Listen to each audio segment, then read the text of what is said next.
All of humanity was teleported into the endless building. Each person could randomly draw a talent. Every night monsters knock on doors, survive one day to earn 100 game coins. Yu Xiao, a disabled person in a wheelchair, obtained an SSS-level talent skin suit. Can turn unresisting women into perfect human skin coats, gaining everything of the target after wearing. Dong dong dong. Knocking sounds.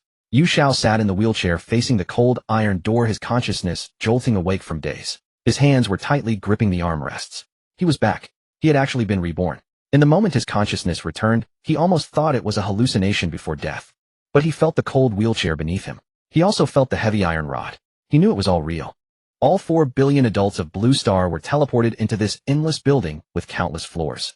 Each person was randomly assigned a floor and dormitory and randomly drew a talent. In this cold dormitory with 4 walls, there was no water, no food. To survive in this place, there was only one rule: plunder or betray. Is anyone there? Please open the door. Save me. A woman's crying came from outside, exactly the same as in his memory. Liu Ruyan, the beautiful woman living next door. When first teleported, she used her looks to trade for a large amount of supplies in the public channel. She foolishly thought that as long as she had enough food and water, she could live forever. She spent all her game coins on food and water. But she never reinforced her door. What utter foolishness and naivety. A cold arc curled at the corner of Yu Xiao's mouth. In this world where monsters roam every night, randomly picking unlucky ones as midnight snacks, what you need most is always your sturdy door. Please. My door was smashed by a monster. I have nowhere to go. Just let me hide inside. I'll give you anything. Liu Ruyan's voice rose a few notches, accompanied by scratching on the door. Yu Xiao had no reaction. In his previous life he had been deceived by this pitiful appearance. He thought we are all humans surviving together on the same floor, helping each other. Moreover, he was a disabled person with dim prospects. If he could save this woman, maybe he could have a companion. And the result? After he let her in, Liu Ruyan, in order to seize his reinforced safe room. When all supplies and game coins were exhausted, she pushed him sitting in the wheelchair out of the door. Your kindness is your greatest weakness. These were the last words she left him before closing the door. Then darkness and the sickening sound of monsters chewing. Weakness, huh? Yu Xiao murmured, a fierce look in his eyes. Maybe she was right. But now it's different.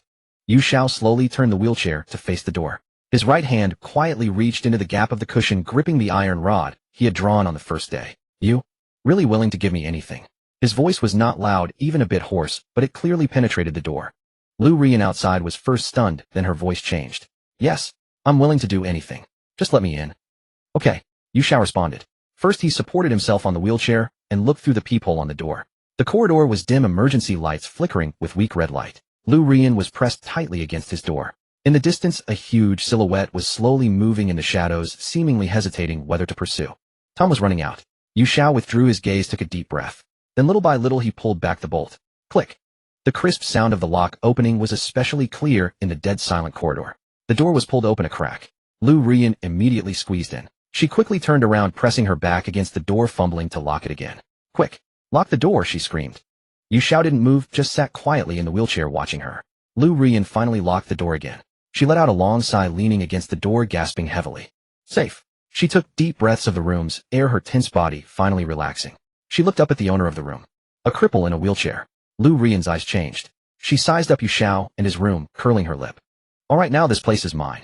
She stood up straight, tidied her messy hair, and said, Since you saved me, I won't kick you out.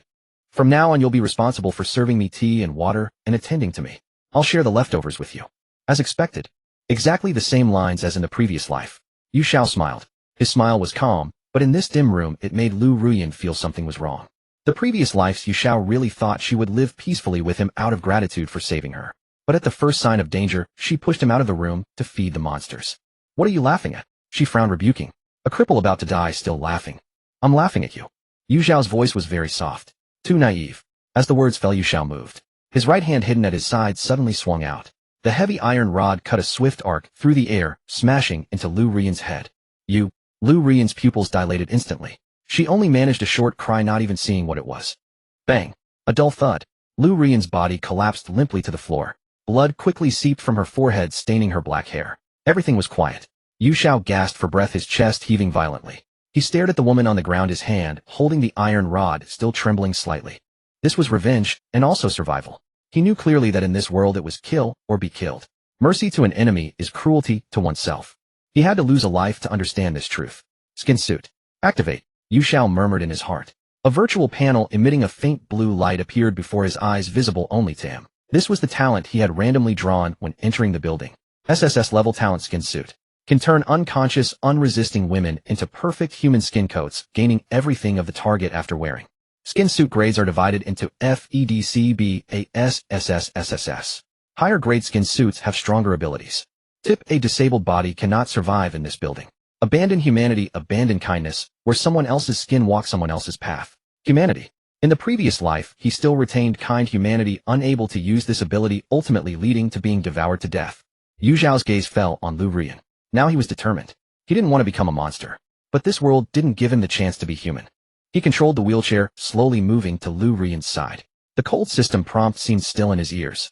He extended a trembling hand and pressed it on Liu Ruyan's body. Very smooth, very soft, the skin was smooth.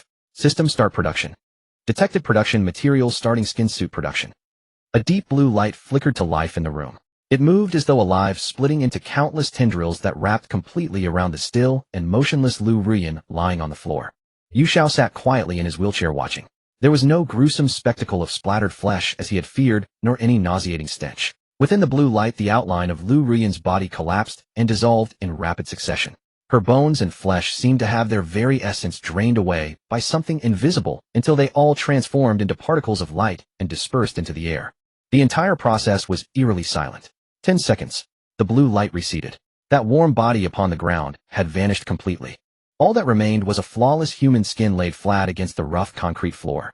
The black bodycon dress Liu Ruyan had been wearing in life, along with the sheer nude pantyhose on her legs, clung perfectly to the surface of this skin shell, untouched and intact. However, one of her black stiletto heels had been dislodged when she fell scattered onto a corner of the room. The other remained neatly perched on the little toe of the skin's left foot. Blood dripping from the iron bar's tip splashed beside the skin shell, creating an indescribable contrast. Yu Xiao stared at the skin on the ground. His breathing grew heavier, his chest rising and falling faster. 5 years. 5 years ago, that car crash had not only destroyed his legs, but shattered his dignity as a man to pieces. For 5 long years he had depended on a wheelchair, craning his neck like some rat skulking in a gutter to watch those who could walk freely. So when he had been transported into this endless building, his main body had amounted to a death sentence. But now everything had changed. The thing that could make him stand again lay right before his eyes. Yu Xiao gripped the wheelchair armrest with both hands, veins bulging along his forearms. With his lower back taut, he forced his heavy, numb legs off the wheelchair. Thud! He crashed hard onto the ground. The rough grit of the concrete dug into his flesh, but he didn't care. He grabbed the zipper of his sweat-soaked and filthy coat and yanked it down in one furious motion. The metal zipper split open with a sharp sound. Then with brutal haste, he stripped off every remaining article of clothing. His atrophied legs, wasted from years of disability, lay lifelessly upon the ground. Yu Xiao gritted his teeth, pushing himself forward hand over hand along the floor, crawling inch by inch toward the skin shell. Finally his fingers brushed against that surface of skin. Warm. Though all flesh and blood had been stripped away, this skin shell still radiated the living warmth only a living person possessed. He explored the back of its neck for a moment, and soon found an extremely concealed spinal node. The moment his fingertip pressed down, an invisible seam split open along the spine, descending from the nape all the way to the tailbone. Yu Xiao took a deep breath. With both hands he hoisted his own course, completely insensate size 42 feet, and shoved them into the opening of the skin shell's pristine size 36 feet. The agonizing pain of dislocated bones that he had imagined never came. Instead, the instant his large feet touched the inner surface of the skin, it immediately began to stretch and assimilate of its own accord. The skin layer contracted automatically, hugging his foot bones tightly. A strange sensation surged from the soles of his feet straight to his brain. He could feel it. Those nerves, dead and unfeeling for 5 full years, were suddenly and crystal clearly registering the snug embrace of the pantyhose. Even the granular texture of dust particles upon the floor was being relayed back through the soles of his feet. Yu Xiao's eyes instantly filled with bloodshot veins. He thrust his left foot inside as well. Then, opening along the seam at his back, he began to crawl entirely inside. Thighs, hips, waist, and abdomen. An irresistible force gripped his skeleton, contracting rapidly. Even the shape of his pelvis quietly shifted under that power. A peculiar sense of pressure spread through his entire body, yet there was no pain whatsoever. His internal organs seemed to be rearranging themselves into a more perfect configuration. All of his original features were completely erased in this moment. His arms slid through the skin's sleeves, his fingertips coming to rest precisely against the inner pads of fingers painted with red nail polish. Lastly, his head. Yu Xiao aligned his face with the back of the skin shell's skull and pressed down with gritted teeth.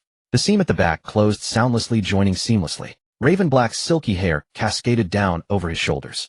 The room fell silent. Dead silent. Yu Xiao lay motionless upon the ground with his eyes closed, not daring to move just yet. 1 second. 2 seconds. 3 seconds. He sent a command to the nerves of his right leg. The muscles in his thigh tensed instantly, and then sufficient strength erupted from his calf. That left foot clad in a high heel planted itself firmly upon the ground. Yu Xiao opened his eyes. She braced both hands against the floor, and suddenly drove power through her waist and back. She stood up. Her body did not waver even slightly, nor did any trace of weakness remain. She had completely cast off the bondage of the wheelchair.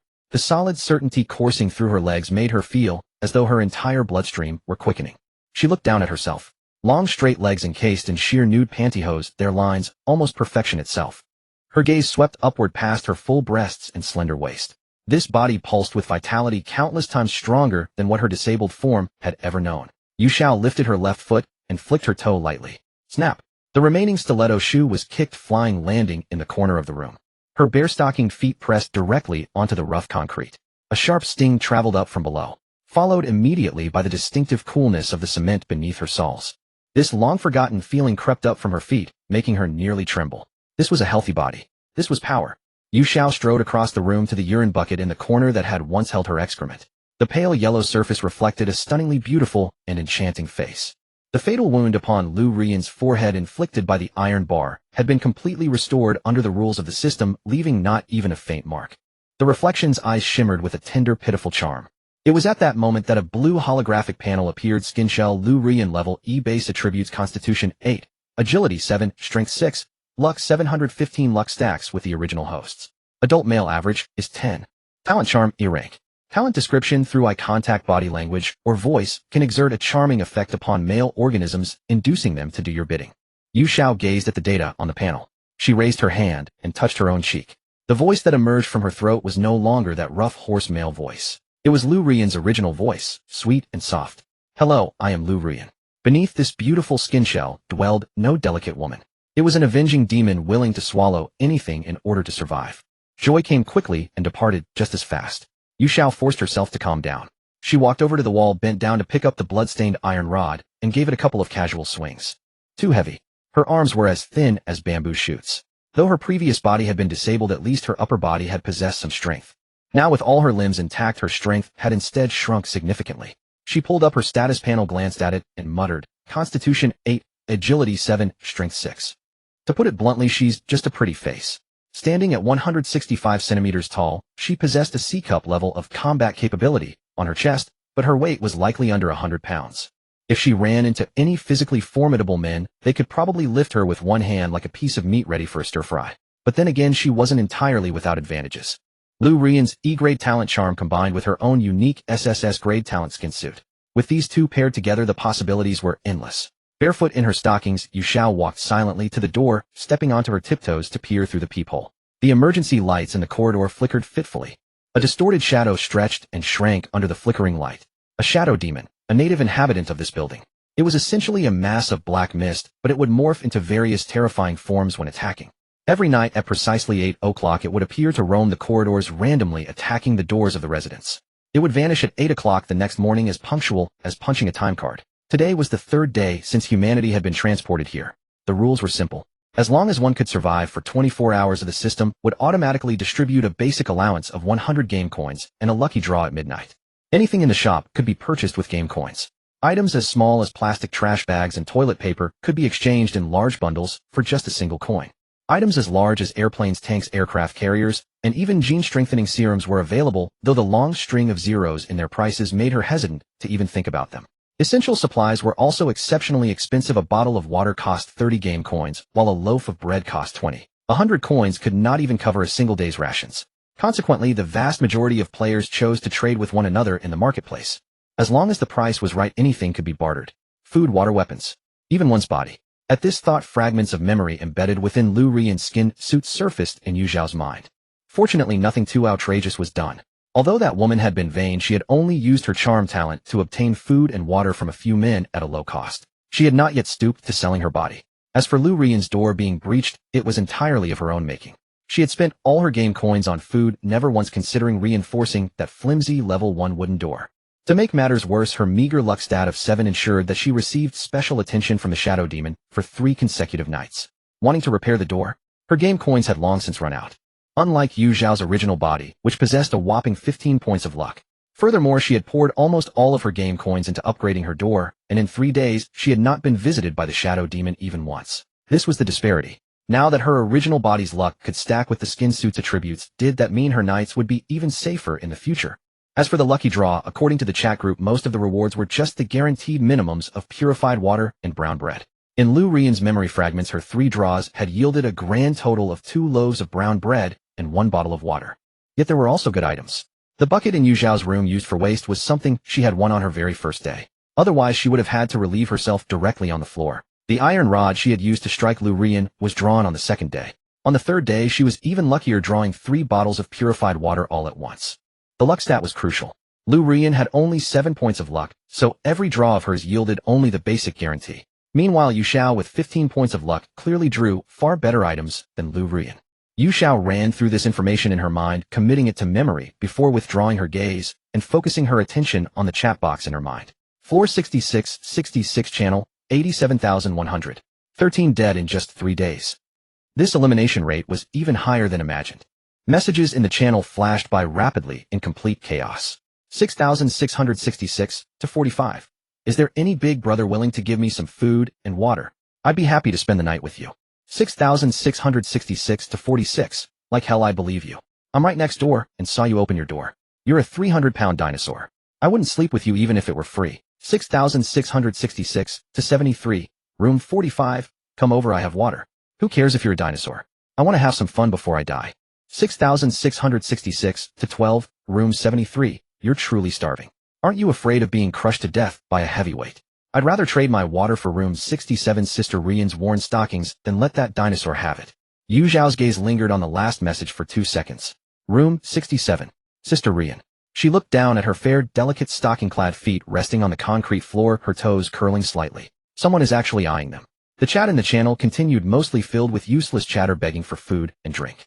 There were also some self-organized small groups aiming to distribute resources equally to help as many people survive as possible. But honestly, those who had survived until now either had capability or brains. Or they had both. How could people like that willingly surrender their resources for others to distribute? She continued to scroll up and a message with a red tag caught her eye. 6666-08. Everyone. Have you checked the bulletin board in the elevator lobby? You can enter dungeons from there. It's like clearing stages, and you get game coins as a reward for completing them. I just got out and earned 200 game coins. As soon as this message was posted, the chat exploded. 6,666 to 22. Is this for real? What's the difficulty? 6,666 to 31. 200 game coins. Holy crap.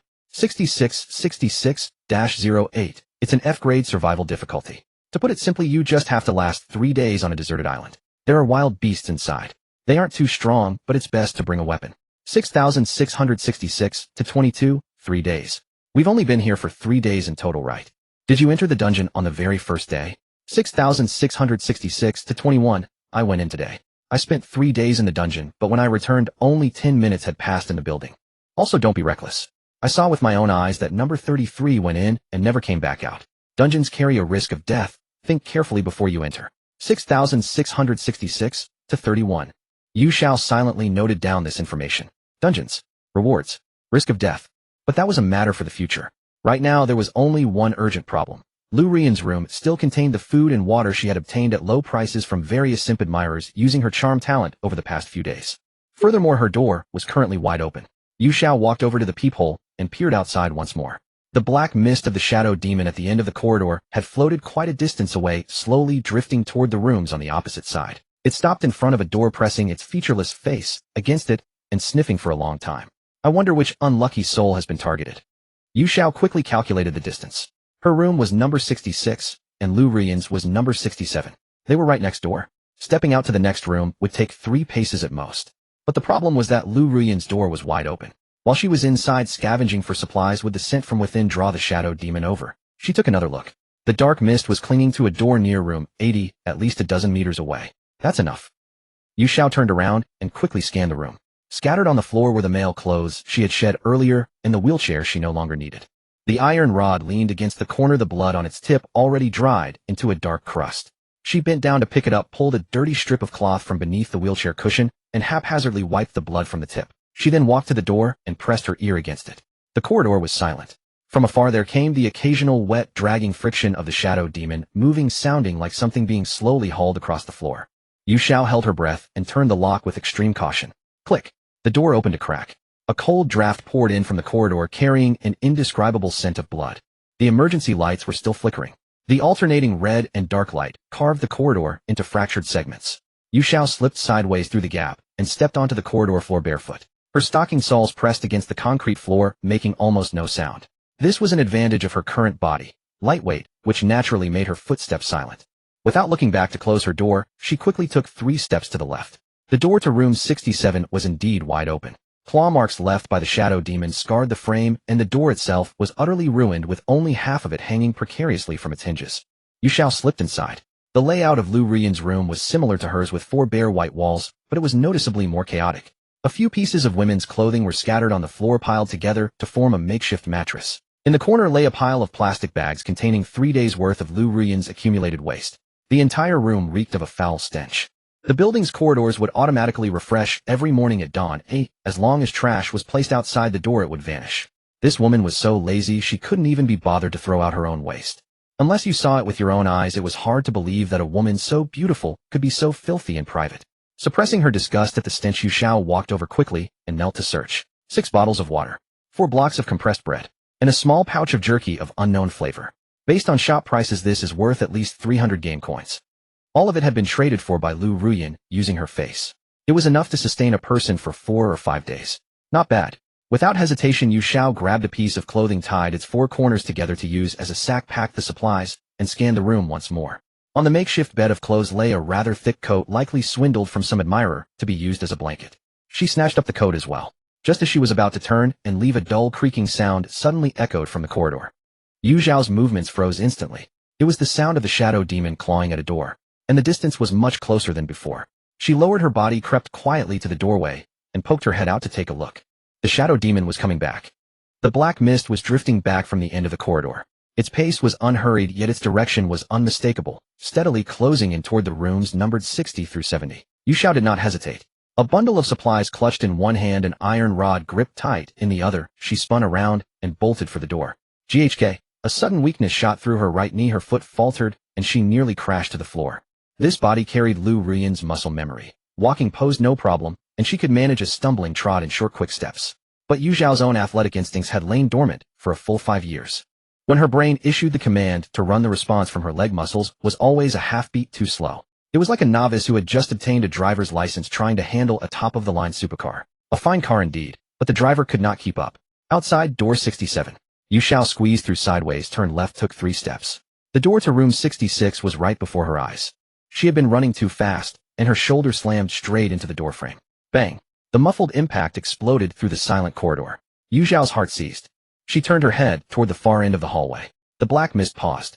Then its entire form suddenly elongated as though drawn by something unseen. It began to accelerate. Yu Xiao dared not look again. She squeezed into the room, hurled the iron rod and bundle onto the floor, seized the iron door with both hands, and hauled it shut.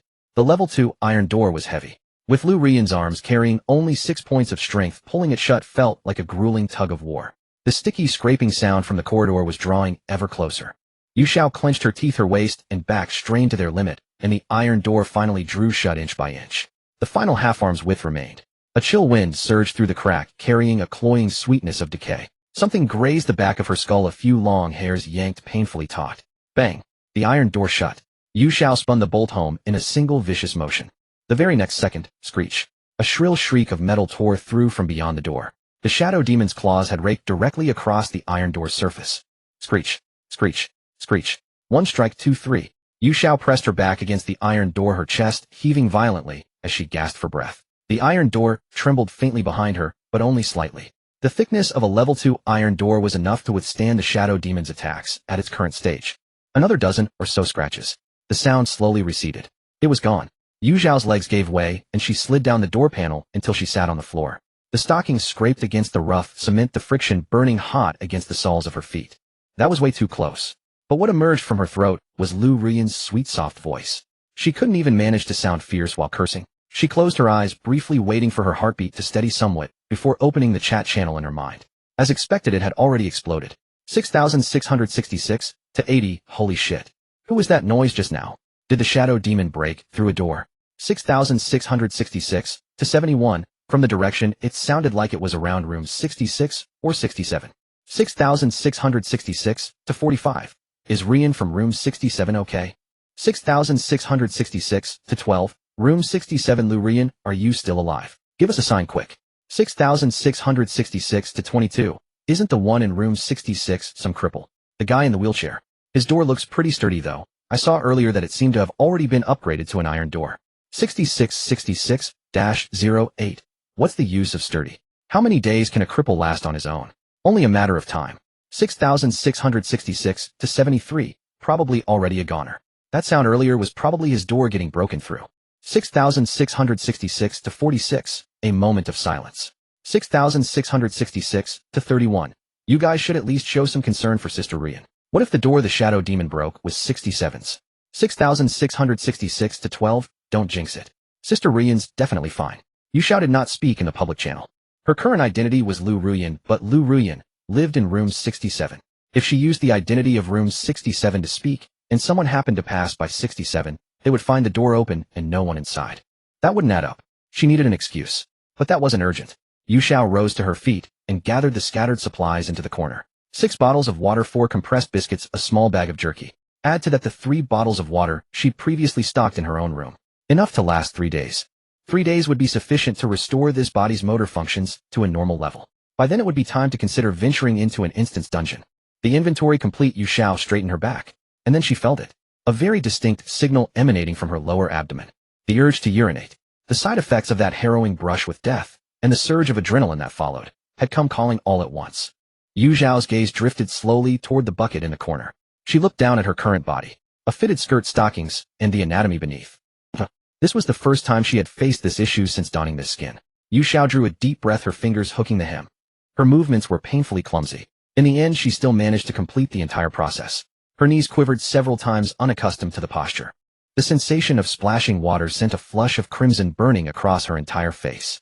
Adapt. Slowly adapt. She spent half a minute rebuilding her psychological defenses, then tugged her stockings back up. By the time she stood, the heat had not yet faded from her cheeks. At that very moment, a private message notification popped up in her mind. Private message 6,666 to 12. You Sister Ruyan. Are you okay? There was a huge commotion outside just now. Sounded like it was right near you. I've been worried sick. Yu Xiao stared at the message for 2 seconds. Number 12. The very man who had proposed in the public channel to trade water for her worn stockings. She pulled up number 12's public profile. The name displayed as Liu Ruyan. All other information was confidential, talents and attributes invisible. But judging by how active he was in the channel, he was extroverted, lecherous, yet not the type who would actually dare to make a move. A textbook keyboard simp. Yu Xiao thought for a moment and began to type a reply. You 6,666 to 12. Brother Yuan. I'm so scared. The shadow demon attacked the room next door 66. Oh, just now. The sound was so loud. I was hiding in my room and didn't dare move. After sending it, Yu Xiao stared at those words with a blank expression. Disgusting, but effective. The reply came instantly. 6,666 to 12. Ruyan, as long as you're okay, that's all that matters. That cripple from 66 is probably a goner. In times like these, no one can look out for anyone else. Ruyan, be careful on your own. I'm so scared. I don't even know if my door will hold up. 6,666 to 12. What level is your door? How about I come check on you tomorrow during the day? I don't really know much about this stuff. Brother Yuan, could you teach me? 6,666 to 12. Absolutely. Oh Ruyan, there's something I want to tell you. I got something awesome from yesterday's lottery. 6,666 to 12. A toilet blueprint. You can build a toilet right inside your dorm. Costs only 100 game coins to craft, and it comes with its own flushing function. Yu Xiao's fingers paused for a moment. A blueprint. In the shop, these things were far from cheap. An ordinary squat toilet blueprint went for 100 game coins, and the materials required to craft it cost another 100. No one in the early game could afford it. For this guy to pull a blueprint from a lottery on only his second day, his luck stat had to be extraordinarily high. Possibly even higher than her original body's 15 points. 6,666 to 12. A big guy like me doesn't need this thing. I can make do with a plastic bag. But Ruyan, you're a girl, you can't exactly go without a toilet, right? Yu Xiao's eyes narrowed slightly. She could roughly guess what was coming next. 6,666 to 12. Here's the deal. Let's just trade directly. I'll give you the blueprint, and you just give me one thing in return. You what thing? 6,666 to 12. Don't be nervous, haha. It's just a pair of socks you've worn. Just as a memento. Yu Xiao glanced down at the nude stockings on her feet. These stockings had been on Liu Ruyan's legs for at least 3 days now. They could indeed be called worn. An exceptionally rare toilet blueprint in exchange for a pair of used stockings. No matter how you looked at it, she was getting the better end of the deal. But Yu Xiao did not agree right away. Agreeing too readily would cheapen the exchange.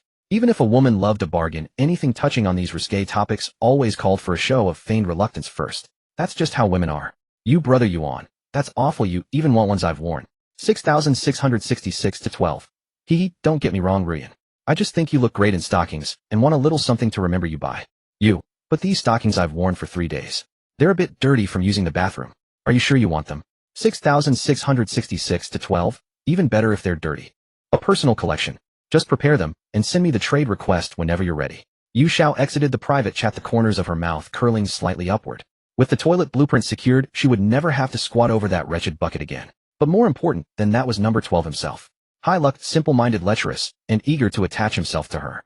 A fat fish worth cultivating for the long haul. Yu Xiao exited the chat window and glanced down at the flesh-colored stockings on her feet. 3 days. Liu Ruyan had worn these stockings around the room for 3 full days. Eating, drinking, using the restroom, never once changing them. Yu Xiao hesitated for a second, then lifted her foot to her nose. She threw her head back, her entire face crumpling into a grimace. They say beautiful women have sweet, soft-smelling feet. That's pure nonsense.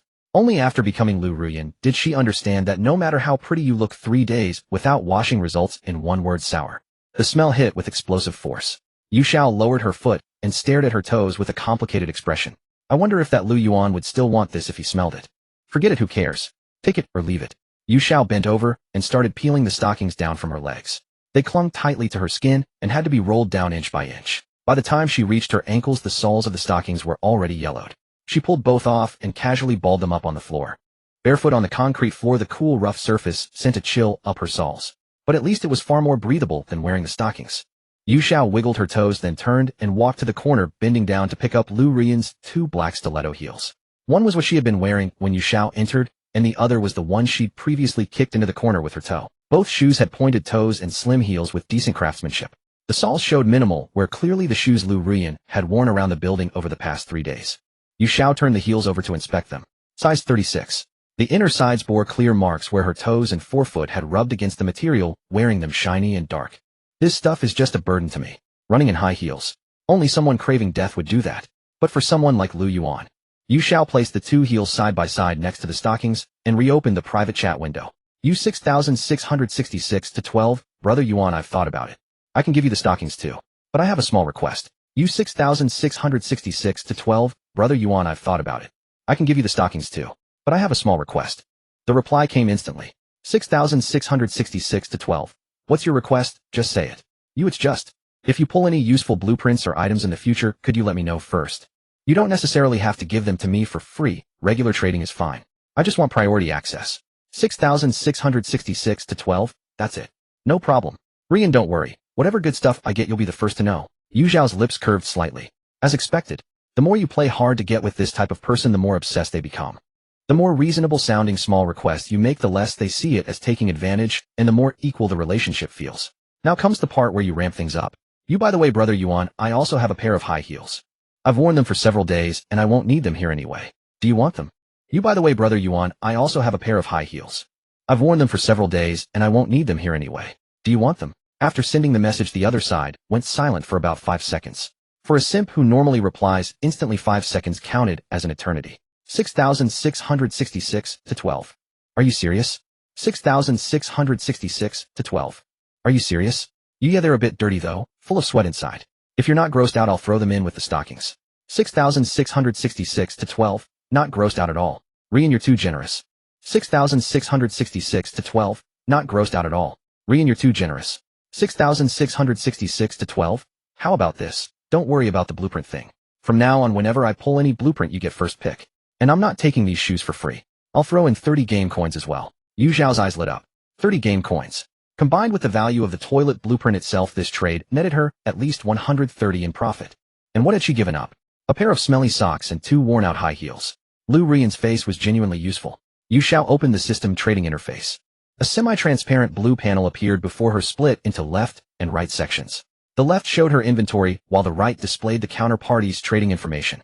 Trading partner 6666 to 12 Liu Yuan offered by counterparty toilet blueprint blue quality 1 game coins 30 year offering to be placed. Trading partner 6666 to 12 Liu Yuan offered by counterparty toilet blueprint blue quality 1 game coins 30 year offering to be placed. Yu Xiao tapped confirm to initiate the trade. The air before her shimmered slightly, and a metal tray materialized out of thin air hovering at chest level. She bent down, picked up the crumpled flesh-colored stockings from the floor, and was about to set them on the tray when she paused, then unfolded and folded them neatly instead. After all, it was supposed to be merchandise. The presentation couldn't look too shabby. She placed both black stiletto heels alongside them on the tray. The moment the items settled, a pale blue glow ringed the tray's edge. The system completed its automatic scan, and 2 new lines appeared in the left column: flesh-colored stockings worn 1, women's high heels worn 1. The system completed its automatic scan, and 2 new lines appeared in the left column: flesh-colored stockings worn 1, women's high heels worn 1. Yu Xiao glanced at the worn label, and her lip twitched. The system was brutally honest. She tapped confirm trade. The other side confirmed almost instantly. The stockings and heels on the tray instantly dissolved into particles of light. Immediately after, a neatly folded blue blueprint appeared on the tray, while the game coins were deposited directly into the panel. Yu Xiao reached out and took the items. The tray vanished. Unfolding the blueprint, she saw a simple design for a flush toilet with detailed construction parameters noted alongside. Toilet blueprint blue quality. After use, construct 1 flush toilet in your dormitory. Construction cost 100 game coins, includes automatic flush and waste disposal system. Toilet blueprint blue quality. After use, construct 1 flush toilet in your dormitory. Construction cost 100 game coins, includes automatic flush and waste disposal system. Yu Xiao flipped through the blueprint. The paper felt good in her hands. Even if she didn't build it herself, she could list it on the trading platform for at least 100 game coins. In the early stages, when supplies were scarce, money alone couldn't guarantee a purchase. But she glanced down at the odor-emitting bucket in the corner, then looked at her current physique. Pencil skirt, bare feet, a petite 165 centimeters frame. Squatting over a bucket might work as an emergency measure once in a while, but doing it daily would be torture. Let's build it. Yu Xiao opened her game coin panel to check her balance. Her original account had 52 coins remaining plus the 60 she inherited automatically after the system recognized her as Liu Ruyan, plus the 30 Liu Yuan had just sent. 142. Building a toilet costs 100, leaving her with 42. 42 game coins would still be enough to buy a pair of regular sneakers. Plus she had 6 bottles of water, 4 compression bread pieces, and a bag of dried meat scavenged from Liu Ruyan's room. No worries about food or water in the short term. Build. Yu Xiao pressed the blueprint against the ground. Blue light spread from its surface, outlining the shape of a toilet 2 paces away from the bucket in the corner. Would you like to consume 100 game coins to construct? Confirmed. After a 2-second flash of light, a white ceramic toilet appeared steadily on the concrete floor. A small roll of toilet paper sat beside it. Yu Xiao walked over and stepped on the flush pedal with her foot. Whoosh. The sound of running water rang unusually crisp in the quiet room. She watched the water swirl down the drain, the waste pipe embedded directly into the baseboard, leading who knows where. Yu Xiao reached her hand into the toilet bowl only to find a transparent barrier blocking her, preventing her from retrieving the water inside. As expected, this damn building is so strict, not even glitching is possible. She watched the water swirl down the drain, the waste pipe embedded directly into the baseboard, leading who knows where. Yu Xiao reached her hand into the toilet bowl only to find a transparent barrier blocking her, preventing her from retrieving the water inside. As expected, this damn building is so strict, not even glitching is possible. She watched the water swirl down the drain, the waste pipe embedded directly into the baseboard, leading who knows where. Yu Xiao reached her hand into the toilet bowl only to find a transparent barrier blocking her, preventing her from retrieving the water inside. As expected, this damn building is so strict, not even glitching is possible. She watched the water swirl down the drain, the waste pipe embedded directly into the baseboard, leading who knows where. Yu Xiao reached her hand into the toilet bowl only to find a transparent barrier blocking her, preventing her from retrieving the water inside. As expected, this damn building is so strict, not even glitching is possible. The sound of rushing water echoed throughout the room. Clear water from the tank swirled downward, pristine and spotless, leaving not a trace behind. Yu Xiao rose from the toilet. She pulled up her underwear, let down her pencil skirt, and walked to the corner of the room to toss the used tissues into the trash bag. This toilet was worth every penny. She couldn't help but remark. Previously, handling business in this room had been nothing short of torture. A dilapidated bucket sat in the corner, filling the entire room with a foul stench throughout the night.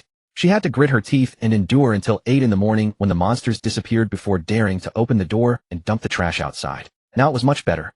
Not only did it come with complimentary toilet paper, but after flushing there wasn't the slightest trace of odor in the air. This thoroughly satisfied her compulsive cleanliness. She returned to her wheelchair and flattened the backrest with a casual motion. Her gaze settled on the virtual panel before her. The time read 1150 p.m. Only 10 minutes remained until the midnight reset. The building's public screen was already in an uproar. 6,666th floor, Unit 45, 10 minutes left. The survival stipend is coming. I'm on the verge of fainting from hunger. 6,666th floor, Unit 73, I've only managed to lick twice from a mineral water bottle cap all day today. Once these 100 coins come through, I'm definitely treating myself to a proper meal.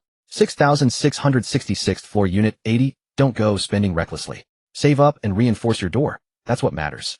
Last night my door was nearly destroyed by shadow demons. Thank goodness I spent game coins to reinforce it. 6,666th floor, Unit 12, wait for the lottery draw, and watch me show my power. I'll definitely pull some blueprints.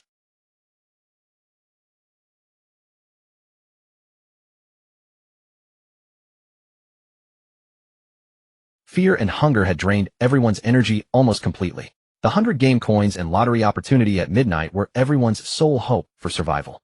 Seconds ticked by one after another. 11:59 p.m. Yu Xiao rubbed her hands together. This was her first settlement after taking on this identity. It was also the moment to verify an important hypothesis. Exactly midnight. Ding. A crisp system notification sounded in her mind. Yu Xiao survived 24 hours. Survival reward issued 100 game coins, 1 lottery draw. Before she could fully process the message, another sharp chime resonated. Ding. Liu Ruyan survived 24 hours.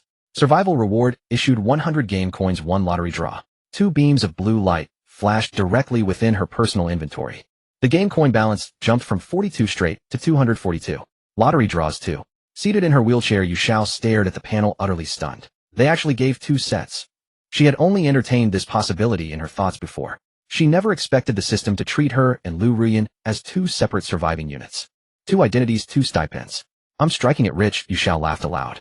While others received 100 per day, she collected 200. Where others drew once, she drew twice. If this continued, the snowball would grow endlessly. Who could match her resource advantage? Let me draw first. She clenched her fists. Let's see if these 22 stacked fortune points actually work. Yu Xiao opened the lottery interface. A massive, colorful wheel filled her entire field of vision. Covered in dense rows were tens of thousands of small slots. There were basic black bread and mineral water alongside high-tier blueprints and self-defense weapons. Even in the farthest corner, she caught sight of a faintly glowing spirit crystal. The description beside it read, an ultimate-grade item capable of advancing one's talent. But the slot containing that spirit crystal was as narrow as a needle's tip. Spin. Yu Xiao called out. The colossal wheel began rotating frantically, colors blurring into an indistinct mass. After several seconds, the pointer decelerated sharply, finally settling on a blue slot. Congratulations. You've obtained Athletic Set F rank. Item description includes 1 black compression sports bra, 1 black quick-dry jacket, 1 pair of black yoga pants, 1 pair of pure cotton panties, 1 pair of white knee-high cotton socks, and 1 pair of white athletic shoes. A flash of light. Neatly folded garments materialized out of thin air on the ground before her. Holy! Yu Xiao's eyes immediately lit up. What she needed most right now was clothing that allowed for free movement. In Liu Ruyan's body, the pencil skirt kept riding up after just a few steps, exposing far too much and severely limiting her mobility. High fortune truly delivers. You get exactly what you need. She had planned to spend game coins tomorrow at the mall on a pair of inexpensive sneakers to make do. Now she'd save money entirely. 1 more draw. Her finger tapped the lottery button. The wheel spun again. Congratulations. You've obtained pepper spray E rank. Item description: sprays concentrated irritant gas at enemies. Those hit will temporarily lose the ability to move. A petite pink aluminum canister appeared in her palm. It was remarkably light, no larger than an oral liquid bottle. Yu Xiao weighed the small can in her hand. Temporary immobilization. In the early stages when no one had weapons, this was essentially a divine item. Against those arrogant male players, a 3-second stun would be more than enough for her to shatter their skulls with an iron bar. Useful. Keeping it. Yu Xiao set the pepper spray aside and rose to her feet. She couldn't wait another second to remove that pencil skirt. She reached back, hooked the zipper, and pulled it down. The skirt pulled at her feet. Then she unfastened the back clasp and yanked off that bothersome lace bra. She slid off the thin strap panties and tossed them aside. Standing naked on the concrete floor, the air felt cool, but her physical condition had improved to average human level, so she wasn't uncomfortably cold. She bent down and picked up the athletic set the system had just provided. First, she slipped into the black compression sports bra. The moment the fabric touched her skin, it automatically adjusted its fit. The underbust was securely supported, ensuring no restriction during running or jumping. Next came the cotton sports panties. Then she slid her legs into the yoga pants. The pants rode up smoothly from ankle to waist with astonishing elasticity, contouring her thigh and calf muscles. She stepped into white knee-high cotton socks and finally slipped on the white sneakers. Bending to tie her laces, she pulled on the quick-dry jacket. You shouted a couple of high knee jumps in place. Perfectly fitted.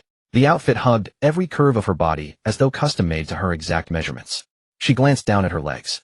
Without a mirror in the room, her own assessment was sufficient. Just the straight, well-proportioned lines accentuated by the tight pants revealed the outfit's striking impact. If Liu Ruyan ever laid eyes on this, he'd probably forget his own name. For now, the clothing situation was resolved, so she held off on spending her game coins. Supplies were still adequate, and the coins needed to be spent strategically. For instance, Yu Xiao opened the game mall, and her gaze immediately locked onto the weapons section. At the bottom hung a black pistol. Price 1,000 game coins. She stared at that figure for a few seconds. 1,000. If she collected an extra 100 daily compared to others plus the occasional valuable lottery drop, she could sell 5 days at the fastest, a week at the slowest. With this weapon, as long as she didn't encounter those aberrant combat-type talents, even a frail woman like her could dominate this floor. Exactly 8 o'clock in the morning. The faint sounds of the shadow demon dissipating drifted from the corridor, resembling the scraping of wind against sheet metal. Yu Xiao opened her eyes. Above her was a dusty ash-gray ceiling while her back rested against the flattened backrest of a wheelchair. Her waist ached and her neck was stiff. Yet the athletic wear clinging to her skin felt dry and breathable. A tenfold improvement over that shabby bodycon skirt. She rolled over and sat up, rotating her wrists a couple of times. Looking down, she glanced at her own hands. Slender and fair with remnants of the manicure Liu Ruyan had done still clinging to her fingernails. It was no dream. Yu Xiao stood up and went to relieve herself at the toilet. Then she retrieved a bottle of mineral water from the pile of supplies in the corner, unscrewed it, and took 2 large gulps. She broke off half a compressed bread ration and began to gnaw on it. After chewing a couple of times, her brow furrowed. It tastes just like cardboard. But now was not the time to be a picky eater. She stuffed the remaining bites down and washed them down with water. Having finished her meal, Yu Xiao sat cross-legged on the floor, beginning to map out her next steps. Double basic allowance, double lucky draws. This was currently her greatest advantage. But what about the dungeons? Yesterday, player No. 8 on the public channel had mentioned that clearing an F-grade dungeon rewarded 200 game coins. If the identity verification of the skin suit system also applied within the dungeon, 400. One run for her would equal 2 of anyone else's. Yu Xiao stuffed the last remaining breadcrumbs into her mouth and swallowed. No need to rush. Dungeons carried the risk of death. No matter how low the mortality rate of an F-grade dungeon was for her fragile ornamental body with a strength stat of only 6, it was by no means a guaranteed profitable venture. To go, she had to resolve 2 issues first. First, a handy weapon. An iron rod was too heavy, her arms would lose all strength after only a few swings. Although pepper spray was useful, its limitations were too great to serve as a primary weapon. Second, she needed a partner. A reliable partner who could tank damage for her. Yu Xiao mentally reviewed the people she knew on the 66660H floor. The men Liu Ruyan had previously swindled for food and drinks were without exception merely lusting after her body. They called her little sister affectionately, but if real trouble arose, they would likely flee faster than anyone else. However, there was one person who was rather intriguing. No. 12. Liu Ruyan. Though his tastes were somewhat bizarre, yesterday's transaction revealed a great deal about him. Blueprints were a scarce resource, yet he had proactively lowered his price. He could have easily taken the high heels for free, yet he insisted on pushing 30 game coins on her. What did this indicate? It showed that this man possessed a moral baseline. Only those with a moral baseline were worth investing in. Furthermore, the fact that he could draw a blue-quality blueprint on the 3rd day meant his luck stat was definitely not low. It might even be a notch higher than hers. If she didn't win over someone like him, would she just leave him for others to exploit? Just as Yu Xiao was pondering how to initiate the conversation, the private chat window in her mind lit up first. 6666 to 12, Ruyan. Morning. Are you awake yet? Yu Xiao glanced at the time. 8:03 in the morning. This man was certainly punctual. 6666 to 12. Let me tell you something, those stockings you gave me yesterday. I've already stored them away safely. 6666 to 12. The scent is absolutely sublime. Yu Xiao stared at the screen motionless for a long while. What did he mean by absolutely sublime? Those stockings had been worn for 3 days without being washed. They were sour and smelly, and he called that sublime. 6666 to 12, Ruyan. If you have any other worn-out items in the future, you can sell them to me. The price is highly negotiable. Yu Xiao did not reply immediately. She scrolled up the chat box, reviewing yesterday's transaction history once more. A pair of stockings and high heels in exchange for a toilet blueprint and 30 game coins.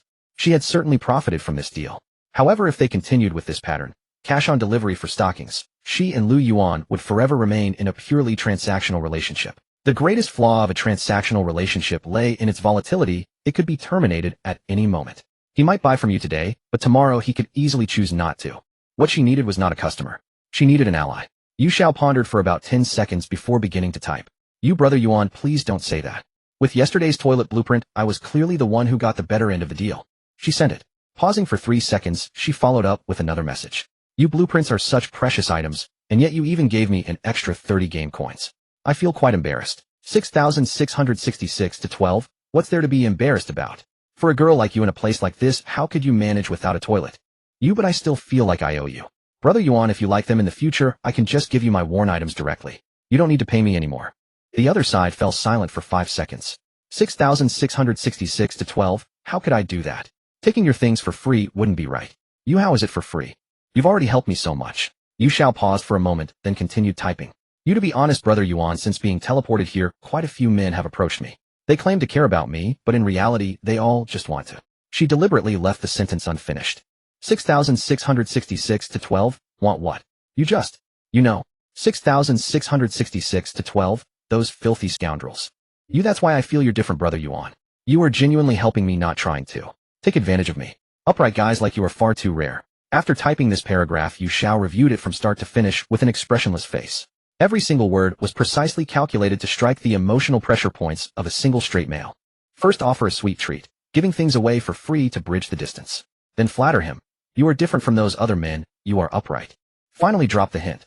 Those other men only lust after my body, but you do not.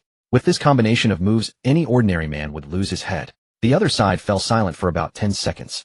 Then a message came back. Yu Xiao nearly spat out the water in her mouth. 6,666 to 12? Don't worry, Ruyan. I, Liu Yuan, live my life with absolute integrity.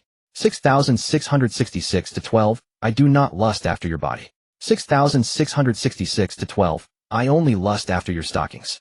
Yu Xiao was utterly stunned for a full 3 seconds. She looked down at the white thigh-high cotton socks on her feet. Then she looked at the line of text on the screen. Fair enough. She found herself completely unable to refute him, because from yesterday until now this man indeed hadn't said a single suggestive word. While others said, spend the night with me, little sister, this gentleman was saying, sell me your stockings, little sister. It was pure to a baffling degree. Brother Yuan. This hobby of yours. 6,666 to 12. Others laugh at my madness, but I laugh at their lack of vision. 6,666 to 12. As long as you don't think I'm a pervert, Ruyan. I won't. Everyone has things they like after all. After typing this, Yu Xiao had already affixed a new mental label to Liu Yuan, a candidate for deep cooperation. The advantage of someone like him was that his demands were clear and harmless. He didn't covet her body, nor did he plot against her life. He simply wanted a pair of worn stockings. The simpler a person's desires, the easier they were to manipulate. Thus Yu Xiao decided to strike while the iron was hot. By the way, Brother Yuan, I wanted to ask you something. Have you ever thought about entering a dungeon? 6,666 to 12 dungeons. I have, but I'm a bit too scared to go alone. Yesterday that guy No. 8 said there are wild beasts in F-grade dungeons, and my combat power is rather lacking. Then. How about we go together? As she sent this message, Yu Xiao could well imagine the reaction of the man on the other side of the screen. Sure enough, the reply arrived in a flash. 6,666 to 12, you want to go too? Yes. I don't have enough game coins.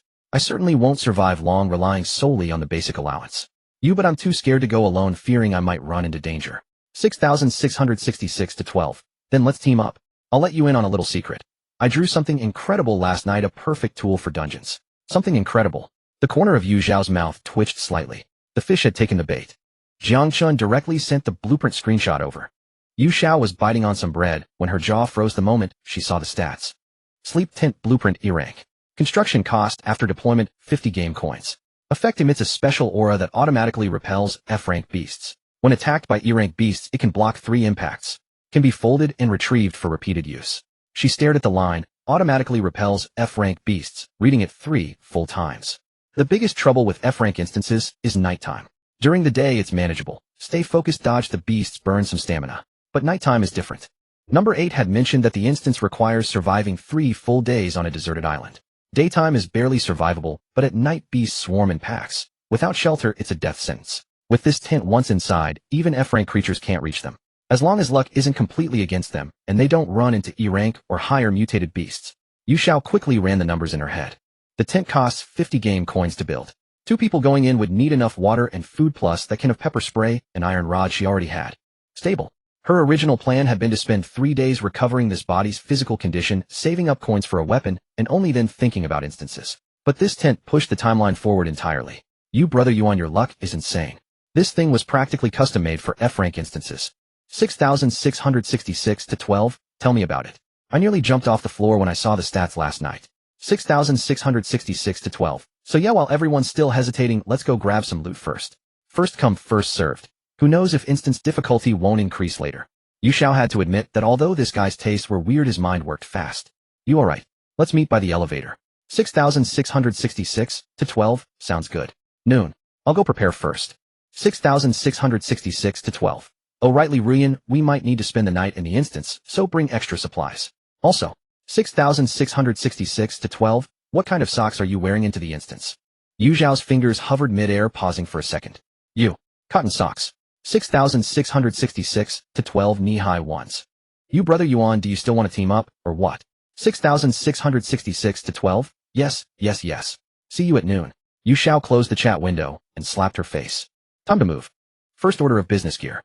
She opened the mall, navigated to the lifestyle section, and placed an order for a large hiking backpack.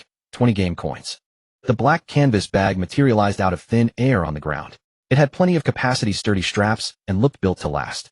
Yu Xiao slotted the iron rod diagonally into the side strap of the bag, then stuffed in 3 bottles of water, 2 compressed bread rations, and that bag of jerky. After a moment's hesitation, she tossed in the extra bottle of water too.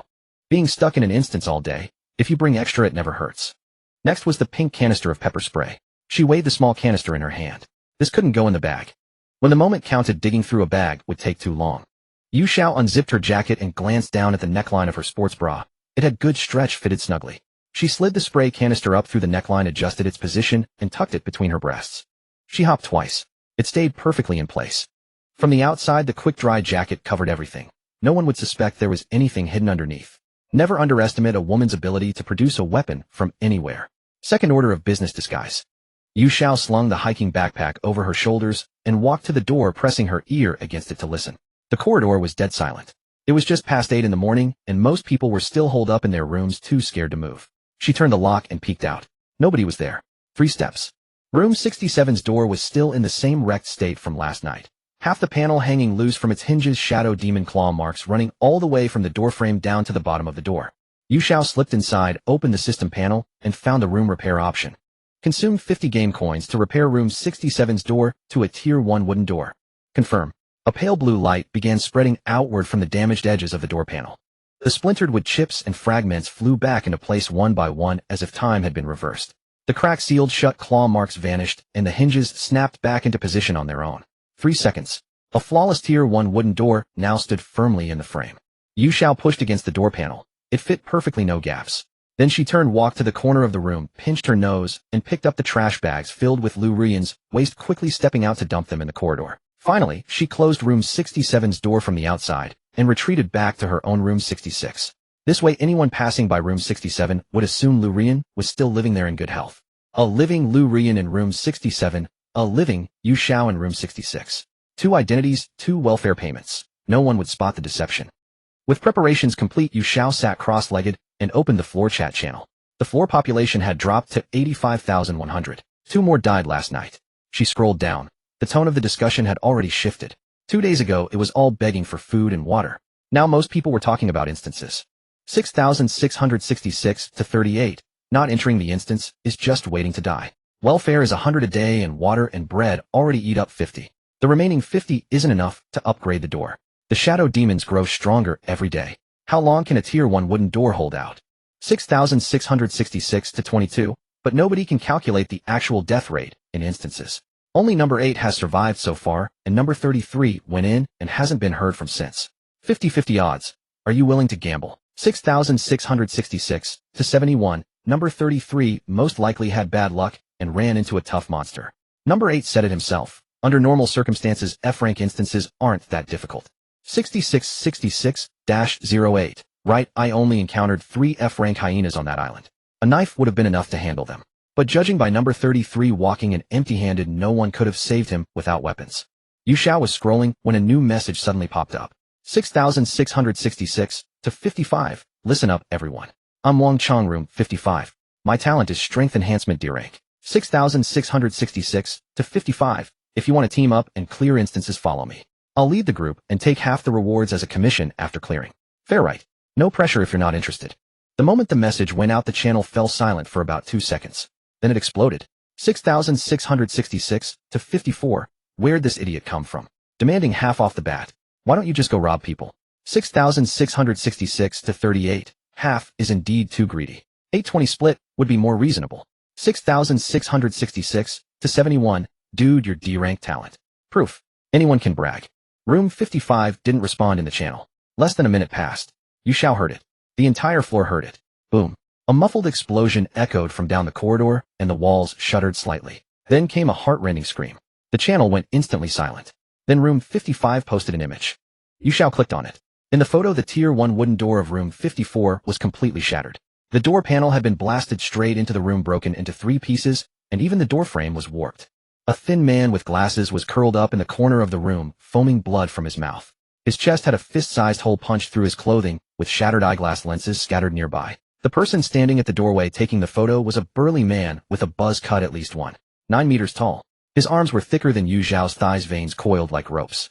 Blood stained the knuckles of the hand holding the camera. 6,666 to 55. This guy said I should go rob people. 6,666 to 55. Fine, I'll show you what robbing looks like. Satisfied. The channel was deathly silent. After a long while, room 55 posted again. 6,666 to 55. I know what you're all thinking.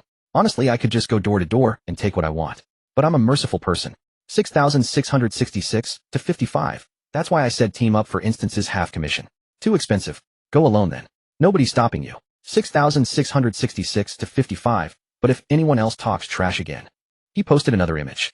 It showed the man from room 54 dragged out and dumped in the corridor. 6,666 to 55. That's the consequence. The floor channel went completely silent. Yu Xiao closed the image and leaned against the wall. Clever guy. This Wang Chong wasn't stupid at all. Yu Xiao didn't buy his talk of mercy for a second. A merciful person wouldn't just kick open a door and kill someone over a disagreement. Anyone else who got a D-rank strength enhancement talent would have immediately started smashing doors and looting supplies. But he hadn't. Because he understood something. This was day 4, everyone was broke as dirt, and even if he stripped all 100 people on the floor completely, there wouldn't be much to squeeze out. Better to be a bodyguard and play the long game than a robber and feast fast. Wang Chong's violent declaration was like a brick hurled into stagnant water. The channel fell silent. But that silence was not a true silence. Yu Xiao could easily imagine those who had been cursing Wang Chong's black heart in the channel just a second ago humbly opening a private chat and the next typing with trembling hands, "Brother Chong, carry me." Such was human nature. Those who cursed the loudest with their mouths were often the quickest to fall to their knees. The law of the jungle had been beaten into everyone's minds by Wang Chong's single fist. Yu Xiao sat on the floor leaning her back against the wall. She did not look at the channel, nor did she think about Wang Chong. She was evaluating herself. This body of Liu Ruyan was far too weak. Strength 6, Constitution 8. Let alone a monster with D-grade strength enhancement like Wang Chong, even an ordinary man who frequented the gym could easily pin her to the ground, rendering her completely immobile. As for the E-grade talent charm, Yu Xiao curled her lips in a smirk. This sort of thing was only good for fooling simpletons like Liu Yuan, whose head was filled with nothing but stockings. If she actually tried to use it on Wang Chong, that brute would probably just grab her by the throat and ask with a grin, "Do you want it from the front or the back first?" This skin had to be replaced sooner or later. Once the thought surfaced, it could no longer be suppressed. She needed a stronger body. A body with combat talent. Yet her own ability could only craft female skins. Therefore, what she needed was a powerful woman possessing an offensive talent. Yu Xiao's gaze involuntarily drifted toward the number in the public channel. 85,100. How many women were still alive on this floor? Among them, was there the skin she required? No rush. Yu Xiao suppressed the turbulent thoughts in her mind. A hunter must possess patience. The most pressing matter at hand was the impending first dungeon. She had to make absolute preparations. Yu Xiao opened the player trading house. The interface refreshed, and all sorts of chaotic listings popped up.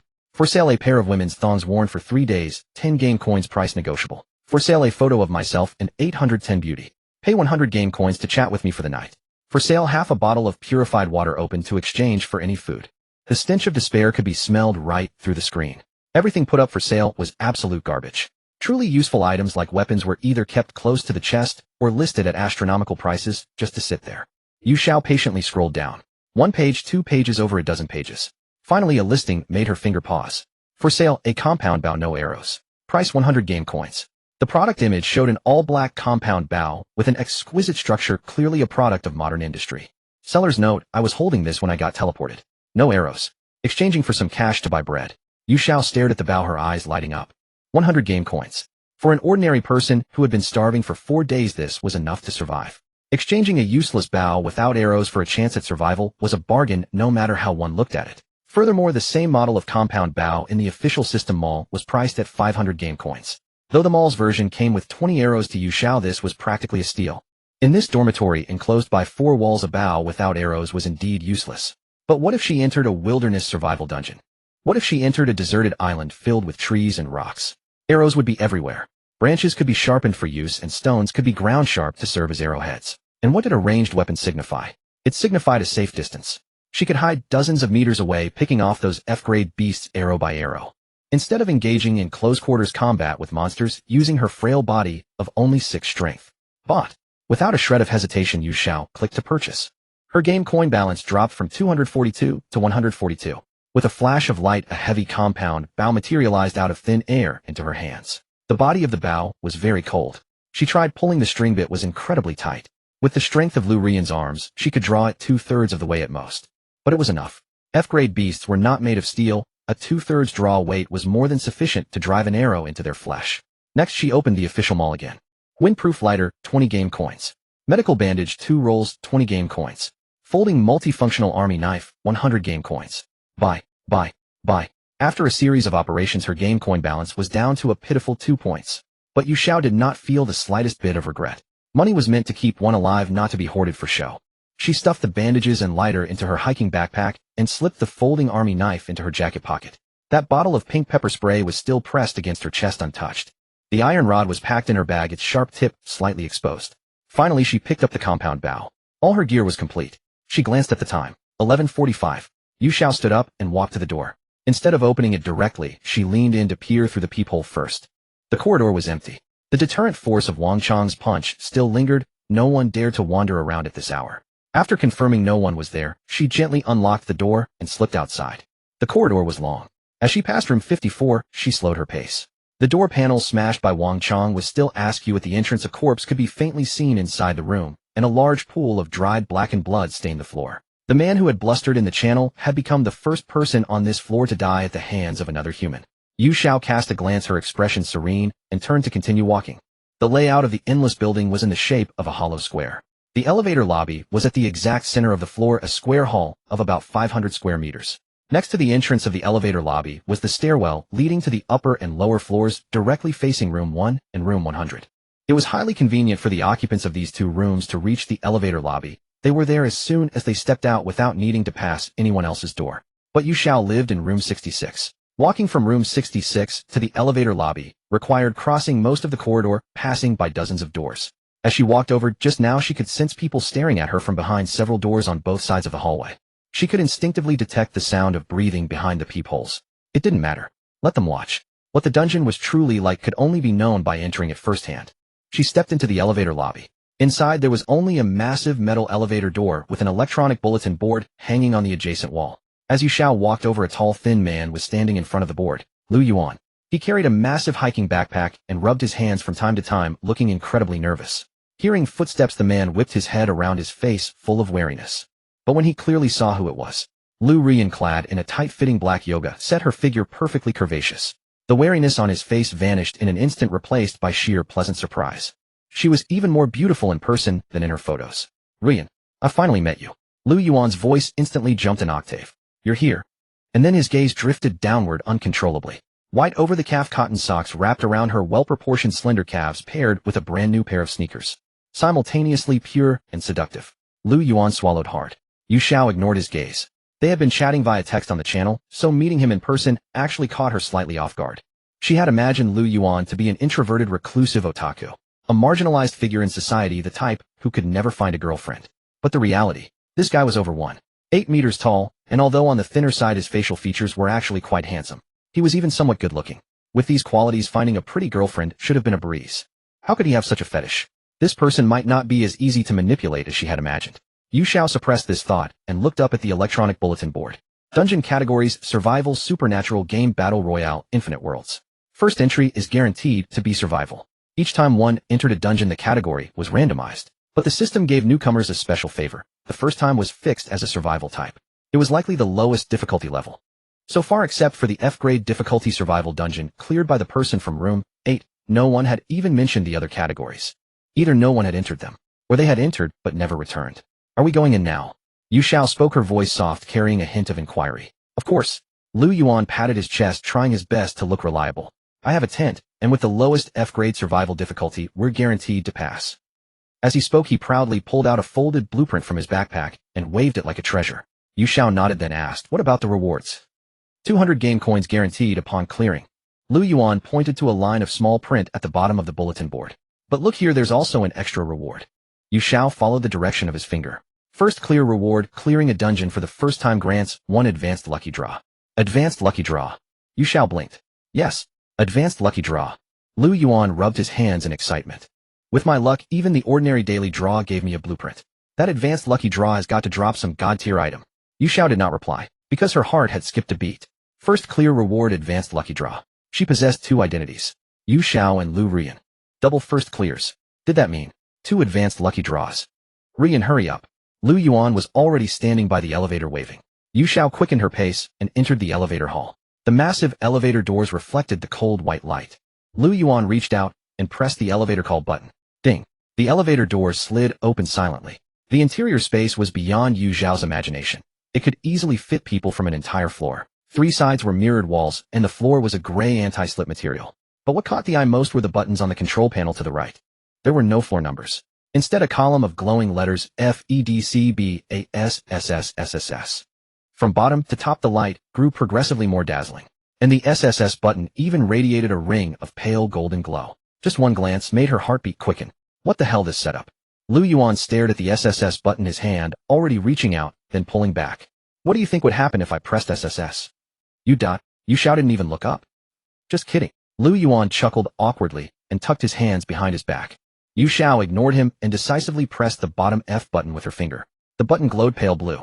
The elevator doors closed. There was no sensation of movement. But in that instant, Yu Xiao's consciousness experienced a brief disruption. It was as if someone had pressed pause on her brain, and when released, all her senses had changed. Wind. A salty, humid sea breeze wrapped in heat surged toward her. Yu Xiao opened her eyes. Beneath her feet was fine white sand. Before her stretched an endless expanse of sapphire blue ocean. Behind her, dense tropical jungle stretched from the beach edge all the way to the distant ridge line. Liu Yuan stood beside her, completely dazed. "Are we there already?" He blinked, looking around. "This is too fast." There wasn't even any transition. Ding. The system notification sound rang in both their minds simultaneously.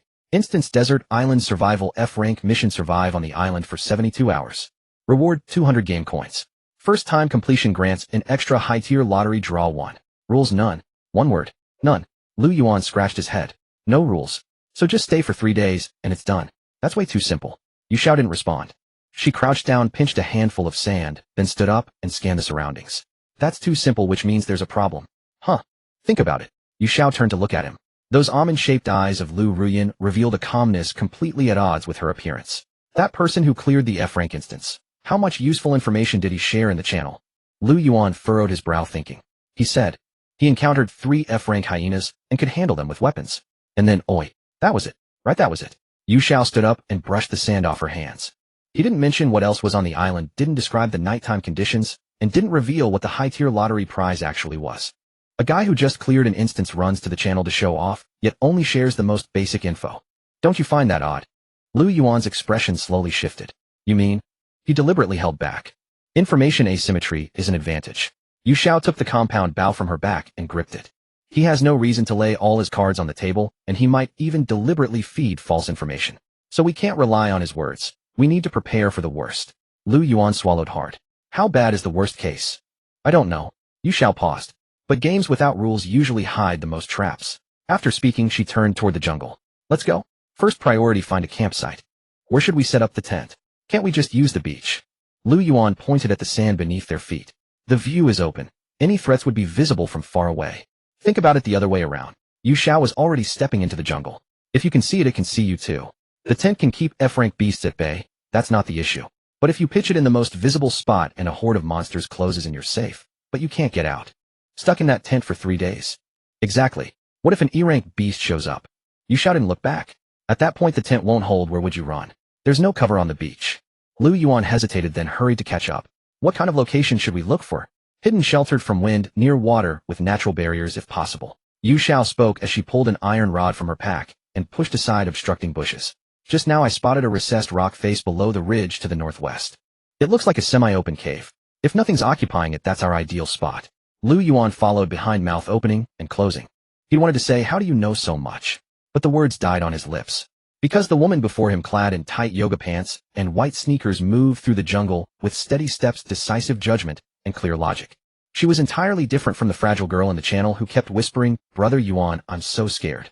He still couldn't help but ask, "Ruyan, have you studied wilderness survival before?" Yu Xiao's footsteps paused. She had, of course. Or rather, she'd read about it. 5 years in a wheelchair had left her with nothing to do but read wilderness survival guides, jungle survival manuals, even military training tutorials. She'd flipped through them countless times. Anything that didn't require legs, like friction fire-making, archery, trap crafting, she'd studied, each one hands-on. If she hadn't been confined to a wheelchair before, she would have been a wilderness survival expert. That was also why she'd chosen to buy the compound bow directly. She had archery experience. But she couldn't say any of this. Liu Ruyan's persona was a fragile, beautiful woman, not Bear Grylls. I saw some videos on my phone before.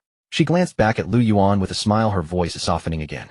"Brother Yuan, don't underestimate girls. I'm capable of learning too." Liu Yuan was caught off guard by that smile, his ears flushing red. "I didn't mean to. I just thought. You're amazing." Yu Xiao turned back around. The curve of her lips disappeared. They moved through the jungle for about 10 minutes. The tropical vegetation was ridiculously dense. The canopy overhead fractured sunlight into shards, and the air hung heavy and humid. Sweat had soaked through the back of Yu Xiao's quick-dry jacket. But this body, perhaps because of its lighter weight, had better stamina than she'd expected, at least no shortness of breath. "Keep going, Brother Yuan. We should arrive in about 20 minutes. The air in the jungle clung to the skin, thick, damp, and heavy as a steamer basket, impossible to shake loose. Yu Xiao led the way, using her left hand to push aside the low-hanging vines while her right gripped an iron rod, her gaze constantly sweeping the ground on either side. Bamboo. She needed bamboo. A compound bow without arrows was nothing more than a glorified stick for stoking fires. If she could find a dense grove of bamboo, she could shave down a few arrow shafts and use the military knife to sharpen the tips into something passably usable. But this jungle was filled entirely with broad canopied trees. Thick trunks wrapped in moss carpeted the ground with a deep layer of rotting leaves. Forget bamboo. There wasn't so much as a single straight branch to be found. Huff, huff, huff. The rough panting of Liu Yuan's breathing came from behind. The fellow was lugging that enormous mountaineering backpack through the underbrush like he was competing in a weighted cross-country race. "Ruyan, wait for me. These damn branches keep scratching my face." Yu Xiao didn't stop, but she slowed her pace by half a beat. Liu Yuan caught up, swiping the sweat from his face with one hand and casting a glance at the iron rod in Yu Xiao's grip. "Aren't you tired holding that thing the whole time?" "Tired." Yu Xiao's answer was honest. Liu Ruyan's arm had been holding up that iron rod for 10 minutes now, and her forearm had already gone numb with strain. "Hold on to SEC then." Liu Yuan dropped his backpack to the ground, pulled open the side zipper, and fished out a black metal tube from inside. Click, click, click. The 3 folding segments snapped open and locked into place, one after another, transforming into a trekking pole roughly 1.2 meters long. The body was matte black carbon fiber with a ring of anti-slip rubber wrapped around the grip. The bottom end was fitted with a tungsten steel tip that looked like it meant business. "Here." Liu Yuan held out the trekking pole. "Won this in a lottery too. I was originally going to use it for trailblazing. But look at this tip on the end. It'd do quite a number on someone too." Yu Xiao took it and weighed it in her hand. Light. At least 2/3 lighter than the iron rod, yet the hardness hadn't been compromised in the slightest. Carbon fiber had excellent tensile strength and wouldn't snap, and the length was just right for her stature. "How do you have everything?" Yu Xiao shot Liu Yuan a glance. "Just lucky, I guess." Liu Yuan let out a sheepish laugh and patted his chest. "I'm no good at anything in this life, but I've got great luck with my hands. Back when I was a kid, I could grab a stuffed toy on the first try." Yu Xiao stuffed the iron rod back into the backpack, swapped in the trekking pole, and casually gave it a couple of swings. It felt natural in her grip. "Thanks, Brother Yuan. What are you being polite for? Who's a stranger to whom?" Yu Xiao resumed her stride. The trekking pole tapped against the rotting leaves, the tungsten steel tip sinking effortlessly into the soil below. This thing was a walking stick, a weapon, and a trailblazing tool, all in one. In her mind, she silently added another point to Liu Yuan's value assessment. This man's fortune was probably even more absurd than she had originally estimated. His daily lottery draws produced blue-tier blueprints. Before entering a dungeon, he'd fished out an E-grade tent, and now even the random trinkets he pulled from his pack were quality goods. If only she could see his stat panel one day. The two of them pressed deeper into the jungle. The terrain began to rise, the rotting leaves beneath their feet growing sparse, replaced by exposed gravel and tangled roots snaking across the ground. Yu Xiao chose the path ahead, detouring around massive fallen trees when she encountered them, and using her trekking pole to push through dense thickets. After roughly 5 minutes of walking, she noticed a fallen dead tree. The broken section exposed a generous amount of straight wood fibers dried to just the right degree. She knelt down, drew her military knife, and tested a cut. The wood was on the harder side with fine dense grain that wouldn't easily split. It would work. What are you doing? Liu Yuan leaned over. Arrow shafts. Yu Xiao cut 3 branches about as thick as a finger and roughly 60 centimeters long. The bow is there, but without arrows, it's just for show. This wood's hard enough. Whittle it down a bit, and it'll do in a pinch. You know how to make arrows too. It's not difficult. Just sharpen the tips. Split the tail end and wedge a leaf in as fletching. The flight stability won't be great, but within 20 meters, it'll get the job done. As she spoke, she used the military knife to swiftly scrape the surface of each branch, revealing the smooth wooden core beneath. Her movements were clean and practiced. She was clearly no stranger to handling a blade. Liu Yuan crouched beside her, watching his Adam's apple bobbing. But this time the reason he swallowed had nothing to do with socks. It was because when Yu Xiao crouched down, those black yoga pants outlined every contour of her hips with merciless clarity. Above, the quick-dry jacket cinched at the waist, creating a waist-to-hip ratio so exaggerated it made his scalp prickle. White knee-high cotton socks stretched from the collar of her sneakers all the way to mid-calf, snugly encasing that perfectly proportioned curve of muscle. Sunlight filtered through the forest canopy, scattering like broken gold across her hair and shoulders. Liu Yuan's gaze crept 2 inches upward along the edge of those cotton socks. Then he quickly yanked it back. No focus. There were wild beasts in this jungle. He shook his head hard, forcing himself to fix his attention on the surrounding brush, sweeping his gaze around at random. Yu Xiao stood up and tucked the 3 finished arrow shafts into the side pocket of her backpack. Let's go, we're almost there. The two pressed onward. The slope grew steeper, and the stones beneath their feet grew larger as well. Yu Xiao led in front, with Liu Yuan trailing roughly 2 steps behind. He looked again. This time he truly couldn't help it.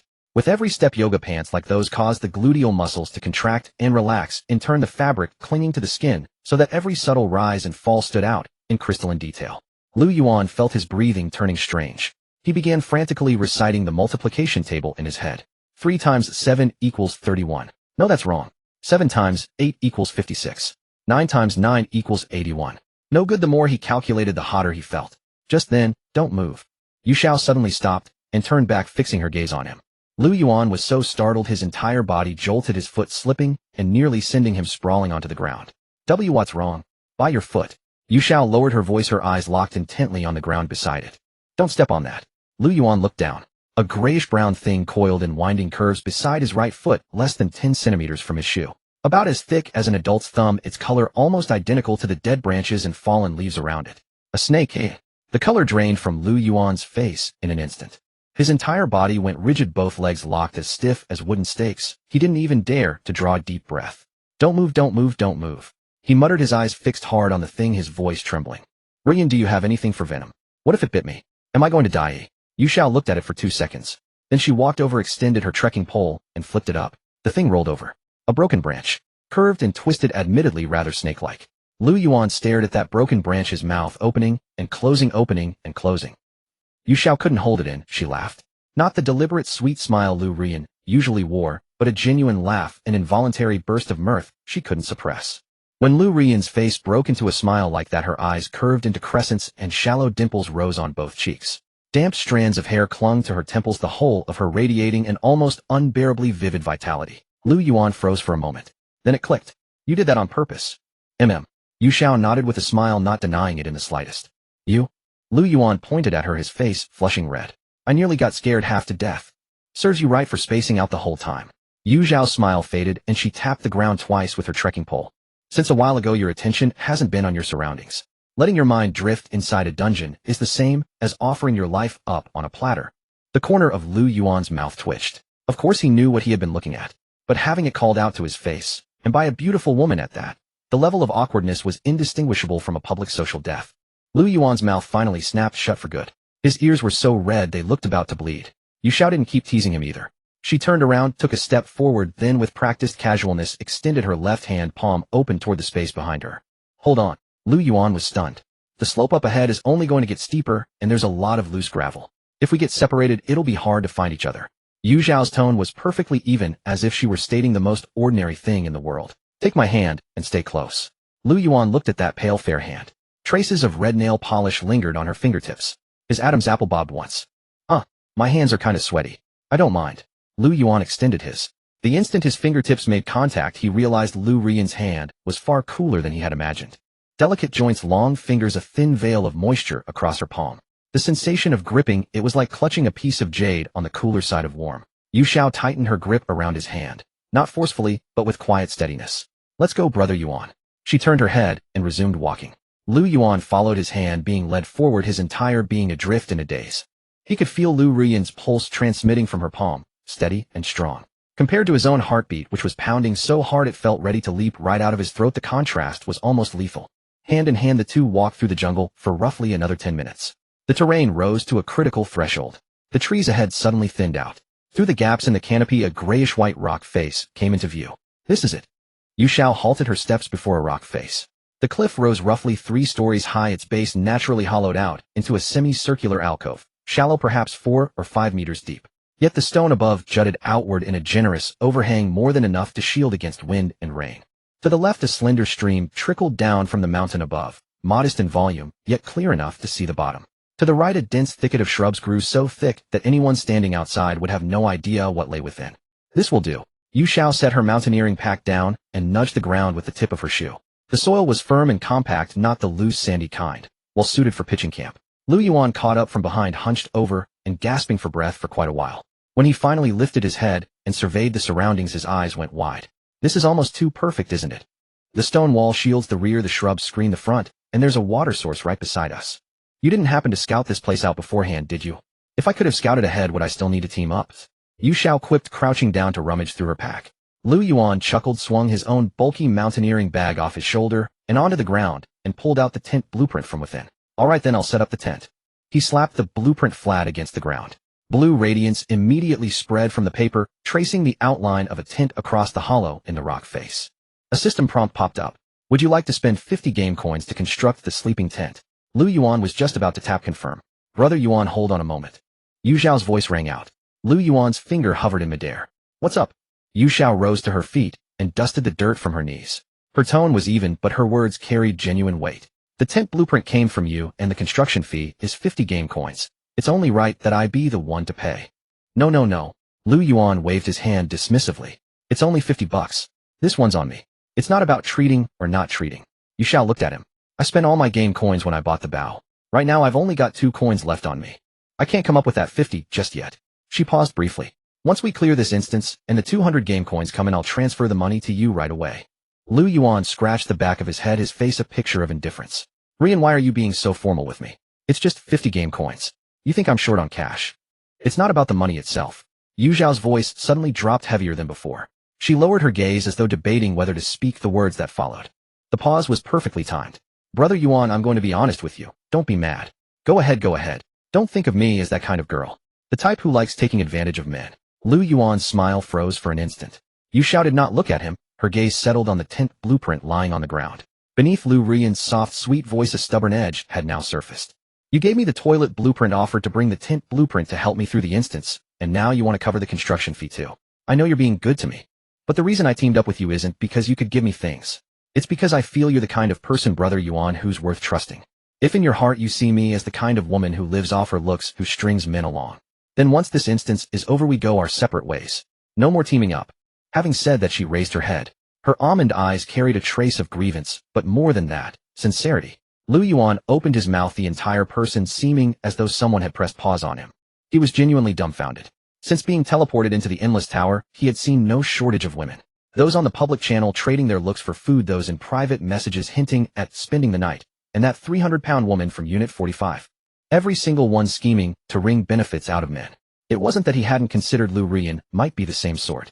After all, she had previously been quite active on the channel trading goods at low prices. But after a few days of interaction, he'd realized something was off. This woman would proactively suggest splitting the bill. After trading her stockings for his blueprint, she'd worried he'd lose out and voluntarily offered a pair of high heels on top. After he'd provided the tent blueprint, she'd earnestly insisted on paying for it. And when he'd said, no need, she'd turned the tables on him with a don't think of me as that kind of person. Most critically, Liu Yuan's gaze drifted almost involuntarily toward the long white cotton socks on Yu Xiao's feet. The sock cuffs peeking above her sneakers, pristine taut hugging the slender line of her calves. He recalled the scent of those stockings, a memory that lingered with him still. And the girl before him now stood with her face tilted upward, awaiting his answer. There was something in those eyes that defied easy description. Not coyness, not flattery, more like, whether you choose to trust me is entirely up to you. Liu Yuan felt something strike him squarely in the chest. It wasn't the flutter of romantic attraction. It was the sensation of being taken seriously, a feeling he had never experienced before. Ruyan. He spoke at last, his voice considerably lower than usual. You're overthinking it. I've never once thought of you as that kind of person. To be honest, at first I really was just after your stockings. He rubbed his nose sheepishly. But chatting with you these past 2 days, the things you know far surpass what I do. Wilderness survival, picking campsites, analyzing intel. Where could I possibly hold a candle to you? If you were really just a pretty face, I wouldn't dare team up with you to run an instance. Having finished, Liu Ruyan crouched down and pressed his hand to the blueprint once more. It's just $50. Pay it back if you want or don't. I couldn't care less. He pressed the confirm button. Azure radiance spread outward. A dark green triangular tint rapidly took shape within the rock alcove. The fabric drew taut of its own accord, the support poles sinking deep into the soil. 3 seconds later, a tent large enough to accommodate 3 grown adults stood sturdy and secure. A faint blue light film shimmered across its surface, the special aura designed to repel F-grade beasts. Liu Ruyan unzipped the tent flap and took a peek inside. Plenty of room in here, and it even comes with a moisture-proof mat on the floor. He turned back and gave Yu Xiao a thumbs up. Yu Xiao watched his foolish grin, and the corners of her own lips curved slightly in response. A faint natural smile. Yet in the depths of her eyes there lingered not a single trace of warmth. Phase 1 success. Beginning with that first trade, offering original stockings and voluntarily throwing in an extra pair of high heels, and continuing now to her proactive offer to repay him and her refusal to take anything for free, every step had been planting the same seed in Liu Yuan's heart. She was not that kind of woman. She was different from everyone else. Human beings are instinctively drawn to glance twice at things that are different from everyone else. All the more so when the body in question bore an E-grade charm talent. It was a silent, imperceptible influence. No deliberate display was required. Simply being near a male creature would cause him to develop an unconscious sense of fondness. To steal another glance at her. To listen when she spoke. To believe every word she said. Liu Ruyan himself was never a man of deep cunning or guarded hearts. Under the enhancement of this passive buff, every word Yu Xiao uttered, every expression she wore, every perfectly timed silence, all were magnified twofold within his heart. Trust, when all was said and done, was nothing more than emotion layered upon emotion. Once those layers grew thick enough, he would willingly lay every good thing he had at her feet. Yu Xiao carried her mountaineering pack into the tent. She had originally regarded Liu Ruyan as nothing more than a tool to be used and discarded. His tent to clear the instance, his luck to milk the gotcha pulls, then a pat on the rear, and off she would go. But now she had changed her mind. This man's fortune value was simply heaven-defying. Day 3, he'd pulled the toilet blueprint, day for the tent blueprint. Both exceptionally practical blue-quality items. If she bound herself to him long-term, keeping him pulling the gotcha endlessly, those items would sooner or later find their way into her hands. She needn't fight for them, needn't steal them. She only needed to let the man give willingly. And to achieve that, she must not rush. She would have to take it slow. Step by step, deepen the trust, layer by layer, draw the noose tighter, until the day he could no longer live without her. Yu Xiao pulled open the zipper of the tent and bent down to crawl inside. It was spacious within, far more roomy than it appeared from the outside. A moisture-proof mat lay flat on the ground, its soft material springing back when pressed by hand. The headroom was sufficient as well. At her height of 1.65 meters, she could stand upright with room to spare above her head. She tossed her hiking pack into a corner and surveyed the tent's interior. A small ventilation opening was cut into the roof, with pull-open observation windows on each side. The zipper was of decent quality. Once locked from the inside, there was virtually no chance of forcing it open from the outside. Not bad at all, she muttered to herself. Yu Xiao sat down and bent to untie her shoelaces. She removed her athletic shoes and set them at the tent entrance, her feet now clad only in white crew socks as she pressed her soles against the moisture-proof mat. Her toes wiggled inside the socks. The stifling heat that had built up throughout the morning began to dissipate, and she felt considerably more at ease. She unzipped her quick-dry jacket, took it off, folded it neatly, and used it as a pillow. Only her black sports bra and yoga pants remained on her body. "Brother Yuan, come in and rest for a bit," she called out. Outside the tent, Liu Ruyan was crouching and organizing his backpack. Hearing her words, his hands paused mid-motion. Coming. He kicked off his shoes and ducked his head to squeeze inside. But the moment he entered, he froze in place. Yu Xiao was lying on her side on the moisture-proof mat, one arm tucked beneath her head. Her sports bra left her collarbone and shoulders fully exposed, and the sliver of midriff between showed skin so pale it seemed almost unnatural. Her yoga pants wrapped from waist to ankle, with white cotton socks covering the pant legs. The arch of her foot was raised, toes slightly curled inward. Inside the sealed tent, the space was inherently cramped, and air circulation was sluggish. That scent drifted toward him almost imperceptibly. It was not the fragrance of perfume. It was the faintly sour note that rose from cotton socks after being confined for most of the day, mingled with perspiration and body warmth. The aroma bore some resemblance to that silk stockings carried, yet it diverged in its essence. The scent of silk stockings was sharper, more assertive. The cotton socks aroma was subtler, only perceptible at close range. Yet it was precisely this elusive quality, so faint yet so potent, That proved far more intoxicating than any direct assault on the senses. Liu Yuan's Adam's apple bobbed as he swallowed hard. He lay down several arms lengths away from Yu Xiao. He fixed his gaze on the tent ceiling, counting silently to 10. Then his eyes drifted involuntarily to the right. Yu Xiao lay with her eyes closed, her chest rising and falling with each breath. The strap of her sports bra had slipped down from her left shoulder, but she made no move to adjust it. One sock-clad foot was raised, the sole oriented toward Liu Yuan. Dust marked the bottom of the sock and the ball of her foot, and big toe showed darker patches from accumulated sweat. Liu Yuan's breathing grew heavier. He rolled onto his side, turning his back to Yu Xiao and burying his face in his own arm. His mind was consumed by thoughts of those socks. He wanted to touch them. No, he couldn't. He wanted to smell them. Absolutely not, absolutely not. Are you hot? Yu Xiao's voice suddenly came from behind him, and Liu Yuan jolted forward. Not hot at all. Not even a little. Yu Xiao opened her eyes and glanced at his rigid board-like back, saying nothing. She shifted closer to Liu Yuan and reclined on her side once more. Her knee nearly brushed against the small of his back. That familiar scent grew ever closer. Liu Yuan felt as though smoke were rising from his spine. Yu Xiao closed her eyes. She understood Liu Yuan's state of mind perfectly, yet she felt no concern about it whatsoever. To her, Liu Ruyan was nothing more than a garment. As long as she found something more suitable, she could replace it at any moment.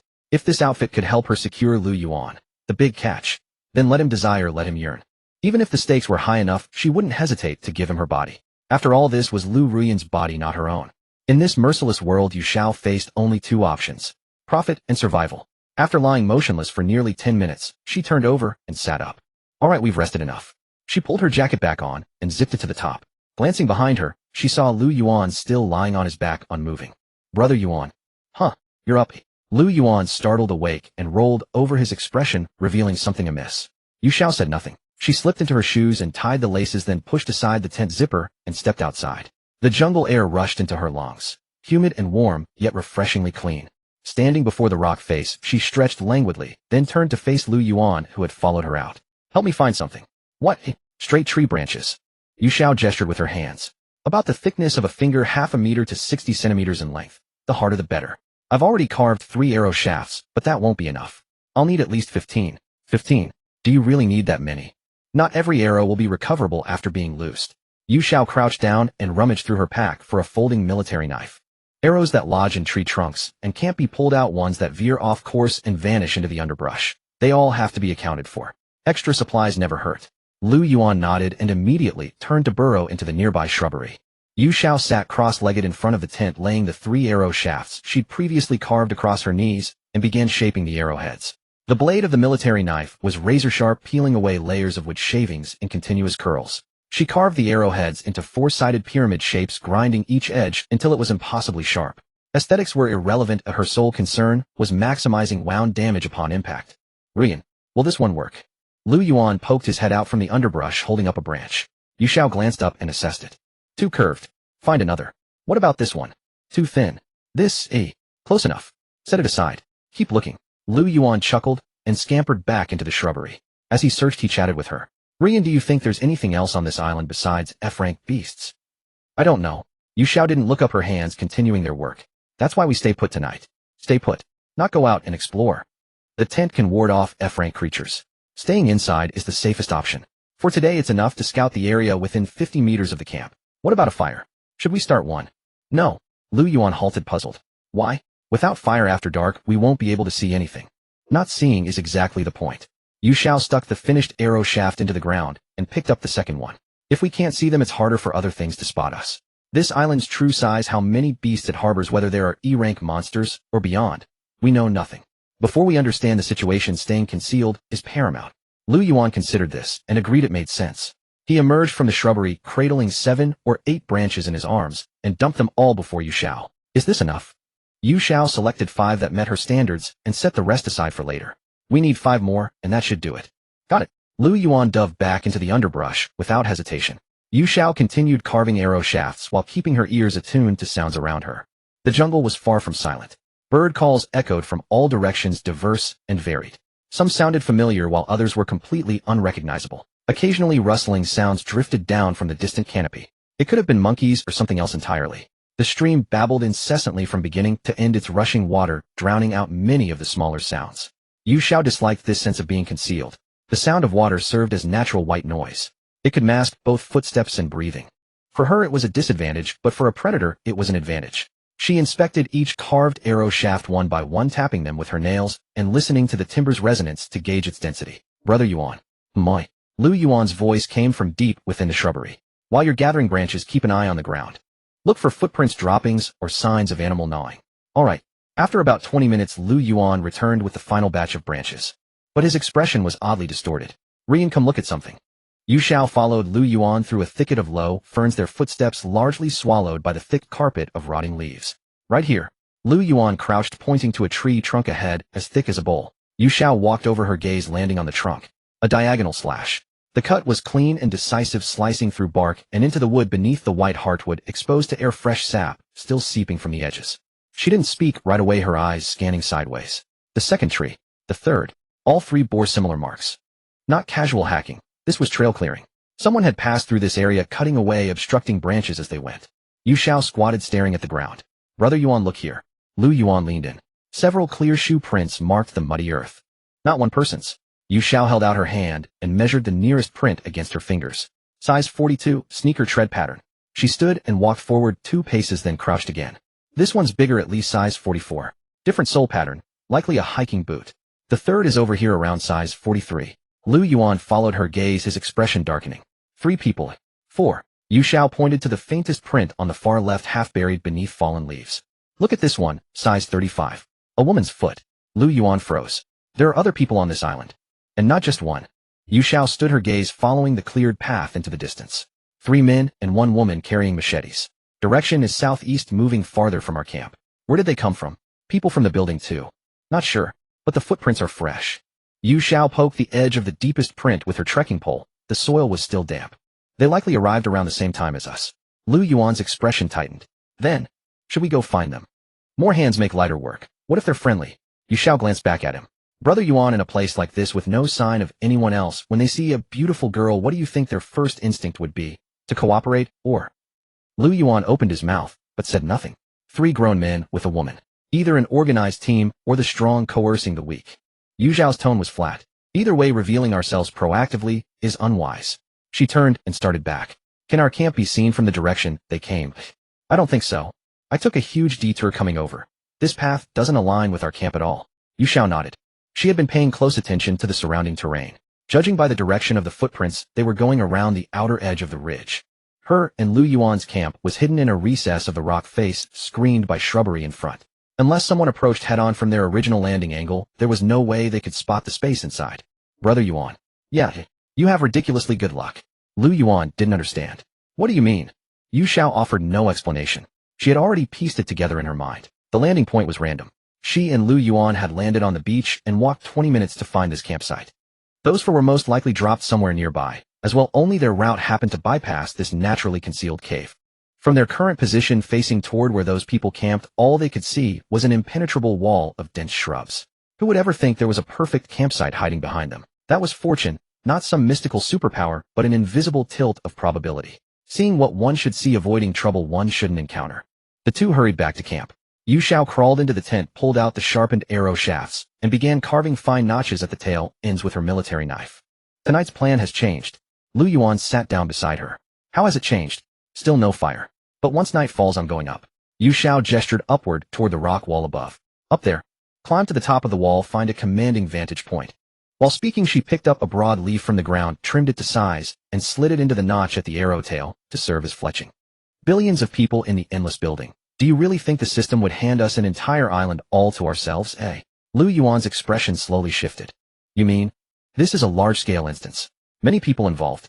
Most likely. Yu Xiao knocked the first finished arrow to her bowstring and sighted it toward a tree trunk outside the tent. That guy from 8 said he ran into 3 F-class hyenas on the island. But he never mentioned whether he encountered other people. He hid that information. He had all the key information. Yu Xiao set the bow aside. Thinking about it now, everything he said was technically true, but entirely useless. Something like, bring weapons, and you'll be fine, or just last 3 days. The most important thing, he didn't mention a single word. Liu Yuan clenched his fist. That bastard. The rest of the afternoon passed with both of them busy at their own tasks. Yu Xiao sat cross-legged before the tent, shaving arrow shafts. The knife scraped layer after layer against the wood core, and wood shavings piled all around her. 15 arrows. Each one needed to be uniformly thick with a forward center of gravity, otherwise they'd fly as erratically as a drunkard. Meanwhile, Liu Yuan wasn't idle either. Yu Xiao had taught him how to build a simple alarm system. The principle was straightforward. Thin vines stretched as tripwires 30 meters outside the camp perimeter, with an empty water bottle tied every 2 meters, each filled with a few small stones. Something tripped the vine, and the bottle would clatter.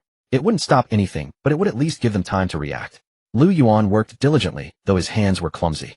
He untied and retied the same vine, knot over and over, taking nearly half an hour to finish the first node. Brother Yuan, you tied that knot backwards. Huh, backwards. Let me see. Doesn't this look right? Give it a pull and try. Liu Yuan yanked it, and the entire vine unraveled with a loud rustle. Start over. Yu Xiao didn't even look up. By the time Liu Yuan had fumbled through setting up the entire perimeter alarm line, the sun was nearly setting. Orange-red light filtered through gaps in the canopy, bathing the rock face in warm color. Yu Xiao did a final inspection of her 15 arrows. Each shaft was fletched with a leaf, the arrowheads sharpened into tetrahedral points. Not refined, but they bury themselves into flesh within 20 meters without fail. She packed the arrows into her backpack and drew the compound bow a few times, testing the tension. Enough. Night fell faster than expected. In the tropics there were no long dusks. Once the sun dipped below the horizon, the jungle's light vanished almost abruptly. The two crawled into the tent and zipped it shut. A dim warm glow lit the inside of the tent, soft enough not to blind, but clear enough to see each other's faces. Liu Yuan opened his backpack and rummaged through it, pulling out 2 compressed biscuit bars and offering one over. Make do with this. Yu Xiao took it and bit in. After 2 chews, she nearly gagged. Worse than the black bread back at the dorm. Hard and astringent, swallowing it felt like eating sand. Liu Yuan, however, ate heartily, finishing in 3 or 4 bites and chasing it down with 2 large gulps of water. After the meal, a quiet settled over the tent. Outside, the jungle was coming alive. Insect chirps rose and fell in succession, occasionally interrupted by the calls of unknown creatures. The pale blue barrier on the tent's surface flickered faintly in the darkness. Liu Yuan leaned against his backpack, his gaze drifting. Yu Xiao noticed. She tugged at the collar of her quick-dry jacket, exposing a hint of deep cleavage, and fanned herself with one hand. Brother Yuan. Yeah, do I smell bad or something? Smelly. Liu Yuan was taken aback. He instinctively sniffed the air. There really was a faint odor in the tent, but honestly, it was far more pleasant than his own sour sweat stench. Not smelly at all. You're lying. Yu Xiao brushed aside the damp strands of hair at her temple and wrinkled her nose as she smelled her own arm. We've been walking all afternoon. I'm drenched in sweat. Of course it stinks. It's not. I swear. Liu Yuan raised his right hand, his expression so earnest it bordered on comical. Even if there is. It's still. Still what? The good kind. Yu Xiao stared at him for 2 seconds. The guy's ears were crimson again. As long as you don't mind me, far brother. Yu Xiao tugged at her jacket collar and let out a sigh. Actually, I wanted to go wash by the stream too, but I'm not sure it's safe. I didn't dare. Then we definitely can't go. Liu Yuan suddenly grew serious. The area near the stream falls outside the tent's protective barrier. If a beast sneaks up, you wouldn't even be able to sprint through the water. Yu Xiao nodded silently. The insect chirps outside grew increasingly dense. Now and then an unidentified creature let out a distant cry. Yu Xiao leaned against her backpack for a while. The urge to urinate surfaced once more. She held it for a few seconds before giving in. Far brother. I need to use the bathroom. Liu Yuan's expression froze. Just go then. Find some corner outside the tent. I don't dare go out alone. Yu Xiao kept her head down, her voice muffled. It's pitch black outside. What if something? She lifted her gaze, apricot eyes tinged with embarrassment. Could you keep watch for me? Just stand nearby, no need to look. Liu Yuan's Adam's apple bobbed. Oh, of course I won't look. So will you help me, eh? Absolutely. Of course. He practically bounced to his feet. He fumbled with the tent zipper, peeking half his head out to scan left and right before confirming nothing was amiss, then crawled entirely outside. Safe? Come on out. Yu Xiao followed her, sneakers pressing into the soft mud. She looked up at the sky, no moon but stars thick enough to provide a dim glow. She moved behind a large rock beside the tent and glanced back at Liu Yuan. Turn around. Turning. Liu Yuan spun 180 degrees, facing the shrubbery with his hands clasped behind his back, standing at rigid attention. Yu Xiao crouched down and pulled her yoga pants lower. Seconds later, liquid landed on the dry leaves, the soft rustling sound sharp against the quiet night. Liu Yuan felt his ears burning through. He started counting stars. 1, 2, 3. All done. Yu Xiao's voice came from behind him. He turned around to find her already standing, adjusting her waistband. Let's go, head back. Both climbed into the tent. Yu Xiao zipped up and lay naturally on the moisture-proof pad. Far brother, thank you. What's there to thank me for? Liu Yuan also laid down, his voice flat. Partners look out for each other. Yu Xiao closed her eyes. Partners. Good word. In truth, the camp's 30-meter radius was well within the tent's protective barrier. A grade F beast couldn't possibly approach. There was zero danger in her going out alone. But she deliberately drew Liu Yuan into it. The gesture was trivial, almost laughable in its insignificance. Yet that was precisely its power. The strongest bonds between strangers were never forged through grand gestures. They accumulated in small, intimate moments, keeping watch, listening to her voice in the dark, standing guard when she needed it most. Layered together, these gestures forced Liu Yuan's subconscious toward a single conclusion. She trusts me. And what does a man who's trusted by a beautiful girl do? He'd do anything. Yu Xiao turned onto her side, facing the tent wall. In the channel chat room, Liu Yuan was the pervert who demanded to buy unwashed stockings, speaking without any restraint. But in face-to-face encounters, how did he fare? Even a casual handhold sent his pulse racing. When asked to stand guard, his ears turned crimson. On the internet, he was bold and aggressive, but in reality, he was submissive and timid. A classic keyboard warrior. And what a remarkably lucky one at that. This type of person was the easiest to manipulate. Men who had never experienced tenderness from women in reality became increasingly addicted once they tasted it. The more addicted they became, the harder it was to leave. And the harder to leave, the more obedient they became. Yu Xiao's breathing gradually evened out. Sleep now. There was important work ahead in the second half of the night. Liu Yuan lay awake, unable to sleep, staring at her beautiful face close by and the athletic socks on her feet. He'd had this particular fascination since childhood. He'd dated several girlfriends before, but each time he revealed his feelings, they treated him like a creep. Ruyan was completely different from those women. She had her own principles and was exceptionally capable navigating this wilderness with ease. Most importantly, she didn't reject his hobby. She treated him as someone she could trust. That was enough. As he lay there inhaling Ruyan scent, Liu Yuan gradually drifted off to sleep. Far brother, wake up quickly. Liu Yuan blinked, his eyes open in a daze. The tent was dimly lit with warm light, and Yu Xiao's face was right in front of him, one hand pressing on his shoulder. What time is it? Just past midnight. Liu Yuan rubbed his eyes. What's wrong? Did something happen? Nothing happened. Yu Xiao was already wearing her shoes, squatting beside him and holding a compound bow. Come with me. At midnight. Do you remember those 4 sets of footprints from this afternoon? Liu Yuan's drowsiness cleared significantly. Yeah, 3 men and 1 woman. A building dungeon wouldn't possibly spawn just 1 island for 2 people. There must be other players here, Yu Xiao whispered. They can hide during the day, but not at night. Why? How do people without tents survive the jungle night? Liu Yuan finally understood. Make a fire. Right. Yu Xiao nudged his backpack. Let's climb to the top of that cliff above camp. From high ground, we can see every fire on the entire island at a glance. Without hesitation, Liu Yuan put on his shoes and exited the tent. The 2 of them navigated through the darkness to the side of the cliff and found a relatively gentle route to climb up. Yu Xiao led the way with Liu Yuan following behind. The cliff wasn't particularly tall, but climbing at night was completely different from daytime. He couldn't see where to place his feet, clearly relying entirely on touch. Yu Xiao's fingers gripped a protruding rock ledge, her toe finding purchase in a crack, and with a surge of her core, she pulled herself up. Behind her, Liu Yuan let out a muffled grunt. Are you okay? Just bumped my knee. It's fine, let's keep going. 2 minutes later, they both reached the top of the cliff. The view opened up instantly. Night wind blew in from the sea, carrying salty, humid moisture. Above them, the starry sky stretched to the horizon, and below was an entire expanse of dark jungle. Only the coastline was traced with a curved silver-white edge by starlight. Yu Xiao lay flat on the cliff top, pressing her body low. Then she saw it. Southeast. A flickering orange glow roughly 2 kilometers away, pulsing through gaps in the dense forest. Far brother, to the southeast. I see it. Liu Yuan also lay down, following her finger's direction. Yu Xiao continued scanning. Due south-southwest, further away at roughly 3 to 4 kilometers, another one. This fire was noticeably larger, its light more than twice as bright as the first. Second position at 7 o'clock. That fire is so big.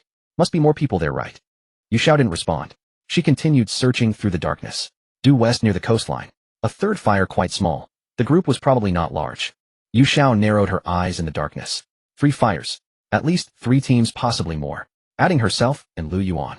Just how many people had been packed onto this F-rank instance island? Yu Xiao lay prone atop the rock while her gaze locked onto the smallest flicker of firelight in the due west. It was the nearest one, barely over a kilometer away. Brother Yuan. Yu Xiao slowly drew her body back. Let's go check out the closest one. Liu Yuan's eyes widened, and he lowered his voice, whispering, join the commotion in the dead of night. What if we get spotted going over there now? That's exactly why we need to scout them out. Yu Xiao rolled over to sit up, slinging the compound bow over her shoulder. When we came in, absolutely no one in the entire floor's public channel mentioned entering the dungeon. Think about it. What does that tell you? Liu Yuan pondered for a moment. Are you saying the people on this island come from different floors? Smart. Yu Xiao stood up straight. Everyone was dragged into this godforsaken place. Intelligence from each respective floor is of paramount importance. If this group is friendly, we can cooperate and exchange information. At least we can figure out how other places operate. Liu Yuan was still uneasy. What if they are unreasonable? Yu Xiao raised her hand and patted the riser of the bow on her back. Having weapons in hand is the foundation of being reasonable. If we run into some blind fools, these 15 arrows of mine can teach them how to behave. Let's go. The two of them slowly climbed down along the rock wall. Night in the jungle was pitch black, so dark that one could not see their own hand in front of their face. Only the faintest starlight barely outlined the silhouettes of the vegetation. Yu Xiao led the way, leaning on her carbon fiber trekking pole to feel out the path. Beneath their feet lay slick moss and decaying leaves. They moved at a snail's pace, trying their utmost not to make a sound. After walking for about 20 minutes, Yu Xiao suddenly halted. Behind her, Liu Ruyan nearly collided with her and quickly stopped himself. Yu Xiao squatted down, her palm pressing close to the ground as she felt around. A large chunk of soil had been overturned and several nearby ferns were trampled to a pulp. She gestured with her fingers along the edge of the depression. "Brother Yuan, come look." Liu Ruyan leaned in and followed Yu Xiao's hand. His scalp instantly went numb. It was a claw print larger than an adult man's face. At the front, 3 sharp claws had gouged deep ruts into the soil, the edges remarkably distinct. There was even a lingering pungent stench in the air. What kind of creature left this print? Liu Ruyan gasped. "I don't know, but it absolutely cannot be an F-rank beast." Yu Xiao stood up, pulling out a bottle of water to wash her hands. The toe marks are 3 fingers wide with such deep, curved talons. This thing must weigh at least 200 pounds, and it is highly aggressive. Liu Ruyan swallowed hard. Isn't this island an F-rank dungeon? How could there be such a monster? That is why I have always said the lack of rules is the most lethal rule of all. Yu Xiao stuffed the water bottle back into her pack. Subconsciously, everyone assumes F-rank dungeons are filled solely with F-rank weaklings. If you harbor that mindset, you won't even know how you died when you encounter something like this. Avoid this area. Oh, let's bypass it. The two continued to feel their way forward. After another 10 minutes of walking, firelight finally leaked through the gaps in the foliage. Ahead lay a relatively flat clearing in the woods. Yu Xiao reached out to stop Liu Ruyan. Hiding behind a dense thicket of shrubs, they parted the leaves to look through. A bonfire blazed in the center of the camp, surrounded by several simple outdoor tents. By the fire stood 3 men and a woman. Seeing the scene before him, Liu Yuan's eyes instantly turned bloodshot. His fists clenched tightly, his breathing growing heavy. The woman in the center lay by the fire like a discarded piece of tattered clothing. 2 men, seemingly lackeys, were riding roughshod over her body without restraint. The woman stared blankly at the night sky with hollow eyes, her mouth half open, no longer even able to whimper. A bald man sat on the other side of the fire, poking at the firewood with a branch while chewing on a piece of jerky. "All right, don't kill her." The bald man spat out a scrap of meat. "If she dies, this trip was for nothing. We still need her to transfer the dungeon clearance rewards to us." One of the lackeys, a yellow-haired youth, snickered. "Boss, your scheme is brilliant. Specifically targeting the public channel to dupe those rookies who have never entered a dungeon. As long as we bring a complete novice in the team, we are guaranteed to match into this lowest F-rank survival dungeon." Another man with a scarred face chimed in. "Exactly.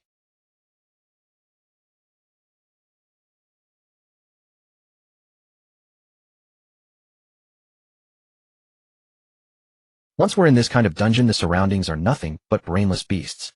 We have weapons and manpower. This woman is just some entertainment, and the men can be used as meat shields to scout the way." The bald man said with a cold face. "Finish up quickly. Tomorrow during the day we still rely on this woman's F-rank water purification ability for drinking water. Who told you guys to enter the dungeon without even bringing a pot to boil water? If she collapses and dies from dehydration, you guys will be drinking urine for the next 2 days." Listening to this, Liu Yuan's sanity was on the verge of snapping. Although he usually talked nonsense and had bizarre hobbies, he was a man of principles. The scene before him directly crossed his bottom line. Reaching toward his waist, he gripped his self-defense iron rod and prepared to lunge forward. But a hand clamped down tightly on his wrist. Yu Xiao's hand was ice cold. Squatting beside him, she stared at Liu Ruyan with calm eyes, shaking her head with extreme deliberation. Liu Ruyan turned his head, his eyes shot with blood, and rasped in a barely audible whisper, "They are defiling her. They're beasts." Yu Xiao did not speak. She merely gestured with her chin toward the bald man. By the fire, the bald man pulled a dark object from his waistband. The metallic texture glinted in the firelight. He spun it deftly in his hand and flicked the safety catch on the side with his thumb. Click. It was a handgun. "Damn it. Before getting dragged into this dump, I was planning on pulling off a major heist." The bald man wiped the barrel with the hem of his shirt. "I brought this buddy along to make some quick cash. Didn't get the money, but ended up here instead. Actually, this is fine too. There are no cops or rules in this place. My gun is the rule. Whoever dares to make trouble, I'll serve them a lead salad." Liu Ruyan froze completely. A handgun. At this stage, where even iron tools were a rarity, a modern firearm was the absolute sovereign. Let alone having only an iron rod in hand. Even if he possessed 3 heads and 6 arms, he would be nothing but a corpse before such a weapon. Yu Xiao stared at the gun. Her heartbeat remained perfectly steady, devoid of any fear. Instead, a thick, intense layer of greed welled up in her eyes. This was an absolute weapon. Once she acquired it, she could walk tall across the entire 6,666th floor. She refused to believe that Wang Chong with his D-rank strength enhancement could withstand bullets at this stage. Yu Xiao gently patted the back of Liu Yuan's hand, gesturing for a retreat. Liu Yuan cast one last glance at the dying woman. He was deeply unwilling, but he knew all too well that rushing out now would be throwing his life away. Gritting his teeth, he slowly retreated behind Yu Xiao. The two retreated a full 400 meters. Only when they were absolutely certain the others could not hear them did they stop. Liu Yuan punched a nearby tree trunk, sending a shower of leaves rustling to the ground. Fuck, he cursed under his breath.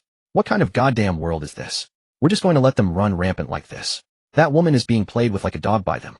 Yu Xiao leaned against the tree trunk and handed him a bottle of water. Drink some water and calm down. Liu Yuan did not take it. He stared straight at Yu Xiao. Ruyan, are we just going to let this go? Are we really going to pretend we saw nothing? They have a gun. Yu Xiao's tone was incredibly flat, devoid of any discernible emotion. Liu Yuan was left speechless. It's a real gun. Yu Xiao continued. None of us know how many bullets are left inside. Beyond 7 paces the gun is fast. Within 7 paces the gun is both fast and accurate. If you rush and you're just throwing your life away. But that girl. Are we just going to leave her there to die? Liu Yuan's eyes grew red. She won't survive. Yu Xiao looked directly into Liu Yuan's eyes. Her will has already shattered. If you go to save her, you'll only cost us both our lives. The two of them fumbled their way back through the darkness. No moonlight remained. Only a few scattered stars above their heads. Yu Xiao walked in front, her trekking pole striking the ground with each step. Her pace was unhurried, yet her bearing never wavered. Before setting out, she had memorized several landmark trees and boulders along the path, and now she could identify them all by touch alone. Liu Yuan followed behind without uttering a single word. Yu Xiao could tell from the sound of his footsteps that they dragged heavily. It was not the heaviness of exhaustion. It was the heaviness of something lodged deep within his heart. They had walked for nearly 10 minutes. Ruyan, do you think I'm completely useless? Yu Xiao's steps did not falter. Liu Yuan's voice was muffled, drifting up from behind in fragments. From the moment we entered the instance until now you found the campsite, you made the arrows, you taught me how to tie the perimeter knots. All the intelligence analysis was your doing, and the scouting earlier. You led the way. What about me? What did I do? Just gathered a few rotten branches. He paused. That woman earlier being treated like that right in front of me, and I didn't even have the guts to charge out. You stopped me. I know you were right. But inside I just feel like a complete waste of breath. Yu Xiao halted. The chirping of insects in the jungle rushed in at once, filling the silence between them. She turned around, and in the darkness found Liu Yuan's hand with unerring accuracy. Her fingers closed around his. His hand trembled. Brother Yuan. Yu Xiao's voice was soft, but each word carried firm weight. You've been playing a bigger role than I have. You just don't know it yet. Don't comfort me. I know exactly what I'm worth. I'm not comforting you. Yu Xiao tightened her grip on his hand and pulled him forward a step. Think carefully. From the moment we landed on that beach until now. How many hours has it been? Liu Yuan calculated. 12 hours. About that. In those 12 hours, how far have we walked through the jungle? Including the scouting trip just now. At least 5 or 6 kilometers. 5 or 6 kilometers of tropical jungle. Yu Xiao's speech slowed. Do you remember this afternoon when I asked you to gather branches? I also told you to keep an eye out for animal tracks on the ground. I remember. They were everywhere. Yes, everywhere. Yu Xiao paused and turned to look at him. Starlight glimmered in Liu Ruyan's eyes, bright and clear. Tracks everywhere, birdsong ceaseless. And just now we even saw a paw print larger than a wash basin. The density of wild beasts on this island is hardly low. But have you noticed something? Liu Yuan was stunned. From start to finish, not a single one has come at us. Liu Yuan opened his mouth. His mind raced through everything from daylight until now. From the beach to the campsite, 20 minutes. Gathering branches near camp, half an hour. Crossing the jungle in the dead of night for reconnaissance back and forth, 40 minutes. The whole way. Indeed, not a single wild beast had been encountered. Not even a single hare. A tropical island teeming with predators. 2 ordinary unarmed people. Traversing the jungle for nearly an hour in the dead of night. 0 contact. Does that make sense? Maybe. Just lucky. Liu Yuan ventured. Yu Xiao smiled. Yes. Just lucky. She released Liu Yuan's hand and turned to keep walking. Your luck is worth 10,000 times more than you think. Liu Yuan stood rooted to the spot, his thoughts spinning in circles, not quite grasping what she meant. Still, he vaguely sensed that Ruyan was praising him, and the frustrated self-loathing knot in his chest loosened considerably. Let's go. The camp is just ahead. Yu Xiao walked ahead, her face utterly expressionless. She had figured something out. From the moment of landing until now, she had attributed all their smooth progress to her own judgment and preparation. But in truth, the core reason this journey had gone so absurdly smoothly was not her ability. It was Liu Yuan. More precisely, it was his ridiculously off-the-charts luck stat. The tent's repelling aura only covered a 30-meter radius around camp. Beyond that range, the two of them were running naked. Yet they had run naked for nearly an hour without brushing so much as a single beast hair. That was no coincidence. That was Liu Yuan's luck at work. As long as he was nearby, danger would simply find another path. Yu Xiao's original plan had been to exploit Liu Yuan's luck to fleece lottery rewards, then gradually cut ties after the instance ended, or even use him as a shield against danger. After all, a tool was just a tool. If one died, she could always find another. But now she had overturned that plan. This man could not be let go. At least until she obtained powerful enough rewards, she had to keep him bound to her side. A walking danger avoidance shield. A never-stopping gotcha machine. And the cost? A few pairs of worn socks plus a little tenderness. There was no better deal under heaven. As for that gun, the image of the bald man releasing the safety flashed through Yu Xiao's mind. A preliminary plan had already taken shape within her. But now was not the time to act. The two returned to camp and crawled into the tent. Yu Xiao removed her shoes, lay down on the moisture-proof mat, curled up facing Liu Yuan, and closed her eyes. Brother Yuan, good night. Good night. Liu Yuan's voice was still a little muffled, but considerably better than on the way back. He lay down half a meter in front of Yu Xiao, staring at the tent ceiling in a daze for a while. He was exhausted. His body was weary, and his mind even more so. The image of that woman being humiliated by the fire kept flickering before his eyes. In his old life outside, the most he'd ever done was scroll past such things online. Type a few curses about the beasts in the comments, swipe past, and move on. But that one had been a living, breathing person. Right there, just over 10 meters away. And all he could do was watch, helplessly unable to do a thing. As these thoughts spiraled, his consciousness sank deeper and deeper. He didn't even have time to properly take in the faint scent of Ruyan's body beside him before falling into a dead sleep. Outside the tent, the jungle's night had only just begun. 30 meters from camp, the blue aura emanating from the tent held up an invisible barrier in the darkness. A gray-haired wild boar pushed its way out of the underbrush, snout sniffing toward the camp. The moment its front hoof touched the edge of the aura, the entire beast shuddered and turned tail to flee. Half an hour later, 3 hyenas roughly the size of large dogs crept over from the east. The one in front reached the edge of the aura and let out a low whimpering sound from its throat. After hesitating for several seconds, it tucked its tail and retreated into the depths of the jungle. One group, then another. Snakes, rats, unnameable four-legged creatures. All of them halted at that invisible line and turned away elsewhere. But one thing was not blocked. 80 meters northwest of camp in the darkness. Behind a massive tree requiring 3 people to encircle, something clung to the trunk, utterly motionless. It did not approach, nor did it leave. It simply remained there. A pair of eyes, larger than an adult man's fists, pierced through layer upon layer of branches and leaves, fixed in a death stare on the tent that glowed with faint blue light. Its pupils were vertical. The amber irises shimmered with an eerie cold glow beneath the starlight. It had been following them since they were on their way back to camp. All the way here. The blue aura on the tent's surface flowed slowly. Every F-grade creature that drew near would get a prickling scalp and flee instinctively. But those vertical pupils held no fear. Only a supremely patient, cool appraisal. Like a hunter weighing up his prey. Deep in the jungle, the insect chorus suddenly cut out for a few seconds. Not a single sound. Then those enormous eyes slowly closed and vanished into the night. The sky had not yet fully brightened when Yu Xiao awoke. More precisely, she had scarcely slept at all. Since returning from her reconnaissance, her mind had been in constant motion. The bald man's firearm, the massive claw prints behind the great tree, the firelight distribution of at least 3 squads across the island. These pieces of information turned over and over in her mind, assembling themselves into an increasingly clear chessboard. She had memorized the position of every piece on that board. What she lacked now was a move capable of flipping the entire board over. Yu Xiao sat up and pulled the tent zipper open, leaning halfway out. Morning light filtered through the gaps in the canopy, and the air had grown noticeably cooler than yesterday. The camp surroundings were utterly still. The alert perimeter set the previous night remained intact, untouched. She pulled on her running shoes and slipped out of the tent with quiet steps, circling once around the depression in the rock face. The shrub cover proved even better than she had anticipated. Viewed head-on, one could see nothing but densely layered leaves. Anyone passing by who didn't know there was a clearing inside would never spare it a second glance. Returning to the entrance, she glanced inside. Liu Yuan was still asleep. Lying on his side, clutching his mountaineering pack, his brows knotted into a tight crease. He mumbled something indistinct through his lips, the words impossible to make out. A nightmare. For someone with such a soft heart, last night's events would indeed be difficult to digest. Yu Xiao pulled 2 compressed biscuits and 2 bottles of water from her pack, placing them at the tent entrance. She then crouched down and patted Liu Yuan's shoulder. Brother Yuan, wake up and have something to eat. Liu Yuan jolted upright, seizing Yu Xiao's wrist in a single motion. Their eyes met for half a second. Liu Yuan's gaze carried the lingering panic of his dream. The instant he recognized who stood before him, his grip loosened at once. I'm so sorry. Did I scare you? I'm fine. Yu Xiao handed him a biscuit. Eat. We have things to do today. Liu Yuan accepted the biscuit and rubbed his face. What things, eh? Verifying a hypothesis. What hypothesis? Yu Xiao did not answer directly. She took a bite of biscuit, chewed twice, then spoke. Brother Yuan, don't you think our luck in this instance has been absurdly good? Liu Yuan considered it. It really has been smooth. But isn't that because you're good at picking the path? Picking a path lets us avoid things directly in our way. Yu Xiao looked at him.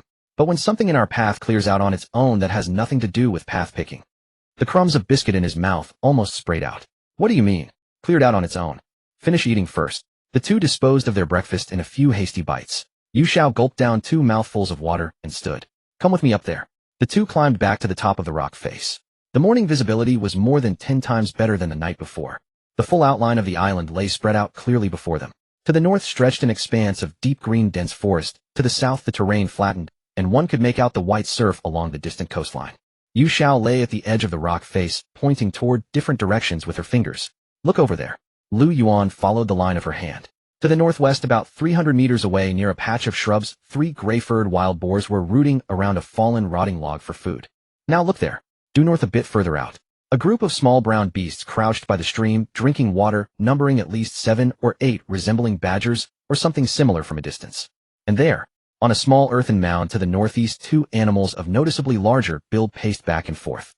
Their fur was dark gray, their limbs thick and sturdy. Oh, from afar, they looked like some kind of large canine. Surrounding our camp, at least 3 beast groups. Yu Xiao withdrew her hand. The nearest nest of wild boars is barely 300 meters from here. Liu Yuan's expression darkened somewhat. That many? Why didn't we run into a single one yesterday? That's exactly what I need to verify. Yu Xiao turned around and fixed her gaze on Liu Yuan's eyes. Brother Yuan, I need you to do something for me shortly. Go ahead. Yu Xiao pointed toward the jungle below the rock face. Starting from camp, head northwest to the area where those boars are feeding, then turn due north passing through the badger's territory by the stream, and finally loop back to camp. The whole route is roughly 1 kilometer. Liu Yuan's expression froze. You want me to go alone? Yes. Walk a whole loop. Right past those wild beasts. Yes. Ruyan, do you have some kind of misconception about me? My strength value is only 9. If one of those boars charges me, I'm done for. You won't die. Yu Xiao's tone was perfectly level. Take your trekking staff, and if anything happens, run back to camp. Anything F rank can't enter within 30 meters of the tent. Liu Yuan opened his mouth, but for a long while failed to squeeze out a second sentence. Yu Xiao saw that he had lost his nerve and shifted her tone. Brother Yuan, do you trust me? Liu Yuan looked up at her.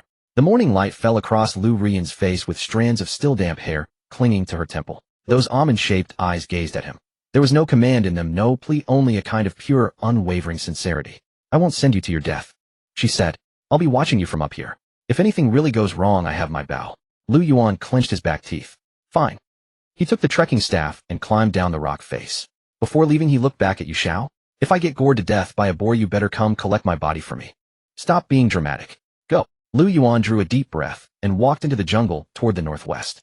Yu Xiao lay atop the rock face, her right hand resting on the compound bough, her gaze locked firmly on the figure of Liu Yuan moving through the underbrush. At the same time, her eyes remained fixed intently on the wild boars 300 meters away. Liu Yuan moved at no great speed. The jungle was difficult to traverse with shrubs and tree roots constantly tripping the step. But his bearing was precise, pushing directly toward the boar group's position. 250 meters. 200 meters. 150 meters. Yu Xiao's fingers settled onto the bowstring. 100 meters. Under normal circumstances, this distance would be sufficient to rouse the boar's vigilance. The wind was blowing from the east, and Liu Yuan was approaching from the northwest, precisely upwind. The scent of footsteps, the rustle of parted shrubs. All these signals would reach straight to the boars' snouts. But at that very moment, Yu Xiao's pupils contracted. All 3 gray-furred boars ceased their rooting almost simultaneously. The largest sow at the front lifted her head and sniffed in Liu Yuan's direction. Then she turned around. Not the panicked flight of a startled animal, nor the charge of one feeling threatened. Rather, quite naturally, as though suddenly remembering some errand, she swiveled and ambled unhurriedly toward due south.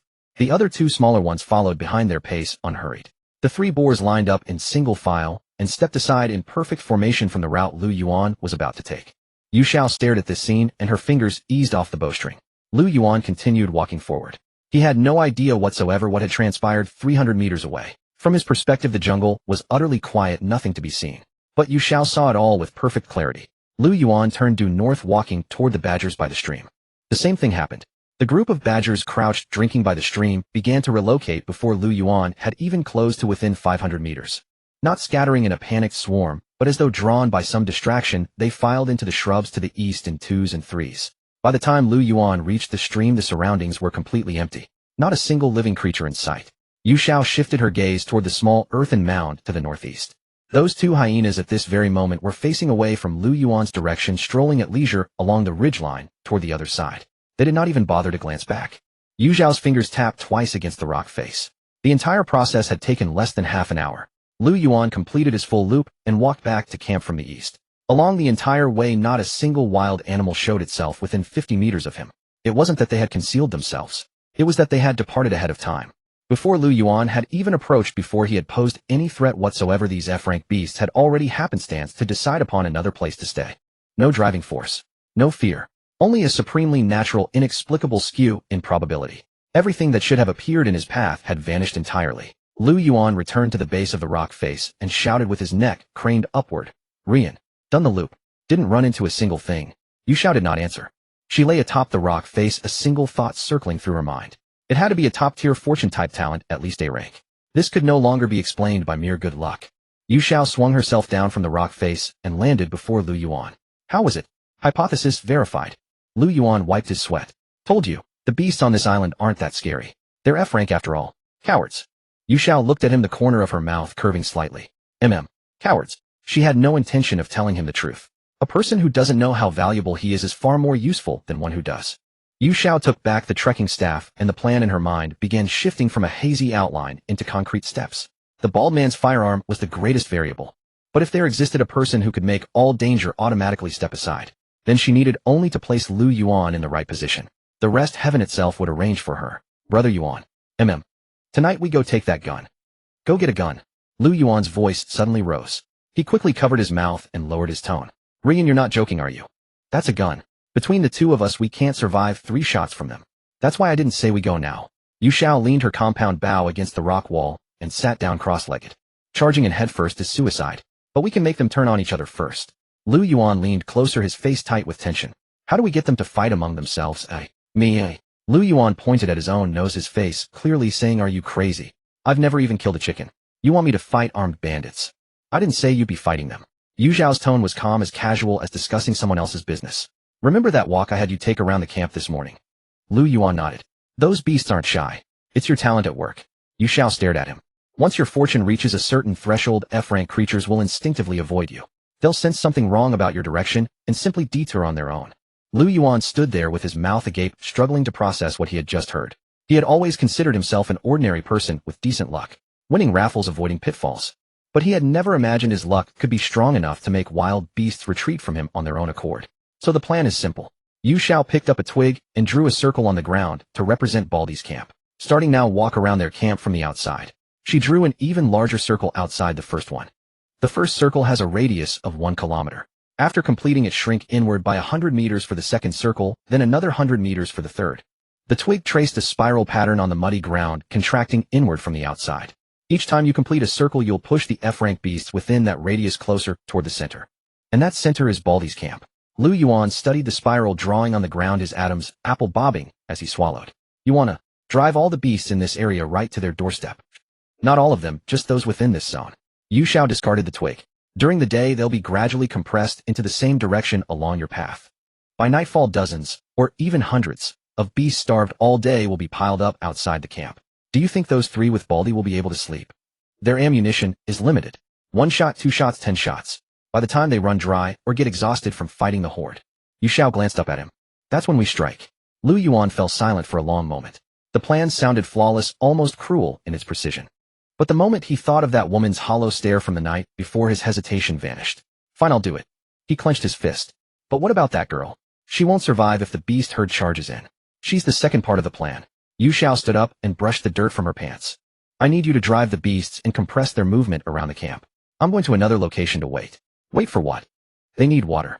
Yu Xiao pointed upstream along the stream beside the camp. You heard last night. That woman has an F-rank water purification ability. This stream is the only water source nearby, and they'll definitely bring her out to collect water today. Liu Yuan understood. You want to save her? Yu Xiao glanced at him without directly answering. I just want her to survive, then be useful to us. After speaking, she slung her compound bow and quiver over her shoulder and tucked the folding combat knife into her pocket. Start circling from the west side, keep your movements quiet, and stay safe. I'm going to find a spot to hide by the stream. Then you be careful too. Don't worry. Yu Xiao paused, then turned back and smiled at him. We'll survive this together. By the stream. Yu Xiao lay flat behind a boulder half her height, completely still.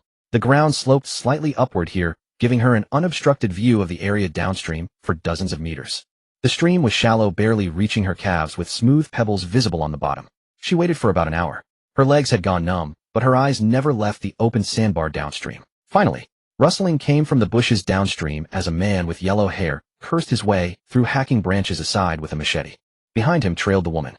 She took tiny steps, head bowed, her body seeming to have lost all strength, moving forward with mechanical numbness. Yu Xiao pressed herself against the rock, deliberately slowing her breathing. Here they came. The yellow-haired man reached the stream, tucked his machete into his waistband, and pulled 5 or 6 empty plastic bottles from his backpack, dropping them carelessly at the woman's feet. Hurry up, let's get back soon. He plopped down on a nearby stone and pulled out half a strip of meat jerky to gnaw on. Still, the guy wasn't careless. He kept his eyes scanning the surroundings constantly. Yu Xiao remained motionless. She watched for a full 5 minutes, confirming that Baldy and Scarface hadn't followed.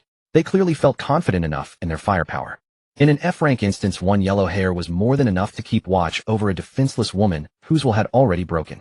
By the stream, the woman crouched down and began filling each bottle one by one. Yellow hair chewed on his jerky, muttering curses under his breath. Damn it, that bald bastard drank all the water himself, then blames us for not bringing a pot to boil it. He spat on the ground. If it weren't for that thing in his hand, I'd have taken him out first. Acts like he's the boss, fuck. The woman's filling motion hesitated, her body trembling more violently. She didn't dare say a word. Once the bottles were full, she arranged them in a row and held both hands hovering above them. A pale blue glow spread from her palms, enveloping all the water bottles. F-rank talent, water purification. But she stopped mid-process. Her voice was barely a whisper. I need to use the bathroom.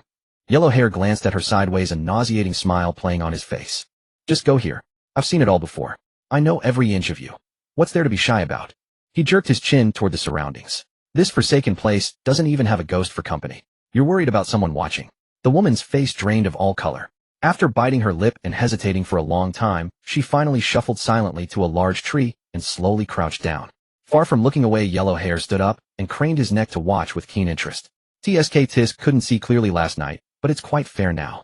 He was so absorbed in watching that he didn't even notice a just-filled water bottle tipping over beside him, spilling water across the ground.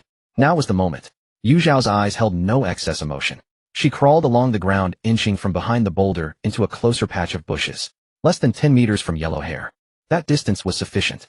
With excruciating slowness, she drew her compound bow from her back. The movement was so quiet it disturbed not a single leaf. She pulled an arrow from her quiver, a wooden shaft she had shaped the afternoon before, its tip painstakingly ground to sharp points with her combat knife. She had practiced all afternoon for this exact moment. She knocked the arrow and drew the bowstring back slowly, the cord producing an almost inaudible creak. The rushing stream completely drowned out the sound. Liu Ruyan's body had only 6 points of strength, making it nearly impossible to draw this compound bow fully. But drawing it to 80% would be enough. Her gaze pierced through the bush gaps and locked onto the center of yellow hair's back. The man remained completely unaware. All his attention was fixed on the scene just a few meters away. Yu Xiao's breath caught for a second. She released. A short muffled thrum vibrated through the bowstring. The arrow flew free from the string, covering the 10-meter distance in an instant. An arrow tore through the air with a sharp whistle, embedding itself in the back of the man with yellow hair. Yu Xiao had originally thought that such a hand-carved wooden arrow would be fortunate enough to penetrate flesh and skin. But the power drawn from the composite bow far exceeded her estimation. The arrowhead entered from the back of his heart, pierced through his entire chest, and emerged from his front with a bloody tip protruding outward. Yellow hair looked down at the wooden shaft now protruding from his chest. His mouth opened and blood bubbled up in frothy spurts. He tried to cry out, but his throat was filled with blood, producing only a muffled gurgle. Yu Xiao did not hesitate. Not for a single second. She dropped her bow, drew a folding combat knife from her pocket with her right hand, flicked the blade open, and burst from the bushes. 10 meters covered in 2 seconds. Yellow hair had barely turned halfway when his knees buckled. Yu Xiao lunged forward, her left hand gripping the back of his head, while her right drove the combat knife into his neck. The first slash. Warm. Blood erupted from the wound, splattering across half her face. Yellow hair's body convulsed violently as his hand instinctively grasped Yu Xiao's arm, but the strength had already faded to nothing. His nails left only faint white scratches on her forearm. Yu Xiao didn't stop. The second strike, the third, the fourth. She plunged the combat knife into his neck with frenzied intensity, each thrust producing a dull, wet sound as the blade entered and withdrew. 7 strikes. 10. 13. Until yellow hair collapsed limp beside the stream, his neck nearly destroyed from the relentless blows. Blood stained the pebbles beneath her feet crimson, flowing downstream with the current. Yu Xiao's hand continued moving. It wasn't until the 15th thrust that she realized he was already dead. She released her grip. The combat knife slipped from her fingers and clattered against the stone. Yu Xiao stepped back, bending over as she gasped for breath in ragged succession. Her hands trembled, not from fear but from the physiological aftermath of adrenaline subsiding. Her heart raced erratically, a ringing filled her ears, and the world before her blurred momentarily. She crouched, bracing her weight on her knees, forcing herself to count each breath. 1, 2, 3, 4, 5, 6. The metallic stench of blood flooded her nostrils so thick she could taste the rust on her tongue. 10 seconds passed. Her vision refocused. Yu Xiao looked up. Across from her near the large tree, Wu Shanshan remained crouched on the ground in the same position she had held moments before. Her pants were still around her knees, frozen in place. Eyes wide with shock, lips trembling, she stared at Yu Xiao standing 10 meters away, soaked in blood, unable to form a single word. Yu Xiao slowly straightened. With a frantic swipe of her sleeve, she wiped the blood from her face, took a step toward Wu Shanshan, and offered a smile. On Liu Ruyan's delicate face, the mixture of blood and her smile created an unsettling dissonance. Are you all right? Don't be afraid. I've come to help you. Wu Shanshan stiffened, paralyzed. A beautiful woman covered in blood stood beside a corpse with a slashed throat, smiling and telling her she had come to help. No one could withstand such a sight. The water below Wu Shanshan's pants made a louder splashing sound. She had urinated from fright. Yu Xiao glanced down, suppressed her smile, and stepped back 2 paces to give her space. Breathe deeply. Take your time. There's no rush. Wu Shanshan remained frozen for a full 30 seconds before slowly emerging from her stunned state. She mechanically glanced down at her pants, her face flushing deep red as she fumbled to pull them up. I. Yu Xiao spoke softly, walking to the stream to wash the blood from her hands. If it had been me tortured by those beasts for a day and night, my reaction would have been far worse than yours. Wu Shanshan stood there, her legs still trembling, eyes red with unshed tears. Who are you? Yu Xiao shook the water from her hands. Just like you. An ordinary person sent into the building. Yu Xiao's tone remained flat, as if recounting something mundane. I also witnessed what they did to you. Wu Shanshan shuddered, wrapping her arms around herself and lowering her head. Yu Xiao offered no consolation. Comfort was the most useless thing in such a moment. After a few seconds, when Wu Shanshan's breathing steadied somewhat, Yu Xiao continued. I didn't intervene earlier because the bald man leading them had a gun. Wu Shanshan looked up sharply. You knew? I saw it with my own eyes. He was boasting beside the fire while cleaning his weapon. Yu Xiao crouched by the stream, washing the remaining blood from her face. A pistol, unknown ammunition count. Charging head-on against such a weapon would be certain death. Wu Shanshan bit her lip, her voice hoarse. So you followed us here today? Tracking your water collection route was part of the plan. Yu Xiao stood and beckoned to Wu Shanshan. Come over. Don't stay so far away. First tell me your name and which floor you're from. Wu Shanshan hesitated for 2 seconds before approaching. Up close, as she realized the blood-stained woman was nearly a head shorter, her frame slender as willow branches, her face stunningly beautiful. It was hard to imagine those same hands had just stabbed a grown man 15 times in the neck. Wu Shanshan. Floor 5456. Floor 5456. Yu Xiao's eyebrows twitched slightly. How did you end up with those people? Wu Shanshan kept her head lowered, speaking haltingly. Someone posted in the floor channel offering to guide newcomers through instances for free, asking only for half the rewards after completion. No one on my floor dared to attempt instances, so I was the only one who responded. Then you followed him into the elevator. Yes. He claimed they had guided many newcomers before and insisted the F-rank instance would be simple. And after you entered? Once inside, our group of 4 landed in a dense jungle. Wu Shanshan's nails dug into her palms. As soon as we landed, the bald man pinned me down. Her voice trailed off. He said there were no rules here anyway, so we could do whatever we wanted. If they hadn't known my talent was water purification, it might have been far worse. Yu Xiao listened with an unchanged expression. As expected, from the start the bald man was never here to clear instances. He was hunting players. Armed with a gun and 2 henchmen, he preyed on desperate newcomers in the public channel. There were no rules to constrain him here, no legal consequences. The island was his playground.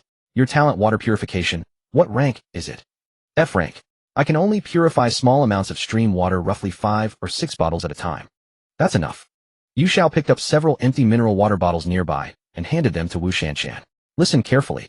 There are several things you need to do next. Wu Shanshan took the bottles, her hands still trembling, but her eyes had lost their hollow look. First, fill them with water, but do not purify it. Not purify it. Correct. Fill them directly with stream water and bring it back for them to drink. Wu Shanshan paused briefly before understanding. The stream water contained parasites and bacteria. Drinking it wouldn't be fatal in the short term, but it would cause diarrhea and severely drain their stamina. Second, when you return, tell them you were attacked by a large monster on the way. It lunged from the bushes and dragged yellow hair away. You were crouched behind a tree using the bathroom. You weren't seen, so you escaped. Will they believe me? You're trembling all over, your face is pale, and there are urine stains on your pants. Yu Xiao scanned her from head to toe. There's no acting required. Your appearance tells the whole story. The bald man will believe it immediately. Wu Shanshan stared blankly at Yu Xiao for several seconds. The beautiful girl in front of her looked a few years younger, her body covered in darkening bloodstains with scratch marks on her arms from the yellow-haired man's desperate last grab. But she just stood there, her expression calm and unreadable, as if she hadn't just killed a man, but merely slaughtered a chicken. What had this person truly been through? Wu Shanshan dared not dwell on it. She lowered her head, placing the water-filled bottles one by one into her backpack, then zipped it shut. Liu Ruyan. She repeated the name to herself, then nodded. Her fingers tightened around the backpack straps before slowly relaxing. Without another word, she turned and headed back toward the bald man's camp. Her silhouette still trembled, but her steps were far steadier than when she had arrived. Yu Xiao remained where she stood watching until Wu Shanshan disappeared into the thickets. It was too early to judge whether Wu Shanshan could truly be relied upon. But at least one thing was certain. Those with deep enough hatred would not lack execution. Yu Xiao had considered turning Wu Shanshan into a skin garment as well. But reconsidering this woman was weaker than Liu Ruyan. Though she possessed a water purification ability, it paled compared to Liu Ruyan's E-rank charm. She still needed Liu Yuan's abilities to help her survive. Achieving an E-rank ability felt far from simple to her. As for Wu Shanshan, sending her back as an inside agent was the optimal choice. Alright, it was time for the real work. Yu Xiao turned and walked back to the yellow-haired man's corpse. The stream washed the bloodstains from the stony shore, dark red water flowing downstream along the riverbed. She crouched down and pulled out the arrow lodged in the yellow-haired man's back. The shaft was still intact, the arrow had bent, but not broken. She wiped off the blood and slipped it back into the quiver on the side of her backpack. Every arrow save counted. Then she began going through the yellow-haired man's gear. A machete was tucked at his waist. The handle was wrapped and taped, the blade about 20+ centimeters long and very sharp, with tree sap still clinging to the edge. Probably used to hack through bushes all the way. Yu Xiao drew the machete with its sheath and weighed it in her hand. Not light, about 3 pounds. Liu Ruyan's body only had a strength value of 6. Prolonged swinging would surely strain her. But close combat defense was far more useful than a folding knife. She strapped the machete to her own waist. Then she opened the fanny pack. The zipper revealed it stuffed full. 4 packs of compressed biscuits, 2 bags of dried meat, a small coil of nylon rope, and a plastic lighter. The biscuits and dried meat went without saying. Hard currency. The nylon rope and lighter were also valuable.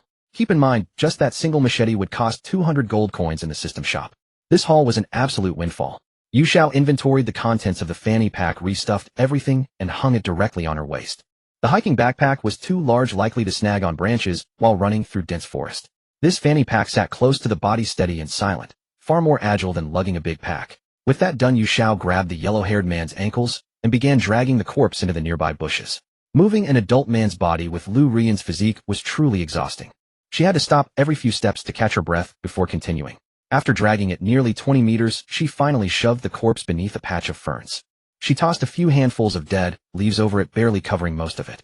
In this humid, stifling tropical island, the scent of blood spread quickly. Within hours, nearby scavengers and predators would follow the scent. A corpse in these conditions wouldn't last more than an afternoon. Yu Xiao brushed off the dead leaf fragments from her hands and looked down at herself, covered in blood. The front of her sports jacket was stained dark red, the knees of her yoga pants even darker, and her sneakers splattered with blood droplets. The smell was already rising. The stench of blood mixed with sweat was nauseating. And now Liu Yuan wasn't by her side. The moment this thought surfaced, Yu Xiao immediately realized the problem. Yesterday, as they'd walked all day, the beasts of the jungle had automatically kept their distance. It had almost made her forget one thing. The true reason those beasts kept their distance was Liu Yuan's absurd luck talent. And now she stood alone in the wild, reeking of blood. Simply put, she was walking food for the beasts. Yu Xiao didn't delay further and quickly returned to the stream. Setting her compound bow and quiver on the rocks at the bank, she began undressing. Her sneakers and high cotton socks with fewer bloodstains were removed and placed on the riverside stones. Her jacket and yoga pants were taken off completely and soaked in the stream for scrubbing. Wearing only her underwear and bra, Yu Xiao waded barefoot into the stream. The water was icy, raising goosebumps on her skin. As she washed her clothes, she quickly scrubbed the bloodstains from her body. The white scratch marks on her arms from the yellow-haired man's nails had begun to redden, shallow but stinging badly. The blood grime on her body came off quickly in the stream. But the scent seeped into the fabric fibers, wouldn't wash away so easily. After about 2 minutes, she wrung out the clothes and prepared to dress. Then she heard not insects chirping or birds calling, but the rustling of bushes being parted. The sound came from downstream. Yu Xiao paused. She turned her head toward downstream. From among the leaves in the bushes by the stream, 2 furry heads peeked through. Hyenas.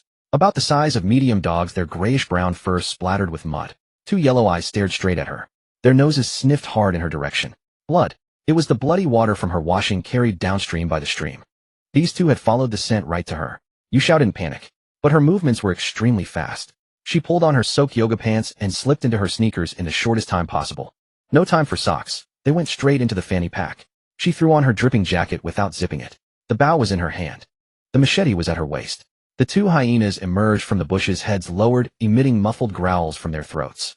They were still probing, not yet attacking. F-rank hyenas, individually, not particularly dangerous. But they were pack animals. The appearance of two meant more were nearby. Yu Xiao retreated 2 steps in the opposite direction, her eyes quickly scanning the surroundings. Something was moving in the trees across the stream. More than 2. She no longer hesitated, turning to run. Her direction was northwest, the location of the yellow-haired corpse. Her sneakers slipped on the wet ground, her yoga pants clung soddenly to her legs, creating significant resistance. But with adrenaline surging, none of that mattered. Behind her came the sound of claws scraping the ground. The hyenas had caught up. As Yu Xiao ran past the fern patch, she deliberately kicked over the dead leaves covering the yellow-haired corpse. The body was exposed to the air. The bloody scent immediately filled the air. She didn't look back, continuing to charge toward camp. The sounds behind her changed. The 2 hyenas that had been pursuing her visibly hesitated. Immediately more rustling sounds converged from all directions, all surging toward the corpse. Effective. But not all of them were fooled. When Yu Xiao had run over 30 meters, her ears caught 2 more sets of paws slapping the ground behind her. 2 hyenas hadn't been distracted by the corpse and were still in pursuit. She couldn't outrun them. She knew this clearly. Liu Ruyan's body had an agility of only 7 and constitution of 8. Even with adrenaline fully boosting her, her top sprint speed was only comparable to an average adult male. Meanwhile, a hyena's short burst speed far exceeded that of humans. Yu Xiao gritted her teeth, sidestepped around a large tree, drew an arrow from her quiver with her right hand, and knocked it. Her hand was shaking.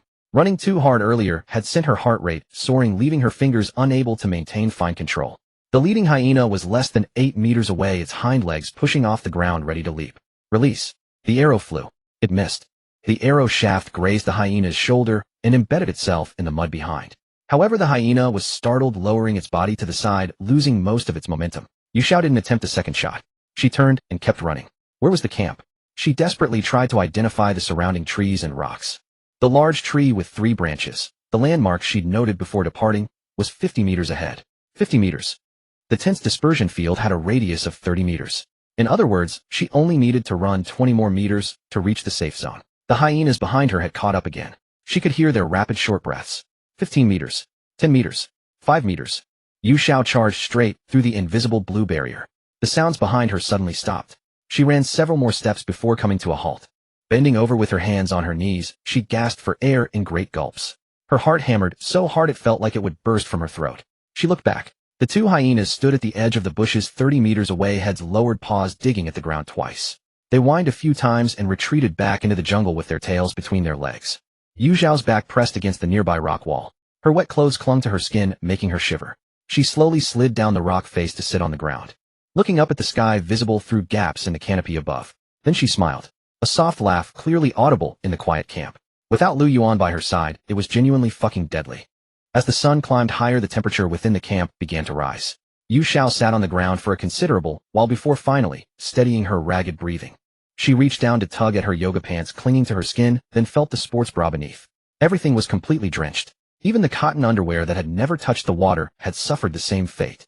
In such sweltering weather, running around in soaked clothes meant that even before any battle commenced, she might very well succumb to a severe cold. The night's operation could afford no margin for error. Her physical condition had to remain at its absolute peak. She rose to her feet and swiftly began peeling off each layer of her wet clothing. Off came the jacket, the yoga pants, the sports bra, the underwear. Barefoot, she walked to a large boulder beside the tent. The stone was bathed in the noon sun, its surface scorching hot to the touch. Yu Xiao spread her damp garments flat across the stone. These synthetic quick-dry fabrics would be bone dry in no more than half an hour beneath the tropical sun. With that done, she turned and slipped back into the tent. Pulling the moisture-proof mat into place, Yu Xiao settled into a comfortable position. She reached for the waist bag that had belonged to Yellow Hair, retrieving from within a pouch of dried meat, whose packaging remained largely intact. She tore open the bag and stuffed a piece into her mouth. After a few chews, she decided the taste was passable, far superior to that rock-hard black bread from the system tower. Munching on the dried meat, she lowered her gaze to study the body she now inhabited. Truth be told, Liu Ruyan's vessel possessed considerable capital indeed. The contours of her chest were generously full. When she had removed the bra earlier, she had tried cupping herself with one hand, and found she couldn't completely cover it. Her gaze traveled downward to a flat abdomen devoid of any excess. Further still, everything was neatly arranged and rather pleasing to the eye. This woman had certainly done her homework when it came to beguiling men. Yu Xiao reached down to explore for a moment. It does feel different from my male self. Yu Xiao swallowed the last morsel of dried meat and brushed the remnants from her hands. Lucky Liu Ruyan isn't here right now.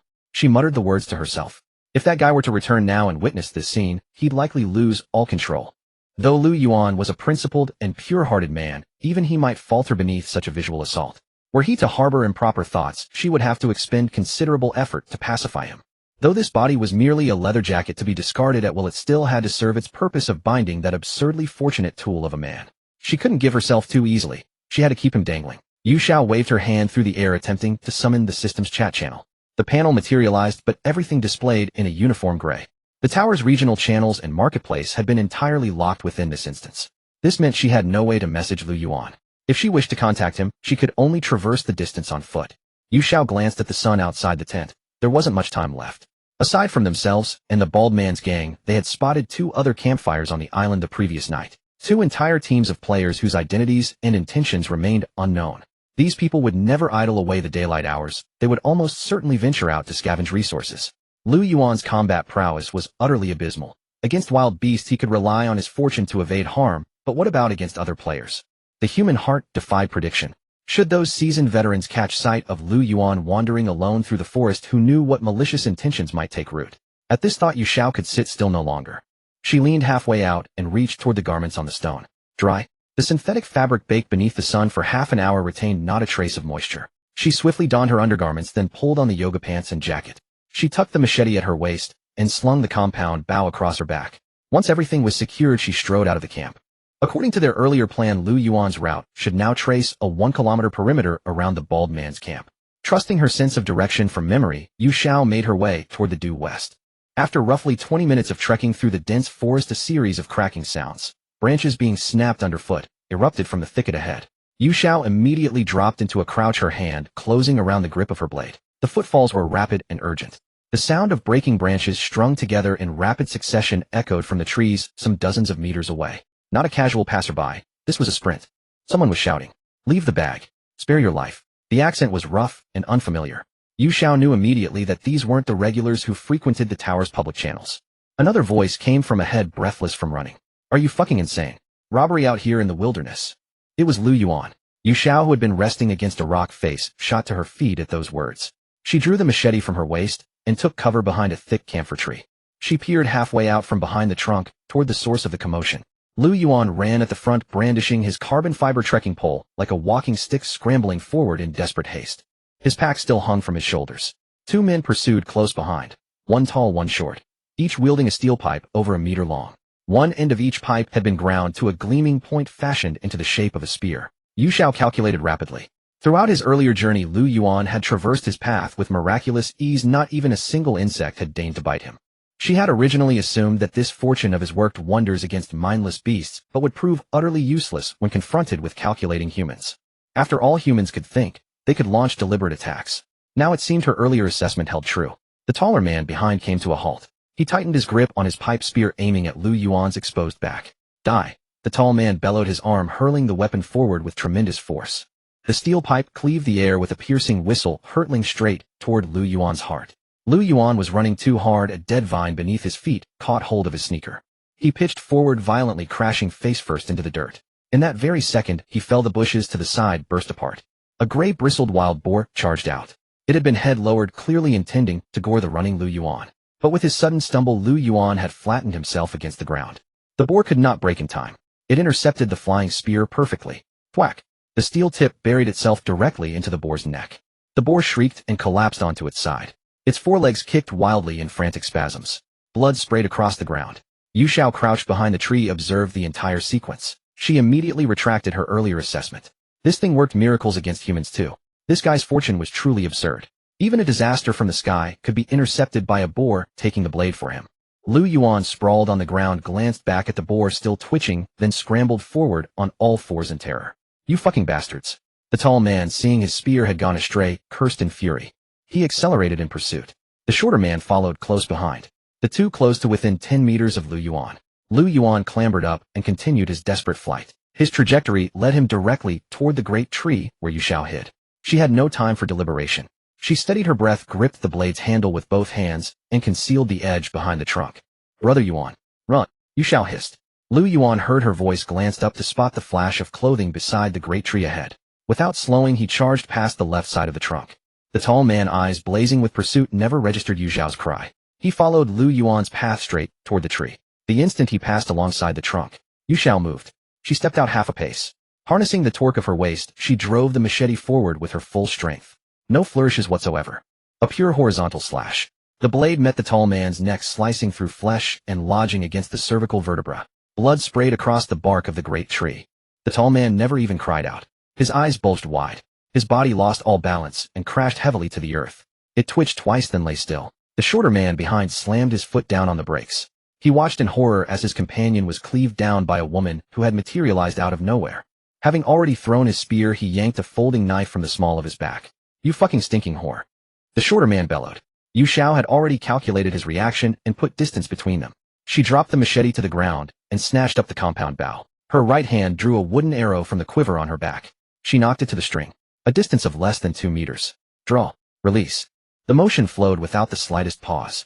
The distance was too close. The bowstring couldn't be fully drawn. The arrow flew only a short distance. Its head struck the shorter man's shoulder. It only pierced the outer layer of flesh. The shorter man cried out in pain, cursed viciously, and lunged toward Yu Xiao with his knife raised. Yu Xiao retreated explosively. At the same time, she shouted, "Brother Yuan."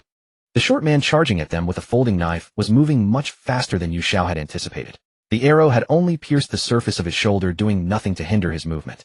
At best, it had stung him for a moment, and instead it had only fueled his rage. In barely a step and a half, he was upon her, the blade aimed straight for her throat. Yu Xiao leaned back, sidestepping just in time. The blade grazed past her chin, snatching a loose strand of hair. She could feel the wind of its passage against her face. But the second strike followed without pause. The short man had real combat experience. The first slash had been a feint, his center of gravity never committed. The second cut was the real kill shot.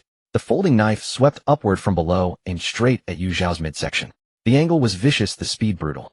Yu Xiao had no time to retreat. Instinctively, she raised her left arm to block. The blade sliced across the outer forearm, carving a gash from near her elbow all the way down to her wrist. The pain was immediate. A searing burn that shot from her forearm up to her shoulder.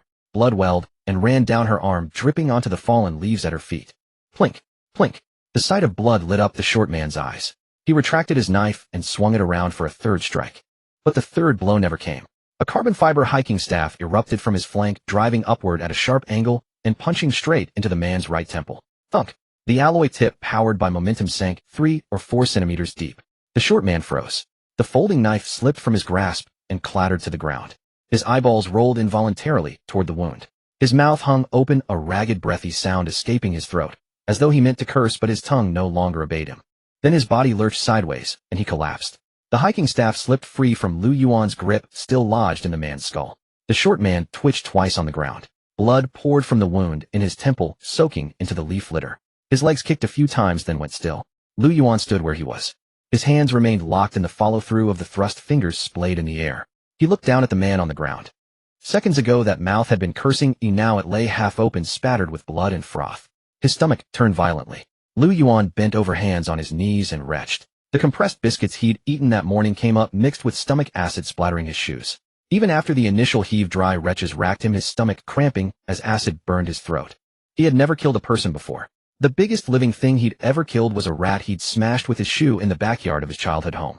Inside the endless tower, he'd thrived on sheer absurd luck. While others fought over a bottle of water, he'd pull an E-grade item from a random draw without breaking a sweat. He'd even had the leisure to trade with Ruyan for used stockings, indulging that shameful little habit of his. And in the 2 days since entering the instance, everything had gone smoothly. Not a single beast had crossed his path, not once had danger found him. He'd almost started thinking this world wasn't so terrifying after all. The previous night, seeing that girl tortured, yes, he had been angry. But in the end, that had happened to someone else.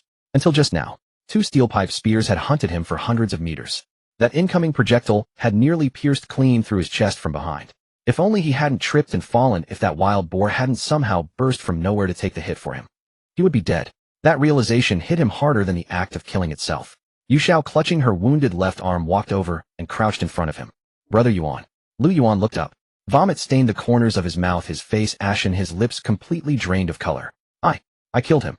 He couldn't finish. His Adam's apple bobbed, twice, his eyes burning red. Yu Xiao wouldn't let him get the words out. She reached out with her uninjured right hand and drew his head against her chest. His face pressed into the fabric of her sportswear. Through the thin, quick-dry fabric came softness and warmth, a blend of sweat and the faint metallic tang of blood. It was the temperature of a living person. He went rigid for a moment, then began to shake. Not from cold. He couldn't control it. Yu Xiao's voice came down to him from above his head. Soft, barely above a whisper, yet every word gentle. In this place, if you don't strike, we're the ones who die. If you'd hesitated just a few seconds earlier, I'd be the one lying on the ground. Liu Yuan's voice muffled against her chest. I know. But.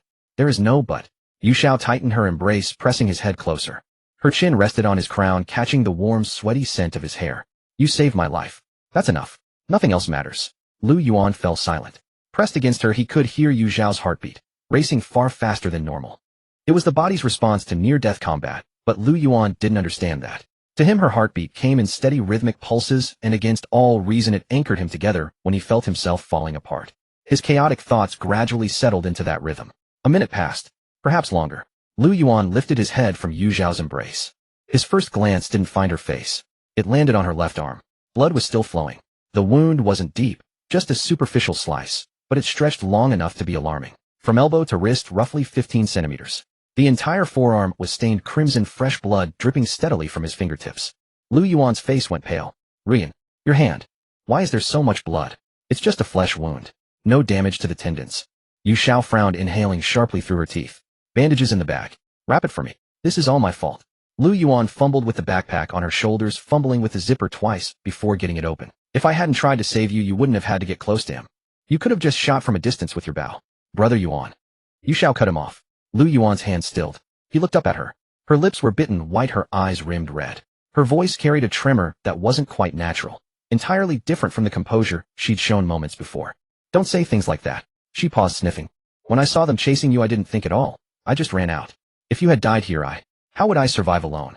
By the last words, her voice was shaking unmistakably, carrying the distinctive quiver of a girl on the verge of tears. The words struck Liu Yuan like a physical blow. Clutching the bandage roll in his hand, he stood frozen. He wasn't stupid. Inside the tower, when Ruyan called him Brother Yuan, he'd taken it as mere courtesy. After entering the instance when Ruyan had taken his hand, he'd assumed she was annoyed by his pace.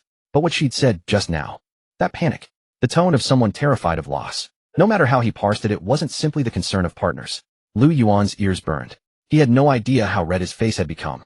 He lowered his head quickly, afraid to meet Yu Xiao's eyes, and focused entirely on wrapping the bandage around her forearm. His technique was clumsy. He wrapped crookedly twice, then unwound and started over. Fortunately, he was careful, applying gentle pressure as though terrified of causing her pain. Halfway through he spoke. Ruyan, from now on, it won't happen again. What won't happen again? I won't let you get hurt again. Liu Yuan wrapped the end of the bandage around twice and tied a knot. After securing it, he checked the tightness, once more making sure it wouldn't constrict the wound before letting go.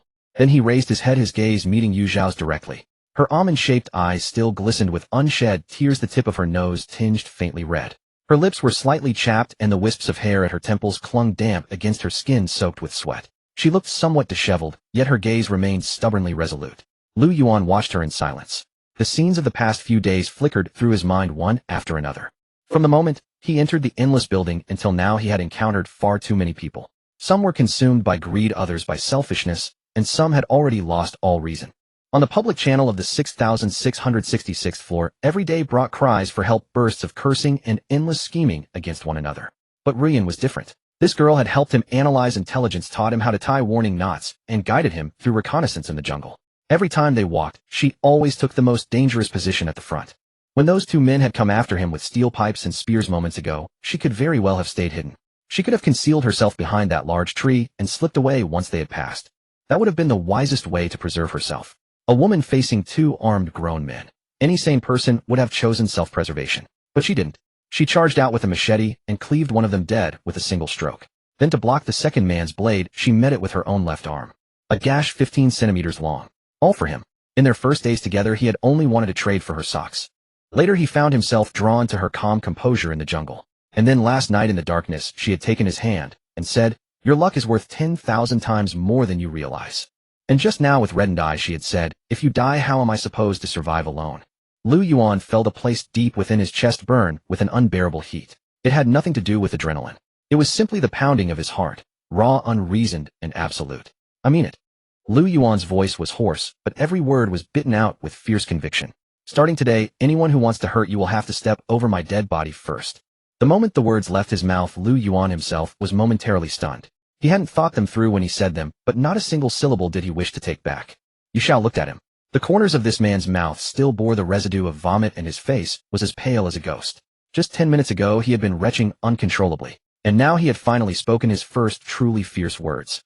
Words carrying the reckless resolve of a man willing to stake everything a pure and unwavering loyalty.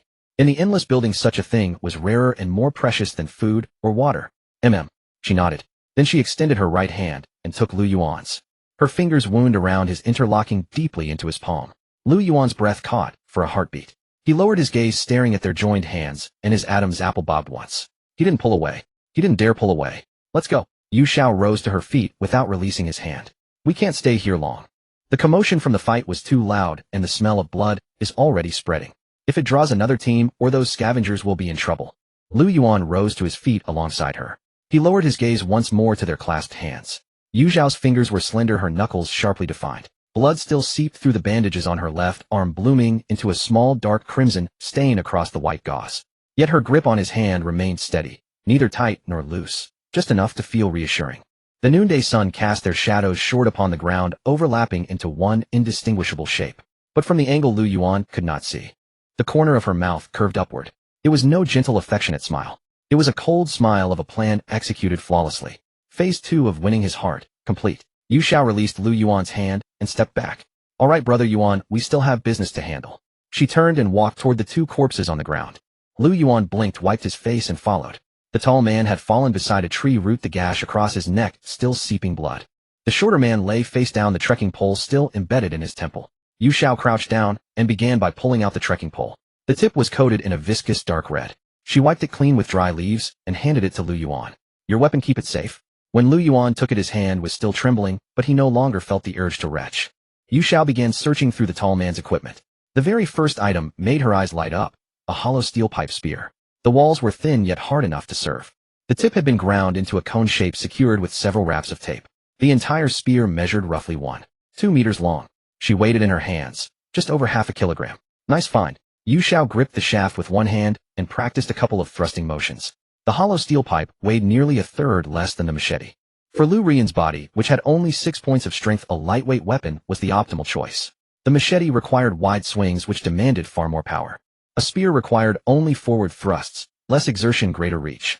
She twirled the spear once in her hand, then casually pulled over the tall man's crossbody satchel. The bag held nothing of great value. Only 3 bottles of water, 2 compressed biscuits, a small roll of clear tape, and a filthy towel. Brother Yuan, come grab the other spear. Liu Yuan walked over to the shorter man's body and pried open the hand still clutching a folding knife. He picked up the knife and examined it. A small section of the blade had darkened. That was Yu Xiao's blood. He folded the blade shut and slipped it into his pocket. Then he went to retrieve the steel pipe spear that had killed the wild boar. Pulling it out released a surge of foul stench. He wiped it a few times against the shorter man's jacket. Yu Xiao stripped the 2 bodies of every usable item, one piece at a time. Water bottles, rations, tape towels, folding knife, all stuffed into Liu Yuan's hiking backpack. 2 spears, 1 for each of them. Want the shoes too? Liu Yuan pointed at the military boots on the tall man's feet. Too big. Yu Xiao cast a glance at them. Wearing those, you'd fly right out of them mid-run. The inventory was complete. Yu Xiao stood up and glanced at the sun overhead. The sun had already begun its westward descent. We've wasted too much time. She shouldered her spear. We have to continue along our planned route. We need to finish circling the perimeter around the Baldi's camp before sunset, otherwise tonight's plan will be completely ruined. Liu Yuan nodded, hoisted the other spear onto his shoulder, and followed. The 2 plunged back into the jungle, pushing southwestward. After roughly 10 minutes of walking, Yu Xiao finally spoke. Tell me, how exactly did you run into those 2? Liu Yuan scratched the back of his head, his expression somewhat awkward. Well, actually I saw them first. I was following the western route we agreed on. Halfway through I heard shouting up ahead. Yu Xiao's steps didn't falter, but her eyebrow twitched slightly. I circled around and saw 2 people being chased by a pack of gray-furred creatures. Those gray-furred things were about the size of mutts, 4 or 5 of them, chasing them viciously. Hyenas. Yes, exactly those things. They were cornered up a large tree. By the time I arrived, the hyenas had already gathered at the base of it. Yu Xiao glanced back at him. Liu Yuan hurriedly waved his hands. At the time I figured those 2 were being chased by the beasts because I'd been circling the perimeter on the outside, driving the creatures in their direction. So you felt bad about it? Yeah. The hand Liu Yuan had been using to scratch his face stopped. I waited nearby for a while, and then those hyenas suddenly scattered for no apparent reason. Once they climbed down from the tree, I went over and tried to make conversation. You try to make conversation with two strangers armed with steel pipe spears. I figured we're all people who've been thrown into this wretched place. Plus they'd just been chased by wild beasts. They were probably scared too. So I thought maybe I could recruit them to help us deal with Baldy and his gang. A few more allies couldn't hurt. Yu Xiao said nothing. So I told them there's a dangerous bald guy on this island with a gun and that we could team up against him. Yu Xiao's footsteps faltered for a beat. You told them Baldy has a gun. Liu Yuan's voice grew smaller and smaller. I did. What else did you say? I also said, roughly where our camp is located, and that there were only two of us. Yu Xiao came to a halt. She turned and looked at Liu Yuan with a gaze that could only be described as that reserved for an utter fool. Liu Yuan squirmed under her stare, rubbing his hands together. And then, oi. Then they said, leave your pack behind, and we'll spare your life. Yu Xiao stared at Liu Yuan in silence for a full 3 seconds. Brother Yuan, my, did you do a lot of good deeds in your past life? Otherwise heaven wouldn't grant you such incredible fortune to keep you alive. Yu Xiao turned back around and kept walking. With a personality like yours, anyone else would have grass 3 feet tall growing over their grave by now. The two resumed their original route. Liu Yuan walked to Yu Xiao's left, gripping the steel pipe spear in his hand. His spirit had improved considerably since before. Though his face was still a bit pale, his steps were steady, no longer the disheveled appearance he'd had when being chased just moments ago. Yu Xiao carried another spear on her right, her gaze constantly scanning the bushes on both sides. Silence. Silence that felt almost excessive. Just earlier when she had been washing bloodstains alone by the stream. Less than 3 minutes. And a pack of hyenas had come charging. Back then she had barely escaped with her life, nearly losing everything right there. But now, the two had been walking side by side for nearly half an hour. No movement in the underbrush, no unusual sounds from the treetops, not even a snake daring to show its head in the grass. Yu Xiao tilted her head to glance at Liu Yuan. This guy was casually poking at dead leaves on the path with the butt end of his spear, strolling along as if he were taking a walk on a city street. The contrast was almost jarring. Earlier she had estimated that Liu Yuan's fortune talent was at least A rank. Now she thought she might have even underestimated him. Yu Xiao pushed the question aside for now. It wasn't the right moment to ask. Her attention shifted to another matter. Since entering the dungeon, she had personally killed 3 people. Huang Mao, tall guy, short guy. 3 grown men, all with normal physiques and basic combat awareness. Tall guy's throwing accuracy and power were solid. A short guy's close quarters blade work was well trained. Yet none of them had displayed any talent abilities. No flames, no physical enhancements, nothing beyond ordinary human capability. In other words, these 3 likely had F-rank trash talents. What could F-rank talents even do? Yu Xiao thought back to the chat logs she'd seen on the public screen inside the building. One person's talent accelerated nail growth. Another's improved color discrimination by 50%. Those kinds of abilities were basically useless. Looking further up among the 100 people on the 6,666th floor, only 3 were known to possess talent abilities so far. Wang Chang's D-rank physical enhancement, Liu Ruyan's E-rank charm, and her own SSS-rank skin object. Out of 100 people, only 3 had reached E-rank or above. What was that ratio? 3%. If you expanded the scope to the entire building, 4 billion people, a D-rank might be 1 in 10,000. A C-rank perhaps 1 in 100,000. B-rank, A-rank, 1 in a million, 1 in 10 million. Then what about SSS rank? Yu Xiao stopped herself from thinking further. Her skin object system was unique with no reference point. But one question had surfaced. Liu Ruyan's charm ability, E-rank. Among 100 people this would at least rank in the top 10. But was an E-rank charm really just limited to affecting male creatures in such a simple way? Yu Xiao had been using her charm on Liu Yuan for 2 days now. The effects were indeed present, but they mostly triggered only after she actively provoked them. For instance, deliberately making movements that accentuated her figure in his presence. Or pretending to accidentally brush her white-socked leg against his at night. But compared to what she had imagined charm could do, this ability's performance was far too weak. E-rank. A talent stronger than 90% of people. Was that all it could do? Yu Xiao felt something was off. Brother Yuan. Let me ask you something. Go ahead. Yu Xiao slowed her pace, her tone casual, as if discussing the weather. What kind of person do you think I am? Liu Yuan hadn't expected her to ask this suddenly and paused. Why the sudden question? I just want to know. Yu Xiao lowered her head and dragged the tip of her spear through the dirt. Those few days inside the building, you must have seen the chat logs on the public screen, right? Liu Yuan's expression grew complicated. I did. Then you also know I chatted privately with several guys. Yu Xiao's voice softened. I asked people for water, for food. The things I said. You can probably guess what approach I used. Liu Yuan stayed silent. Yu Xiao stopped and turned to face him. In those almond-shaped eyes of Liu Ruyan, there was a hint of somewhat unnatural evasion, as if she were discussing something that made her uncomfortable. Brother Yuan, do you think I'm the kind of improper girl The question hung in the air, and silence followed for 2 seconds. Liu Yuan scratched the back of his head. He did it forcefully, reddening a patch of his scalp. Do you really want the truth? Yes. At first, I did. Yu Xiao blinked, but didn't interrupt.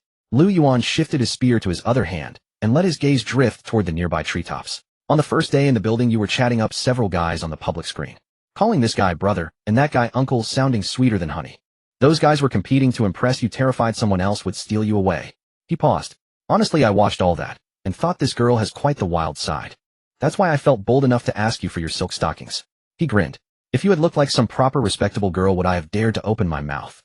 Wouldn't I have been cursed as a pervert? Yu Xiao said, nothing, waiting for him to continue. But Liu Yuan's tone gradually changed. He withdrew his gaze and looked at Yu Xiao. After we entered the dungeon, the Liu Ruyan I met on the public screen and the one standing before me now are completely different people. When scouting ahead, you always led the way. When sharpening arrows, you squatted alone all afternoon. When we reconnoitered in the middle of the night deep in the jungle where you couldn't see your hand in front of your face, you didn't hesitate and charged straight in. You also saw what happened at that bald man's camp. You knew better than anyone that charging out meant certain death. But you didn't turn a blind eye. You spent the entire day figuring out how to deal with them. When those two people chased me today, Liu Yuan's voice grew heavy. You, a girl, charged out with a machete. Your arm was slashed with such a deep wound. He paused at that point, his Adam's apple bobbing. Ruyan, you're completely different from what I first thought. You're not some girl who hides behind men only knowing how to act coquettish. You charge ahead in everything more capable than me, a grown man. About what happened in the building before. Liu Yuan's voice dropped. Those things had to be done to survive. Being thrown into that place on the first day with nothing, and as a girl to stay alive, what else could you do but beg for help? He raised his hand and rubbed the bridge of his nose with the back of his knuckles. And there's one more thing I can't quite explain. What? I don't know how to put it. Liu Yuan furrowed his brow as if struggling to organize his thoughts. Whenever I'm with you, I just trust everything you say without question. When you say go west, I go west.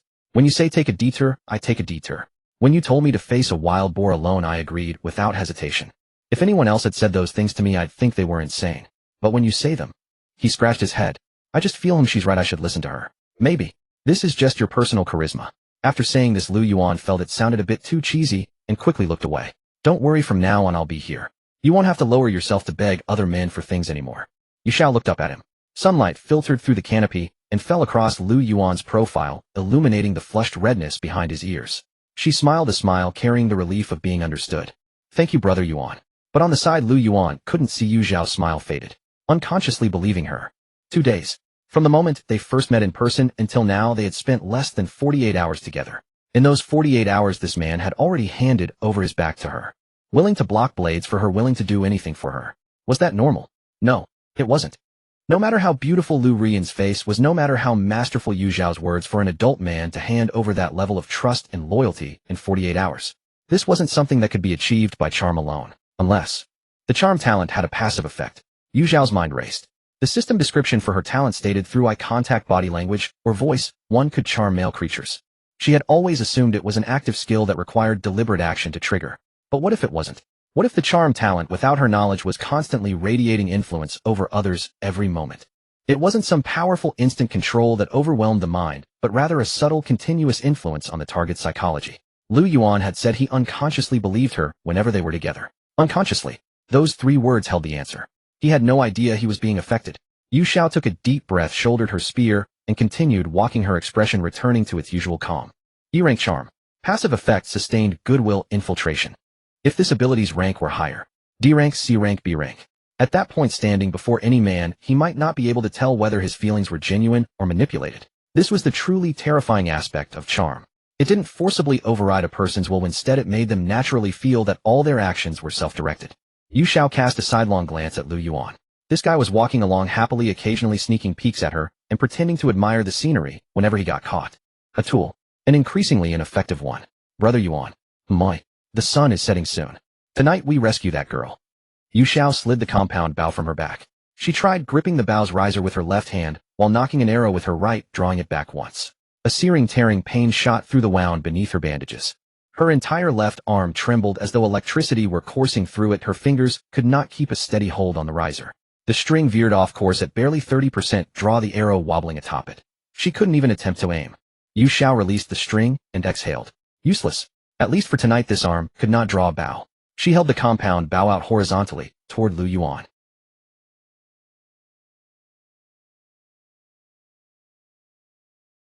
I've never shot an arrow before. Anything living within 10 meters, point and shoot. No skill required. Yu Xiao thrust the bow into his hands, then unclipped the quiver from her back and tossed it over as well. Draw the string, fully aim for the broad torso, and don't even think about hitting the head. What if I miss? If you miss, you shoot another arrow. Yu Xiao gripped the steel-tipped spear in her right hand and twirled it once in her palm. 15 arrows, enough for 14 misses. Liu Ruyan slung the bow over his shoulder, shifting twice to find his balance. The weapon was heavier than he'd anticipated, the curve of the limbs digging painfully into his shoulder. Is your arm really okay? It's fine. If everything goes according to plan, we won't have to lift a hand tonight. Yu Xiao hoisted the spear and pressed forward. Pick up the pace. Night's almost here. The two of them continued along their predetermined route. The sun had already settled against the western tree canopy. Tangerine light filtered down through the gaps in the foliage, bathing the entire jungle in a warm hue.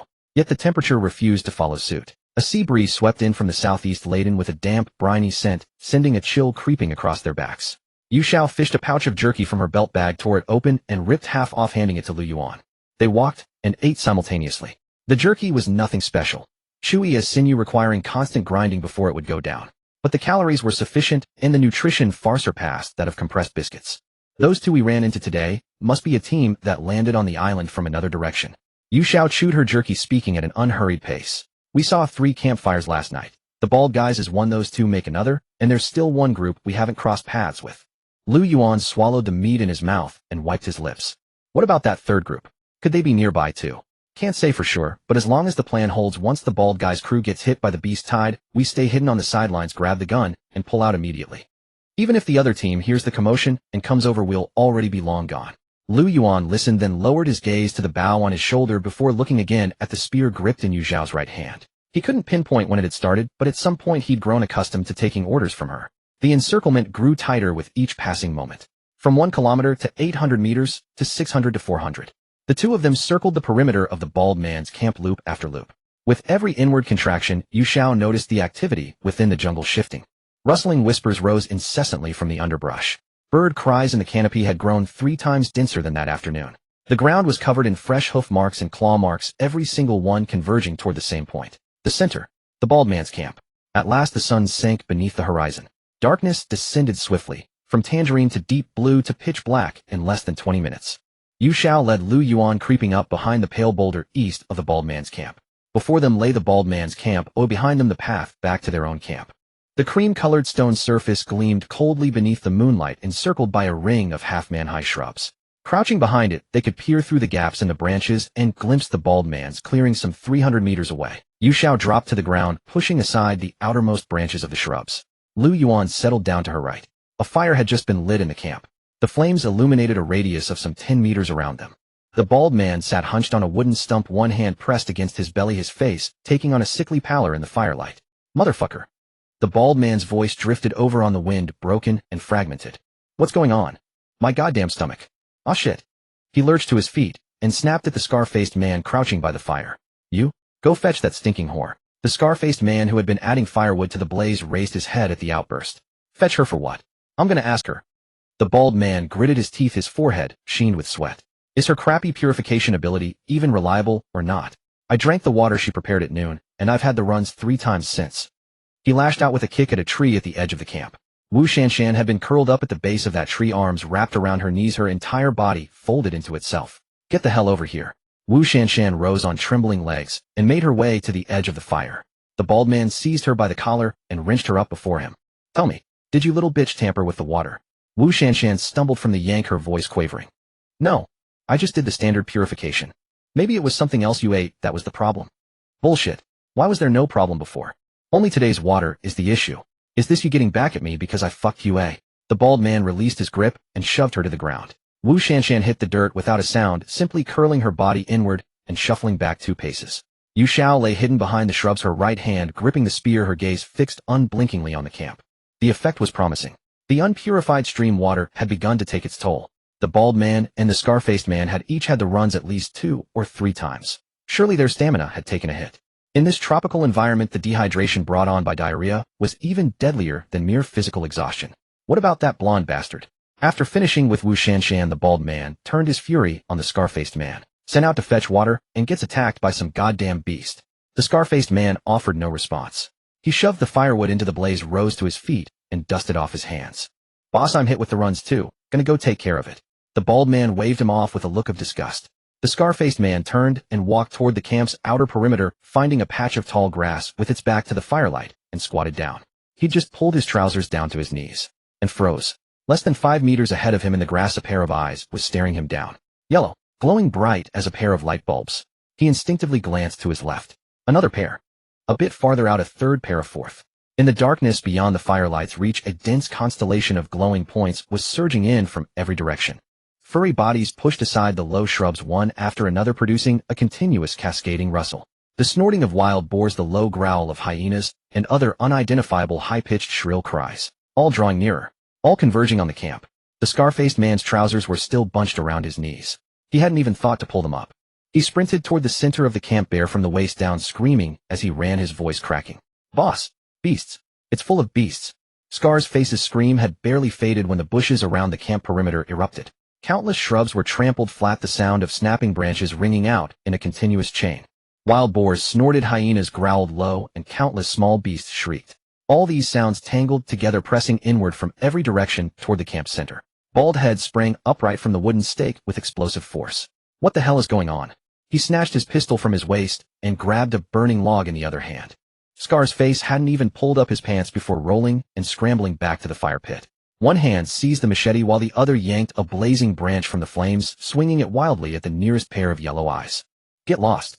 Back off." The flame traced an arc through the air.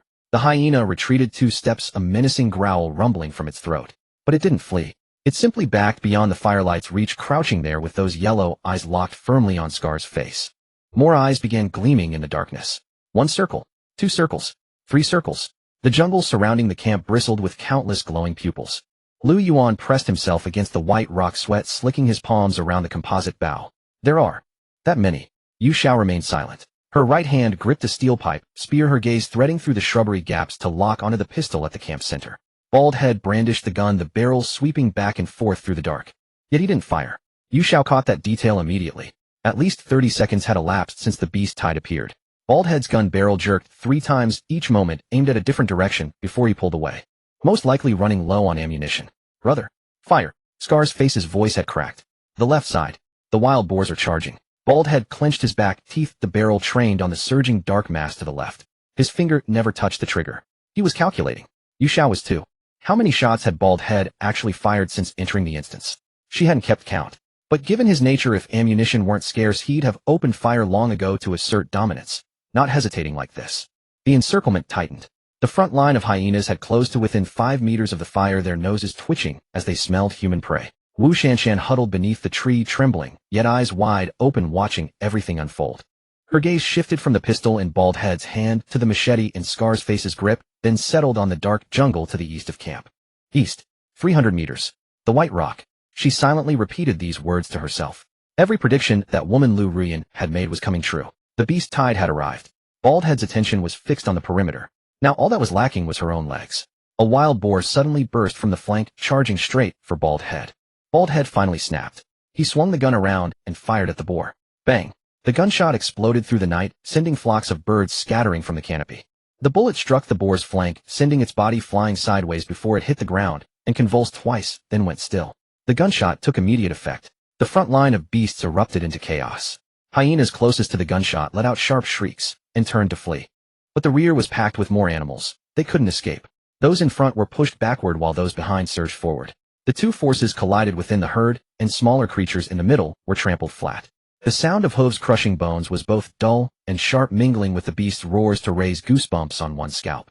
An adult boar, its hind leg trampled, let out a piercing scream. Its eyeballs turned blood red in the firelight, nostrils flaring with heavy breaths, and it lowered its head to charge straight at the source of the gunshot. Bald Head had just lowered his weapon when he caught a dark shape crashing toward him from his periphery. He tried to dodge, but after suffering diarrhea all afternoon, his legs were sluggish, slower by more than a beat. The boar's head slammed squarely into his stomach. Bald Head was sent flying, his back crashing into the ground 2 meters away. The pistol flew from his grip, flipping twice through the air before landing beside the fire pit. When Scar's face spotted the fallen gun, his eyes went red. He tossed the torch aside and swung his machete, trying to reach it. But before he could take another step, 3 hyenas lunged at him simultaneously. One clamped its teeth into his lower leg, another leapt up and bit the hand gripping the machete, while the third went straight for his throat. Scar's face's scream lasted only 2 seconds before cutting off. When Wu Shanshan saw Bald Head launch through the air from the boar's charge, her mind narrowed to a single thought. Run. She pushed herself up from beneath the tree and bolted into the eastern darkness. Branches whipped across her face, carving lines of blood. Her foot caught on a tree root, and she fell, her knee striking stone hard enough to bring tears to her eyes. Yet she didn't stop. Not for a single step. Bald Head lay sprawled on the ground, foam and blood dripping from his mouth. He propped himself up on his hands, desperate to rise, and caught sight of Wu Shanshan's retreating figure vanishing into the jungle. He tried to call out, but only a garbled gurgle emerged from his throat. The enraged boar charged again. This time its hoof landed squarely on his back. Yu Xiao rose from behind the white rock and beckoned to the stumbling shadow approaching them. Wu Shanshan saw that hand. During the day by the stream, it had killed a man with her own hands. Now it reached toward her, long fingers, sharp knuckles gleaming white in the moonlight. She threw herself forward, crashing into Yu Xiao's arms. Her fingers dug desperately into the jacket, her face buried in her shoulder as she wailed uncontrollably. Liu Ruyan. Liu Ruyan. Thank you. Thank you so much. Her voice came out muffled and incoherent, choked with snot and tears. Yu Xiao wrapped one arm around her back and patted her gently. Stop crying. You're safe now. Liu Yuan stood frozen nearby, still clutching his bow. He looked from Yu Xiao to the woman sobbing hysterically in her arms. What was going on? When had Liu Ruyan met this woman? Hadn't they only exchanged a glance from afar the night before? After nearly half a minute of crying, Wu Shanshan finally lifted her head from Yu Xiao's embrace. Her face was streaked with tears and dirt, her eyes swollen like walnuts. You were right. There really is a beast tied tonight. Just like you said. You told me to run east. So I ran here. Yu Xiao pulled a towel from her waist pouch, the one she'd taken from the tall man, and handed it to her. Wipe your face. Wu Shanshan took the towel, her hands still trembling. Liu Yuan could no longer hold back. Wait. Liu Ruyan, when did you two? At noon, Yu Xiao replied calmly. When I was setting up an ambush by the stream, I ran into her and the guy with yellow hair. And then I killed the guy with yellow hair. Liu Yuan's head erupted with a dull ring. The compound bow in his hands nearly slipped from his grip. He stared straight at Yu Xiao, mouth opening and closing, yet unable to utter a single word. Killed that bristle-haired man. Alone. Wu Shanshan ignored Liu Yuan's reaction. She wiped the tears and mud from her face with a towel, then looked at Yu Xiao. In her gaze lingered fear, gratitude, and something bordering on worship. It's all true. Wu Shanshan's voice still trembled, but no longer shattered like before. You have no idea. Liu Ruyan, she's almost as if she can foresee the future. Liu Yuan stiffly turned his head, looking at Wu Shanshan. At noon, the bristle-haired man dragged me to the stream for water. Wu Shanshan began to recount. Her pace was swift, as though pouring out every emotion long suppressed within her heart. Liu Ruyan was hiding behind a rock upstream at the stream. I didn't notice her at all. She waited until the bristle-haired man let his guard down completely, then shot an arrow straight through his chest. I was paralyzed with fright. Then she rushed out and used a small knife, stabbing him repeatedly in the neck over a dozen times. The bow in Liu Yuan's hand dipped slightly. He could picture the scene. The frail silhouette of Liu Ruyan covered in blood, wielding a small knife, thrusting it again and again into the neck of an adult man. Was this really the fragile girl he thought needed protecting? After she killed the bristle-haired man, she didn't panic at all. A tremor ran through Wu Shanshan's voice, but beneath it lay something more, an incredulous reverence. She even knew beforehand about my special ability, telling me to fill the stream water, but not purify it. She said Baldy and Scarface would definitely get diarrhea after drinking contaminated water, and their strength would drop. She also taught me how to lie to Baldy, saying the bristle-haired man had been dragged away by wild beasts, and to act completely terrified, so they wouldn't suspect anything. She said large numbers of wild beasts would appear around the camp tonight. She told me to seize the opportunity and run east when the beast herd attacked. She would come to support me behind that white rock. Wu Shanshan finished speaking in one breath, her chest heaving violently. She looked at Yu Xiao. Every word she said, every detail came true. Exactly as if she had witnessed it with her own eyes. Liu Yuan's mouth remained agape for a long time before he could close it. He turned to look at Yu Xiao. From beginning to end, she never once glanced back at them. Her gaze was firmly locked onto the campfire growing dimmer 300 meters away. Her entire attention was fixed on one thing only. That gun. Liu Yuan suddenly understood. He had thought his own experiences that afternoon were thrilling enough. Yet while he knew nothing of it, Liu Ruyan had single-handedly planned and carried out a breathtaking murder and elaborate scheme by the streamside. All of this was for tonight. For that gun. The realization stirred something indescribable deep within Liu Yuan's heart. He gazed at Yu Xiao's profile. Under the moonlight, her beautiful face was utterly expressionless, calm, yet intensely focused. With her there, it seemed as though even if the sky fell, there would be nothing to fear. The screams and tearing sounds from the camp continued for about 10 minutes before gradually fading. Beneath the firelight, the silhouettes of wild boars and hyenas began to thin. After devouring the carcasses whole, they started retreating into the dark jungle in scattered groups. 5 more minutes passed. The entire camp fell completely silent save for the occasional crackle of firewood in the dying blaze. Yu Xiao finally moved. She turned around looking at Liu Ruyan and Wu Shanshan. You two stay here. Don't make a sound, don't move around. I'll be right back. Her tone was flat, betraying no emotion whatsoever. Without giving the two any time to react, she gripped the steel pipe spear in her right hand, lowered her body, and silently slipped into the bushes. Instinctively, Liu Ruyan wanted to follow, but Wu Shanshan grabbed his arm. Don't go. Staying here is the greatest help we can give her. Liu Ruyan halted. He glanced back at Wu Shanshan, and finally nodded, crouching back down behind the rock. Yu Xiao moved swiftly through the jungle. The 300-meter distance took her only a minute or so. The closer she drew to the camp, the thicker the scent of blood became, so pungent it nearly made one retch. She stopped behind a trampled thicket and poked her head out to observe. The camp was in utter disarray. The fire was nearly extinguished, leaving only a faint ember glow. Dark crimson puddles of blood stained the ground everywhere alongside scattered gnawed chunks of flesh. The corpses of Baldy and Scarface were unrecognizable, barely identifiable by their tattered clothing. No living things remained. Yu Xiao confirmed this, then stepped out from her hiding place and walked directly toward the fire. Her soles pressed against the viscous ground, making soft, squelching sounds. But she paid it no mind. Her eyes held only one thing. The black pistol lay quietly beside the fire pit. Stained with mud and blood, it still reflected the cold gleam of metal even under the faint firelight. Yu Xiao approached and crouched down. She extended her right hand, her fingers brushing against the icy grip. This was it. With this, she would hold absolute authority on this island, and even after returning to the building. She grasped the gun and lifted it. It was heavier than she expected, denser in her palm. She checked the magazine. 3 rounds remained. Enough. Yu Xiao stood up and tucked the gun into the back of her waist. Just as she turned to leave, a faint sound of a sole scraping against grass came from the bushes behind her left side. Yu Xiao froze. She tilted her head slightly backward. 2 men emerged from the foliage. Both held crossbows strung and ready, their dark arrows pointed squarely at her back. One, a tall, lean man with a teasing smile on his face, spoke first. The mantis stalked the cicada, unaware of the oriole behind. The other, a shorter, stockier man, licked his lips. His gaze raked over her body, shamelessly lingering on the curves accentuated by her yoga pants. Pretty girl, quick reflexes. The tall, lean man tipped his chin, gesturing toward the gun at her waist. Throw the gun over here. He paused, his smile growing far more sinister. Then strip off your clothes piece by piece. Yu Xiao's back went rigid. 2 crossbows. This was different from a compound bow. Once a crossbow was drawn, it could remain cocked and ready at all times without the need to continuously draw and expend strength like with a bow and arrow. In other words, if she made even the slightest wrong move, the man across from her could pull the trigger and loose an arrow. At 10 meters, a crossbow's accuracy was more than enough to punch through the back of her skull. Yu Xiao did not turn around. Her right hand still rested on the grip of the pistol at her lower back. Her mind raced through every possible course of action, but none of them were viable.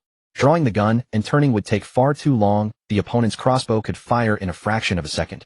Attempting a blind shot from her lower back was pure fantasy. It would only waste ammunition and provoke them to act immediately. As for running, how could human legs ever outrun a bolt? Nothing was feasible. Yu Xiao slowly withdrew her hand from the gun grip. She turned around to face the 2 men. The tall, thin one still held his crossbow raised, his expression relaxed, as though he were watching a rabbit that had nowhere left to run. The shorter, stockier man also kept his crossbow aimed, but his attention had shifted away from the weapon. His gaze lingered on Yu Xiao's body, scanning downward from her collarbone, pausing at every point along the way. Yu Xiao raised both hands to shoulder level. Don't shoot. Her voice trembled violently, utterly unlike the woman who had killed the yellow-haired man by the stream earlier. I just heard gunshots and beast cries, came over to check from that direction. I picked up this gun off the ground just now. The tall, thin man raised an eyebrow. Picked it up, eh? I really did pick it up. Yu Xiao's voice broke with tears. I don't want anything, just take the gun and let me go. Please don't hurt me. While speaking, she drew the pistol from her lower back, bent down, and gently placed it on the ground, kicking it toward them with her toe. The gun slid across gravel and blood before coming to rest between the 2 men. The shorter man stared at the pistol on the ground, a sharp glint flashing in his eyes. But the tall, thin man didn't move. He tilted his head, the crossbow still aimed at Yu Xiao's chest. A woman daring to run through this jungle alone in the middle of the night. You take me for a fool. All the beasts across the entire island stampeded this direction just now. You walked here alone, not even a single bite mark on your body. Yu Xiao bit her lip, remaining silent for a long while. The tall, thin man let out a cold sneer. Cut the act. Take off all your weapons. He paused, his gaze dropping to Yu Xiao's waist. Machete, pouch, spear, that blade and the pouch on your hip. Throw them over here. Yu Xiao did not resist. Her movements were painstakingly slow, deliberate enough for them to track every finger. She first laid the steel spear flat on the ground and kicked it away with her foot. Then she unbuckled the machete from her waist, bent down to place it beside her foot, and gave it another kick. Finally came the pouch. She unzipped it to show them the contents. Only dried meat and rope. She tossed the pouch toward them. The tall, thin man nodded in satisfaction. Take off your jacket. Yu Xiao's fingers found the zipper of her quick-dry outer layer. The grinding sound of the zipper teeth was piercing in the quiet night. The jacket fell open, revealing a black sports bra beneath. It hugged her figure, tightly outlining every curve with unmistakable clarity. The shorter man's Adam's apple bobbed as he swallowed. Pants and shoes. Take them off slowly. Don't try anything. Yu Xiao crouched down and began untying her sneakers. Her fingers trembled, and it took 2 attempts to loosen the knot. She removed her shoes. Her bare feet touched the cold mud. Then came the yoga pants. Her fingers hooked onto the waistband and pulled downward. The smooth fabric peeled away from her skin, exposing her pale thighs. When the yoga pants reached her ankles, she stepped on one cuff and slipped her leg free. Now she was left wearing only a sports bra and a pair of light-colored cotton briefs. The night wind swept over her, raising a fine layer of goosebumps across her skin. The shorter man could no longer restrain himself. He set his crossbow aside, strode forward, bent down, and snatched up the pistol from the ground, retreating to holster it at his waist. Then he patted the tall, thin man on the shoulder. Lao Miao, keep watch from behind. I'll switch with you once I'm done. The tall, thin man chuckled, shifting the crossbow away from Yu Xiao, though his eyes remained fixed on her, watching for any sudden movement. Hurry it up. Someone just died here, and more beasts will come shortly. The shorter man walked toward Yu Xiao. 3 steps. 2 steps. 1 step. He reached out, gripped her chin, and forced her face upward. Firelight illuminated Yu Xiao's delicate features. Tears streaked the corners of her eyes, her lips trembled, and her expression was one of utter terror. Damn, what a find on this deserted island. The shorter man grinned. Today's my lucky day.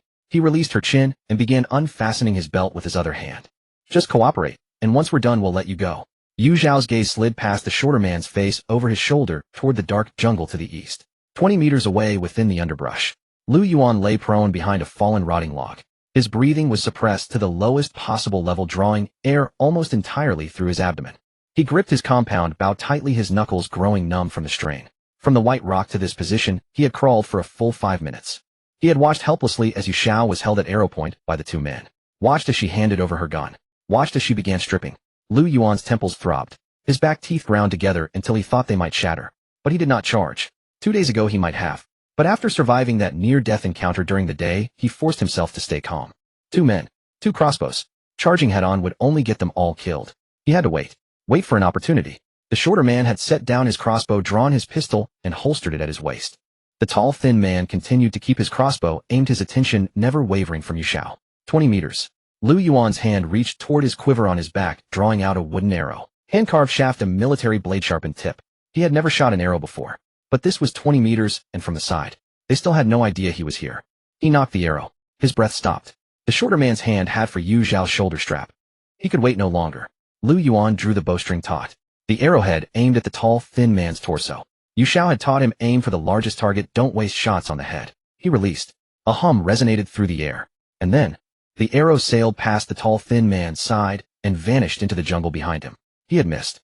Yu Xiao's fingers rested on the shoulder strap of her sports bra. She did not move immediately. She lifted her head, fixing the stocky man with a pitiful, pleading gaze. Big brother. I'll take it off myself. Her words were so faint they were nearly inaudible, the tail end of her voice catching on a sob. You too. Once you've had your fun, you'll let me go, won't you? The stocky man withdrew his hand from her shoulder and took half a step back, gazing down at her from above. Naturally, he parted his lips into a grin, revealing a row of yellowed teeth stained with nicotine. So long as you serve my brother and me well, beauty, we won't take your life. Yu Xiao lowered her head, her long lashes veiling the coldness in her eyes. Her right hand slowly drifted toward her chest, 5 fingers settling along the lower edge of her sports bra, as though preparing to slide it upward. The stocky man's undivided gaze locked onto her hand. The tall, lean one whistled from behind. What's the dawdling? Get on with it. Yu Xiao drew a deep breath. Her fingers hooked beneath the hem of her bra, slowly drawing it up by an inch. At that very moment, whoosh, the sound of something tearing through the air rang out. A wooden arrow shot from the jungle to the east, wobbling as it skimmed over the tall one's head and buried itself deep within the black thicket behind him. It had missed by at least 2 meters. Yu Xiao's heart sank violently. It's over. Liu Yuan's archery is utterly hopeless. The tall one reacted with blinding speed, whipping around and aiming his crossbow in the direction the arrow had come from. This woman has accomplices. The stocky man instantly became alert, his body springing back a step. Only one thought remained in Yu Xiao's mind. Was she truly going to experience something unspeakable on this deserted island today? Then she heard it. A roar that shook the entire jungle to its roots. The roar came from the very direction Liu Yuan's arrow had strayed toward. The thicket burst open as though some massive creature had smashed clean through it. The sound of snapping branches crackled in a relentless barrage. A tiger twice the size of an ordinary one charged out. Its shoulder line rose a full head above that of the tall man. Its tawny fur shimmered with a dark golden luster in the dying embers of firelight. Two cold, slit-pupiled eyes fixed unblinkingly upon the human before it, who held a crossbow. Near its right shoulder blade, a wooden arrow was embedded. The arrowhead had pierced only a shallow layer of skin, not even reaching the muscle beneath. But it was in pain, and it had decided that the bipedal creature wielding a weapon before it was the one who had attacked it. All color drained from the tall man's face within a fraction of a second. He had no time to flee, nor even to pull the trigger of his crossbow. The tiger lunged forward in a single bound, jaws snapping around the man's entire waist. Its canines tore through cloth and flesh alike, hoisting him bodily into the air. The tall man let out a scream that no longer sounded human. His hand had not yet lost control, and the crossbow accidentally discharged midair. Whoosh! The bolt drove into the tiger's foreleg, punching through a layer of flesh, the shaft wobbling as it lodged there. It missed the bone, missed any vital point. The tiger unleashed a second roar, the force in its jaws surging. The tall man's scream cut off, abruptly reduced to garbled, gurgling sounds. The stocky man had only managed to unbuckle half his belt. He watched in helpless horror as his brother was swung this way and that in the jaws of a tiger. He turned, instinctively lunging for the crossbow on the ground. But Yu Xiao was faster. From the very instant his gaze had turned toward the tiger, she had already sprung into motion. Her right hand slipped into the gap between her sports bra and chest, retrieving the bottle she had kept hidden against her skin all this while. Grade E Wolf Defense Spray. It was a prize she had won from the midnight lottery on the very day she became Liu Ruyan. Since then she had kept it tucked in the most intimate place imaginable, concealed even when she had shrugged off her jacket moments ago, for it was nestled between two soft curves pressed flat by the tight sports bra. And Liu Ruyan's figure was generous enough that it could be fully concealed within, utterly invisible to anyone. The stocky man had just turned his head back. PSSSH. A harsh stream of white mist sprayed with pinpoint accuracy across his entire face. Oh. The stocky man clapped both hands over his face and staggered 3 steps backward. His howl was even more wretched than that of the tall man dangling from the tiger's jaws. Capsaicin flooded his eyes, nostrils, and windpipe. His mucous membranes instantly swelled, and tears and mucus poured forth uncontrollably. He could see nothing at all, but the instinct to survive still endured. His right hand drew the pistol from his waist, aiming toward where Yu Xiao had stood, and he pulled the trigger. Click.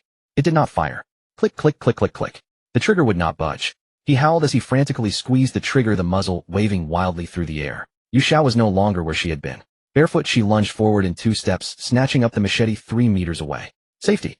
The stocky man would never understand, even in death, why the pistol would not fire. For before Yu Xiao had set the gun down and kicked it over, she had quietly with her right thumb flicked the safety catch into place. That motion had been performed as she bent to set it on the earth, her palm naturally shielding the side of the gun so that no one had noticed. The machete was in her grip. Yu Xiao did not hesitate for an instant. She surged forward, raised the blade above her head, and aimed straight for the wrist of the hand gripping the pistol, bringing it down with all her might. Go to hell. Squelch. A hand still clutching the pistol was severed cleanly at the wrist. The severed hand and the pistol flew off together, spinning through the air before slamming into the mud with a wet slap. Blood gushed from the severed stump. The stocky man crumpled as though his spine had been ripped away, his knees buckling as he sank to the ground. His mouth gaped wide, yet no scream could emerge. His brain had not yet processed the information. His hand was gone. Yu Xiao bent down, picking up the severed hand from the ground along with the pistol it still gripped. She pried the severed fingers off the grip with force, tossing it aside. She disengaged the safety. She racked the slide. Click. The crisp sound of a round being chambered rang out. She leveled the muzzle at the stocky man's head. Her fingers settled on the trigger. 3 seconds passed. She did not fire. 3 rounds left, not worth wasting on a man who was already done for. She lowered the gun and turned toward the direction of the tiger. The beast had already dragged the tall man's body deep into the jungle. From the thicket came the sounds of splintering bone and tearing flesh, gradually fading into the distance. Ruyan. Liu Yuan burst out from the eastern undergrowth, Wu Shanshan close on his heels. When the two reached her, they saw Yu Xiao standing barefoot in nothing but her underclothes, a machete in one hand and a gun in the other, beside a man who had lost a hand. Looking at the stocky man convulsing on the ground, Liu Yuan was still hesitating. But Wu Shanshan had already snatched the steel pipe spear from Liu Yuan's hands and drove it straight through the stocky man's heart in one brutal thrust. The stocky man gave a muffled groan, then fell utterly silent. Liu Yuan stood frozen. You? Wu Shanshan said coldly. Ruyan is my benefactor. Anyone who harms her dies. Liu Yuan heard her words, recalled what Ruyan had just endured, and gave a solemn nod. Then his gaze swept over Yu Xiao's body, his ears instantly flushing crimson. He jerked his head away. Ruyan, you. Put some clothes on first. There's no time. Yu Xiao tucked the pistol into the waist pack at her hip, then strode quickly toward the gears scattered on the ground. Grab everything. Take it all. She bent to scoop up a crossbow, then retrieved the one the tall man had dropped. 7 or 8 bolts were stuffed into Liu Yuan's pack. Wu Shanshan, quick and efficient, dragged 2 backpacks over from where they had fallen. Yu Xiao pulled on her sneakers, stuffed her yoga pants and cotton socks haphazardly into a bag, threw on her jacket, without even bothering to zip it. Run? Now. That tiger is at least grade E. It'll come back after it's finished eating. The 3 of them, laden with bags of all sizes, bolted into the eastern jungle. After they had run some 30 meters, Liu Yuan couldn't help glancing back. The stocky man was still kneeling there, clutching the severed wrist with his one remaining hand curled upon the ground, lifeless. From deep within the dark jungle came the faint sound of the tiger's low rhythmic chewing. Liu Yuan withdrew his gaze. He did not look back again. The 3 ran like the wind beneath the moonlight, branches lashing at their faces, gravel crunching beneath their feet. Yu Xiao ran at the front, her jacket billowing in the wind, the white underwear beneath swaying in the moonlight. Liu Yuan ran just behind her, utterly unsure where to fix his gaze. Wu Shanshan was gasping for breath between one step and the next, yet she never fell a single pace behind. The tense blue repulsion barrier appeared ahead of them. The moment she burst through it, Yu Xiao finally came to a halt. She bent at the waist, gulping down great lungfuls of air. Sweat dripped from her chin, pattering onto the muddy ground. She drove the steel pipe spear casually into the soil beside her foot. Then she drew the pistol from her waist. She flipped it over in the moonlight, glancing at the magazine. 3 rounds, 2 crossbows, supplies aplenty. She lifted her head. From the dark jungle beyond the tent came a long howl, the tiger's signal that its meal was finished.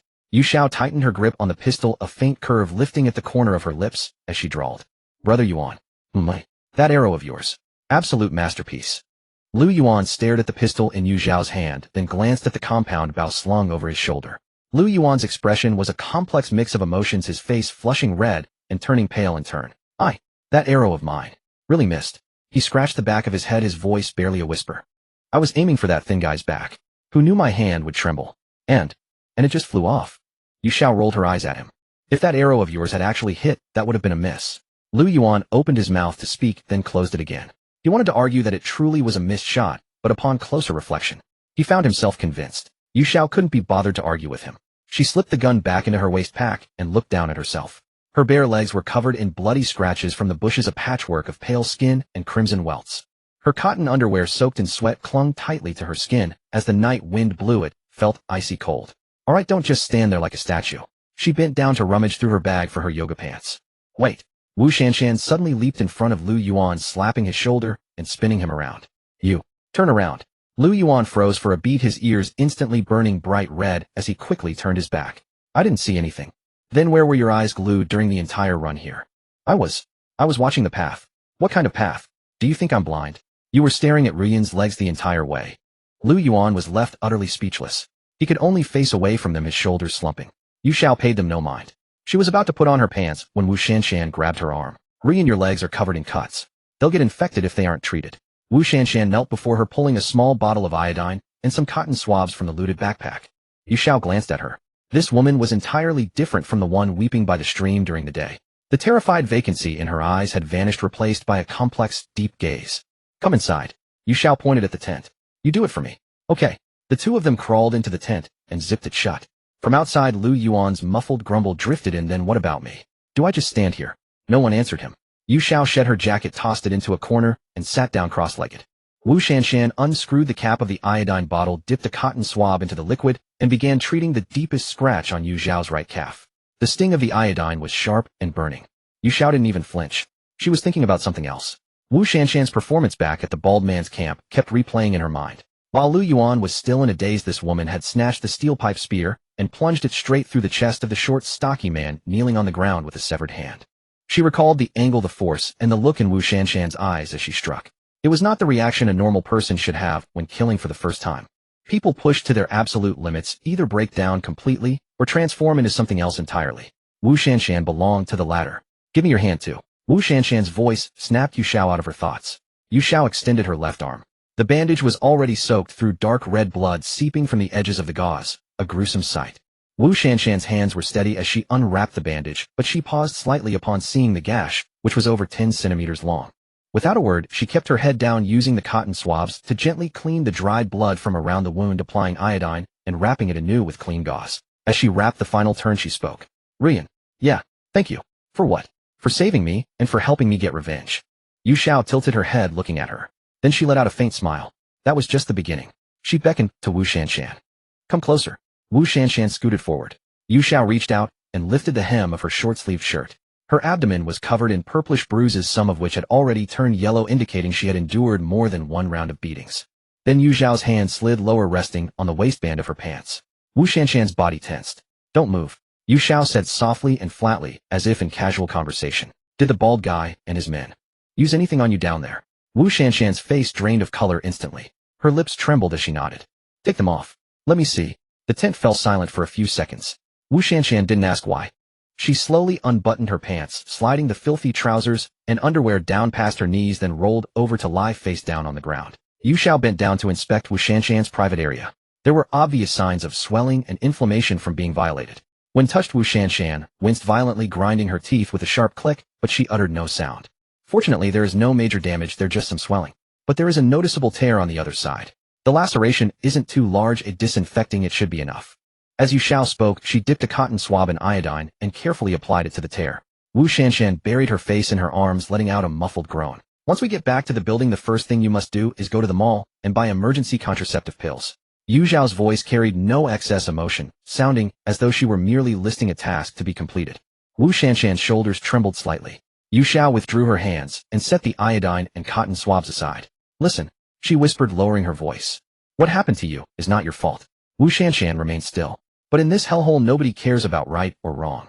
They only care about one thing: whether you are weak and easy to prey on. Do you want to live? The woman lying there did not look back, but she nodded her head heavily. Then remember how tonight felt. Yu Xiao stared at the back of her head, her voice quiet, but carrying immense weight. How did it feel when you plunged that spear into that man's chest? Wu Shanshan's shoulders shuddered. That is the feeling of holding your destiny in your own hands. From now on you will kill many more. And I might only be able to save you this once. There is only one way to survive. Become stronger. Stronger than everyone around you. Yu Xiao fished a clean looted t-shirt out of the bag beside her and tossed it next to Wu Shanshan. Put it on. The tent fell silent. After a few seconds, Wu Shanshan sat up, turned her back to Yu Xiao, slipped on the t-shirt, and pulled up her pants, buttoning them. She turned around. Her eyes were terribly bloodshot, yet she shed no tears. She stared at Yu Xiao for a long moment, then suddenly lunged forward, wrapping both arms tightly around Yu Xiao's waist. Burying her head in the crook of Yu Xiao's neck, she murmured, from this day on my life is yours. Outside, Liu Yuan's voice called out, hey, are you guys done talking yet? The cold wind out here is freezing. No one paid him any attention. Yu Xiao gently patted Wu Shanshan's back and pushed her away slightly. She reached out to brush the stray hairs clinging to Wu Shanshan's face behind her ear. Her fingers slid along the curve of her ear, gently tapping her chin. Your life belongs to you. Don't throw it away so easily. Wu Shanshan froze. Yu Xiao withdrew her hand, a slight smirk playing on her lips. But I am short of a good sister. If you're willing, I'd be very happy. Hearing this, tears nearly welled up in Wu Shanshan's eyes, but she forced them back and nodded vigorously. In this dog-eat-dog world, we women are naturally the easiest targets. Yu Xiao unzipped the tent. The night wind rushed in, blowing her hair back. So we must be more ruthless, smarter, and have fewer moral boundaries than those men. She glanced back at Wu Shanshan. This is the only way to survive. Outside the tent, Liu Yuan was squatting on the ground, slapping at mosquitoes. Hearing the sound of the zipper, he quickly stood up. You guys are finally. He saw that Yu Xiao had already put on her yoga pants and knee-high socks, her jacket zipped up. Finished. Yu Xiao walked past him, giving him a smack on the back of his head. Finished your head. Let Shanshan get some rest. You come with me. Liu Yuan clutched the back of his head, giving her a pitiful, aggrieved look. Yu Xiao brought Liu Yuan back up to the top of the rock face they had climbed the night before. Wu Shanshan had already fallen asleep. The girl had been tortured by that group for 2 days, and a night her spirit and body pushed to their absolute limits. The cathartic slaughter and wailing from earlier had drained the very last of her strength. The moment she relaxed, her head hit the moisture-proof mat, and she was out, a faint snore rising from her throat. Liu Yuan glanced back toward the tent and asked in a low voice, is she all right? Yu Xiao sat cross-legged at the edge of the rock, her gaze cast toward the distant sea. She's asleep. Let her rest well. There's still plenty to do tomorrow. The night wind blew through, carrying the salty scent of the sea. The entire island sank into a blanket of darkness. Only the camp of the bald man closest to them still held a pile of embers, glowing a dim crimson, flickering faintly in the night. In every other direction, not a single spark of firelight could be seen. Liu Yuan sat beside Yu Xiao, his mind still buzzing faintly. 2 days. From the moment they arrived until now, it had not even been a full 48 hours. Following this girl called Liu Ruyan, he had first witnessed an act of cruelty inflicted upon another person, then orchestrated a beast stampede that wiped out a formidable group on the island. After that, they were hunted by 2 strangers. Liu Yuan personally stabbed one to death. Ruyan hacked down another. Finally, in that camp strewn with corpses, they had taken out yet another squad. 2 days.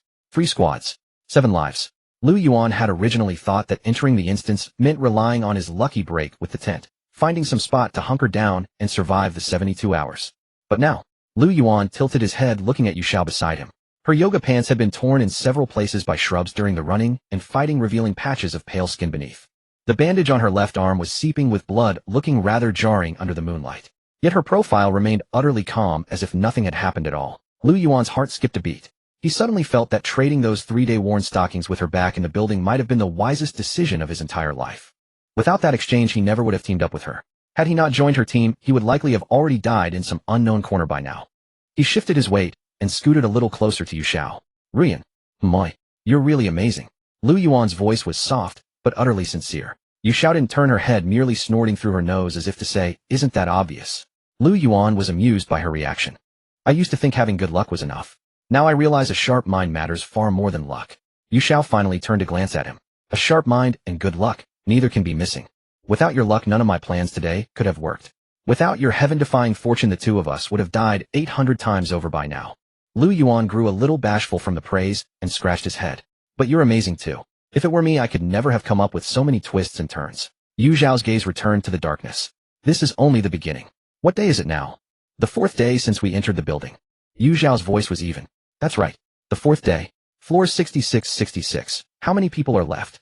Around 80 or so. Yu Xiao asked and answered herself. Of those 80+ people, how many would dare enter an F-rank instance? I'd guess, no more than 10. Most of them are still living on subsistence, 100 game coins, and 1 lottery draw per day. Buying a bottle of water, a piece of bread, then curling up in their rooms waiting to die. But game coins will run out eventually.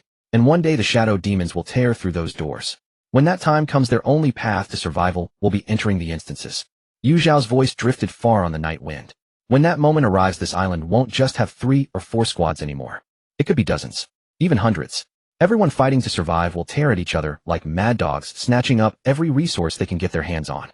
Besides, the next instance might not be as simple as this deserted island. Liu Yuan listened to her words and could picture the scene perfectly, remembering the wildly varied instances he had seen in the elevator room. Survival, supernatural, even death games, and infinite world types. A chill crept down his spine. Yu Xiao turned to look at him. So, we have to seize enough of an advantage before everyone else catches on. Yu Xiao reached out and flicked Liu Yuan's forehead, neither too lightly nor too hard. What are you thinking about? Liu Yuan flinched from the flick and snapped back to attention. And nothing. Yu Xiao stood up and brushed the dirt off her pants. Tomorrow is important. There are no other threats on the island for now, so we only have one task tomorrow. Collecting supplies. As much as possible. Yu Xiao extended her fingers and began counting them off one by one. First, water. With Shanshan's F-rank purification ability, we can just take empty bottles and fill them at the stream. She can purify 5 or 6 bottles at a time. If we spend an afternoon at it, we can get at least 50 bottles of fresh water. A bottle of water sells for 30 game coins in the shop. 50 bottles. That's 1,500 game coins. Liu Yuan sucked in a sharp breath. 1,500. He would have to survive for over 10 days of subsistence to earn that much. Second, meat. Yu Xiao pointed toward the bald man's camp. The wild boar the bald man shot dead earlier. Its carcass should still be there. A pig that size would yield at least 100 gene of meat. We'll drag it back and smoke dry it into jerky. Do you know how much jerky sells for per gene in the shop? Liu Yuan shook his head. 50. Yu Xiao held up 2 fingers. Over 100 gene of meat. Even if we only end up with 30 gene of jerky after processing, that's still an astronomical sum. With this water and meat, once we return to the building, we won't have to worry about food for at least a month. The game coins we save can all be spent on one thing. Upgrading our dormitory. Yu Xiao's expression grew grave. Don't forget, the real threat in the building is the shadow demons that appear at exactly 8 o'clock every night. On the first day, they couldn't even scratch a level 1 wooden door. But by the 3rd night, they were already strong enough to break through one. No one knows how many days they'll need to evolve before they can tear through a level 2 iron door. Yu Xiao stared into Liu Yuan's eyes. And there's one more person. Room 55. Wang Chong.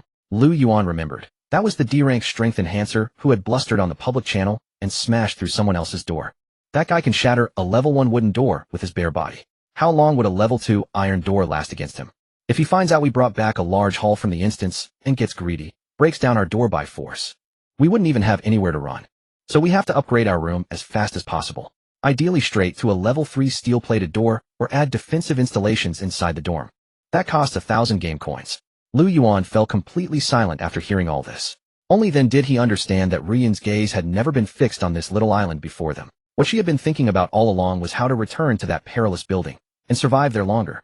Liu Yuan looked at Yu Xiao standing at the edge of the rock, the moonlight stretching, her silhouette long and lean. He hesitated for a moment, then asked anyway. So, would it be fair to call us partners who share life and death? Yu Xiao glanced back at him and suddenly smiled. Of course. The two returned to camp. Liu Yuan used the captured lighter to kindle a pile of firewood. Dry branches crackled and popped amid the flames, dispelling the surrounding chill. Liu Yuan tossed 2 handfuls of wood onto the fire. Ruyan, go get some sleep. Yu Xiao glanced at him without speaking. You were wielding a blade and bleeding again today. There are still wounds on your arm. Liu Yuan stirred the flames with his carbon fiber trekking pole. All I did was run. I didn't exert any real effort at all. I'll keep watch for the night. Yu Xiao considered for a moment, then agreed. After all, there was still the matter of Wu Shanshan. Her behavior needed to remain consistent with her persona. She could not afford to be too hasty. Until Liu Yuan revealed his innate abilities to her, without reservation, the conquest of his trust remained incomplete. All right. Yu Xiao nodded. Tomorrow night, I'll take my turn. She turned and walked to the tent, unzipping the entrance. She slipped off her mud-stained running shoes and her tall socks, placed them inside the shoes, and crawled into the tent. The tent's interior was cramped.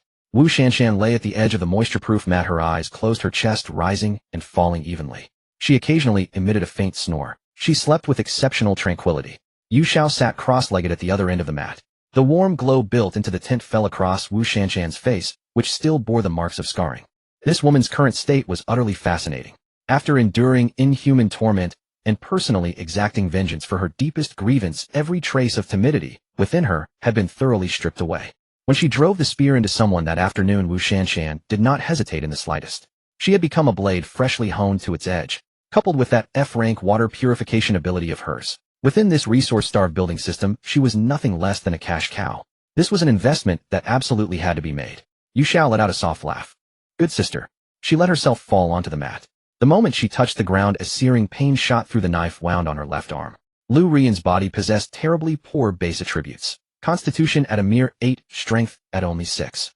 Having run through the forest for so long today, and engaged in life-or-death close combat with those 2 men, she had survived entirely through Yu Xiao's own formidable willpower and cool-headed composure. If it had been Liu Ruyan herself, she would have perished long ago. At this thought, the yearning for a more powerful vessel within her heart intensified. Though Liu Ruyan's body was beautiful, it was far too weak, and the enemies of the future would only grow stronger. As her mind churned through the route of action to come, exhaustion gradually overpowered the pain, and she drifted into sleep. The night passed uneventfully. There were no beasts howling. No creatures attacked the camp. The blue dispersal barrier, coupled with Liu Yuan's extraordinary fortune, granted them a slumber of uncommon peace. Sunlight filtered through the gaps in the canopy and fell upon the tent's roof. The temperature began to rise. Yu Xiao opened her eyes. A piece of fabric had been draped over her, the dirty worn jacket Wu Shanshan had shed the night before. She sat up and stretched her shoulders. The wound on her left arm had already scabbed over. So long as she refrained from straining it, it would not bleed again. She turned her head to look. The mat was empty. Wu Shanshan was not in the tent. She unzipped the flap. Outside, the campfire had been reduced to ashes, trailing wisps of blue smoke. Liu Yuan was also gone. Yu Xiao was instantly fully awake. Her right hand went straight to the pouch at her waist, gripping the cold handle of the pistol. She stepped out of the tent's perimeter and headed toward the direction from which the sound of flowing water came. She pushed aside the dense undergrowth. The scene on the rocky stretch was revealed to her eyes. Wu Shanshan crouched by the stream, her cupped hands pressing against a large plastic bottle filled with water. Between her palms, a dazzling white radiance flickered. Liu Yuan stood beside her, clutching several empty bottles in his hands. All done. Next one. Wu Shanshan handed the water bottle to Liu Yuan and wiped the sweat from her brow. Liu Yuan took the bottle and placed it behind him on a flat boulder. He passed her another bottle filled with murky stream water. Your ability is just too useful. I'm only F-rank right now, Wu Shanshan said as the white glow rekindled between her palms. I can only purge impurities and harmful bacteria for now. If I ever get the chance to level up later, I could even wash water laced with lethal poison into pure drinking water. Yu Xiao halted her steps, releasing her grip on the pistol. Morning. Yu Xiao stepped onto the rocky stretch. At the sound of her voice, both of them turned their heads in unison. Wu Shanshan immediately straightened up, wiping the droplets from her palms against her trousers. Ruyan, you're awake. I saw it was getting light, so I called Liu Yuan to come fetch water. Liu Yuan turned slightly and pointed at the boulder behind him. We're rich. Arranged in 2 neat rows upon the boulder were bottles filled with crystal clear stream water. All of them were empty bottles salvaged from the packs of those bald-headed dead men. 20 bottles in total. Yu Xiao walked over, picked one up, and unscrewed the cap. She tilted her head back and took a sip. The taste was crisp and clean, devoid of any earthiness or astringency. It surpassed even the bottled mineral water sold in the building's marketplace for 30 game coins. This was genuine mountain spring water. Setting the bottle down, Yu Xiao looked at Wu Shanshan. Producing this much in one go. You don't feel dizzy? Wu Shanshan shook her head rapidly. Not at all tired. I'm full of energy. As long as I don't exceed my limit all at once, I'm fine.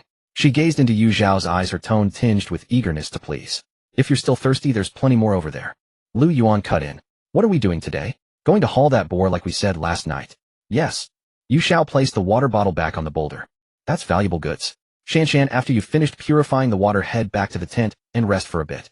Brother Yuan, grab your gear. We're heading out now. I'm coming too. Wu Shanshan immediately stepped forward. I can help you carry things. Yu Xiao studied her for 2 seconds. This woman now possessed a desperate need to prove her worth, terrified of becoming a burden and being abandoned. That wild boar weighs over 100 gene.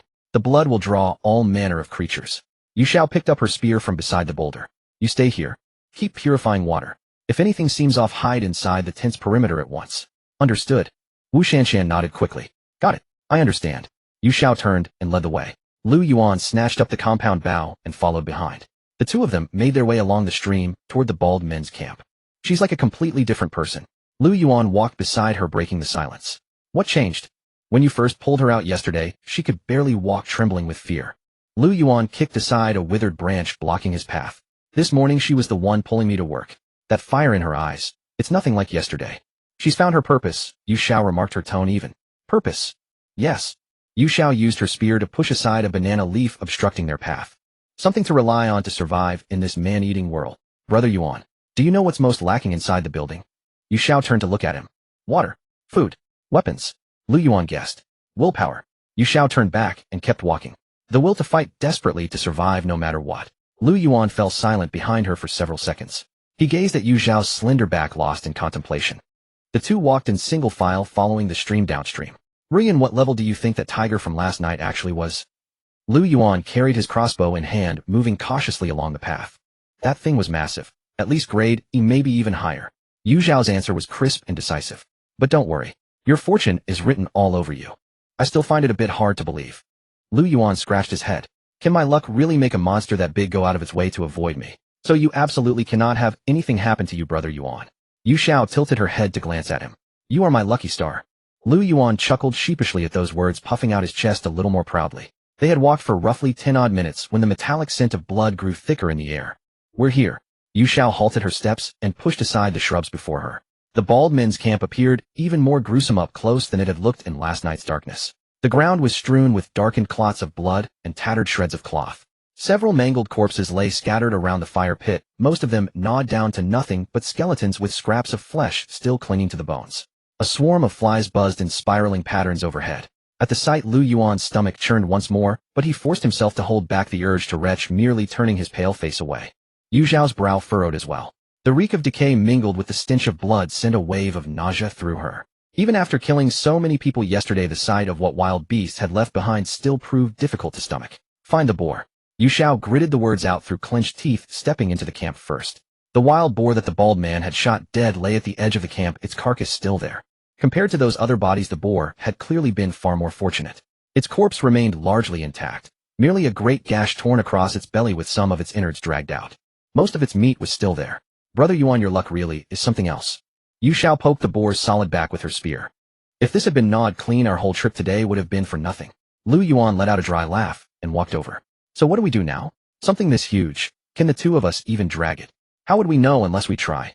Yu Xiao handed him the crossbow. You hold the weapon. I'll give it a go. Yu Xiao circled behind the boar and seized its two thick hind legs. Heaved. Yu Xiao clenched her teeth, summoning every ounce of strength in her body. The boar's corpse barely moved half a meter before it refused to budge any further. This body strength was simply too feeble to drag it. I'll help. Liu Yuan slung both crossbows across his back and stepped forward to grab the other leg. On 3, heave 2, 3. With both of them exerting their strength at once, the 100-gene boar finally began to slide forward inch by inch. The journey back proved far more grueling than the one that had brought them here. Every dozen meters or so, the two had to stop and catch their breath. Sweat streamed down their temples, soaking through their clothes in no time.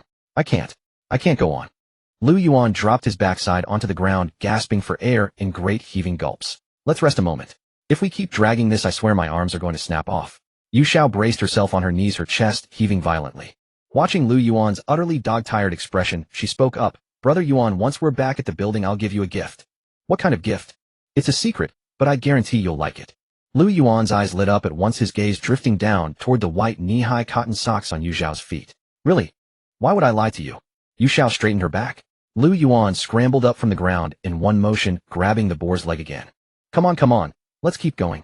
Panting and groaning, the two hauled the heavy boar along and starts taking nearly 2 full hours to make it back to camp.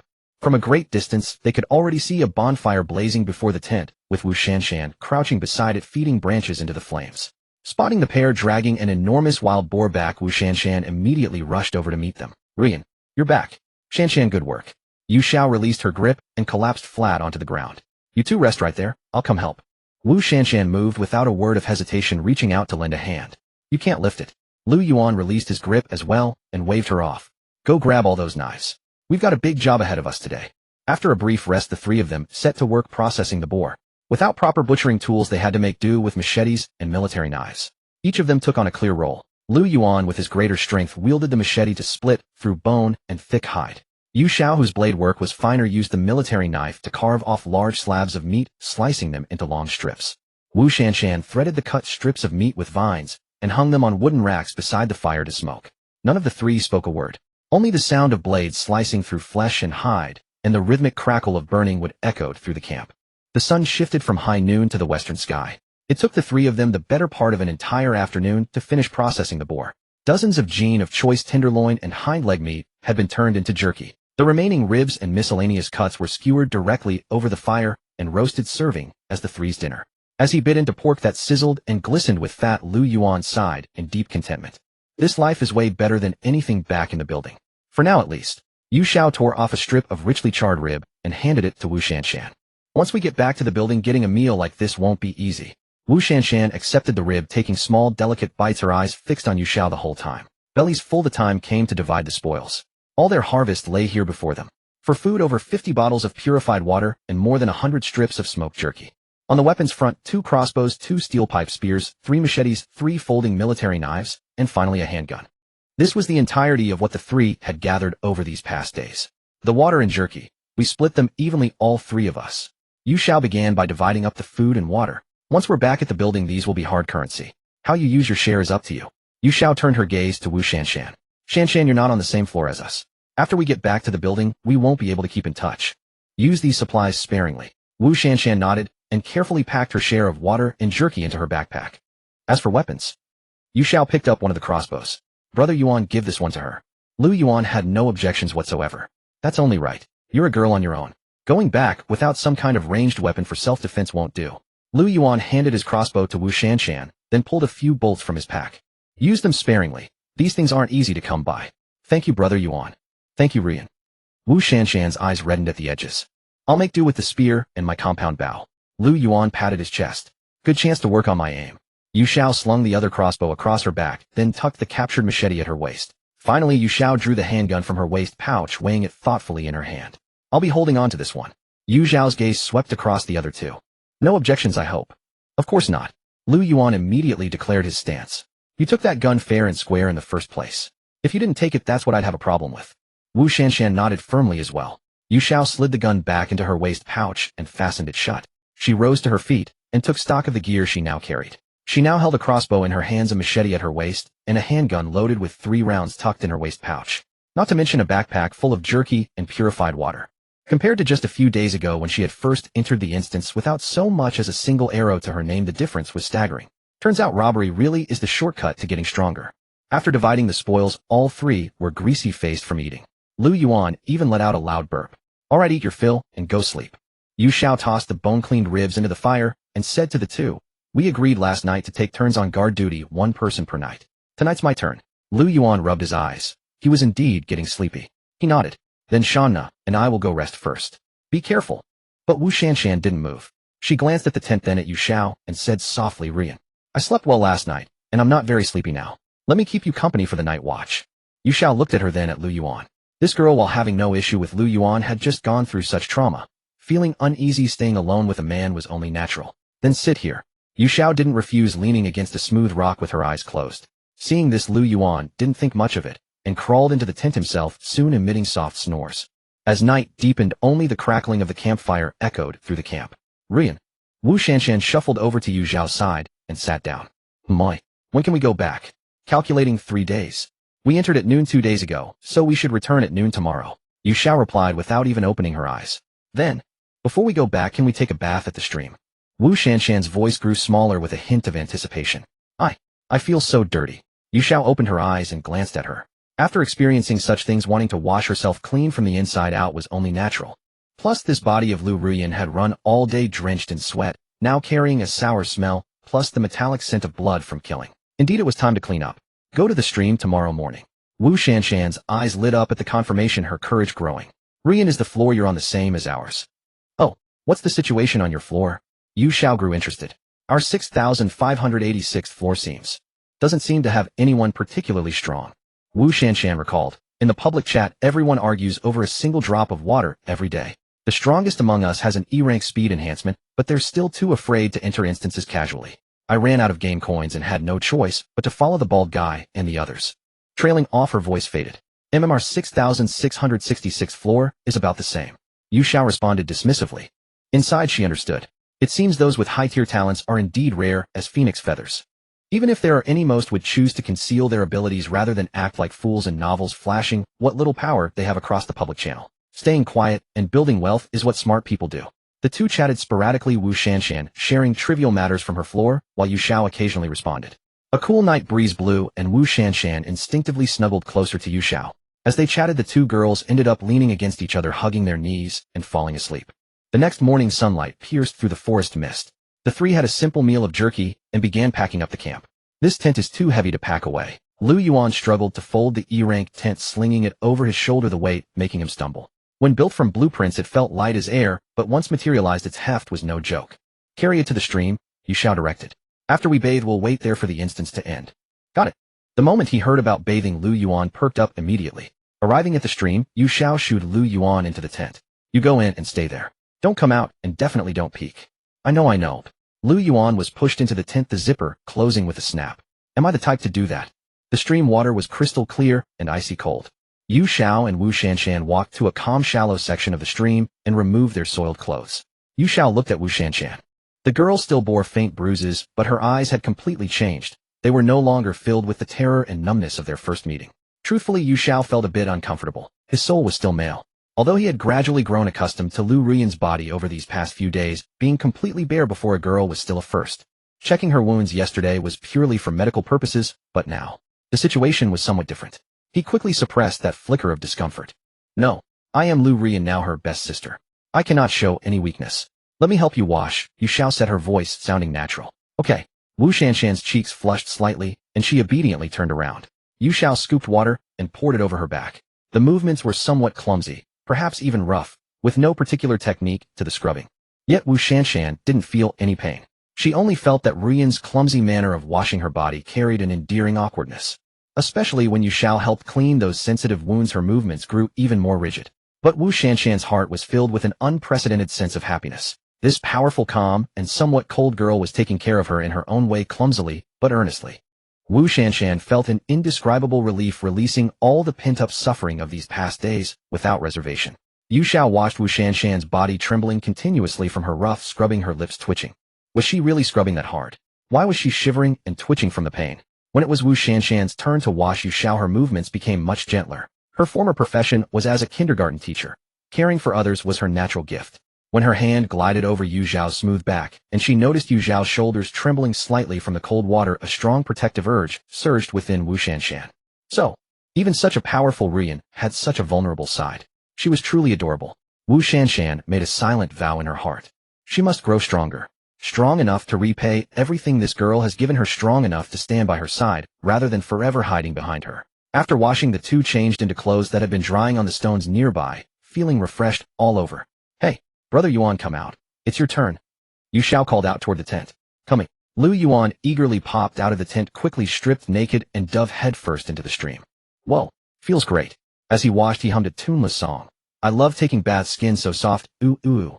Yu Xiao and Wu Shanshan sat on stones by the bank, organizing their backpacks and supplies, pretending not to hear Liu Yuan's howling. Time ticked away minute by minute. Noon was drawing ever closer. Yu Xiao checked the pistol's magazine, 3 bullets resting securely inside. She also recounted the bolts on both crossbows once more to ensure nothing was amiss. Everything was ready. Just then, Liu Yuan's humming suddenly stopped. Ruyan. Shanshan. His voice carried a barely perceptible tremor. What is it? You're acting up even while taking a bath. Yu Xiao responded without looking up. And no. Liu Yuan's voice grew even more shaky. You guys. Look behind me. Yu Xiao and Wu Shanshan simultaneously looked up and gazed toward the direction behind Liu Yuan. There in the bushes across the stream, 2 enormous amber vertical pupils slowly emerged. That E-rank fierce tiger. It had returned, and it was staring fixedly at the defenseless man in the stream, completely naked except for his underwear. Liu Yuan reacted faster than Yu Xiao had anticipated. Without so much as turning his head, he kicked off against the stream bed and propelled his naked body clear of the water, scrambling toward the shore. Spray flew in all directions. The tiger's vertical pupils tracked his movement, the muscles in its hind legs coiling taut. Shanshan. Crossbow. Yu Xiao had already seized the crossbow resting on the stone, shouting to Wu Shanshan at the same time. Wu Shanshan wasted no words. She snatched up the other crossbow, raised it in both hands, and leveled the muzzle at those 2 amber vertical pupils on the opposite bank. Liu Yuan's bare feet struck the gravel, the pain contorting his features, but his legs didn't slow a fraction. He scooped up the clothes and trousers lying on the shore, clamped them beneath his arm, and sprinted toward the tent. The ox bounced along in the sunlight. Yu Xiao. She herself was male, this spectacle held no embarrassment for her. But Wu Shanshan's gaze clearly drifted in that direction for a moment before snapping firmly back to the tiger. Don't lose focus. Yu Xiao's voice remained even. I'm not. A flush crept across Wu Shanshan's ears. Across the stream, the tiger finally emerged fully from the thicket. Yu Xiao's pupils contracted almost imperceptibly. This thing was even larger than what she had glimpsed in the firelight last night. Its shoulder height neared 1 7/10 of a meter. From the tip of its nose to its tail it stretched well over 4 meters long. Its tawny hide was streaked with broad patches of dark crimson blood, some dried into crusts, others still glistening with a wet sheen. On its right foreleg the broken stub of a crossbow bolt was clearly visible. It had gnawed through the shaft itself, but the arrowhead remained embedded in the flesh. The fur around the wound was gummed together with blood. It had come here to drink. The realization struck Yu Xiao in an instant. After its feast the night before, the beast had come to the stream at dawn to tend its wounds. And then, it had caught sight of the crossbows in Yu Xiao and Wu Shanshan's hands, identical to the weapon that had struck it last night. A deep, sustained growl reverberated from the tiger's throat, a suppressed, continuous rumble. It had recognized them. It's going to charge. Yu Xiao's index finger settled on the trigger. The words had barely left her lips when the tiger's hind legs exploded with force. Its massive body hurled itself from the opposite bank, clearing the 3-meter-wide stream in a single bound. Spray was sent soaring high by its body, shattering into scattered light beneath the sun. Fire! Whoosh! Whoosh! 2 crossbow bolts launched almost simultaneously. Yu Xiao's bolt struck home beneath the tiger's left shoulder blade, the arrowhead burying itself nearly 5 centimeters deep. Wu Shanshan's shot veered slightly, burying itself in the soft flesh between the ribs on its right side. The penetrating power of the crossbow vastly surpassed that of Liu Yuan's hand-carved wooden arrow from the night before. The tiger's charge faltered visibly, its forelegs staggered, nearly sending it sprawling onto the gravel at the water's edge. But that falter lasted only an instant. It recovered its footing, its vertical pupils fixed unwaveringly on the 2 of them. The low growl in its throat swelled into a thunderous roar, and within that gaping maw of blood, each of the 4 canines was as long as an adult man's palm. Useless. Wu Shanshan's voice trembled. It's still moving. Yu Xiao had already flung aside the empty crossbow. Grade E. This was the gulf between a Grade E monster and those of Grade F. The hyenas and wild boars from last night had dropped with a single bolt. Yet this tiger bore 3 arrows in its body, added to last night's broken stub, 4 in total, and could still charge, still run, still kill. The tiger gathered speed once more. From where it had landed to where Yu Xiao stood was a straight line distance of less than 15 meters. At its speed 2 seconds would suffice. Yu Xiao's right hand reached for the pouch at her waist. The pistol slid into her grip. She thumbed off the safety rack, the slide. She didn't aim for the head. The cranial target was too small, the hit probability too low against a moving beast. The muzzle aligned with the left side of the tiger's chest, exposed as it charged. The lungs. She squeezed the trigger. Bang! The gunshot detonated through the valley, sending a flock of birds wheeling into the air. The 9mm bullet tore through the hide and muscle of the tiger's left flank, boring between the ribs into the chest cavity. A piercing shriek tore from the tiger's throat. Its body lurched to the right, its forelegs nearly buckling. But it did not fall. Its speed had halved, and foam flecked with blood began to spray from its jaws, yet those vertical pupils remained locked on Yu Xiao. The distance shrank, 10 meters 8. It kept coming. Yu Xiao raised the muzzle. This time she aimed for the head. Only 6 meters remained, then 5. Close enough. Bang. The second bullet punched in above the tiger's right eye, piercing the skull. The tiger's body seized rigid. All four legs lost their strength at once. The massive carcass carried by its momentum slid nearly 2 meters across the gravel before finally halting less than 3 meters from Yu Xiao. Its body had plowed a deep furrow into the ground. Blood seeped from its eye socket and jaws winding between the stones. Yu Xiao watched it for 2 seconds. Its tail still twitched. An occasional kick spasmed through the hind legs. It wasn't quite dead, but it posed no further threat. Yu Xiao glanced down at the gun in her hand. Only 1 round remained in the magazine. She did not fire a finishing shot. A single bullet was worth more than a dead tiger. Ruyan. Liu Yuan's voice rang out from the direction of the tent. He had already pulled on his trousers and was running toward them bare-chested. Don't come over, Yu Xiao shouted. Her gaze dropped to the system clock, visible only to herself in the corner of her vision. 115931. 29 seconds remaining. Yu Xiao's heart seized into a gallop. The instance would end at precisely noon. If that half-dead tiger were to counterattack in those final seconds. The tiger's foreleg twitched suddenly. Its skull strained upward from the ground by a few centimeters, the one intact left eye fixing on Yu Xiao through a haze of dull pain. A feeble growl scraped from its throat. It was struggling to rise. Shan. Into the tent. Now. Yu Xiao snatched up the crossbow from the ground, seized Wu Shan, who was still rooted to the spot, and dragged her toward the tent. Quick. Wu Shan stumbled 2 steps from the force of the pull, then caught herself, and sprinted alongside. From behind came the scraping of gravel. Yu Xiao did not look back. 11 meters 85.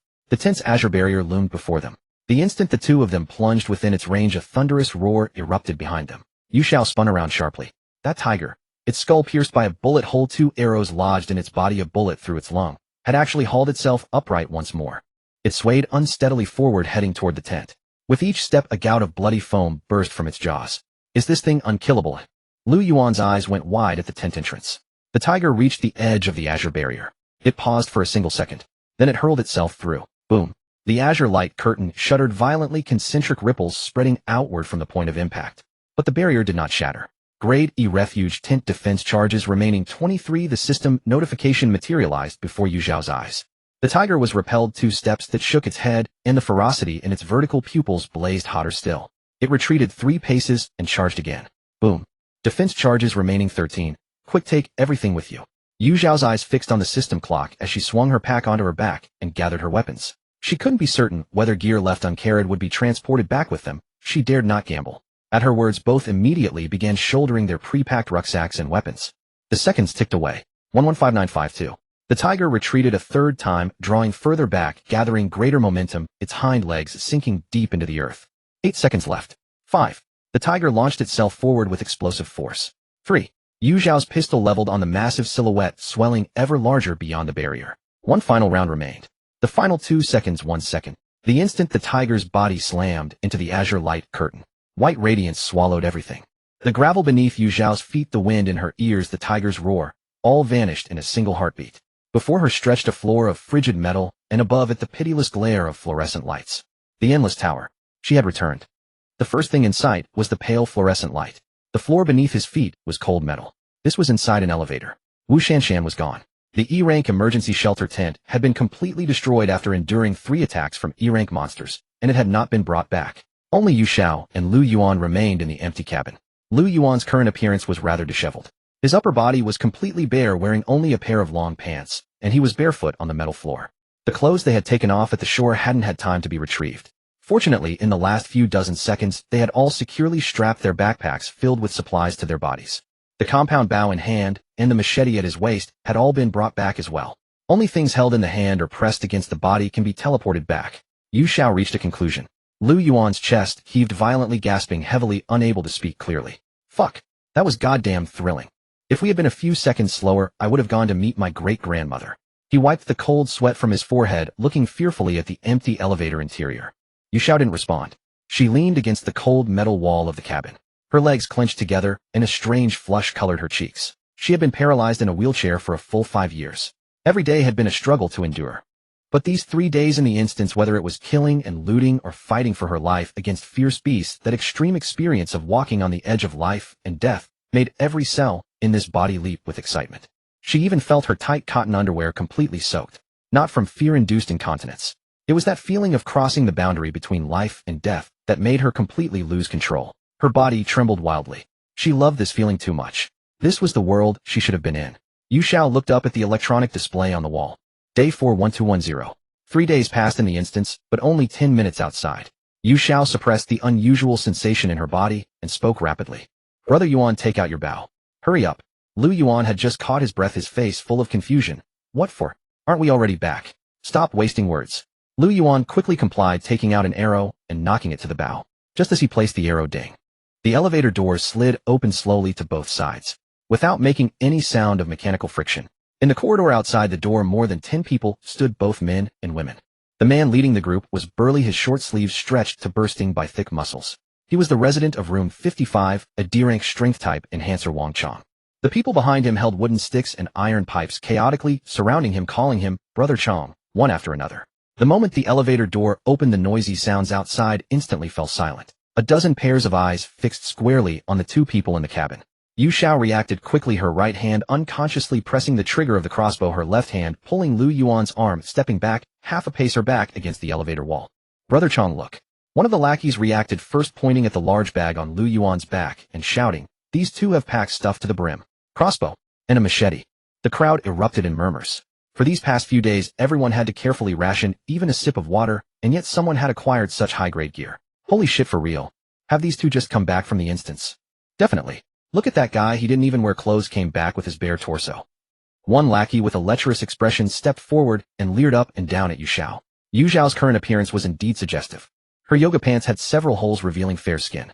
Her jacket had been thrown away long ago during the escape, and she was only wearing a tight sports bra on her upper body. Her face still bore an unreceded flush, and her thighs were trembling slightly. Brother Chong, isn't this obvious enough? That lackey licked his lips, grinning presumptuously. These two definitely found a deserted place in the instance to have some wild fun. Look at these two, they didn't even have time to dress properly, and this woman's legs are still shaking. There were also women speaking, but their faces clearly showed jealousy. This woman is dressed so provocatively, she must have long been ready to engage in such dirty deeds in the instance, right? I think this instance isn't that dangerous at all. A burst of laughter exploded from the crowd. Exactly. Even these two trashy ones managed to retreat unharmed and get so much stuff. Then if we follow Brother Chong into the instance, won't we just clear out the entire mall? With Brother Chong leading the team, we'll take off directly in the instance. Wang Chong raised a hand. The laughter immediately stopped. Wang Chong greatly enjoyed this feeling of being surrounded by followers. Wang Chong took a step forward, approaching the elevator door. His height, nearly 1.9 meters, was very imposing. His gaze swept back and forth over Liu Yuan's compound bow and Yu Xiao's waist bag. He asked in a condescending tone, you two just came out from the instance. All this big and small bags, did you scavenge them inside? Liu Yuan gripped the bow tightly, his palms covered in sweat. Opposite them were more than 10 people, and their leader was a D-rank combat type talent user. If a fight really broke out, the cold weapons in their hands were completely inadequate. He instinctively glanced at Yu Xiao. Yu Xiao kept her head down, and when she raised her face again, her eyes showed panic and timidity. She shrank behind Liu Yuan, her voice deliberately trembling slightly. Big brother. We just got lucky. Yu Xiao's tone was weak. After entering, we hid in a cave and didn't dare to move. Later, when we were starving, we went out to find food and stumbled upon an abandoned camp. All the stuff was picked up there. Picked up, eh? Wang Chong's eyebrows rose. Really? Liu Yuan quickly joined in. Although he was simple-minded, he also knew that now he had to go along with Yu Xiao's story. We hid for 3 days, almost starved to death, and survived by picking up some leftover dried meat and these ragged weapons. The lackey behind Wang Chong immediately snorted with derision. Did you hear that, Brother Chong? I told you these two cowards don't have the skill, they just got lucky. Brother Chong, look at that crossbow in their hands, it's pretty good. How about we borrow it? We'll need a ranged weapon when we go down to the instance later. Liu Yuan's face turned ashen white, and he immediately raised the bow a bit higher, drawing the bowstring. Yu Xiao's right thumb had already quietly touched the edge of the zipper on her waist bag. Inside was that loaded pistol. At this close range, as long as Wang Chong dared to make a move, she was confident that the first shot would blow off this guy's skull. Although she wasn't sure if one bullet could kill Wang Chong, when it came to that point she would have to risk it. The atmosphere in the corridor instantly tightened. Wang Chong stared at the bow in Liu Yuan's hand for a while. Then he looked again at Yu Xiao, who was hiding behind Liu Yuan, looking pitiful and fragile. He knew that on this floor his fists were the biggest. If he were to rob a woman who had just picked up loot, and a pauper who didn't even have an upper garment in front of so many lackeys, it would be far too loss of face. He still needed to rely on his reputation to recruit more cannon fodder to help him scout ahead. Don't worry. Wang Chong sneered and stepped aside. Wang Chong don't rob women's belongings. You can go. Liu Yuan breathed a sigh of relief and pulled Yu Xiao towards the door outside the elevator room. Yu Xiao bit her lower lip, pretending to be afraid, and closely followed Liu Yuan as they threaded through the crowd. The corridor was filled with the filthy words of that group.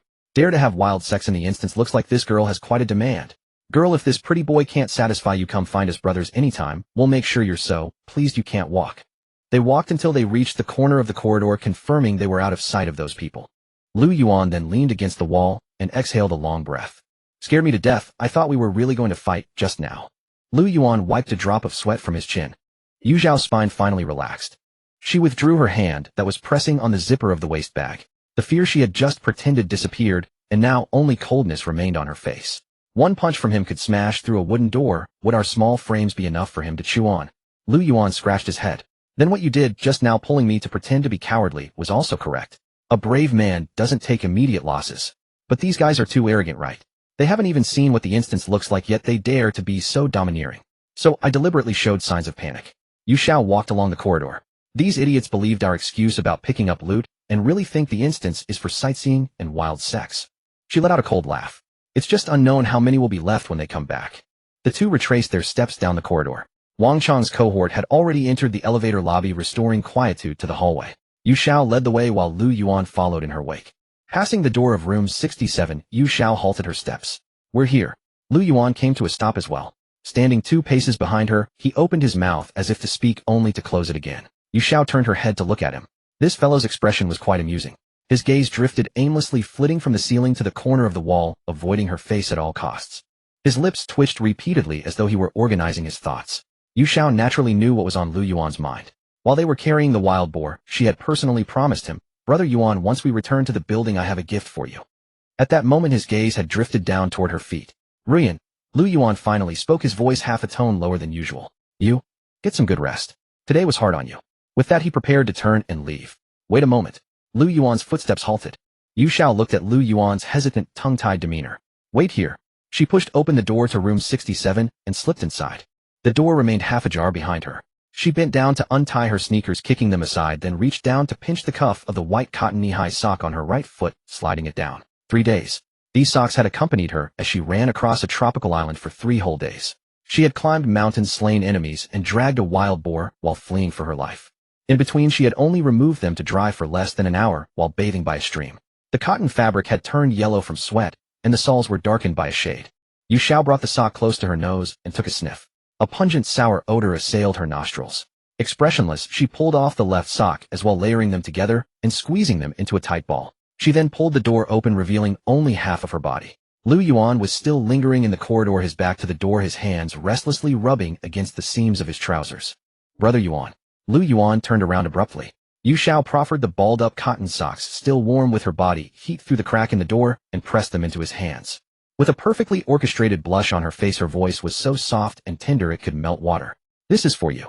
Liu Yuan looked down at the object in his hands. A pair of white cotton socks, warm, carrying an indescribable, enigmatic scent. His pupils dilated. Is this what you just took off? Yes, Yu Xiao replied, her tone as casual as if she were commenting on the fine weather. You don't mind, do you? Mind?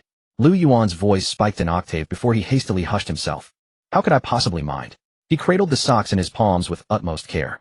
Watching Liu Yuan's expression as if he had just laid hands on a priceless treasure, Yu Xiao's lips twitched. This guy's preferences were truly peculiar. By the way, Ruyan. Liu Yuan carefully tucked the socks into his trouser pocket, like a precious heirloom, his expression solemn. I'll let you know the results of my advanced draw the very moment I get them. All right, Yu Xiao offered him a smile. Go back and get some rest, Brother Yuan. Liu Yuan nodded and turned, striding briskly toward room 12. His steps were light and his pace had quickened significantly. Watching his figure vanish around the corner of the corridor, Yu Xiao let the smile fade from her lips. As for the very first thing Liu Yuan would do upon returning, having the soul of a man herself, Yu Xiao naturally knew. She closed the door of room 67 without lingering. She pressed herself against the door, listening for a few seconds. Once she confirmed that Liu Yuan's footsteps had faded into the distance, she slipped out of room 67 and returned to room 66 next door. Only when the tier 2 iron door slid shut did she truly let her guard down. The final seconds of the dungeon replayed in her mind. The moment the tiger collided with the blue barrier for the 3rd time, a blinding white light swallowed everything. That sensation of dangling on the precipice of life and death. Her heart seizing up and then releasing, her blood running cold before boiling over. Yu Xiao opened her eyes and looked down at herself. Several tears marred her yoga pants, and the bandage on her left arm was seeped with a dark crimson. Her sports bra, drenched in sweat, clung tightly to her skin, outlining the contours of Liu Ruyan's body. She peeled off her yoga pants. Her cotton underwear felt chilly against her skin. This was a physiological reaction triggered by the near-death experience. The sensitivity of Liu Ruyan's body far exceeded Yu Xiao's expectations. With a blank expression, she stripped off her underwear, as well balled it up and tossed it into a corner. Standing stark naked in the room, she began to categorize and organize the spoils of war retrieved from the dungeon. She took inventory of her loot. There was a crossbow with 4 bolts, a machete, a folding military knife, and the pistol with only a single bullet remaining.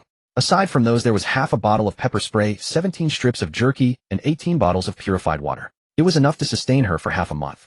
After organizing her supplies, Yu Xiao opened the building's system interface. On the floor 6666 chat channel, the unread messages were marked as 99. She quickly scrolled through them. Most were sycophantic praise directed at Wang Chong after his display of violence, interspersed with a few useful pieces of information. 6666 to 71. Just saw Liu Ruyan from room 67 and that guy from room 12 get into the elevator together. What's their deal? 6666 to 38. They only spent 10 minutes in the dungeon before coming out. Did they get instantly killed as soon as they entered? 6666-08. Unlikely. If they died, the online player count for this floor would have decreased. They must have cleared it. Yu Xiao did not reply to any of the messages. Closing the channel, she tapped open the system notification bar. For golden system alerts were lined up neatly before her. Congratulations to player Yu Xiao for clearing the F-grade survival dungeon. Reward game coins X200. Congratulations to player Liu Ruyan for clearing the F-grade survival dungeon. Reward game coins X200. Congratulations to player Yu Xiao for clearing a dungeon for the first time. Novice reward advanced draw X1. Congratulations to player Liu Ruyan for clearing a dungeon for the first time. Novice reward advanced draw X1. 400 game coins. 2 advanced draws. Combined with her previous remaining balance of 2, her current account balance stood at 402 game coins. Yu Xiao sat cross-legged and began to calculate her assets. A tier 3 steel door cost 1,000 game coins. Wang Chong's punch could shatter a tier 1 wooden door. A tier 2 iron door would likely only withstand a few more blows from him. If that guy suffered a setback in the dungeon and changed his mind to turn to robbery upon his return, she had to upgrade to tier 3, but 1,000 was too expensive. She only had a little over 400 now, leaving a deficit of nearly 600. Rely on basic subsistence allowances to save up. At 200 a day, it would only take 3 days. But what if Wang Chong made his move during those 3 days? She could not afford to gamble. Yu Xiao's gaze fell upon those 2 advanced draws. With the ordinary daily draw, Liu Yuan had managed to pull a blue-quality blueprint relying on his high luck. The prize pool of the advanced draw was bound to be a massive step up from the daily draw. And she possessed 22 points of luck. While it could not compare to that monster Liu Yuan, it still vastly exceeded the average for ordinary people. Begin the advanced draw. A golden roulette wheel popped up on her system interface. It was densely packed with various icons, some representing weapons, others blueprints, and even potions. Furthermore, several slots shrouded by question marks emitted a brilliant golden glow. Yu Xiao took a deep breath. Spin. The golden wheel spun at blinding speed before Yu Xiao's eyes. Tens of thousands of cells blurred into a single ribbon of light. White, green, blue, purple, gold. The colors streaked past, in dizzying succession. Yu Xiao stared at the wheel without blinking. 22 points of luck. Not top tier by any measure, yet far beyond the average. For a first premium draw, she had no idea what caliber of reward that number might yield. The pointer began to decelerate. It skipped past a vast expanse of white cells. Grade F consumables. Flasks, bandages, matches. Utter garbage not worth a second glance. It swept past a few green icons darting through the grade E zone in a blink. Then the blue region appeared. As the pointer wobbled within that azure stretch, Yu Xiao's breath caught for an instant. Still moving. It slid forward another cell. Then another. It stopped. A pale blue cell. Blue. Grade D. The instant the system notification popped up, Yu Xiao's eyes didn't move, but her pupils dilated by half. Congratulations on obtaining full body enhancement suit, Grade D. Equip effect Strength 10, Agility 10, Constitution 10, Full Power Mode, all attributes 30, iteration 3 minutes. Cooldown recharge 12 hours. Yu Xiao's fingers hovered in midair, refusing to lower for several seconds. Strength plus 10. She knew that number far too well. The average strength value of an adult male in the system was exactly 10. A man who trained in a gym for 2 or 3 years would max out around 13 or 14. This body, Liu Ruyan's, had a strength of 6. 6. Less than even an ordinary man who'd never worked out. Put this thing on, and she'd jump straight to 16. What did 16 even mean? Laborers, boxers, combat instructors in the military. That was roughly the range. Yu Xiao ran the calculations at lightning speed in her mind. In normal mode, strength 16, agility 17, constitution 18. 3 attributes that comprehensively overwhelmed the average male. And this was without activating full power. Once activated, strength 36, agility 37, constitution 38. That Wang Chong. Grade D strength enhancement. Yu Xiao recalled the scene outside room 54. Wang Chong had smashed a wooden door to splinters with a single blow, debris scattering down half the corridor. The man he'd beaten never moved again after collapsing. One punch, instant death. Based on that destructive display, Wang Chong's strength was conservatively above 40, possibly even higher. With full power engaged 36 against 40. She'd lose in a single category. But Wang Chong only had strength enhancement. In agility and constitution, he might not be much above an ordinary person. Yu Xiao had every attribute maxed out. 4 points short in strength, utterly crushed in agility, utterly crushed in constitution. 3 minutes. 3 minutes was enough for plenty. Charging in head-on was still poor strategy, but at least she no longer had to hide behind Liu Ruyan playing pitiful. Yu Xiao licked her lips. She clicked to confirm the claim. A sphere of blue light coalesced before her, spun twice, and transformed into a neatly folded black garment that landed soundlessly on the floor. She crouched down, picked it up, and unfolded it. The first impression light. The entire piece probably weighed less than half a kilogram. The texture was cool, the surface smooth, somewhat like swimsuit material, but with far superior elasticity. Pinch one edge between 2 fingers and pull. It stretches to 3 times its original length, snapping back the instant it's released without a trace of deformation. The entire garment encased her from neck to toes in a single seamless piece. No zipper, no buttons. A single opening ran along the back from the cervical spine to the coccyx, its edges sealed by a magnetic strip. Running a finger across it revealed a faint suction. A blue bead the size of a fingernail was embedded at the base of the neck. Another on the inside of each ankle. 3 in total. Yu Xiao pressed the one at her neck with her fingertip.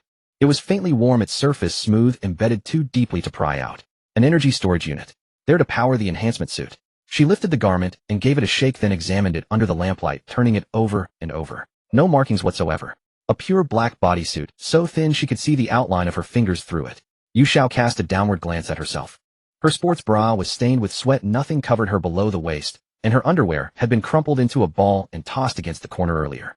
Convenient. She casually pulled the sports bra off over her head and flung it aside, then pried open the back slit of the enhancement suit and slipped her right foot in first. The instant the suit's inner lining touched her skin, cold, it shot up from the sole of her foot, spreading along the ankle up the calf, like stepping barefoot on marble flooring in the height of summer. A pleasantly cool sensation. The material was thin enough that Yu Xiao could distinctly feel the shape of every single one of her toes. Yet it wasn't see-through. The black fabric hugged her calves without a gap, following the curve of her knees upward. The left foot followed. Once both legs were fully inside, she began pulling it higher. The elasticity far exceeded her expectations. When it reached her hips, she deliberately paused and swayed them. The fit was extraordinary. Zero slack, yet not constricting in the least. Custom-tailored. Yu Xiao glanced down. Her lower half was completely enveloped in black fabric. Her private parts pressed flush against the material, the surface appearing smooth and flat from the outside. Not a single mark visible. Even that little toe couldn't be made out. Save the cost of underwear. Yu Xiao muttered the words. She continued pulling it upward. Both hands slid into the sleeves, each finger slipping into its corresponding sheath. Every finger was individually wrapped. She tried making a fist, then spreading her fingers, then clenching again. Dexterity was virtually indistinguishable from bare hands. Finally, the chest. As Yu Xiao pulled the fabric upward, she distinctly felt resistance. The proportions of Liu Ruyan's body were what they were. She grabbed the fabric's edges with both hands and yanked upward. 2 mounds of soft flesh were caught and firmly pressed inside by the suit. Yu Xiao released her grip. Gave them a shake. Not a tremor. The containment was stronger than a sports bra, yet, strange to say, it didn't squeeze at all. No suffocating pressure. Just the perfect amount of support, exactly right. Yu Xiao reached behind her back, found the lower end of the magnetic seal, and ran her hand upward along its length. Click, click, click, click. A cascade of crisp sealing sounds, and the back opening closed completely. Equip complete. Yu Xiao stood up straight. The change was immediate. Her soles felt it first. The sensation of contact against the floor was altered. Solid, grounded, a certain density between her heels and the ground. Then her hands. Yu Xiao clenched her fist. Power gathered from her 5 fingertips into her palm, surging through her forearm and into her shoulder. Genuine, abundant. Every muscle fiber primed and ready. She squatted in place, then leaped. Whoosh. Her head nearly collided with the ceiling. When Yu Xiao landed, her knees bent slightly, absorbing the impact with effortless ease. She glanced upward. Her fingertips were still roughly 10 centimeters from the ceiling. The room's ceiling height was 3 meters. Subtracting Liu Ruyan's height of 1 meter 68 plus arm extension. She just jumped at least 1 meter too. Not a trace of soreness in her calf muscles. Normal mode. Yu Xiao walked to the wall, drew her right fist back to her waist, channeled force from her hips, and slammed it into the wall. Thud. A pale white fist mark appeared on the concrete wall. Dust drifted down. Her knuckles didn't hurt at all. The glove portion came with its own buffer layer. Every bit of force transmitted into the wall, with almost zero recoil. Yu Xiao pulled her fist back and turned it over to inspect the knuckles. Not even a crease on the black fabric. Good stuff. She uttered those two words in a low voice. If she'd had this enhancement suit inside the dungeon, she wouldn't have needed to be so wretched. That short man who'd slashed her arm with a folding knife, one palm strike at full power could have twisted his head 180 degrees. Yu Xiao paced back and forth across the room. The leather shoe covers at the soles made almost no sound against the floor. Breathability was surprisingly good, worn this long and not the slightest bit stuffy. She turned to face the system panel and glanced at her current attributes. Strength 16, 610, Agility 17, 710, Constitution 18, 810, all three attributes comprehensively surpassed the adult male average. And this was merely the standard mode of wearing the enhancement suit. Full power was more than double these numbers. 22 points of luck for her first premium draw, and a grade D full-body enhancement suit. It hadn't disappointed her.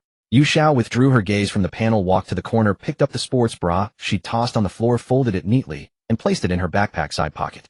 That crumpled wad of underwear was also gathered up. Not to wear again later, but because it might come in handy. Don't ask for what purpose. That guy Liu Ruyan might only have a thing for her socks now, but who knew if his taste would change later. She just zipped her backpack shut when the private chat window in her mind suddenly lit up. 6666, 12, Ruyan. I drew something. Guess what it is? Yu Xiao opened the screenshot Liu Ruyan had sent her. Tianxia robe, C-rank type, paranormal defense equipment effect, provides defense against C-rank and lower paranormal creatures. Durability 100100, physical defense none. C-rank. With her own luck stat plus the 22 points accumulated from Liu Ruyan, she had only managed to obtain a D-rank reinforced suit. And Liu Ruyan. He had obtained a C-rank item directly. It wasn't jealousy. Jealousy was the emotion of the weak, meaningless nonetheless. But this Liu Ruyan fellow's luck stat was truly a bit excessive. What Yu Xiao truly cared about was the type of this equipment. Paranormal defense. Those four characters spun through her mind 3 times. The notice board in the elevator area clearly stated there were 5 types of instances. Survival, paranormal, gaming, battle royale, and infinite world types. The first was a mandatory survival assignment. Thereafter, it would be random. Living people, she wasn't afraid of them. Living beings had flesh and blood, had weaknesses, could feel fear. You could stab them with a blade, shoot them with a gun. Even a D-rank strength monster like Wang could be brought down if she found an opening and simply overpowered him with weapons. But what about ghosts? Yu Xiao's gaze swept over the equipment beside her. Pistol, crossbow, machete, folding knife, pepper spray. Which of these could strike something without a physical form? None of them. All useless scrap. 6,666 to 12, Ruyan. C-rank. That'd fetch 3,000 game coins in the marketplace. 6,666 to 12, after I put it on my whole body feels warm, like soaking in a hot spring. 6,666 to 12, guess what it looks like. Exactly like the robes Taoist priests wear in TV dramas. Earth yellow with a manhwa diagram painted on it. 6,666 to 12, it's just a bit ugly. Yu Xiao couldn't be bothered to respond. Whether it was ugly or not had nothing to do with her. She typed out a line. You brother Yuan, what have you gotten from your daily lottery draws? 6,666 to 12, huh? Why do you ask? You just asking casually. 6,666 to 12. The first day was an F-rank water cup that could automatically filter dirty water. Day 2 was a toilet blueprint. Day 3 a carbon fiber hiking pole day for a tent blueprint. This time it's this Taoist robe. Yu Xiao strung these 5 items together in a chain in her mind. The water cup, the toilet blueprint. These were essentials for survival in the dorm during the first 3 days. The hiking pole, the tent blueprint. These were core equipment for the deserted island instance. The timing of when these items appeared was always right before they were needed. They didn't arrive after they were used up. They arrived before they were even needed. Then what about the 5th item? The Taoist robe, paranormal defense. If Liu Yuan's luck talent didn't just operate as simple good fortune, but rather as an instinctive, unconscious mechanism that gravitated toward advantage and avoided harm, then drawing this Taoist robe was equivalent to receiving a warning. A warning that the next instance would be dangerous and of the paranormal type. Yu Xiao pressed her back against the wall and pulled her knees to her chest. You brother Yuan, haven't you noticed that everything you draw seems to be exactly what you'll need immediately afterward? The other side took a while to respond. 6,666 to 12, now that you mention it, it does seem that way. 6,666 to 12, I used the water purifier nonstop before entering the instance. I didn't use the toilet myself, but I did trade with you for it. The tent goes without saying, it saved our lives. The hiking pole too, I used it most when climbing. 6,666 to 12, so you're saying, you this Taoist robe may not have been drawn randomly. Your luck has been preparing things for you in advance. This time the silence on the other end lasted even longer. 6,666 to 12, then, the next instance won't have ghosts, right? I think so. 6,666 to 12, holy shit. 6,666 to 12, let me tell you I've been scared of ghosts since I was a kid. Even watching Mr. Vampire as a child meant covering my eyes, and I wouldn't touch ghost movies at all. 6,666 to 12. You're telling me I'm gonna run into real ghosts next time. That's precisely why you drew the Taoist rope. 6,666 to 12. 6,666 to 12. What about you, Ruyan? Aren't you afraid? Yu Xiao stared at these words for 2 seconds. Afraid? She had spent 5 years in a wheelchair, waking up each day unsure why she should keep living. During those paralyzed days, she had gone through every terrifying thing humanity could imagine. Horror films, supernatural fiction, ghost legends, all consumed merely to pass the time. Afraid or not. To be honest, you only know when you actually encounter it. But Yu Xiao wouldn't tell Liu Yuan any of this.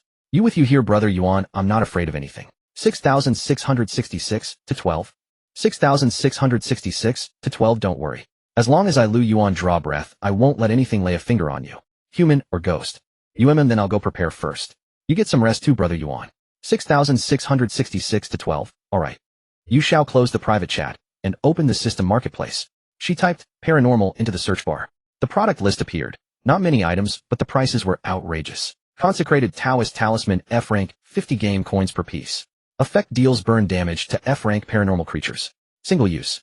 Consecrated Buddhist Scripture E-Rank, 500 game coins per copy. Effect creates an E-Rank purification field when recited, lasting 10 minutes. Can be used 3 times. Peach Wood Sword D-Rank, 1500 game coins. Effect deals tangible damage to D-Rank and below paranormal creatures. Durability 100. Soul Suppression Bell C-Rank, 3000 game coins. Effect. Yu Xiao scrolled down, saw the price, and immediately scrolled back up. 3,000. She couldn't scrape together that amount even if she sold all her jerky and purified water. The Peachwood Sword at 1,500. Only a fantasy. The Buddhist Scriptures at 500. If she bought those, what would she eat and drink? The cheapest option was the Taoist Talismans at 50 per piece. Yu Xiao looked at the 402 game coins in her account and began calculating. A third-tier steel door cost 1,000 game coins. After upgrading, when Wang Chang's punch landed, at least it wouldn't breach the door immediately. This was money for survival. Couldn't be cut. But what about the Taoist talismans? If she didn't buy them, and the next instance really did have ghosts walking in with no talismans, would be suicide. That money couldn't be skipped either. Both sides needed money, both sides involved survival. Yu Xiao ground her back teeth. For pieces, she'd buy 4 Taoist talismans. 200 game coins. 50 per piece, and they were only F-rank. Might work against F-rank spirits, but probably useless against E-rank and above. But it was better than going in empty-handed. She tapped confirm. 200 game coins vanished instantly.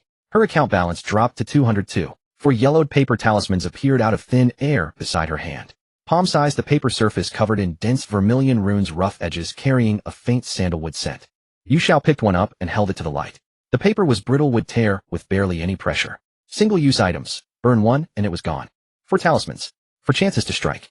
She aligned and folded them carefully, tucked them into the inner pocket of her waist bag, and zipped it shut. The goal of upgrading to a third-tier steel door felt even further away. Shadow demons grew stronger every day. Wang Chang was no ally either.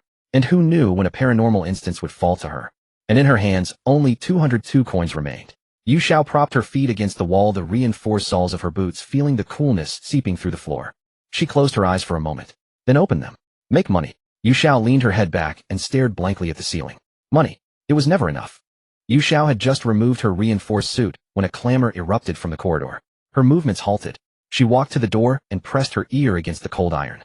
Beyond the corridor, an uncanny silence reigned. It was a world apart from the raucous scene when Wang Chang and his crew had returned earlier. Several seconds passed before the ragged sound of footsteps finally broke the stillness. Dragging and heavy, the footfalls spoke of utter exhaustion. Changji, we're heading back first. A man's voice emerged, frail and drained of all strength. Wang Chang answered with a single word, his voice low and somber. Then came the successive sounds of several doors opening and shutting. Yu Xiao opened the floor's chat channel. No one spoke within it. Yet the online count in the upper right corner had plummeted from 85 to 77. 8 dead. Yu Xiao leaned against the door, calculating silently. Wang Chang had entered with over a dozen men. Now only 5 trailed behind him on the return. It seemed their excursion for some casual field hunting had not gone according to plan. Yu Xiao neither moved nor sent a single message in the channel. She understood perfectly, in moments like these, whoever surfaced first would become the target for everyone else's frustrations. True to her prediction, the silence barely lasted 3 minutes. A woman with the ID 6666-06 suddenly unleashed a torrent of text into the channel. 6666-06, 6666 to 67 Liu Ruyan. You vile woman. Did you know all along that such terrifying monsters lurked inside that dungeon? 6666-06. Why didn't you warn us? 8 people are dead. 8 whole lives. They went in because they trusted Changji because they believed this dungeon wasn't dangerous. 6666-06. While you were off indulging yourself with that man from room 12, returning loaded with spoils, you stood by and watched us march to our deaths. What is your heart made of? 6666-06. I'm telling you, this matter isn't over. You owe us an explanation. You must compensate the 8 brothers who died. The public channel erupted into chaos. 6666-23. What's going on? Room 6 girl, what did you encounter in there? 6666-098 dead. My God. Is the death rate for an F-rank dungeon really that high? 6666-06. F-rank. There were 2 E-rank tigers in there. 2 of them. Changji got pinned down by one while the other sliced through us like we were nothing. The weapons we brought were completely useless. 6666-51. Wait. E-rank monsters. Then how did Liu Ruyan and her group survive and haul back so much loot? 6666-06. That's exactly what we need to ask her. I bet she deliberately concealed intel, wanted us to scout the path so she could reap the rewards without lifting a finger. Women like her are the most venomous. Speculation and accusations flooded in their blades all pointed squarely at Liu Ruyan and Liu Yuan. Yu Xiao watched the chat log with an expressionless face. She vaguely remembered the woman from room 6. Decent looking, always preening and posturing in front of Wang Chong. As for her sudden viciousness now, it was nothing but jealousy, plain and simple. Jealous of Liu Ruyan's beauty, jealous that she returned alive laden with weapons and supplies. 6666-12, 6666-06. What crap are you spouting? When we came out, you were all blocking the elevator doorway. We told you we picked it all up. You're the ones who refused to believe it, who insisted the dungeon was paradise. Liu Yuan finally lost his patience and leaped in to retaliate. 6666-06. Picked it up? As if anyone would buy that. Why didn't you pick up 2 E-rank tigers while you were at it? I bet you cut some filthy deal with those monsters. Especially you, Liu Ruyan. A woman like you would do anything to survive, wouldn't she? 6666-12. Watch your filthy mouth. 6666-55. 6666-12. What, you want to fight? Wang Chong finally spoke up. Liu Yuan's side fell silent. Yu Xiao closed the chat channel. How utterly tedious.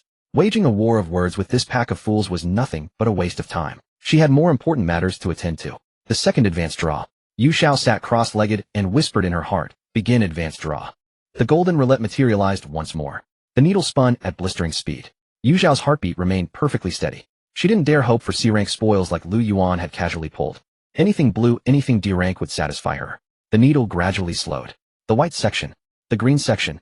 The needle grazed the very edge of the blue before trembling to a halt on the first cell within. Still blue. Congratulations on obtaining storage tattoo. D-rank type spatial equipment effect upon use. An energy rune tattoo will form on the host's body bound to the soul. Provides 1 cubic meter of storage space. Items can be retrieved and stored by thought with no cooldown. Yu Xiao's eyes lit up. Spatial equipment. Bound directly to the soul. No matter what skin she wore in the future, it would remain with her always. The value of this item even surpassed that D-rank reinforced suit. With this, she would never again have to lug around a heavy mountaineering pack. Weapons could be drawn at will, killing in the blink of an eye. It was practically a divine artifact tailored to her very existence. Use immediately. Item activating. Please host remain still. A warm current materialized out of thin air at her lower abdomen and rapidly diffused outward. No pain, only a faint itch. As though an invisible pen were swiftly sketching something across her skin. Yu Xiao lowered her gaze. Across her flat, smooth lower abdomen, dark violet lines were emerging from beneath the skin, intertwining and weaving. The pattern was intricate yet imbued with a bewitching allure. A pair of small demonic wings spread symmetrically outward, cradling a hollow heart shape at the center. Beneath the heart curled a demon's tail, barbed and wicked, playfully coiling upward. The flowing lines of the entire design were at once fluid and sinister, exuding an enchanting seductiveness. Yu Xiao. She stared down at her own abdomen for a solid half-minute. This thing. However she looked at it, it screamed succubus mark straight out of some anime. Did the system have some fundamental misunderstanding of the term energy rune? But then again, Yu Xiao extended a finger and gently traced the tattoo. The texture was indistinguishable from the surrounding skin. She summoned a thought. Store. The compound bow she had just brought back from the dungeon vanished from beside her. Another flicker of intention. Retrieve. The compound bow materialized in her hands once more. Yu Xiao smiled. How delightful. With this treasure, the pistol hidden within became her deadliest trump card. As for the tattoo's appearance, she would be fully clothed anyway. No one would ever see it.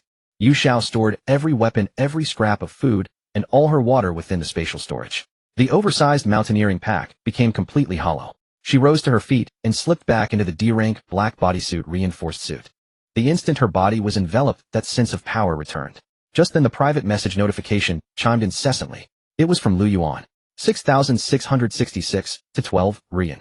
Hurry and look at the channel. Those mad dogs led by Wang Chong are tearing into us. 6666 to 12. Now, everyone's piling on calling you a jinx.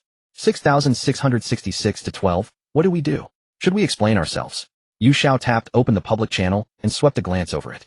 The woman from room 6 was still leaping about wildly, her words growing increasingly vulgar, even fabricating tales about what she and Liu Ruyan had done together inside the dungeon. Below her, a chorus of followers egged one another on, treating Yu Xiao as the sole culprit responsible for the 8 deaths. Not a flicker of emotion crossed Yu Xiao's face. With unhurried composure, she replied to Liu Ruyan. You ignore them. You let them curse. You, the uglier their words, the better. In a place like this, instead of focusing on strengthening oneself, they wallowed in these pointless verbal battles. They truly couldn't wait to hasten their own demise. Liu Yuan's messages continued to pop up one after another. 6666 to 12. These people are absolutely insane. If we had died in there, would they be popping champagne to celebrate? 6666 to 12. Ruyan, do not fear. I'm going to clash with them right now. I will curse them so thoroughly that 18 generations of their ancestors will crawl out of their graves. Yu Xiao leaned against the door, her fingertips hovering over the chat box. She knew exactly what Wang Chong wanted to do. Establishing dominance through violence and gathering cannon fodder. That was the first step. Now that more than half of his cannon fodder was dead, and he had returned in utter disgrace, he desperately needed to reclaim his lost prestige and replenish his supplies. Meanwhile, she and Liu Ruyan, returning laden with spoils, were the juiciest piece of meat. But he could not resort to outright robbery. An open robbery would ruin his reputation, and who would ever pay him to lead them through dungeons again? His grand vision of a floor guild would become nothing but a joke. Therefore he needed a reason. A righteous justification that could silence the masses. The woman from room 6 was merely the hound he had unleashed to bite. The sole purpose was to firmly pin the blame for killing 8 brothers onto her shoulders. Once accomplished, he could act as a self-righteous executioner, enforcing justice on behalf of heaven. Though the scheme was clumsy, it was highly effective. After all, Yu Xiao lacked the gold coins to upgrade to a level 3 steel door. She was uncertain whether Wang Chong could break through her level 2 iron door, and she dared not gamble on it. A cold, humorless smirk played on the corner of Yu Xiao's lips. Want to rob me? By all means. I only fear you won't live to enjoy the spoils. With a light tap of her finger, she began to type. She didn't tag anyone, simply sending the message to the public channel. 6666 to 67, I am sorry. Those 3 simple words instantly silenced the rapidly scrolling channel for a brief moment. 6666 to 67, I really didn't know there would be such terrifying monsters in the dungeon. I was scared to death. 6666 to 67, our survival was pure luck. We hid in a cave and didn't dare to venture out at all. Only when we could no longer hear any sound did we go out to scavenge a few scraps left behind from other camps. 6666 to 67, if I had known it would cause the deaths of so many people, I would rather have been the one who died in there. Every word of this passage exuded helplessness, guilt, and terror. Combined with Liu Ruyan's fragile and beautiful appearance, the impact was devastating. The agitators who had been mindlessly following the crowd in the channel suddenly fell silent. Faced with a beautiful woman on the verge of tears, even the most venomous insults died in their throats. On the other end, Liu Ruyan was also stunned, his half-typed profanity frozen in the input box. 6666-06. Heh, so you know fear now? Too late. You think a simple apology can sweep this under the rug? Dream on. The woman from room 6 jumped out, relentlessly pressing her advantage. 6666 to 67, I don't know how to make amends. I can share my water and jerky with everyone. I don't want anything anymore. Yu Xiao continued to play the part of the distraught victim.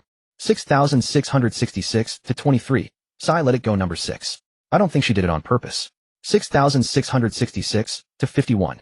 Yeah, who could have anticipated an E-rank monster appearing in an F-rank dungeon? It defies all logic. The tide of public opinion began to turn. Right then Wang Chong spoke up.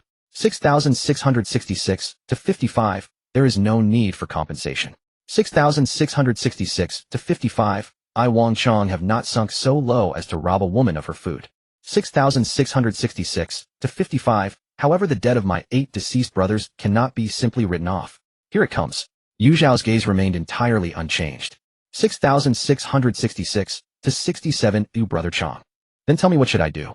As long as it is within my power, I am willing to do anything. She lowered her posture to the absolute limit, her words carrying a hint of pleading. Wang Chong was highly satisfied. This was exactly the effect he desired. To let everyone see that he Wang Chong was the one in control and that he was the one seeking justice for his fallen brothers. 6,666 to 55. It is quite simple. 6,666 to 55. In the next dungeon you and number 12 will join my team. 6,666 to 55. You two will scout the way ahead. Wang Chong had calculated his moves perfectly. For these two to survive and secure so many resources, they must possess some powerful talent. Having them trigger the traps ahead, while he followed behind to reap the rewards. How splendid would that be? Even if they tried to play tricks once inside the dungeon, could they possibly defy him in the face of his absolute physical might? As for number 12, he did not spare him a single thought. He had seen clearly in the elevator lobby that the two of them were clearly led by this Liu Ruyan. What capability could a puny weakling hiding behind a woman possibly have? The channel fell into a dead silence. Everyone understood what was happening. He was planning to use Liu Ruyan and Liu Yuan as cannon fodder. Yet no one dared to speak up. 6,666 to 12. Wang Chong, don't you fucking push it. By what right? Furious Liu Yuan unleashed a torrent of profanity directly in the channel. 6,666 to 55. By the right of my superior strength. 6,666 to 55. Unconvinced. I can head over to your room 12 right now to have a little chat. A blatant threat. Liu Yuan's side instantly fell silent. He was furious, but he was no fool. To rush out now would be throwing his life away for nothing. This was the exact opportunity Yu Xiao had been waiting for. She immediately followed up. 6,666 to 67. I am willing. 6,666 to 67. Brother Chong, I am willing to join your team. I will scout the way for you. 6,666 to 67. I only beg of you. Please do not make things difficult for Brother Yuan. He is just straightforward and means no harm. By retreating to advance, she simultaneously made Liu Yuan indebted to her. This maneuver deeply moved Liu Yuan to the point of tears. 6,666 to 12. Ruyan. No, it is far too dangerous. 6,666 to 67. 6,666 to 12. Brother Yuan, say no more. This is what I owe everyone. Yu Xiao effectively silenced Liu Yuan, leaving him no room to argue. Then she turned her attention back to Wang Chong. 6,666 to 67. Brother Chong, we will wait for you in the elevator lobby at noon tomorrow. Looking at the words on his screen, a satisfied smile spread across Wang Chong's face. 6,666 to 55. Excellent. 6,666 to 55. I see you know what's good for you. With those final words, Wang Chong's profile icon went dark. The storm in the chat channel thus subsided. Yu Xiao closed the chat interface. The fragility and terror on her face vanished instantly without a trace, leaving behind only a mask of cold indifference. Fool. She spat out the word in a low whisper. A supernatural-type dungeon. Wang Chong, I hope your fists are capable of striking ghosts. She glanced at the mere 202 remaining in her account. Such a paltry sum could buy nothing of value. But she had Liu Yuan, the man clad in the C-rank celestial master robe born with an innate counter against ghostly entities. In this hunting game, he was her most reliable shield and her sharpest spear. Yu Xiao walked to the corner of the room where the dilapidated wheelchair still sat quietly. She reached out and flattened the backrest of the wheelchair, transforming it into a crude single bed. Then she lay down on it. The cold metal frame pressed uncomfortably against her back, but she paid it no mind. She wore her D-rank reinforced suit 24 hours a day, never taking it off. This black leather outfit, thin as a cicada's wing, provided her with a greater sense of security than any level 2 iron door ever could. An overwhelming mental exhaustion rushed over her like a tidal wave. From the moment she entered the dungeon until now she had barely slept. Killing, being hunted, scheming, counter-killing. Every single second her nerves had been stretched as taut as a fully drawn bowstring. Now it was time to rest. 0 hour. Yu Xiao's consciousness surfaced from the darkness more precise than any alarm clock. The system notification chimed promptly. Player, Yu Xiao, survival reward 100 game coins, daily lottery 1. Player, Liu Ruyan, survival reward 100 game coins, daily lottery 1. Account balance, 402. The fifth day? Yu Xiao opened her eyes and stared at the sickly white ceiling for 2 seconds. The reinforced suit clung to her skin, cool to the touch, feeling as though it had become part of her. She sat up and swung her legs over the side of the bed, modified from a wheelchair, to stand on her feet. Begin daily lottery. A golden spinning wheel materialized before her, noticeably smaller than the premium lottery interface, with most of its slots empty. The pointer spun a few times before gradually slowing to a halt. It stopped in the white zone. F rank. Congratulations on receiving Princess Bed Set F rank.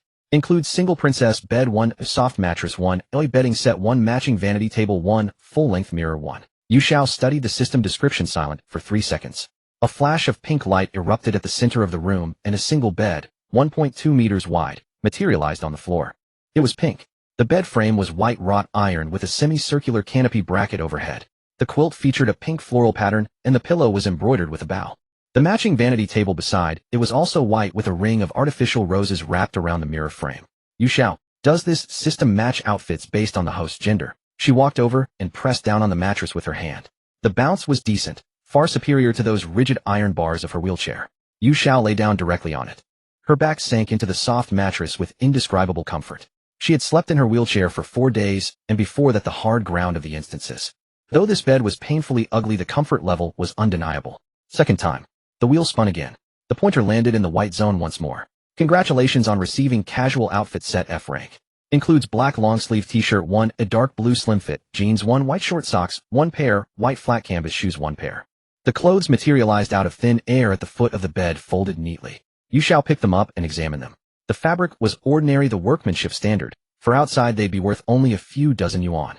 But she wasn't after quality. She held the t-shirt and jeans up against herself. The long-sleeve t-shirt was loose-fitting, the jeans slim, but not tight. Worn over the reinforced suit, they completely concealed that black second skin. Yu Xiao stood up and pulled the clothes on. The t-shirt cuffs covered her wrists, revealing only the glove portions. The jeans hem fell to her ankles, paired with white socks and canvas shoes, concealing the black fabric on her feet entirely. She walked to the vanity and studied her reflection in the mirror for the first time with real attention. Liu Ruyan's face. Fair skin, delicate features, the corners of her eyes slightly upturned. A naturally alluring fox-like beauty. But with this outfit, Yu Xiao gathered her long hair scattered over her shoulders and tied it up in a high ponytail. The woman in the mirror underwent an instant transformation in aura. Gone was the seductive glamour of the bodycon dress and high heels. Now clad in a t-shirt, jeans, and a ponytail, she looked like a pure, fresh college student in her early 20s. Clean, refreshing, harmless. More deceptive than her previous yoga pants ensemble. Not bad. Yu Xiao's current attribute panel appeared. She nodded at her reflection. Walking down the street like this, who would guess that beneath her t-shirt lay a D-rank reinforced suit, with a storage space tattooed on her lower abdomen, containing a pistol, crossbow, and machete. This was the perfect disguise. Yu Xiao closed the system panel and lay back on the pink princess bed. The fluorescent light above had switched off, and faint growls from shadow demons echoed from the corridor. She closed her eyes, but her mind refused to quiet. The final 30 seconds of the instance replayed endlessly. The tiger's vertical pupils, the gaping maw closing in the countdown as the blue barrier shattered the last bullet in her hand. Her heartbeat quickened. Yu Xiao knew precisely what this feeling was. She had spent 5 years confined to a wheelchair. During those 5 years her world consisted of 4 walls, a computer, and a body that had lost all sensation below the waist. In those 5 years she had felt nothing at all. Now every inch of this body brimmed with long-lost sensation. Yu Xiao turned over and buried her face in the pillow. It didn't help. The sensation intensified, radiating from her lower abdomen and spreading rapidly through her limbs. She sat up restlessly, pulled the t-shirt over her head, kicked off the jeans. With a swift downward motion along the magnetic strips on the reinforced suit's back, she peeled it off and tossed it at the foot of the bed. She lay naked back on the bed. The pink duvet rose to her chin. Her hand slipped beneath the covers, drifting slowly downward. 30 minutes later, Yu Xiao sat up from the bed without expression, throwing off the duvet. A look of utter disappointment crossed her face. No good. Not even close. The thrill from manual stimulation couldn't compare to that near-death experience. Yu Xiao stared at the ceiling and found the situation somewhat absurd. She was a man in a woman's body lying on a pink princess bed, having just... Never mind. She stopped herself from thinking further. The point was, she could now confirm one thing. This body had an exceptionally high tolerance for ordinary stimulation. The only way to reach that threshold was through genuine, life-threatening extreme environments. In other words, she was addicted. Addicted to the life and death crises within the instances. Yu Xiao dressed again. Reinforced suit, t-shirt, jeans, socks. Layer by layer she pulled everything back on. The moment she fastened her jeans, the private chat window in her mind lit up. 6666 to 12, Ruyan. Are you awake? It was 1:40 a.m. This guy wasn't asleep either. You awake? What's up? 6666 to 12? I just finished my lottery. Guess what I got? Yu Xiao's fingers paused. You speak. 6666 to 12, an E-rank compass. They say it can detect the direction of spirits. 6666 to 12, with a Taoist robe and compass in hand. Now, I feel like a real Taoist priest. Yu Xiao didn't laugh. She stared at the words on screen, her mind racing. The first premium lottery had yielded a C-rank Heavenly Master Taoist robe. Spiritual defense. The second daily lottery produced an E-rank compass. Spiritual detection. Once was coincidence. Twice was a pattern. Liu Yuan's luck talent was essentially unconsciously predicting the future. It prepared tools for the host before danger struck. Now it had granted spiritual type equipment twice consecutively. The conclusion was clear. The next instance had over 90% probability of being spirit-related, and she had agreed with Wang Chong to enter the instance together at noon tomorrow. Yu Xiao's lips curved upward slowly. Wang Chong D-rank strength enhancement. One punch could penetrate a wooden door, could kill an adult man. But what about ghosts? Can you punch a ghost to death? You brother Yuan before entering the instance tomorrow wear the Taoist robe underneath. 6666 to 12, huh? Why? You don't let anyone see it. 6666 to 12. Okay. Yu Xiao closed the chat interface and lay back on the pink bed.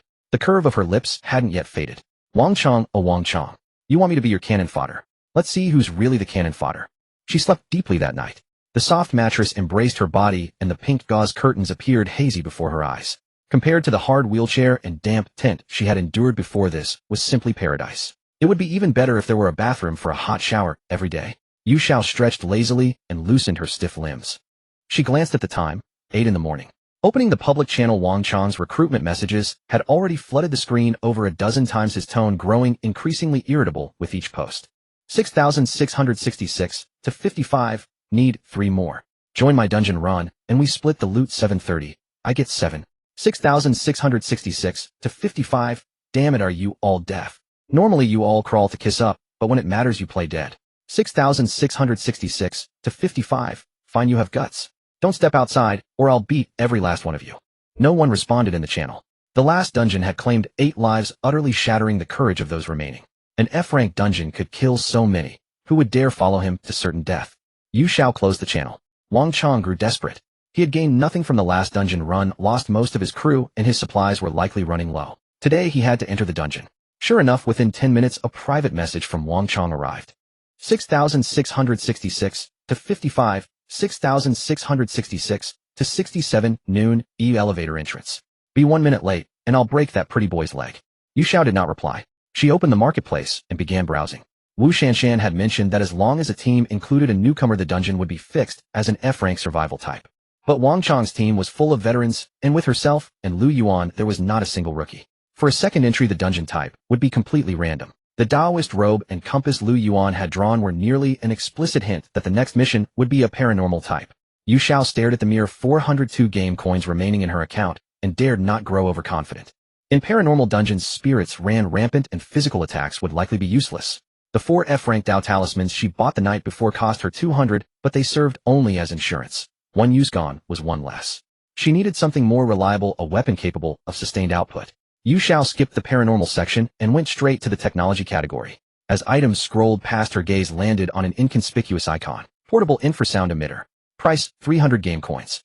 Description: emits infrasound inaudible to human ears, but capable of resonating with internal organs of living creatures. Can disperse small beasts or cause targets to experience dizziness, nausea, and other adverse effects. Yu Xiao stared at the words, resonating with internal organs, and a bold idea flashed through her mind. In her past life, confined to a wheelchair, she had watched a documentary. The documentary claimed that many so-called hauntings were actually caused by specific infrasound frequencies affecting the human brain, producing hallucinations. What were ghosts? To some extent, they could be seen as a special kind of magnetic field or energy entity. An infrasound, if it could affect human internal organs and the brain, could it also affect such invisible energy bodies? Using science to combat the supernatural. Once this thought arose, it could no longer be suppressed. She bet everything. Yu Xiao clicked purchase. Her balance dropped from 402 to 102. A palm-sized black device resembling an old-fashioned walkie-talkie appeared in her hand. It felt heavy with a matte metal shell and a satisfying grip. On the side was a sliding switch and a knob for adjusting frequency. Yu Xiao stored it directly into the storage tattoo on her lower abdomen. This was her second trump card aside from the pistol. Yu Xiao dressed neatly and made her way to Liu Ruyan's room 67. She put on her reinforced suit, then layered a loose t-shirt and slim jeans over it, tied her hair into a high ponytail, and slipped on white canvas shoes. To keep up appearances, she deliberately carried an empty backpack and held the compound bow in her hand. The ability of the storage tattoo was her greatest secret. Absolutely no one could know, not even Liu Yuan. At 11:40. Knock knock knock. The door to room 67 was rapped sharply. It's me, Ruyan. Yu Xiao opened the door to find Liu Yuan waiting outside. The guy had changed into clean clothes and combed his hair, yet he gripped his steel pipe spear tightly, a compound bow slung across his back. Are you ready? Liu Yuan looked at her, his voice somewhat hoarse. Yu Xiao nodded. Don't be afraid. Liu Yuan stepped slightly ahead of Yu Xiao. Stay close to me. If Wang Chong dares to touch you, I'll fight him to the death. Yu Xiao said nothing, merely lowering her eyelids and feigning fear. The two walked toward the elevator in single file. Before reaching the corner, Wang Chang's impatient roar echoed. Damn it, what time is it? Those two bastards haven't run away, have they? Brother Chang, impossible. Where would they run to? A lackey chuckled sycophantically. They wouldn't dare. Yu Xiao and Liu Ruyan turned the corner, and the 5 people at the elevator entrance turned to stare at them in unison. Wang Chang stood at the front, his expression deeply grim. His 4 male and 1 female companions behind him also wore weary, hostile expressions, glaring unfriendly at the newcomers. Dragging your feet. Were you waiting to give birth? Wang Chang sized them both up, his gaze lingering on the compound bow in Yu Xiao's hands, greed flashing in his eyes. Brother Chang. We're here.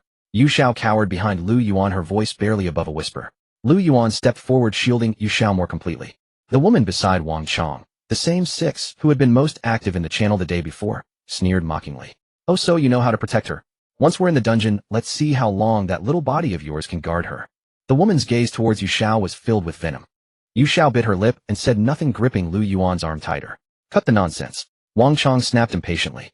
Get your asses in here. He pushed open the elevator door and stepped inside, first with the others following in a squeeze.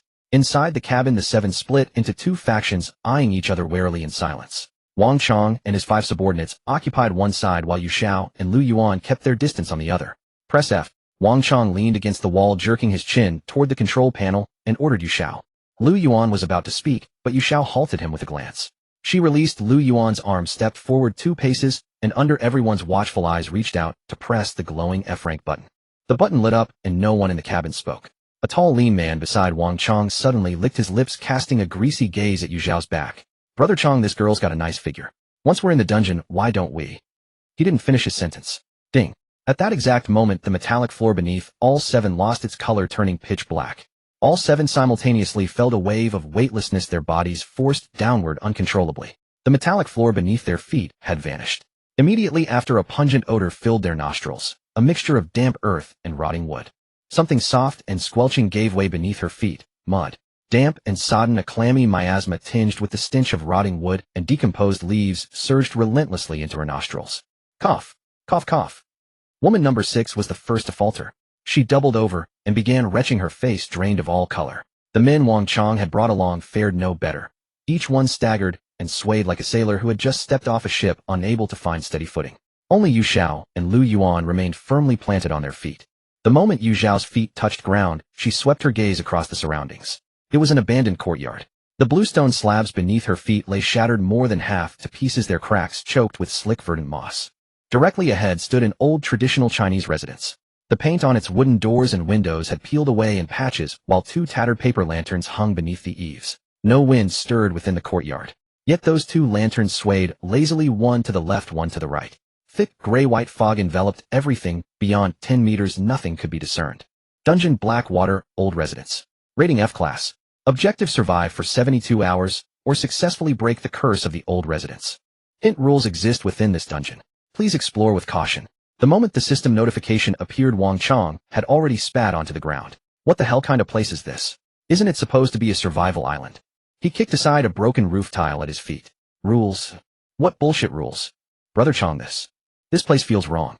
The lanky man rubbed his arms, his head swiveling in every direction. It's so damn eerie. I've got goosebumps all over. Liu Yuan pulled Yu Xiao further behind him once more and said in a hushed voice, Ruyan, stay close to me. Don't wander off. Yu Xiao made no sound. Her fingers tightened on the hem of his clothing, her act impeccable. But her gaze swept every corner of the courtyard. Creak. The lacquered black main door ahead slowly drifted open by a crack on its own. A hunched silhouette slowly squeezed itself out through the gap. She carried a dim yellow hurricane lantern in her hand, its light illuminating a face creased with countless wrinkles. It was an old woman. Her eyes were clouded and her body was clad in coarse cloth garments washed nearly white. She walked without the slightest sound, her feet seeming barely to touch the ground. Outsiders. Her voice was parched and rasping. Once you've entered this residence, you must abide by the rules of this place. Woman number 6, emboldened by numbers, raised her voice to shout, What rules? Who are you?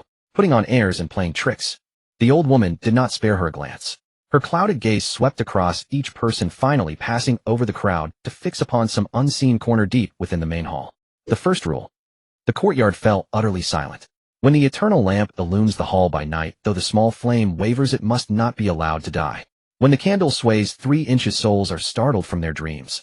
Lift not up your gaze to the skies. After reciting these 2 lines, the old woman turned around with her hurricane lantern and vanished into the darkness beyond the door. The wooden door groaned creak once more and sealed itself shut. Silence held the courtyard for 5 or 6 seconds. Shit, who are you trying to play riddles with? Wang Chong scoffed dismissively. Just some NPC, trying to scare who exactly? Exactly. The stocky man who had earlier spoken rudely to Yu Xiao in the elevator immediately chimed in. Some broken lantern. It's gonna eat people, or what? As he spoke, he swaggered boldly toward the main hall. It was obvious he wanted to show off his courage in front of Wang Chong. Don't go, Liu Ruyan shouted. The stocky man turned his head and flashed his middle finger at him. What? Scared? You soft egg hiding behind a woman. Yu Xiao seized Liu Yuan's arm and gave him a slight shake of her head. Her gaze remained fixed upon the open window of the main hall. Through the window, a bronze lamp could be seen suspended within a single orange-yellow flame burning quietly at its wick. The stocky man had already reached beneath the porch, his hand extended ready to push open the door. Whoosh! A gust of eerie wind surged in from outside the courtyard. Dead leaves on the ground were swept up, emitting an unearthly wailing sound. The flame of the eternal lamp in the main hall began to flicker, violently wavering between brightness and shadow. The shadows on the walls twisted and contorted along with it. The flame appeared on the verge of extinguishing. The stocky man paused his movements and turned to look back at the lamp. A mocking grin still lingered on his face. See, I told you, nothing's gonna happen. He tilted his head back, attempting to get a clearer view. Then, his words ceased. His entire body froze in place. Head tilted upward, utterly motionless. Wang Chong frowned and barked impatiently. Cat got your tongue. Get in there, damn you. No response.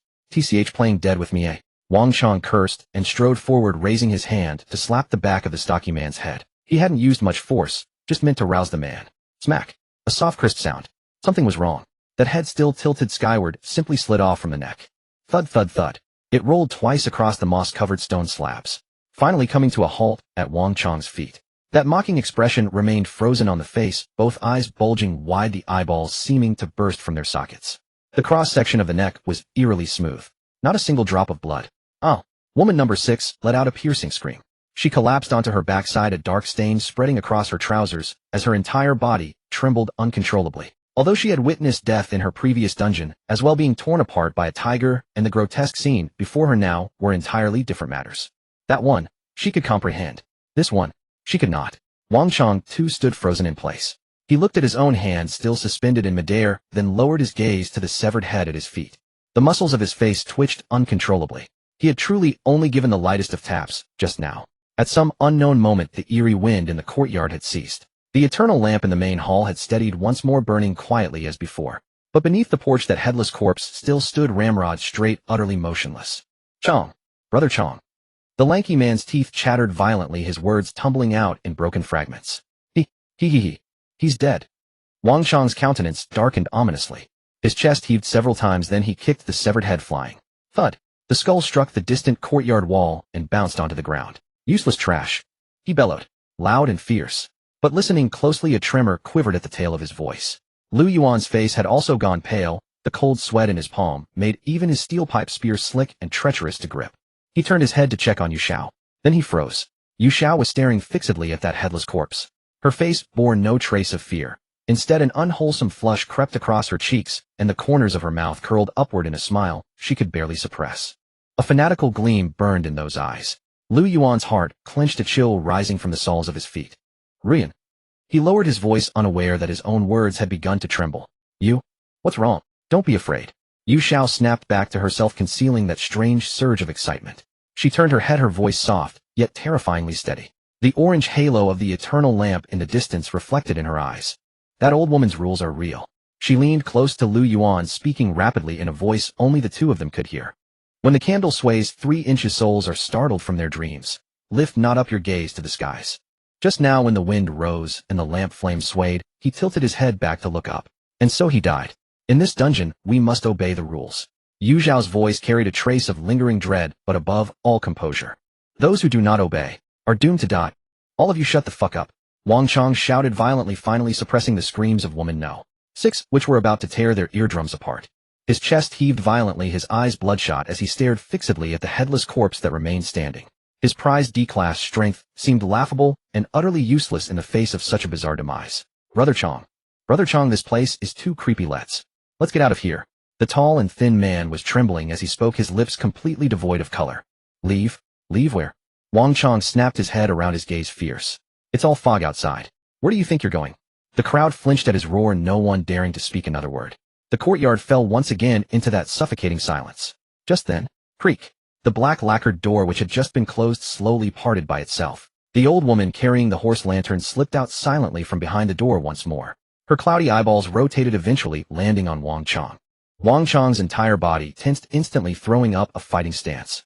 But he dared not move. He feared that if he threw a punch, his own head might come tumbling off, just like that unfortunate man's. The old woman ignored his hostility, her dry voice echoing softly. The living should stay in places meant for the living. Brother Chongshi, she's talking to us. Woman, no. Six shrieked in a sharp voice. Wang Chong's Adam's apple bobbed up and down. He glanced at the old woman, then at Yu Xiao huddled behind Liu Ruyan. Wang Chong tilted his chin toward Yu Xiao's direction. You go ask her what she means. Why her? Liu Ruyan stepped out without hesitation, pulling Yu Xiao closer. Why don't you go yourself? Say that again and see what happens. Wang Chong stepped forward, the stone slab beneath his foot trembling. Want me to twist your head off too? Liu Yuan's face flushed red, about to retort when a cold little hand gently tugged at the corner of his clothes. Brother Yuan, stop it. Yu Xiao peeked out from behind him, her face pale, her lips trembling on the verge of tears. I'll go. She released Liu Yuan and took one step at a time toward the old woman carrying the lantern. Wang Chong grunted in satisfaction. He wanted to prove to everyone, even in this cursed place, that he, Wang Chong, was still the one giving the orders. Liu Yuan tightened his grip on the steel pipe spear in his hand, the veins on the back of his hand bulging. Watching Yu Xiao's slender silhouette, his heart ached, yet he could do nothing. Yu Xiao walked very slowly. She was feeling the rhythm of her heartbeat, sensing that strange mixture of fear, thrill, and excitement coursing through her veins. This feeling was exhilarating. She stopped 3 paces from the old woman, her voice faint. Grandma, you mentioned places for the living. Where is that? The old woman's cloudy eyeballs lingered on Yu Xiao's face for a full 5 seconds. Little girl, Grandma finds you familiar. You remind me too much of Sister Ziyuan. Once you leave this mansion, follow the bamboo path straight ahead. The old woman finally spoke. You'll be able to see Blackwater Town. But along the way, things are not clean. The second rule. The old woman's voice grew even lower. If you hear a woman crying or the sound of dripping water, do not make a sound, do not look back, and do not respond. After speaking, she turned and walked back through the door. The black lacquered door creaked, shut once more, sealing tightly behind her. Yu Xiao stood in place, processing the information. This time the rules had been spoken directly to her individually, not in the form of a poem. Blackwater Town. And the second rule. Silence upon hearing water sounds. And who was Sister Ziyuan? Was she an NPC in this instance? She took a deep breath and turned back. What did she say, eh? Wang Chong asked eagerly. Yu Xiao immediately put on a look of sheer terror again and hurried to Liu Yuan's side. Only then did she stammer. She said, there's a Blackwater Town outside. And she mentioned the second rule. She recounted the old woman's words exactly as she had heard them. Blackwater Town. Wang Chong perked up. A town meant houses, streets, and possibly other living people. That was far better than staying in this eerie haunted mansion. The fear in his heart was diluted significantly by this discovery, and he straightened his posture. Did you all hear that? Pull yourselves together. Wang Chong scanned his subordinates, who were nearly frightened into collapse. It's just a damn town. Follow me. He glanced at the lone headless corpse under the eaves, carefully stepping around it, then led the way toward the courtyard gate. Are we really going outside? Woman, no. 6 hesitated, staring into the thick fog beyond. What's the matter? Do you want to stay behind and keep him company? Wang Chong pointed at the corpse without looking back. The woman shivered and hurried after him. Liu Yuan held Yu Xiao's hand, bringing up the rear. Ruyan, are you okay? He whispered, his voice thick with worry. I'm fine. Yu Xiao shook her head, her voice still trembling slightly, but her mind was racing, analyzing this instance. A Class F instance. The lowest difficulty shouldn't theoretically result in a complete party wipe. Strictly following the 2 known rules should not pose major problems. But what worried Yu Xiao most was whether there were additional undiscovered rules. Where could they learn more rules? Would they unknowingly trigger unknown rules and die? Pushing her concerns aside, she reasoned that Blackwater Town would likely provide more information. Wang Chong reached the courtyard gate and pushed open the 2 wooden doors, which were only slightly ajar. Outside lay a bluestone path shrouded in dense fog, winding toward the unknown distance. The fog outside was thicker than in the courtyard, with visibility of less than 5 meters. The path underfoot was wet and muddy, flanked by dense bamboo forest stretching straight toward the sky. However, the foul, damp, rotting smell in the air was even stronger. Wang Chong hesitated for a moment, then gritted his teeth and stepped forward. 7 people filed into a single line and walked into this foggy bamboo forest. No one noticed. Right behind them, on the second floor of the abandoned mansion, they had just left a figure in blue robes flashed past a closed window, her hollow eyes fixed on their retreating backs. The group walked for about 10 minutes. The surroundings were unnervingly quiet, broken only by the sound of their uneven footsteps splashing through puddles and their heavy breathing. Suddenly, woo, A series of faint suppressed sobs drifted from the dense fog on the left rear of the group. It was a woman's voice sending chills down their spines. Everyone's footsteps froze simultaneously. Woo! Woo! The moment the crying rose, all 7 people in the bamboo forest froze. Every one of them remembered the old woman's words. The second rule when you hear a woman weeping or the sound of dripping water: never make a sound, never turn around, and above all never answer. The 6th woman beside Wang Chong opened her mouth to scream, but a single vicious glare from him silenced her. She clamped both hands over her mouth, tears and snot streaming down her face. Liu Ruyan instinctively gripped Yu Xiao's arm tighter and leaned forward, shielding her with his body. No one dared to move. No one dared to speak. Only that weeping drifted through the thick fog, now distant, now near. Drip, drip. Then another sound began. It was the sound of dripping water. Crystal clear. It felt as though someone stood directly behind each of them. Wet hair hanging down, each water droplet striking the skin at the nape of their necks. A chill crawled along the backs of their necks. They could not tell whether it was fog, cold sweat, or something else entirely. Move. The word ground out between Wang Chong's teeth. He dared not look back, could only stride forward, stiffly staring straight into the impenetrable fog ahead. The others followed. 1 step, 2 steps. Slow, mechanical. The crying and dripping pursued them, relentlessly, impossible to shake. Neither close nor far. The mood within the group grew suffocating. Each person felt a weight upon their back, an insidious chill creeping upward along their spines. It's following us. The first to break was Wang Chong's tall, lanky man. His voice trembled uncontrollably, already cracking into tears. It's right behind me. I can feel it. Its hair is touching my neck. Shut up. Wang Chong roared in a whisper, yet he dared not turn to look at him. I can't take it anymore. I can't. The lanky man let out a shrill scream and suddenly spun around.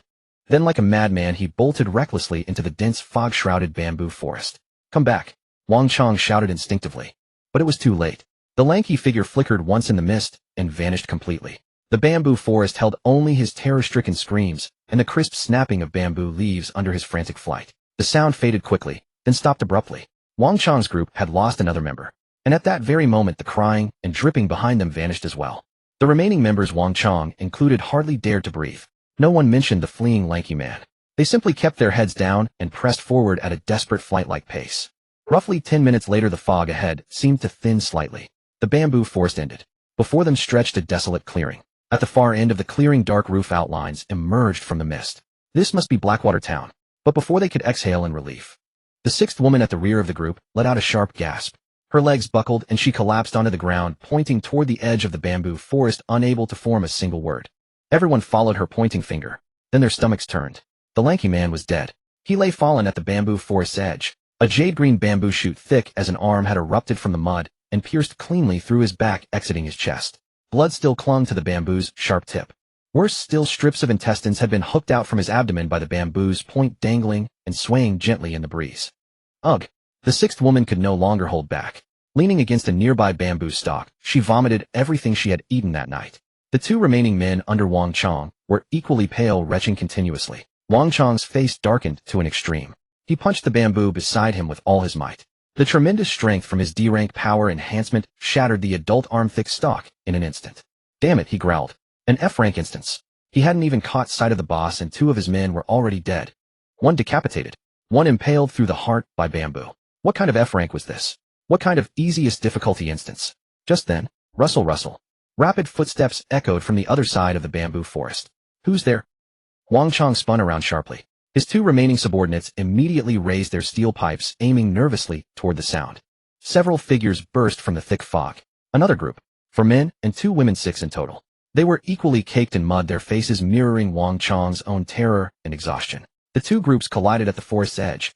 Tension mounted instantly. Don't move. Drop your weapons, demanded the square-jawed man at the front, gripping a fire axe. His companions revealed their own arsenal, machetes, iron bars, and notably a woman wielding a crossbow. Wang Chong's group was fewer in number, but matched them in defiance. Drop our weapons. And just who the hell do you think you are? Wang Chong sneered, stepping forward. The ground trembled faintly beneath his foot. Both sides stood ready with weapons drawn on edge for any moment to strike. Yu Xiao's gaze lingered upon the bamboo-pierced corpse for only a second before moving on. She studied the 6 newcomers. She had not seen any other souls near the old mansion moments ago. This meant they had not come from that direction. Judging by their approach angle, they clearly came from another direction through the bamboo forest. Yu Xiao's mind raced. Her first instance experience taught her that all participants spawned simultaneously at different locations within the instance. That old woman had given them only 2 rules. Could there be other NPCs like that old woman scattered throughout the instance, each offering different rules? This group before her likely possessed knowledge of other lethal rules she had not yet encountered. In this instance, intelligence mattered more than brute strength. Watching these two groups locked in such tension ready to clash at any moment, she found it almost absurd. They were all rats trapped in a cage baring teeth at each other. What was the point? Wait. A clear yet fragile female voice shattered the hostility. All eyes immediately turned toward its source. It was Yu Xiao. Stepping out from behind Liu Ruyan, she wore just the right amount of pallor and fear upon her face, though her eyes remained unusually clear. She looked between the two groups and spoke softly. I think we should talk. Two groups faced each other, the atmosphere thick with tension. Yu Xiao stood between them, her slender frame pale and frail, appearing as nothing more than a terrified young girl. Talk. Talk about what? The square-faced man opposite did not lower his fire axe, his wary gaze sweeping past Yu Xiao to Wang Chong and the others behind her. Where are you from? We came from that old mansion behind us. Yu Xiao's voice carried a slight tremor. And you? The square-faced man did not answer. He simply exchanged a glance with the people behind him. Wang Chong had grown impatient. What's there to waste words on? He stepped forward, positioning himself in front of Yu Xiao, looking down upon the 6 opponents before him. Hand over everything you know, and I'll spare your lives. The square-faced man sneered coldly. Who the hell are you? You don't need to know who the fuck I am. Wang Chong clenched his fists, knuckles cracking. Just know that one punch from me could flatten you into a pancake. Even as he spoke, he was already striding forward. The square-faced man's expression shifted. He lifted the fire axe from his shoulder, gripping the handle with both hands, and crouched slightly. Brother Chong.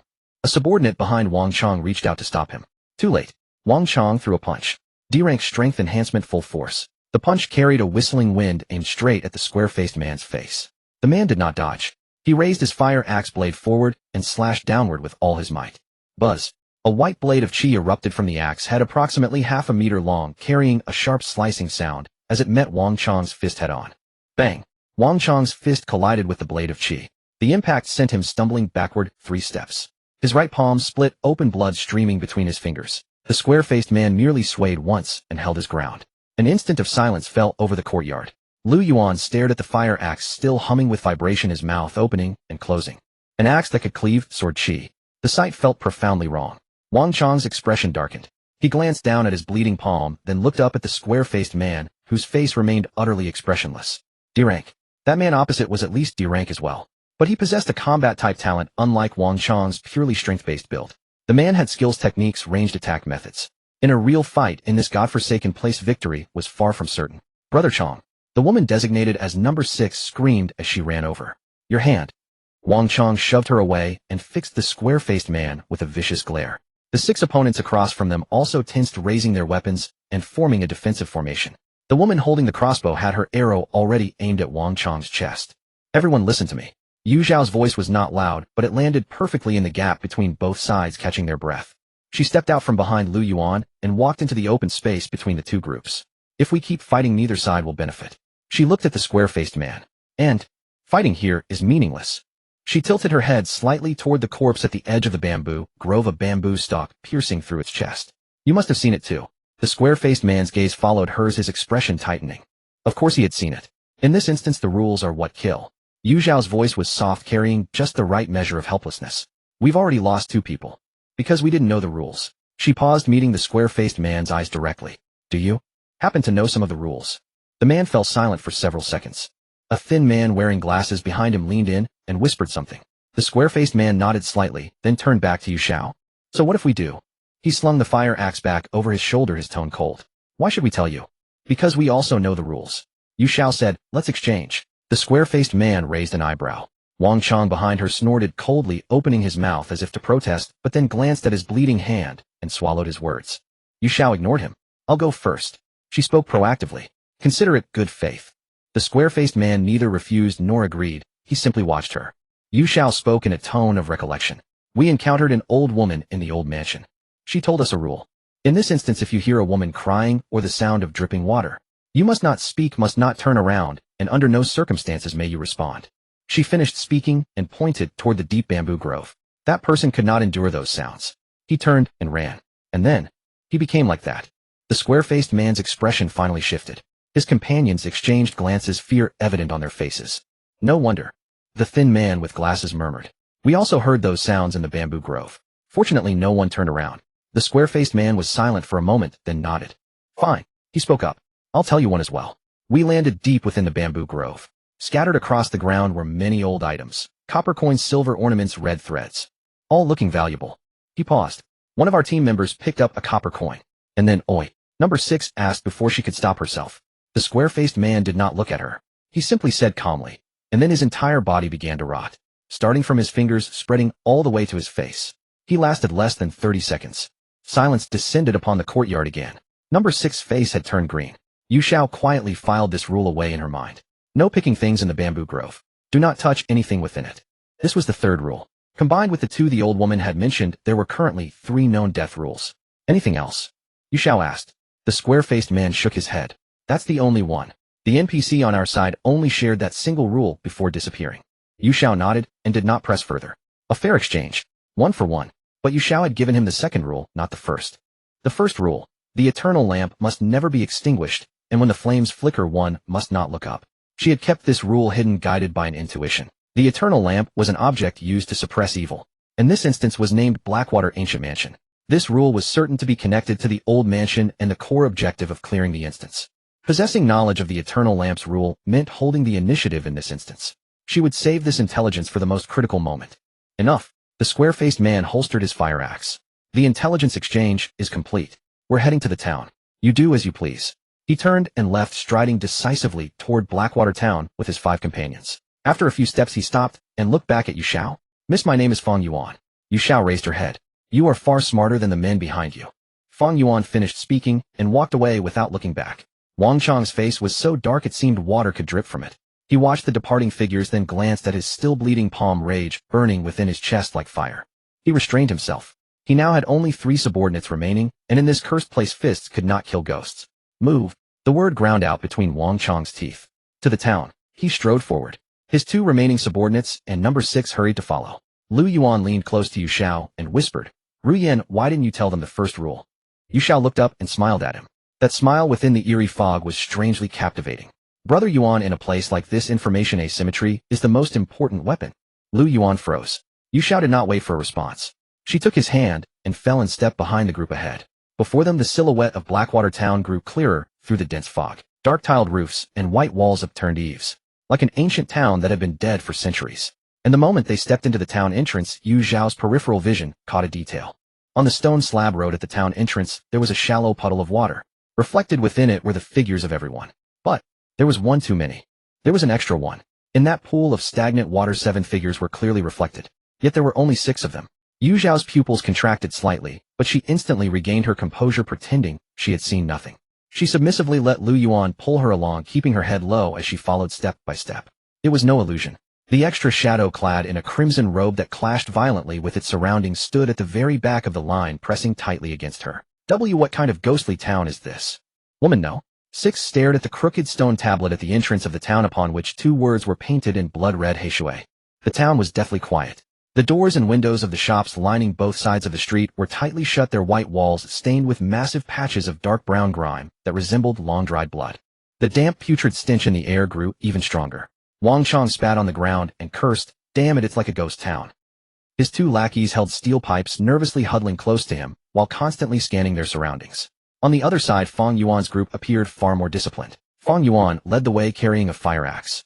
The 4 people behind him formed a defensive formation, with the woman holding a crossbow bringing up the rear, warily watching their backs. "Let's find a place to settle down," Fang Yuan said in a calm, steady voice. "In a place like this, staying outdoors is not a wise choice." As he spoke, his gaze began to sweep over the buildings on both sides of the street. Wang Chang realized this as well, but unable to swallow his pride and follow the advice of someone who had just humiliated him, he could only trudge forward in sullen silence. After walking about several dozen meters, Fang Yuan suddenly stopped in his tracks. He pointed to a 3-story wooden building at the corner ahead. There. Following his finger, everyone looked over. It was an inn. Amidst this silent cluster of buildings, it was the only one with a lantern hanging before its entrance. The lantern was unlit, but upon it were written 2 flamboyant characters: Wangxing. Wangxing Inn. Liu Yuan muttered aloud, goosebumps breaking out on his arms. What an ominous name. Still better than sleeping on the street, Fang Yuan countered, leading the way. Wang Chang hesitated for a moment, then gritted his teeth and followed. Now was not the time to play the hero, as survival was what mattered most. The 2 groups arrived at the inn's entrance one after the other. The wooden door was slightly ajar. Fang Yuan tapped gently on the door with the handle of his fire axe. Thud, thud, thud. There was no response from inside. He knocked 3 more times. Still silence. Damn it, playing ghost tricks. Losing his patience, Wang Chong shoved Fang Yuan aside and kicked the door open. With a creak, the wooden door swung open, and a gust of cold wind thick with dust and the scent of sandalwood billowed out from within. The inn's lobby was dimly lit. Directly facing the entrance was a tall counter behind which lay pitch darkness, obscuring any view. Is anyone here? Wang Chong bellowed at the top of his lungs. His voice echoed through the lobby. Is anyone here? Just as the echo was about to fade away, a flat, emotionless voice rang out from behind the counter. Guest, are you staying for the night? Everyone shuddered in fright. A waiter clad in a gray robe had stood up straight from behind the counter at some unknown moment. He was young, seemingly in his early 20s, but his face was as pale as paper, bearing a stiff grin that looked as though it had been carved on with a knife. Most bizarrely, from the moment he appeared until now, he had not blinked even once. Do you accommodate the living here? One of Wang Chong's lackeys stammered. The waiter's grin widened even further, revealing a row of gleaming white teeth. You just guessed. The Wangxing Inn only accommodates the living. Then prepare some rooms for us, Fang Yuan said, stepping forward to shield his teammates. How many guests? 6. Turning back to look at Yu Xiao and Liu Yuan, Wang Chong also chimed in. We are 6 as well. Well, that is wonderful. The waiter fished out a ring of rusted keys from beneath the counter, jingling them in his hand. Our humble inn hasn't seen so many guests in a very long time. As he spoke, his unblinking eyes slowly swept over every single person. When his gaze landed on Yu Xiao, it lingered for an extra 2 seconds. This young lady is truly beautiful. Liu Yuan immediately pulled Yu Xiao further behind his back, staring warily at the waiter. The waiter smiled, looked away, and said to himself, our Heishui town has its own rules as well. Again. Wang Chong scratched his hair in irritation. Ignoring him, the waiter chanted slowly in a theatrical sing-song tone. Do not gaze upon the guest in the mirror at midnight. To meet them face to face is to meet the underworld. As he finished speaking, the temperature in the lobby dropped several degrees. Do not look directly into mirrors. Yu Xiao quickly committed it to memory. This was the 4th rule. What does that mean? Woman, no? 6 asked with a trembling voice. The waiter's smile grew increasingly eerie, but he offered no answer. Slapping the keys onto the counter, he asked, 6 premium rooms in total. How will you divide them, guests? Fang Yuan glanced at Wang Chong. Wang Chong snorted coldly and turned his head away. Unbothered, Fang Yuan spoke up directly. 3 rooms for each of our 2 teams. This division was highly reasonable. Wang Chong remained silent, which counted as tacit agreement. Understood, the waiter said, picking up the 6 keys. However, by the rules of our inn, a room can accommodate 2 people at most. His gaze swept back and forth among the crowd. We have no money, Fang Yuan stated flatly. You just guessed. The smile on the waiter's face remained completely static.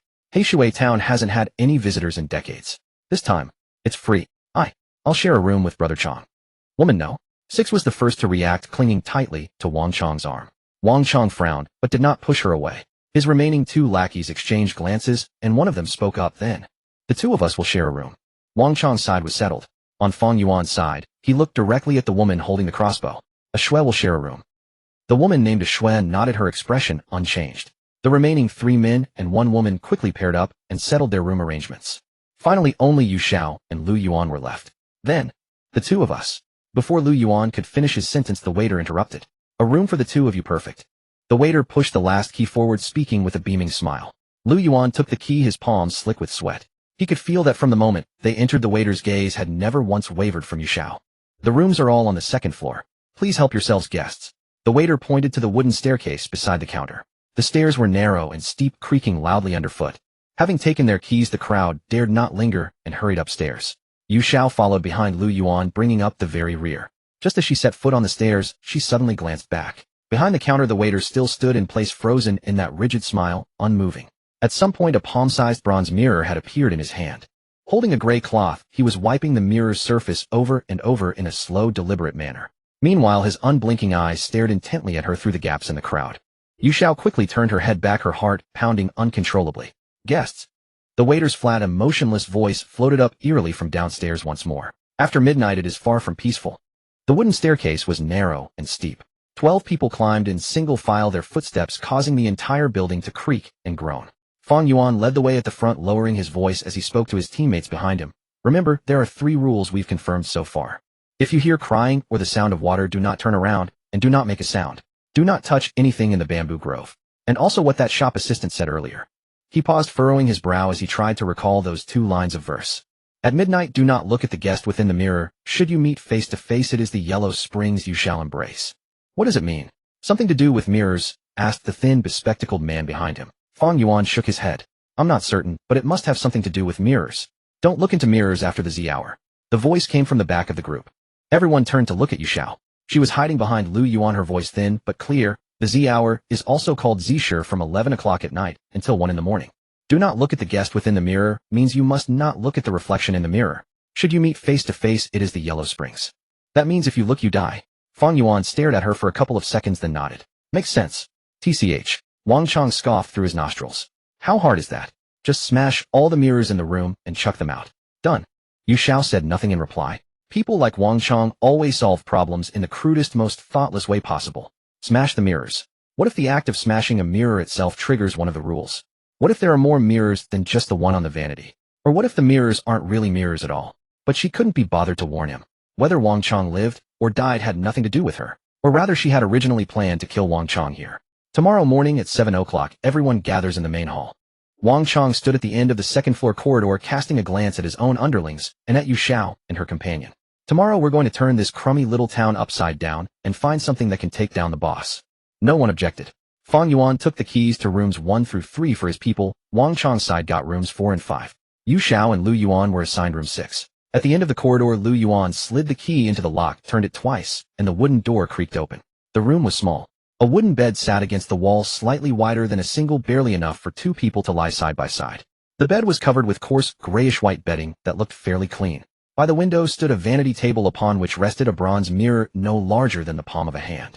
The mirror's surface faced the bed directly, tinged with a faint greenish hue, and whatever it reflected appeared hazy and indistinct. Apart from this, there was only a square table and 2 chairs. The first thing Liu Yuan did upon entering was to flip the bronze mirror face down on the vanity. Just to be safe, he said. Yu Xiao nodded. Not smashed, not discarded, merely flipped over. This handling was far more clever than Wang Chong's approach. The bed. There's only one. Liu Yuan stood in the middle of the room, his gaze darting back and forth between the bed and the floor, the tips of his ears reddening slightly. I can sleep on the floor, you. Brother Yuan, at a time like this, and you're still being squeamish.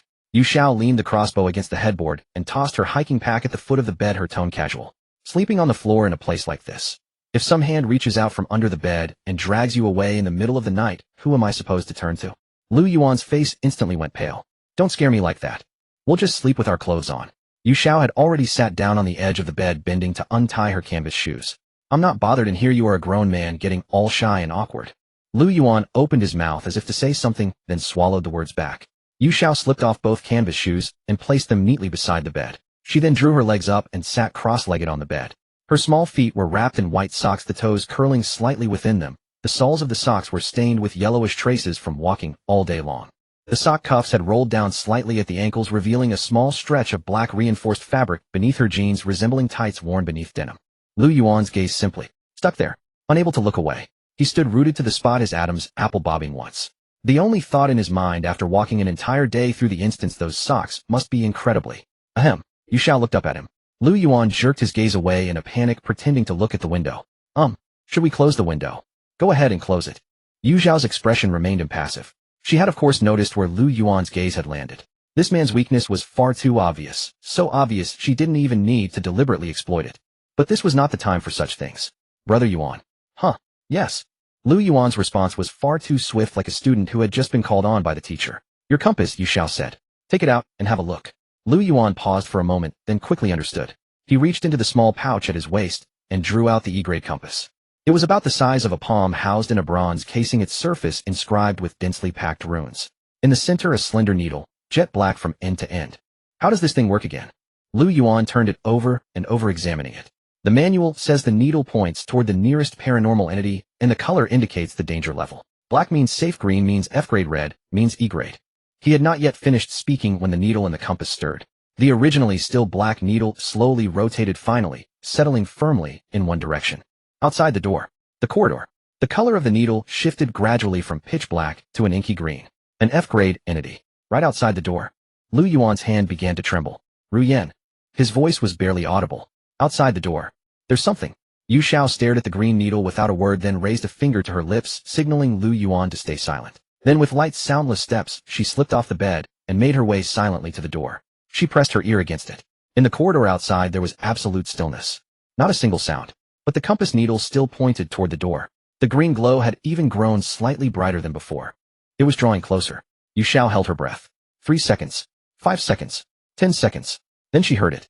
A very, very faint sound. Not footsteps. The sound of water droplets falling onto the wooden floor. Drip, drip, drip, slowly moving from one end of the corridor to the other. As it passed their doorway, the sound paused for a moment. Liu Yuan hardly dared to draw a single breath. The dripping resumed, continuing deeper into the corridor, growing ever fainter, ever more distant. The green glow on the compass faded, along with it the needle slowly returning to black. It had gone. Yu Xiao lifted her ear from the door and turned around. Liu Yuan had curled up in the corner of the bed, his face a shade of green, the steel spear held across his chest like a bristling, alarmed cat. It left. It's gone. Yu Xiao climbed back onto it, letting out a long breath. What was that thing? I don't know. F-grade. Judging by the water dripping, it must have followed us from the bamboo grove earlier. Yu Xiao glanced at the compass. This thing's useful. It works like a radar. Liu Yuan swallowed hard and gripped the compass even tighter. Yu Xiao leaned against the headboard, her knees drawn up to her chest, the white-socked soles of her feet pointing toward Liu Yuan. She was thinking about that figure in red that had appeared in the standing water when they first entered the town. That thing had been following her ever since they entered the town. But the compass had shown no reaction inside the room. Either the red-clothed figure was not inside the room, or its grade exceeded the detection range of an E-grade compass. Yu Xiao's gaze settled on the bronze mirror that had been flipped face down. Less than 4 hours remained until the Z hour. Yu Xiao leaned against the headboard, knees drawn to her chest. She had been walking all day since noon, with her nerves tense the entire time, and in between she had already survived 2 death incidents triggered by the rules. But all she felt was a slight soreness in her calves. She had barely been lying down for 5 minutes when that soreness disappeared. A D-grade reinforcement suit. Last time in the jungle on the island, she had walked for only 20 minutes before her feet felt too heavy to lift her entire body, drenched in sweat. Now after walking for most of the day, her condition was still above 80%, and she hadn't even sweated much. This D-grade equipment was among the top-tier gear in the building. Yu Xiao's gaze shifted toward Liu Yuan. He lay on his side on the outer edge of the bed, back turned to her, body curled into a tight ball. He looked like he was asleep, but his shoulders twitched occasionally, and his breathing was uneven. He wasn't asleep at all. Being this terrified of ghosts was almost impressive in its own way. However, the C-grade Heavenly Master Taoist robe he wore was the real trump card in this instance. It provided defense against supernatural entities below C-grade, and in an F-grade instance ghosts simply could not harm him. But despite how powerful it appeared, one could not be blindly confident. It had to be used where it mattered most. Yu Xiao closed her eyes and began calculating in her mind. The system had provided 2 ways to complete the instance: survive for 72 hours or break the curse. Surviving for 72 hours was easy to understand, but she had absolutely no idea how to break the curse. The difficulty between these 2 methods was worlds apart. The former was a guaranteed safety net, while the latter likely came with additional rewards. But what conditions were needed to break the curse remained completely unknown. Currently, they only knew about 4 rules. There might be a 5th or 6th rule they had yet to discover. Then there were those people. Fang Yuan, who could cleave chi blades from his axe, and held his own against Wang Chong with D-grade physical enhancement. He most likely possessed a D-grade talent as well. And both of them had definitely used high-level lottery draws, so they must have hidden cards they had not yet revealed.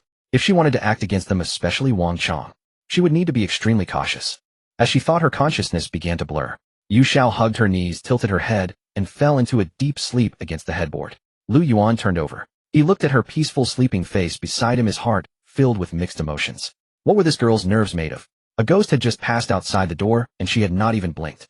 Now in an environment where anything could happen at any moment, she just fell asleep. Liu Yuan pulled the blanket up higher, covering his head and leaving only his 2 eyes exposed. He had been afraid of such things since childhood. When he was young, he had to cover his eyes watching Lam Qingying's films, let alone the fact that he was now inside a ghost story himself. Time ticked by second by second. In the room, there were only the steady breathing sounds of the 2 people and the occasional wind outside the window. Then, thud, thud, thud. Footsteps echoed in the corridor. Very slow, very heavy, as if someone was dragging something across the wooden floor. Liu Yuan's body froze instantly. He instinctively looked at the compass on the bedside table. The needle began spinning rapidly. The green light flashed repeatedly, its brightness more than 3 times stronger than before. Not just one. Many of them. In the corridor, more than one entity was moving. Liu Yuan opened his mouth, wanting to wake Yu Xiao. Just then, "Hey Yuan." A gentle female voice came from inside the room. Not from outside the door, but from the direction of the vanity. That bronze mirror that had been placed face down. "Hey Yuan, are you there?" Liu Yuan's pupils suddenly dilated. That voice. It was his mother's voice. "Mom is trapped inside the mirror. Save me." The voice was soft and gentle, carrying a heart-wrenching plea. It was exactly the same as the woman in his memory who got up early every day to make him breakfast. Liu Yuan's body sat up involuntarily. His eyes stared straight at the vanity. The bronze mirror was pressed against the tabletop, but from the narrow gap, Where the mirror face pointed downward, a faint green light seeped out. "Hey Yuan, Mom is so cold. Come see Mom." Liu Yuan's hand had already lifted the blanket. One foot touched the ground. Then a cold small hand grabbed his wrist. "Don't go." Yu Xiao's voice was soft, but every word was crystal clear. "The fourth rule." Liu Yuan shuddered all over. He turned his head sharply and met Yu Xiao's eyes, which were exceptionally clear in the darkness. She had not been asleep at all. That was my mom's voice. Liu Yuan's throat tightened. "No." Yu Xiao sat up, her hand not letting go. "It's the fourth rule. It's trying to lure you over to look at the mirror." Liu Yuan's back was covered in cold sweat. He had been just one step away. Only one step. Drip. A drop of water fell from the ceiling onto the floor at the foot of the bed. Drip, drip, growing increasingly dense. Yu Xiao looked up. From the cracks between the ceiling boards, turbid water seeped out, carrying a fishy smell. The water quickly pooled into a small puddle on the floor. Yu Xiao saw what was reflected in the water surface, and her breath caught. In the water there was a face. It was not her reflection, nor was it Liu Yuan's reflection. It was a woman's face, deathly pale with wet hair plastered to her cheeks, staring up at them from within the puddle. Yu Xiao reacted with incredible speed. She dragged Liu Yuan onto the bed, tossing him down, then jumped up herself and pressed her foot clad in white socks firmly against his mouth to prevent any sound from escaping. Her hands found the blanket beside her and yanked it upward, draping it completely over both of them, enveloping them tightly beneath the covers. "Don't open your eyes." Her voice was lowered to an extreme whisper. "It's not just the mirror. Water surfaces, anything that can reflect. Nothing should be looked at." Liu Yuan trembled uncontrollably beneath the blanket. He wanted to make a sound, but Yu Xiao's foot blocked his mouth completely, so he could only nod frantically to show he understood. Outside the blanket, that gentle female voice continued. "Hey Yuan, do you not want your mom anymore? Hey Yuan, come see Mom." The dripping sound grew louder and more frequent. The temperature in the entire room dropped rapidly, their breath turning into white mist. While Yu Xiao's foot kept Liu Yuan's mouth sealed, she retrieved a Taoist talisman from her storage tattoo and held it tightly in her hand. An F-grade Taoist talisman might be effective against F-grade minor ghosts.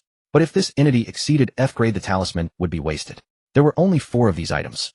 They could not afford to waste them unless absolutely necessary. 30 seconds. 1 minute. 2 minutes. The voice began to fade into the distance. The dripping sound also weakened. The temperature gradually rose back. The compass needle's rotation slowed, and the green light dimmed. It had left. Yu Xiao waited another full minute, confirming the compass had completely returned to black before lifting the blanket slightly. Peace returned to the room.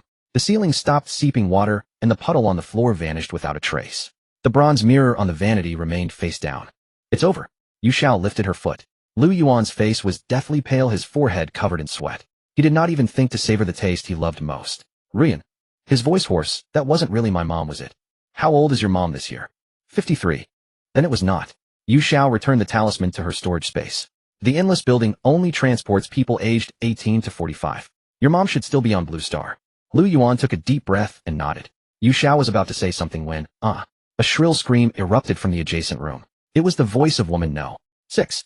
Immediately after came Wang Chang's roar. Then came the sound of something being smashed, glass shattering with splintering, a cacophony of crashing noises. Yu Xiao and Liu Yuan exchanged a glance. Something had happened. The commotion from the adjacent room was loud. First came a woman's scream, followed immediately by Wang Chang's roar laced with terror. "Get out. Roll the hell out." Then came the sound of glass shattering with splintering and heavy impacts against the walls. The wooden floorboards throughout the entire second floor of the inn trembled. Liu Yuan shivered beneath his blankets. What's happening to them? Yu Xiao's gaze fell upon the compass. At the position of room 5 next door, the needle spun frantically, red and green lights flashing alternately. The danger level oscillated between F and E. Meanwhile, the needles pointing toward other rooms on the compass likewise illuminated with varying intensities of green light. During this seizure hour, the entire building was compromised. "Don't go out." Yu Xiao grabbed Liu Yuan, who was attempting to rise. "If you step out now, you might encounter other rules." Liu Yuan's lips quivered, yet he settled back into place, his grip on the compass tightening. The disturbances from next door persisted. Brother Chong, save me. Water. So much water." The woman in room 6's voice carried both sobs and the gurgling sounds of drowning. "Damn it. Break, damn you." A tremendous explosion reverberated through the corridor as if a wall had been violently breached. Then all sound ceased. The corridor grew still. Half a minute elapsed. Creak. Several doors opened nearly simultaneously. Yu Xiao led Liu Yuan out as well. The corridor was filled with the survivors, all pale-faced and breathing raggedly. Wang Chang stood at the doorway of room 5, drenched to the bone, with water streaming from his hair. His chest heaved violently, one hand clenched into a fist coated in wood splinters. A massive hole tore through his door. Through the rupture one could see inside. The woman who had been with Wang Chang was dead. She lay nude on the bed, kneeling with her hips raised high, clearly in the midst of pleasure with Wang Chong when death claimed her. Yet her eyes rolled back, showing only whites without pupils, her face frozen in sheer terror as her fingers dug desperately into her own throat, nails sinking deep into flesh. The signs pointed to asphyxiation. No water surrounded her body. She appeared to have drowned in empty air. Wang Chong's two lackeys huddled in the corner, trembling violently. On the other side, Fang Yuan's expression darkened as well. Behind him stood merely three others. A shui, a bespectacled man, and the woman from another room. Two were missing. The copper mirror in our room turned over on its own, and voices came from within it. The bespectacled man's voice trembled. Xiao couldn't resist and took a single glance. He left the sentence unfinished. But everyone understood. Wang Chong suddenly raised his head, his bloodshot eyes locking onto Yu Xiao. You. His voice was hoarse. Did you know this would happen all along? Liu Yuan immediately pulled Yu Xiao behind him and raised his steel pipe spear. Wang Chong, have you lost your mind? They're the ones who broke the dungeon's rules. Rules? Wang Chong sneered, pointing at the shattered mirror fragments in his room.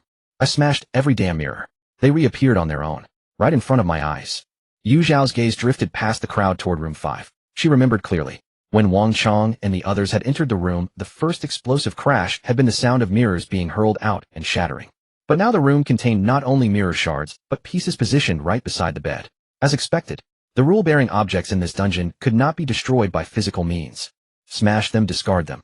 They would still return to their original places. Worse, they might appear in deadlier forms. Wang Chong's actions were equivalent to dragging an inescapable death rule directly to himself. Brother Chong. A man behind him said tremblingly. We threw our room's mirror out too, but the ceiling started leaking and the water pooling on the floor. The reflections in it. He couldn't continue, only pointing toward an open door across from Fang Yuan's group. Inside, a man lay dead on the floor, his death identical to the woman in room 6. Another corpse lay at the corridor's far end, its head twisted at a grotesque angle, as though it had heard something and forcibly snapped its own neck. 1 Zisher hour. Merely 1 Zisher hour. 12 had entered, and now only 8 remained. For we're dead. What do we do now? Will it be our turn next? I don't want to die. I don't want to die. Suppressed sobs began rising through the corridor. Shut the fuck up. Fang Yuan suddenly bellowed, slamming his fire axe into the floor with a dull thud. The crying stopped. Fang Yuan's gaze swept over everyone, finally resting on Yu Xiao and Liu Yuan. Of all present, only those two remained unscathed. They hadn't even opened their room door. You? Fang Yuan's voice was heavy. How did you know? All eyes converged upon them. Liu Yuan felt his scalp tingle under their stares and instinctively looked at Yu Xiao. She stepped out from behind him. Her face was pale, her body still trembling faintly. We didn't know either. Her voice was small, laced with tears. Earlier Yuan Ji and I were in the room, and we also heard strange sounds. The dripping of water. We were afraid, so we pulled the blanket over our heads and refused to look at anything. It's time. Yu Xiao seemed to suddenly remember something and raised her head to face the crowd. The innkeeper said, at midnight do not look at the guests in the mirror. Midnight refers to the Zisher hour. She pointed toward the window where the sky remained pitch black. Has the Zisher hour already passed? Everyone froze. One of Wang Chong's men hastily glanced at his wrist. It has. It's 1:15 in the morning. The Zisher hour was over. The chilling coldness in the corridor seemed to dissipate considerably at that moment. Are you saying? Fang Yuan frowned. That rule only activates during Zisher. I'm just guessing. Yu Xiao said timidly. Otherwise, we should also be. She didn't finish, but everyone understood. If the rule were constantly active, they would have already triggered it. Standing here looking at the reflections in the blood pooling from the corpses on the ground. The only explanation was that the most dangerous time period had passed. Damn it. Wang Chong punched the doorframe, shaking the entire building. He stared at the corpse of the woman from room 6 on the bed. Though rage contorted his face, his clenched fist trembled slightly. Slowly calm, returned to the corridor. Yu Xiao lowered her eyelids, taking in everyone's expressions. Yet she felt no relaxation whatsoever. The Zisher hour had passed. What about the next? The Cho hour? The Yin hour? Did this cursed place truly have any safe time? She stole a glance at the compass in Liu Yuan's hand. The needle had returned to solid black, pointing quietly downward. Safe. At least temporarily safe. Stop standing around like dead men. Wang Chong recovered his composure and shouted irritably. Go back to your rooms. We'll deal with this at dawn. He kicked open his room door, lifted the woman's corpse from room 6, and threw it out the window. Then with a bang he closed the door. Others gradually dispersed as well. Those with corpses in their rooms dared not sleep alone and crammed into other people's rooms instead. Fang Yuan gave Yu Xiao a long searching look, said nothing, and led his remaining 2 people back to their room. In the corridor soon only Yu Xiao and Liu Yuan remained. Ruyan, shall we go back too? Liu Yuan's voice still trembled. Yu Xiao nodded, pulling him back to room 6 and closing the door. She leaned against the door listening until absolute silence reigned outside before exhaling deeply. Yuanji. Moi. From now on don't trust anyone's words. Yu Xiao turned around, and in the darkness her eyes shone brightly. Not even mine. You can only trust your own fortune. Liu Yuan stared blankly at Yu Xiao, his lips quivering slightly, but in the end he failed to voice the question, why can't I even trust you? He merely nodded, engraving Yu Xiao's words deep in his heart. Yu Xiao leaned back against the headboard once more. For known rules and the abilities demonstrated by the ghosts last night, enticement, vocal mimicry, and illusion creation. The only reason she had warned Liu Yuan was because she recalled the voice mimicking Liu Yuan's mother from the bronze mirror. What if the next time she was not by Liu Yuan's side a ghost appeared that could perfectly mimic her own voice? Given how blindly Liu Yuan trusted her, he would likely fall into the trap. By the same token, she had to remain vigilant herself. In this instance, dungeon, both ears and eyes could deceive. Eat something, Yu Xiao said, retrieving some smoked jerky and purified water from her storage tattoo and handing them to Liu Yuan. Only when you are full will you have the strength to survive. She watched as Liu Yuan took the food and began to wolf it down. As long as this guy wore that C-grade Celestial Master Taoist robe, he was practically a walking immunity card in this F-grade instance dungeon. Unless he took it off himself or actively triggered some higher priority death rules. She even suspected that even if he did run afoul of a rule, he might still rely on the Celestial Master Taoist robe to withstand the fatal damage. The strategy moving forward was simple, revolving entirely around Liu Yuan. For any place with potential danger, he would be sent ahead to scout the way. For any clues that required luck to find, he would walk at the very front. He was a perfect mind detector and mascot. She thought again of the female ghost in red who had flashed by in the puddle at the town entrance, as well as the 4 F-grade Taoist talismans and the never-before-used infrasonic transmitter inside her storage tattoo. She wondered if her skin-wearing ability was effective against ghosts. The thought was merely a fleeting spark. It was too early to contemplate such things. Surviving and clearing the instance dungeon was the priority. Early the next morning, daylight filtered through the holes in the window paper, dispelling the damp chill in the room. One after another, the sounds of doors opening echoed in the corridor. By the time Yu Xiao and Liu Yuan stepped outside, all the survivors were already standing in the corridor. 8 people in total. Wang Chong and his sole underling Fang Yuan and his 3 teammates, 2 female and 1 male, along with Yu Xiao and Liu Yuan. Everyone looked haggard with dark circles under their eyes. Wang Chong's expression was particularly grim. For people had died last night, including the woman who had shared his bed, leaving him feeling as though his authority had been challenged. The group went downstairs in silence. In the lobby of the inn, the eerie waiter was wiping down the counter with a rag. Seeing them descend, he squeezed out a smile that looked more wretched than weeping. Honored guests, did you rest well? No one paid him any attention. Now that it's dawn, Heishui town is still quite safe during the day. The waiter continued to talk to himself. You may walk around and enjoy the scenery of our town. Wang Chong snorted and took the lead, walking out the door. The others exchanged glances and followed suit. During the day, Heishui town was a world apart from the night. The fog had dispersed, revealing streets paved with bluestone slabs and ancient wooden buildings lining both sides. The town was not large, and one could see from one end to the other at a single glance.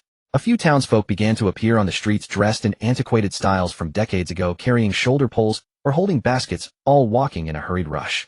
Yet the entire town was terrifyingly quiet. There were no hawking cries, no conversations, and even the sounds of footsteps were too faint to be heard. Upon seeing Wang Chong and the other outsiders, the townsfolk immediately lowered their heads, quickened their pace, or simply ducked into nearby houses, quickly shutting the doors behind them. Damn it, a bunch of mutes.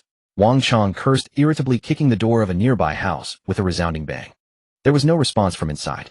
Don't cause trouble, Fang Yuan said with a frown, his hand resting on the fire axe at his waist. Let's find clues first. They wandered aimlessly through the town, trying to find someone willing to speak, but everyone avoided them like the plague. Yu Xiao followed at the very rear of the group, pulling Liu Yuan along, while keeping her eyes sharply focused on their surroundings. She noticed that the faces of all the townsfolk bore a look of numb terror, as if they were evading something.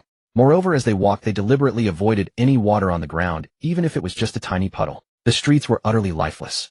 The townsfolk were like pre-programmed puppets, repeating the motions of fetching water, sweeping, and walking. Their faces were expressionless, and their eyes were hollow.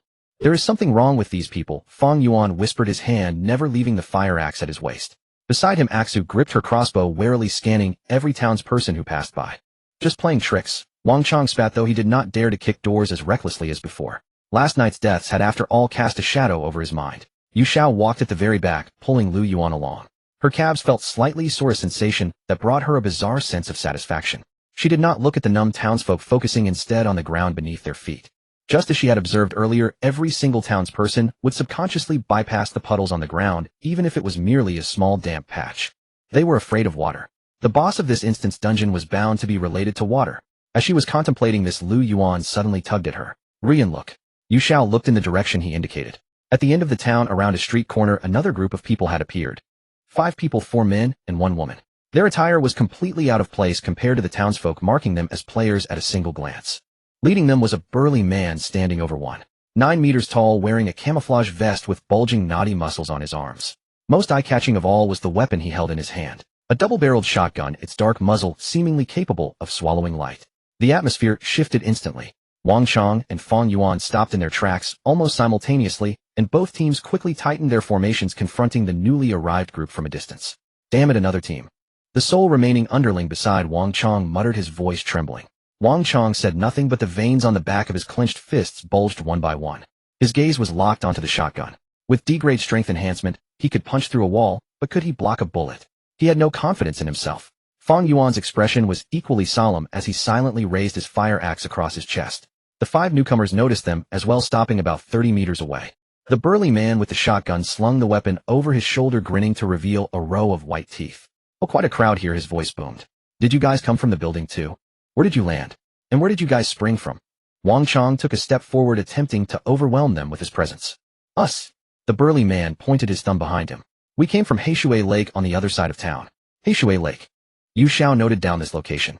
The burly man with the shotgun shifted the barrel off his shoulder and casually pointed it toward Fang Yuan and Wang Chong. Which floor are you from? Got any valuables on you? His tone was as casual as someone picking out cabbages at the market.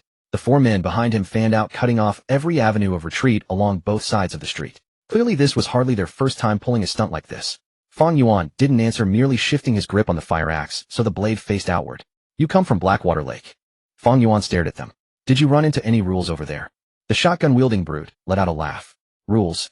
Of course we know the rules. Tell us then. Why should we? The brute slung the shotgun back over his shoulder and cocked his head, studying Wang Chong and the others. You lot look like you just lost your mothers. Rough night, huh? His tone was light. Too light. Yu Xiao stood at the very back of the group, her gaze sweeping swiftly across the 5 figures. 4 men and 1 woman, their clothing showing little were their spirits surprisingly intact.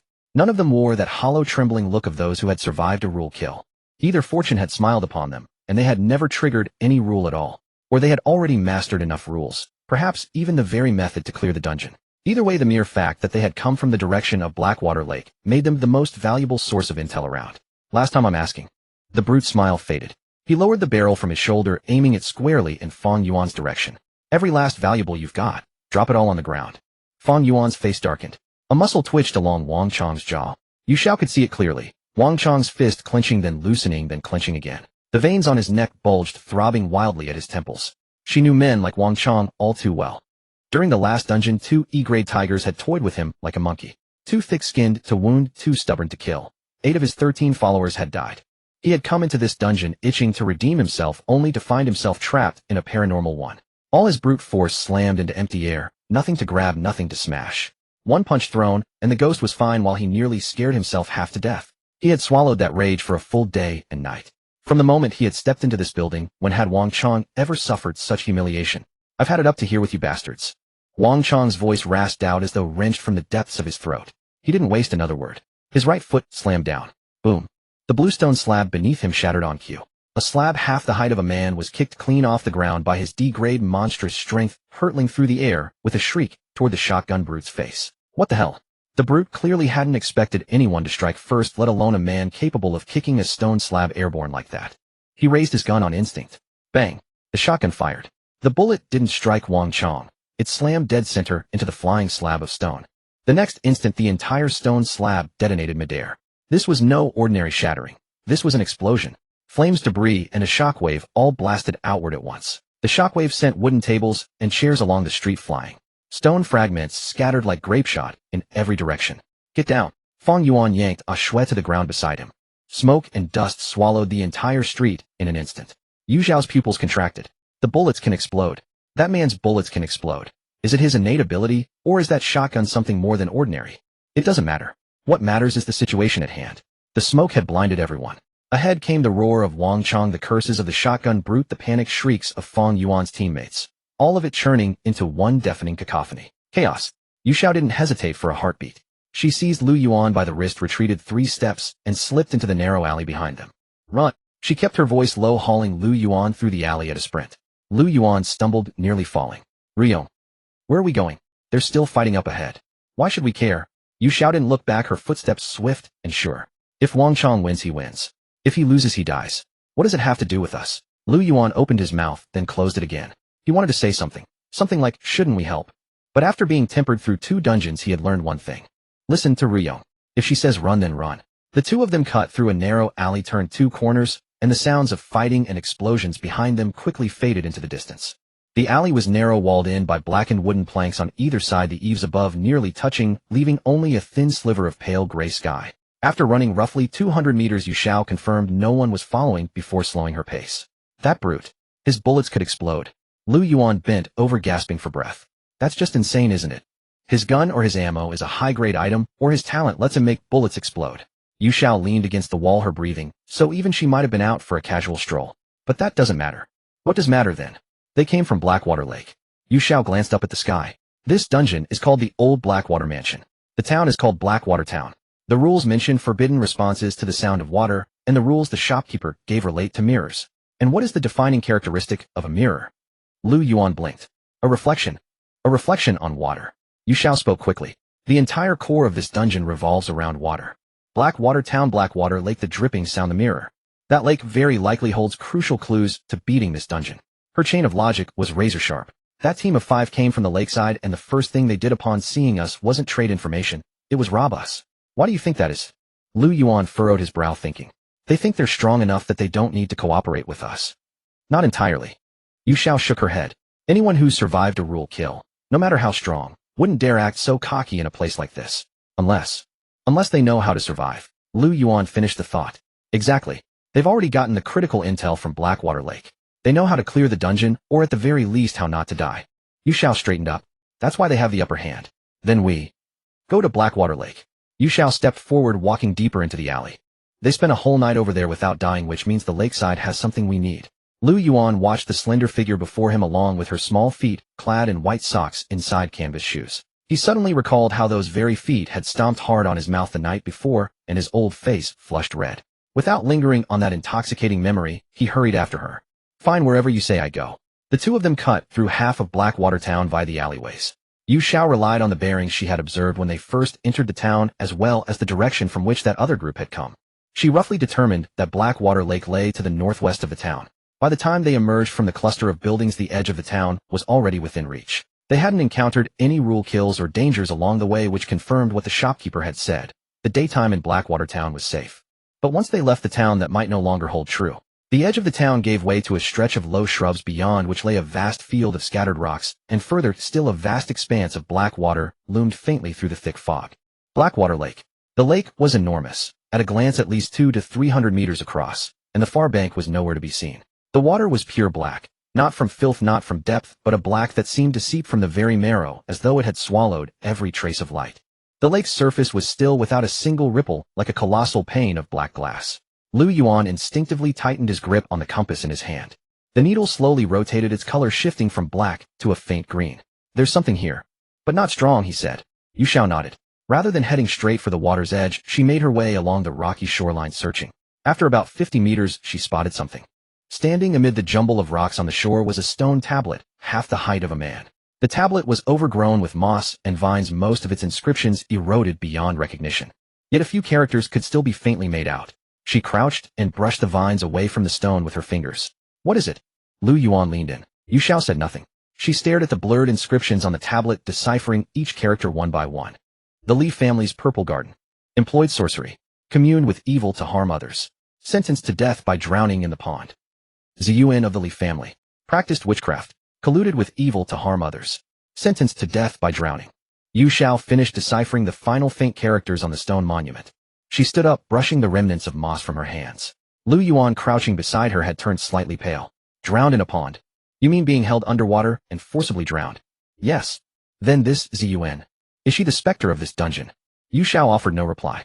Her gaze swept along the shoreline into the distance. The lake water was pitch black and dense, impenetrable to even a shred of light. She could not help but sense an indescribable fishy stench emanating from the water. The odor, a foul mixture of decaying vegetation and dead fish, made her stomach churn slightly. Ruyan, there is a house over there. Liu Yuan pointed toward a bend in the shoreline.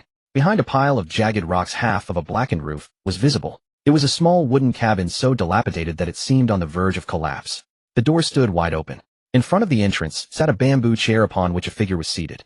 It was an old man, emaciated to the point of being mere skin and bones. He wore a dusty, double-breasted cotton jacket with frayed cuffs. The wrinkles on his face ran deep and his eyes were half closed, giving him a drowsy appearance. Yu Xiao grabbed Liu Yuan's sleeve. The compass. Liu Yuan understood, casting a downward glance.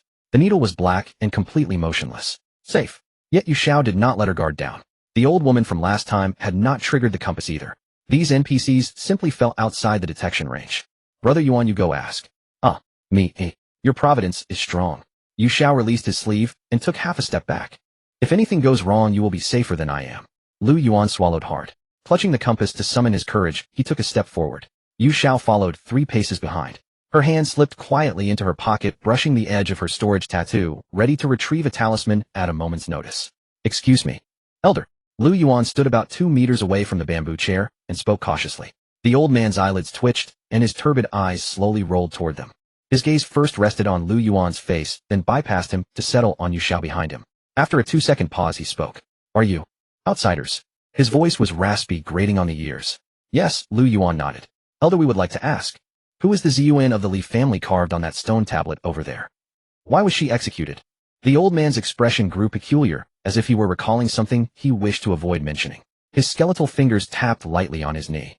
Then he slowly began to speak. Ziyuan. She was originally the daughter of a renowned medical family from outside the town. The old man spoke at a sluggish pace, pronouncing every word with deliberate clarity. She was born beautiful. In the entirety of Heishui town, no within 100-mile radius, one could not find a fairer maiden. Yet she was most renowned not for her looks, but for her medical skills. Liu Yuan listened intently. Yu Xiao stood behind, expressionlessly committing every detail to memory. Every resident in the town had sought her medical aid. Festering sores, severe chills, difficult childbirths. No matter how bizarre or complex the ailment, it would be cured within 3 to 5 days once it reached her hands. A living bodhisattva. That was what the townsfolk called her back then. Then how did things? Liu Yuan frowned. Disaster struck, the old man sighed. 1 year a plague swept through the entire town. Every resident exhibited varying degrees of symptoms, and all the physicians were utterly helpless. Only Ziyuan could save them. No matter how severe the symptoms anyone brought to her would recover completely within a few days. However, she had a rule: when treating patients, no outsiders were permitted to watch. She claimed it was an ancestral right, and that the presence of outsiders would ruin the medicine's efficacy. No one minded. After all, when people were dying of the plague, and someone was willing to treat them for free, who would care about how she did it? What happened next? But on that day, the mayor's wife also contracted the plague. Apprehensive, the mayor stood outside and stole a glance through a crack in the window. The old man paused. He saw Ziyuan practicing witchcraft. Witchcraft? Liu Yuan was stunned. Drawing talismans with her hands, chanting incantations, while green smoke rose from the mayor's wife. The old man lowered his voice. Witchcraft is a great taboo in Heishui town. It is a rule passed down by our ancestors that anyone who practices witchcraft must harbor malicious intent. Wait, Liu Yuan interrupted. Using witchcraft to cure diseases is not necessarily a bad thing, is it? The old man shook his head. The mayor summoned a Taoist priest to investigate. The Taoist priest declared that 3 years of the mayor's wife's lifespan had been siphoned away. He also claimed that while Ziyuan appeared to be curing diseases, she was actually absorbing the lifespans of those she treated to prolong her own life. Furthermore, it was highly probable that the plague itself had been spread by Ziyuan solely to harvest the lifespans of the townsfolk. Upon hearing this, even Yu Xiao's brow twitched slightly. The town erupted in an uproar. The old man continued. Think about it, every single person in the town had been treated by her. This meant she had stolen the lifespans of the entire town. How could the common folk tolerate such a thing? So they captured her. It was far worse than just capturing her. The old man's voice turned grim. The entire town mobilized. They dragged Ziyuan from her home, bound her securely, and tied heavy stones to her. And in front of everyone, they drowned her in Heishui Lake. Liu Yuan clenched his fists. But from that day on, bizarre occurrences began. The old man raised his turbid eyes, gazing out at the dark, desolate lake. Those whom Ziyuan had saved began to fall ill and perish one after another. The symptoms were identical to the plague they had suffered before. Only this time there was no one to cure them. Everyone said it was a curse laid by Ziyuan before she died. The mayor summoned an even more powerful Taoist priest who lit an ever-burning lamp in the main hall of Ziyuan's ancestral residence. The priest said that as long as this lamp remained lit, Ziyuan's resentful spirit would be suppressed at the bottom of the lake, unable to emerge and harm anyone. Regrettably, the old man let out a long sigh. Even with the ever-burning lamp, her witchcraft still seeps through the cracks. Any outsider who merely approaches Heishui town will be plagued by the curse. Having finished his tale, the old man leaned back against the chair and closed his eyes wearily. You are the first outsiders we have seen in a very long time. Liu Yuan glanced back at Yu Xiao. Her expression was placid, giving no indication of her thoughts. Elder Liu Yuan turned back. Then what should we do? How can we escape Ziyuan's curse? The old man did not rush to speak, remaining silent with his eyes closed for several seconds. 2 days remain. He raised 2 withered fingers. If the ever-burning lamp does not go out, and we hold on for just 2 more days, Ziyuan's soul will be completely suppressed and dissipated. You only need to do one thing. What is it? Go to the ancestral hall in the center of the town. The old man's eyes slowly fluttered open. There is a register inside the ancestral hall. Write your names in it, and the power of the ever-burning lamp will naturally protect you, shielding you from the constraints of the rules. Liu Yuan's eyes lit up. Really? We will be safe once we write our names. Yes. The old man nodded, closed his eyes once more, and spoke no further. Hearing this, Liu Yuan grabbed Yu Xiao, eager to leave. Ruyan, did you hear that? Let's go to the ancestral hall. Liu Yuan was still mulling over everything the old man had said. He shook his head as he walked. Ruyan, don't you think this Ziyuan is just too wicked? She used sorcery to drain the young lifespan of the townsfolk, and even after her execution, she cursed the entire town. Yu Xiao paid him no heed. She glanced back at Blackwater Lake. The lake's surface remained utterly still, dark and heavy without the faintest ripple. After confirming nothing had been left behind. Let's go. She seized Liu Yuan's hand and turned back toward Blackwater town. The two retraced their steps through the thickets and rocky shoals until their feet once again met the town's bluestone paved road. They passed through the street where Wang Chong and the burly man with the hunting rifle had exchanged fire. The ground was a scene of utter devastation. A large swath of flagstones had been shattered. A half-broken wooden post lay askew in the middle of the road. The door panels of several shops along the street had been blasted loose. But there were no corpses. Yu Xiao swept her gaze across the area. On the ground were drag marks and several puddles of dried blood. All the trails led toward the center of the town. Looks like the fight's over, Liu Yuan observed as well. Who won? Nobody won. Yu Xiao released his hand. She bent down, picked up a small fragment of broken flagstone, and examined it. Its surface bore scorch marks. That hunting rifle fires explosive rounds, but Wang Chong is tough as rawhide. In close combat he won't be at a disadvantage. Against supernatural entities Wang Chong might struggle a bit. But against ordinary mortals, his D-rank body enhancement makes him the strongest around at this stage. Even if the enemy has guns, they'd probably end up in a stalemate. No one able to kill the other. Then where are they now? At the ancestral hall. Yu Xiao tossed aside the stone fragment and brushed off her hands. She had noticed the signpost at the intersection long before. The crooked wooden placard bore 2 characters, Ancestral Hall. The arrow pointed toward the north-central part of the town. As expected, Liu Yuan's eyes followed the arrow. His feet instinctively began drifting in that direction. Yu Xiao grabbed him by the collar. What are you doing? Liu Yuan asked, bewildered. Yu Xiao said nothing. She pulled him around and walked in the opposite direction, past the outskirts of the town. Ahead lay the very same fog-shrouded bamboo grove they had come through before. Liu Yuan's legs went weak on the spot. Wait. He rooted his heels firmly into the ground and refused to move. His face had gone pale as ash. Shouldn't we be heading to the ancestral hall? The old man said we'd be safe once we wrote our names down. Why are you walking toward the bamboo grove? We're not going to the ancestral hall. Why not? Yu Xiao stopped walking and turned to face him. Brother Yuan, think again about what the old man told us. Think about what? He was pretty clear. Go to the ancestral hall, write our names, and the eternal lamp will. He said the entire town had been infected with a plague. Yu Xiao cut it off, holding up one finger. And that every person in town had been treated by Ziyuan. Liu Yuan nodded. Right, so everyone's young lifespan got drained. Then here's the problem. Yu Xiao raised a second finger. After Ziyuan died, the people she'd treated started falling ill and dying one after another. If she'd treated the whole town, then the whole town should already be wiped out. Liu Yuan opened his mouth, but not a single word came out. Who went to summon the Taoist priest? Yu Xiao raised a third finger. Who lit the eternal lamp in the main hall of the old residence? The look on Liu Yuan's face shifted from bewilderment to deep unease. Ziyuan dies, the plague goes untreated, and people start dying off one by one. By that logic, no one could have possibly survived long enough to even summon a Taoist priest. The waiter we saw last night, and all the townsfolk we encountered during the day, they probably weren't human at all. A cold chill crawled down Liu Yuan's spine. Yu Xiao continued, besides, his wooden hut sits conspicuously right by Blackwater Lake. Sitting there like that, he's obviously waiting for players to show up. Don't you find that strange? Since we entered this dungeon, we've trekked from the old residence through the bamboo grove to Blackwater Town, survived multiple rule-based deaths, lost so many people, and only managed to piece together 4 rules. Yet that group with the hunting rifles simply landed by Blackwater Lake. After a few words with the old man, they already know that writing their names at the ancestral hall means clearing the dungeon.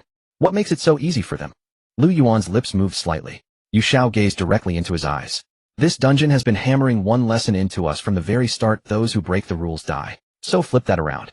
If someone actively hands you a rule and tells you you'll survive by following it, doesn't that itself strike you as deeply suspicious? Sweat began to bead on Liu Yuan's forehead. You mean the old man was deliberately deceiving us? I'm not certain. Yu Xiao shook her head. But one thing I am certain of. That old man is a person of the town. His stance is the stance of the townsfolk. The townspeople drowned Ziyuan alive in the lake, so he naturally stands opposed to her. She paused for a moment. To reconstruct the full picture of what happened, we need more of the truth from that story. Liu Yuan stood there dumbfounded.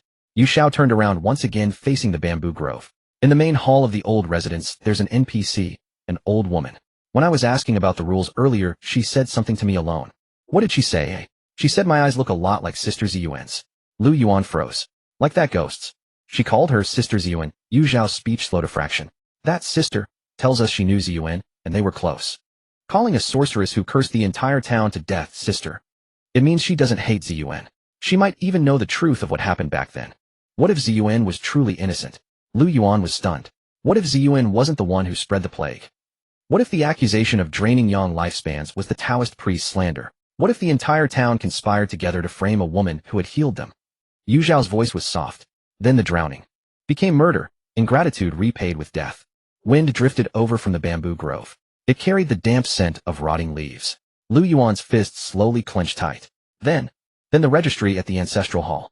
Writing our names into the registry of those who killed Ziyuan. Yu Xiao's eyes narrowed slightly. What do you think a wronged woman who died with grievances would do to the people on that registry? All color drained from Liu Yuan's face. So you want to go back to the old residence? Yu Xiao had already taken her first step forward. Find that old woman. Get the truth out of her. But the bamboo grove. Liu Yuan stared at the fog-shrouded entrance ahead. His voice trembled. The things in the bamboo grove. And that one impaled through the chest by bamboo. We made it through once on the way here, didn't we? Yu Xiao looked back at him. The rules are when you hear crying or water sounds, don't turn around, and don't make a sound, don't pick up anything off the ground. Keep to those two, and the bamboo grove is just a road. She turned around and gave her ponytail a casual swing. Let's go, Brother Yuan. Liu Yuan looked at the Ruyan standing before him, then glanced back at Blackwater Town, now empty of people. Wang Chongfeng Yuan, the burly man with the rifle. Everyone had rushed toward the ancestral hall. In this entire dungeon, only the girl in front of him, backpack on her back and crossbow in hand, was walking in the opposite direction. He gritted his teeth and hurried to catch up with her. Fine. Wherever you say we go, that's where we go. Heishui Town was neither large nor small. Starting from the inn, they circled the town, reached Heishui Lake, and returned to the town's edge, walking back and forth through the entire settlement nearly twice. Yu Xiao chewed on the smoked jerky and glanced up at the sky. The sun had already shifted to the west. The entrance to the bamboo forest lay before them, thick fog billowing out from within, carrying the damp, earthy scent of decaying leaves. Finished eating. Yu Xiao handed the water bottle to Liu Yuan. I'm done. Liu Yuan took 2 gulps of water, his eyes never leaving that stretch of bamboo forest. The last time he had passed through this forest, the tall, thin man had been impaled through the chest by a bamboo stalk, hanging there with his insides spilling out. That image still haunted his mind. Brother Yuan. Moi. You take the rear. Liu Yuan paused. I take the rear. Shouldn't I be leading? I have high fortune. Last time the crying and dripping sounds both approached from behind. Yu Xiao secured the water bottle and raised the crossbow she carried on her back, holding it at the ready. You're wearing a grade C Tian Shi Dao robe. A grade F ghost can't harm you. You guard the rear. If something sneaks up on me from behind, you'll see it. Liu Yuan thought about it and found it reasonable. Fine. Yu Xiao said nothing further and stepped into the bamboo forest. The moment they entered, the fog enveloped them both. Visibility was less than 10 meters. The surrounding bamboo was dense and towering, blocking most of the daylight. The ground was covered with soft, decaying leaves that made no sound underfoot. The two kept 3 steps apart, moving at a steady pace. Neither fast nor slow. The experience from last time was crucial. No running, no stopping, no making a sound. Just walk. About 5 minutes in, Yu Xiao's back began to grow cold. A chill seeped outward from her spine, and she could feel her clothes dampen on the back. She did not look back. Her fingers quietly reached into her pocket and pinched a talisman from her storage tattoo, tucking it between her fingers. Drip. It was here. The sound of dripping water came from behind, far away, as if at the far end of the bamboo forest. Drip. Drip. Growing closer and closer. Then came the crying. A woman's sobs, intermittent and muffled, as though something were blocking her throat, producing only inarticulate whimpers. Yu Xiao's pace did not falter. Her eyes were fixed ahead, but her peripheral vision caught the faint trembling of bamboo leaves on the ground. 3 steps behind, Liu Yuan was enduring the most terrifying moment of his life. Unlike the last time when they walked side by side, this time he could see it. On Ruyan's back something was clinging. A red dress, wet long hair, hanging down covering her entire face. Its arms rested on Ruyan's shoulders, its head buried at the nape of Ruyan's neck, the whole body pressed tightly against her back. It was weeping, just lying on Ruyan's back sobbing. Liu Yuan's eyes suddenly widened. His mouth opened. Ru. The first syllable barely left his lips when his right hand snapped up to cover his mouth. 5 fingers pressed hard against his face, nails digging into the flesh of his cheeks. Do not make a sound. Do not make a sound. Only one rule remained in his mind. The tall, thin man last time had triggered the rule by making a sound. A bamboo stalk pierced him from chest to back, intestines spilling all over the ground. If he spoke, he might trigger the rule again, possibly dragging Ruyan down with him. But that thing was clinging to Ruyan's back. Liu Yuan's eyes reddened. He stared at the figure ahead, at that crimson mass, his hands shaking, his legs trembling, yet he dared not stop walking. 1 step, 2 steps, 3 steps. His left hand clenched the compass tightly. The green light flashed frantically, the needle spinning as though it might fly off. But the detection level read F. Grade F. The Tian Shi Dao robe could hold it off. Liu Yuan's mind raced. If that thing harmed Ruyan, he would throw himself forward and shield her with his body and the robe. His pace began to unconsciously quicken, wanting to close the distance to Yu Xiao. Ahead, Yu Xiao noticed the change in the rhythm behind her.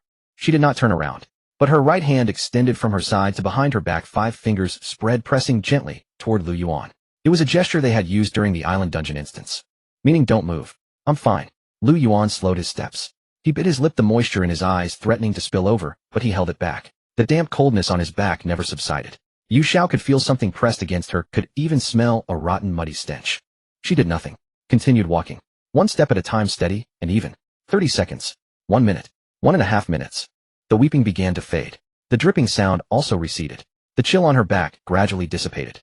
Another 20 seconds passed. Liu Yuan saw the crimson shape slowly slide off Yu Xiao's back, growing fainter until it melted into the thick fog deep within the bamboo forest. Gone. Liu Yuan's legs buckled, and he nearly fell to his knees. He opened the hand covering his mouth. His palm was covered in tooth marks. 4 red scratch marks from fingernails marked his cheek, one already welling with a bead of blood. Yu Xiao still did not turn around, but her pace slowed just slightly. The two walked in silence for another 10 minutes. The bamboo forest began to thin. Light gradually brightened. When the decaying leaves beneath their feet gave way to firm earth, Yu Xiao finally stopped. She turned around. Liu Yuan's face was as pale as paper, his eyes bloodshot, red marks across his cheeks. What happened to your face? Yu Xiao frowned. Liu Yuan opened his mouth, his voice so hoarse it was nearly inaudible. Just now, there was something on your back. Yu Xiao's expression did not change. I know, you knew. Liu Yuan's voice rose. My back kept going cold, and there was this rotting mud smell. Yu Xiao returned the talisman to her storage tattoo, her tone flat. If you don't respond, the rule won't trigger. We verified that last time. Liu Yuan stared at her for several seconds. Aren't you afraid? Of course I am. But surviving is more important. Liu Yuan had no response. Yu Xiao walked over and brushed the blood from his cheek with her fingers. Did you bite yourself? I was covering my mouth and... Accidentally. Silly. Yu Xiao pulled a small piece of gauze from her storage tattoo and handed it to him.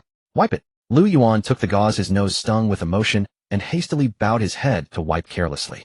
Let's go. Yu Xiao was already turning forward. The sun is about to set. That stretch of path had reignited that rush of walking the line between life and death, far more intense than facing that tiger earlier. Fortunately, the reinforced clothing absorbed the sweat well and showed no leakage, or she would have given herself away. Less than 10 minutes later, an open clearing appeared within the bamboo forest. Yu Xiao's steps halted. Before them lay a vast cemetery. This place did not resemble a formal graveyard. It looked more like a mass grave mixed with what appeared to be a sacrificial site. The ground was covered with joss paper and silver ingots. Some had been rotted by rain mixed with soil into a black paste. Tombstones were densely packed. At a rough glance, there were at least hundreds.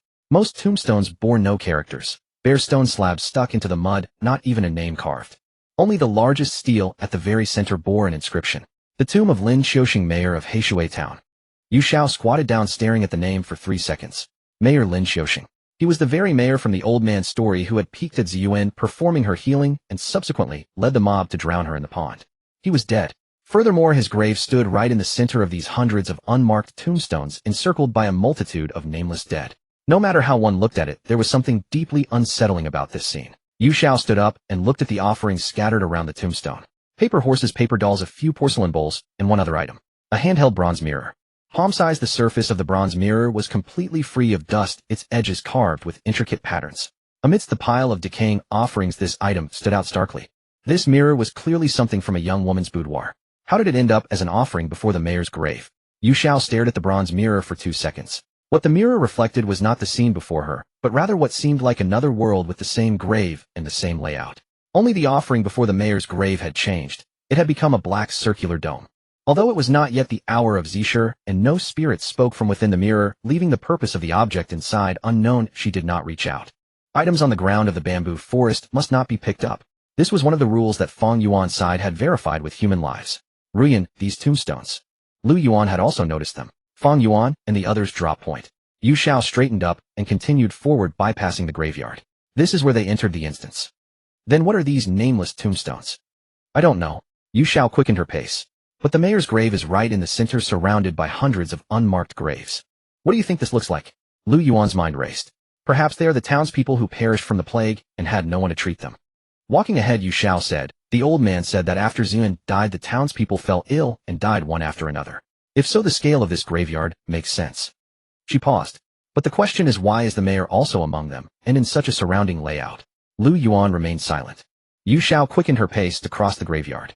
20 minutes later, the old mansion came into view. The sun was about to set, its orange-red light casting upon the blackened eaves of the old mansion, stretching out a long shadow. Standing at the entrance of the old mansion, Yu Xiao glanced down at the ground. On the muddy ground before the threshold, there were only 2 sets of footprints. They belonged solely to her and Liu Yuan.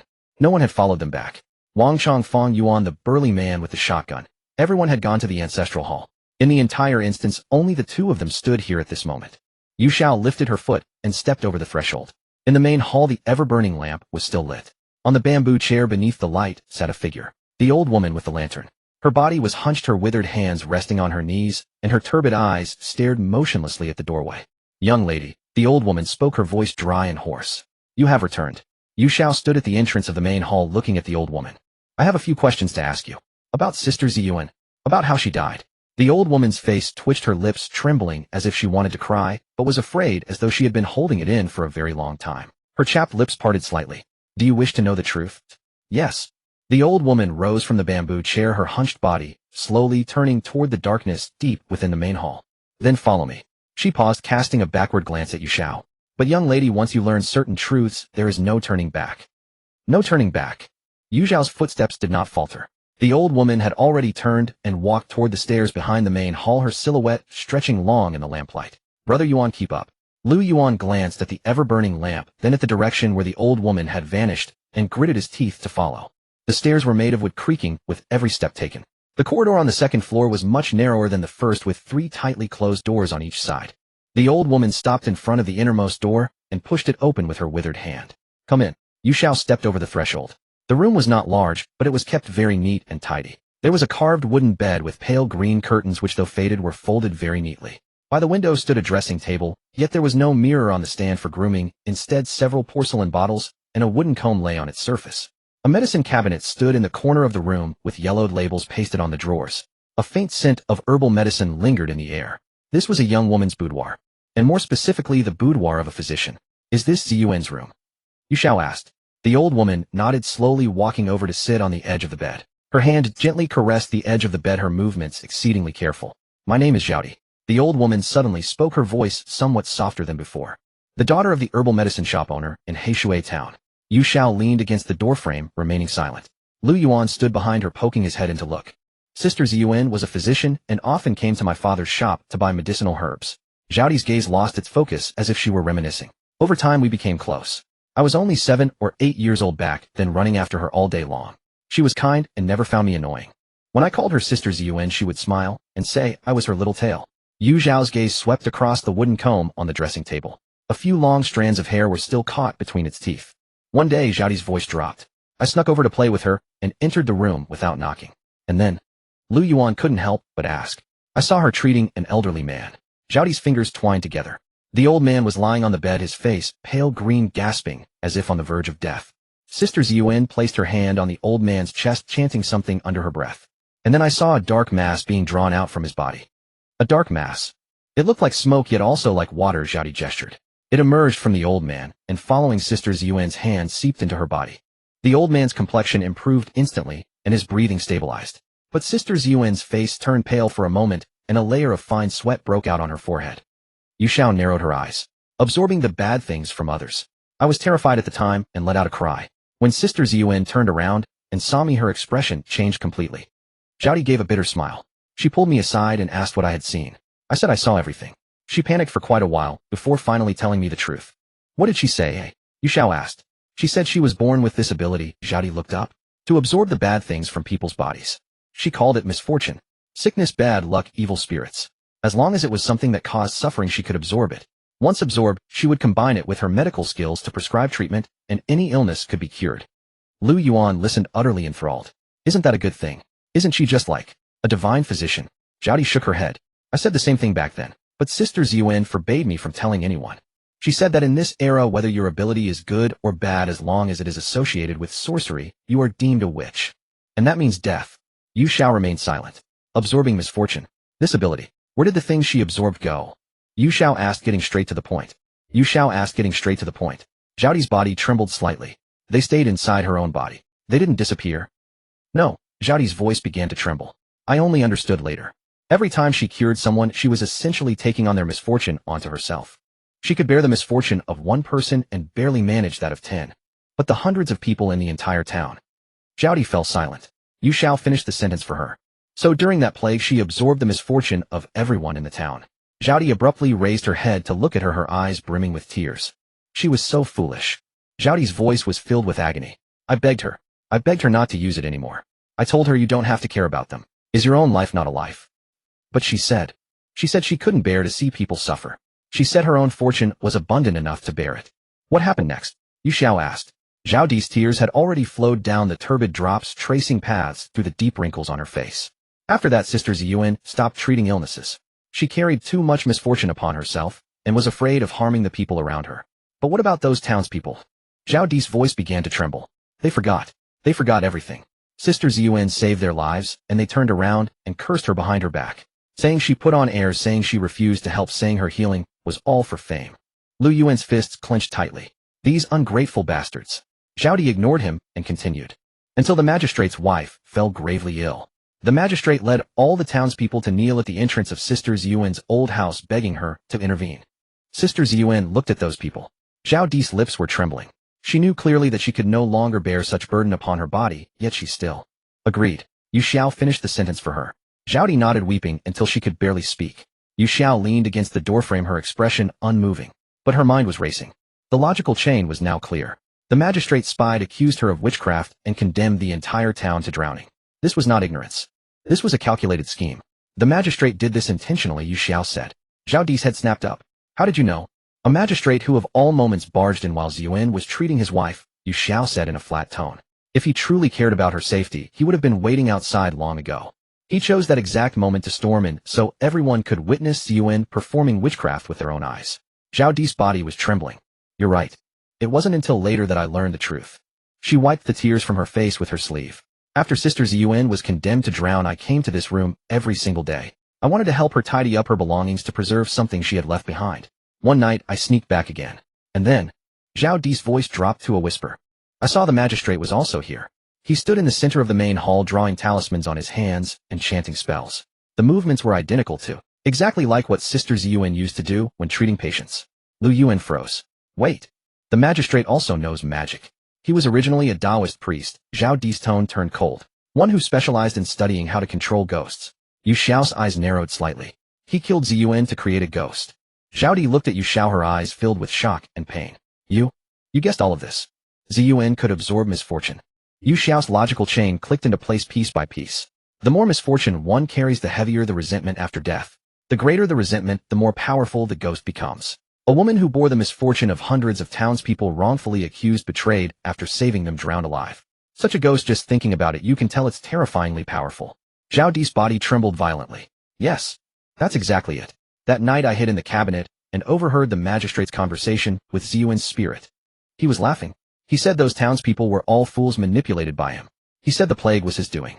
He poisoned the well water in the center of town. He knew Ziyuan's heart was soft, and she would definitely go to save people. He was waiting for the day Ziyuan took on everyone's misfortune onto herself. Liu Yuan's face turned ashen. This beast.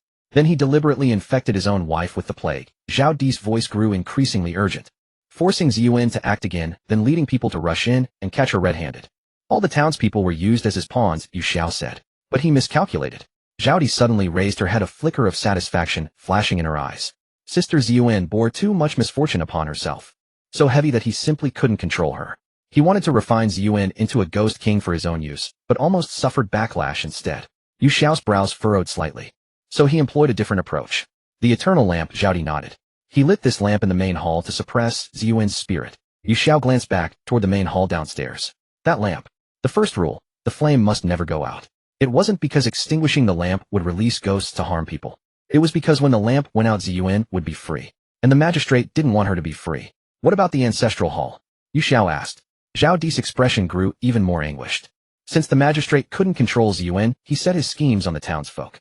He refined all the people in town, living humans, all into ghosts. Liu Yuan gasped sharply. The entire town. The ledger in the ancestral hall is his magical artifact. Zhao Di's voice trembled.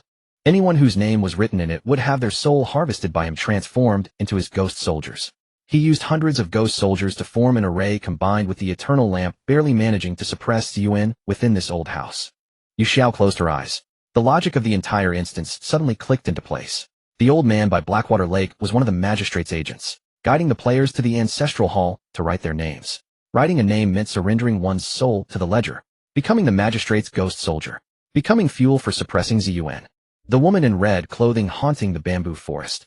Yu Xiao opened her eyes. Who is she? Zhao Di's mouth twisted. The magistrate's wife. He didn't even spare his own wife. Refined into a vengeful ghost to guard the bamboo forest, intercepting anyone approaching from outside, preventing anyone from reaching the old house. Because Ziyuan was inside the old house, he feared someone would uncover the truth. Yu Xiao straightened up. Every piece of the puzzle had finally fallen into place.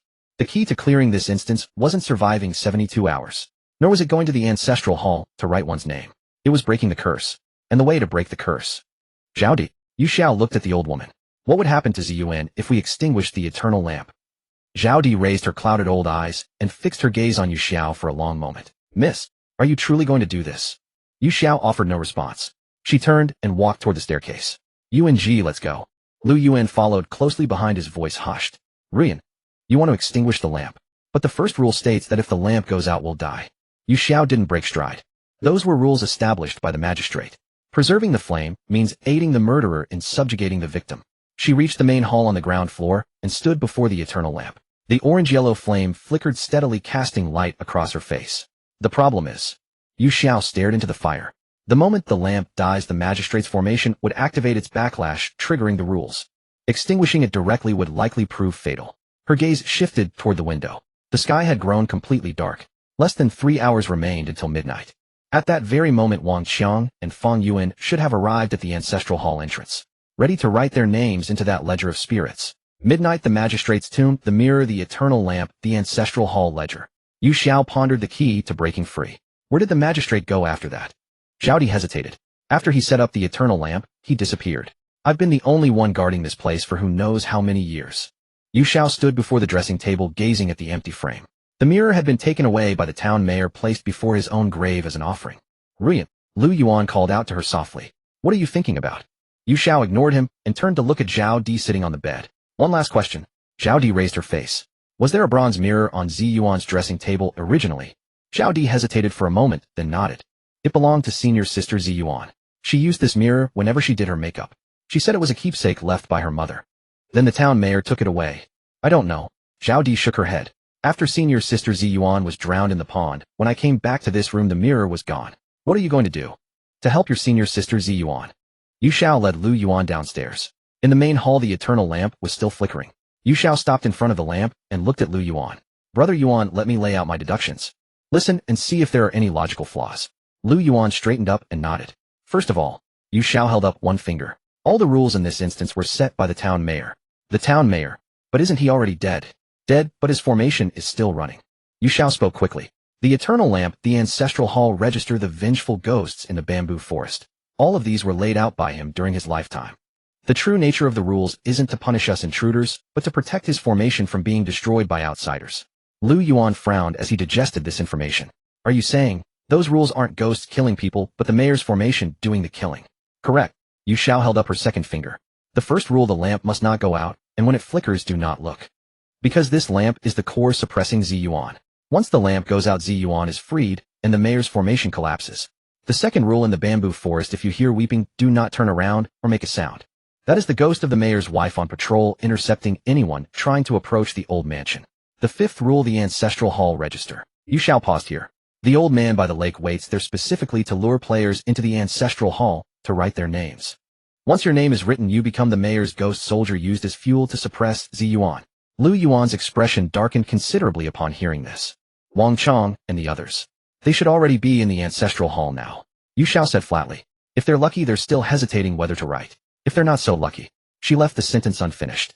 Liu Yuan opened his mouth, but found nothing to say. What about Fang Yuan? He's so smart. He's clever, but he doesn't know what we know. Yu Xiao interrupted. When someone doesn't know the truth, the smarter they are, the more easily they deceive themselves. Liu Yuan fell completely silent. The key points are the third and fourth rules. Yu Xiao brought the topic back. You cannot pick up items in the bamboo forest, and you cannot look at mirrors at midnight. She fixed her gaze on Liu Yuan. If the purpose of these rules is to protect the mayor's formation, then thinking in reverse. Liu Yuan instantly caught on. The item in the bamboo forest and the midnight mirror can break his formation. Exactly. Yu Xiao's pace quickened even further. Today at the mayor's grave I saw a bronze mirror, the very one taken from Ziyuan. I didn't pick it up because of the bamboo forest rule, but I saw what was reflected in the mirror's surface. What did you see? A black circular cover appeared before the mayor's grave. It didn't exist in reality, only in the mirror. Yu Xiao pointed to the eternal lamp before them. What do you think a circular cover is best suited for? Extinguish the lamp. Correct. Yu Xiao lowered her voice. That cover is the key prop for putting out the eternal lamp. It exists on the other side of the mirror. And the midnight mirror is a portal. Yu Xiao finished his sentence. The rule against viewing mirrors at midnight isn't because ghosts will come out and kill you. It's because at midnight the mirror surface becomes a passage that allows entry into the space where the mayor resides. He fears someone might enter the mirror at midnight, retrieve that cover, and return to extinguish the eternal lamp. So he set the fourth rule as a death trap, ensuring that anyone approaching the mirror at midnight dies instantly. A cold sweat broke out on Liu Yuan's back, but this time it wasn't from fear, it was from excitement. What about the third rule? You can't pick up things in the bamboo forest. That cover, while on the opposite side of the mirror, Yu Xiao said, is also on the ground in the bamboo forest. The mayor, afraid the fourth rule alone wasn't reliable enough, set the third rule: picking up the cover before the grave means death. Liu Yuan was speechless for a long while. So, the way to break this is: first step, enter the mirror at midnight. Second step, retrieve that cover inside the mirror. Third step, return and extinguish the eternal lamp. Yu Xiao retracted her fingers one by one. Ziyuan is freed, the mayor's formation collapses, the curse is lifted, and the instance is cleared. Liu Yuan processed this for several seconds before speaking. But every step triggers a death rule. That's exactly why you're needed. Yu Xiao looked at him. Liu Yuan pointed to himself. Me. The Grade C Heavenly Master Taoist robe provides protection against spiritual entities below Grade C. This is an F-grade instance. The mayor's formation peaks at E-grade at most. Yu Xiao paused. Wearing the robe while picking up the item means the death rule won't harm you. Liu Yuan gritted his teeth and nodded. Fine. Yu Xiao didn't respond immediately. She glanced out the window. The sky had completely darkened. Wind poured through the broken window, tilting the eternal lamp's flame to one side. The lamp began to flicker. What time is it now? Liu Yuan checked his wrist. 10 o'clock. There was still 1 hour until midnight. Plenty of time. Yu Xiao was already walking toward the door. We're going to the bamboo forest now. Wait. Liu Yuan chased after her. Now? It's already dark. Isn't the bamboo forest more dangerous at night? Safety during the day only applies within the town. The bamboo forest has no distinction between day and night. It is always shrouded in thick fog. Yu Xiao glanced back at him. Moreover, we must retrieve the item from the bamboo forest before midnight. Once we have the item, we wait before the mayor's grave for midnight and pass directly through the mirror. Liu Yuan looked down at the yellow Heavenly Master Taoist robe he was wearing. What about you? You're not wearing a robe. What if the rules? That's why. Yu Xiao had already stepped across the threshold of the old mansion. When we pass through the mirror, you'll need to hold me and wrap me tightly in the Taoist robe. Liu Yuan swallowed hard. He gazed at the girl standing half a head shorter than him before him, replaying her words from moments ago in his mind. Hold me tight. Wrap me up completely in your Taoist robe. You're sure about this? Not in the slightest. Yu Xiao had already stepped out the door of the old residence, not looking back. But this is the only option we have right now. Anyone within the robe's coverage gains protection. I stay close to you, wrapped inside the robe. In theory, the rule kills can't pierce through. Liu Yuan hurried after her. Behind them, Zhaodi stood at the entrance of the main hall, her shadow stretched long by the lamplight. Her lips moved slightly, her voice barely a whisper. Sister Ziyuan, do you think they'll succeed? No one answered her. But in the shadows not far behind the old woman, the outline of a woman in a blue robe slowly emerged. She had long hair, breathtaking beauty, and a figure so exquisite it defied reason. In life she must have been a woman capable of toppling kingdoms.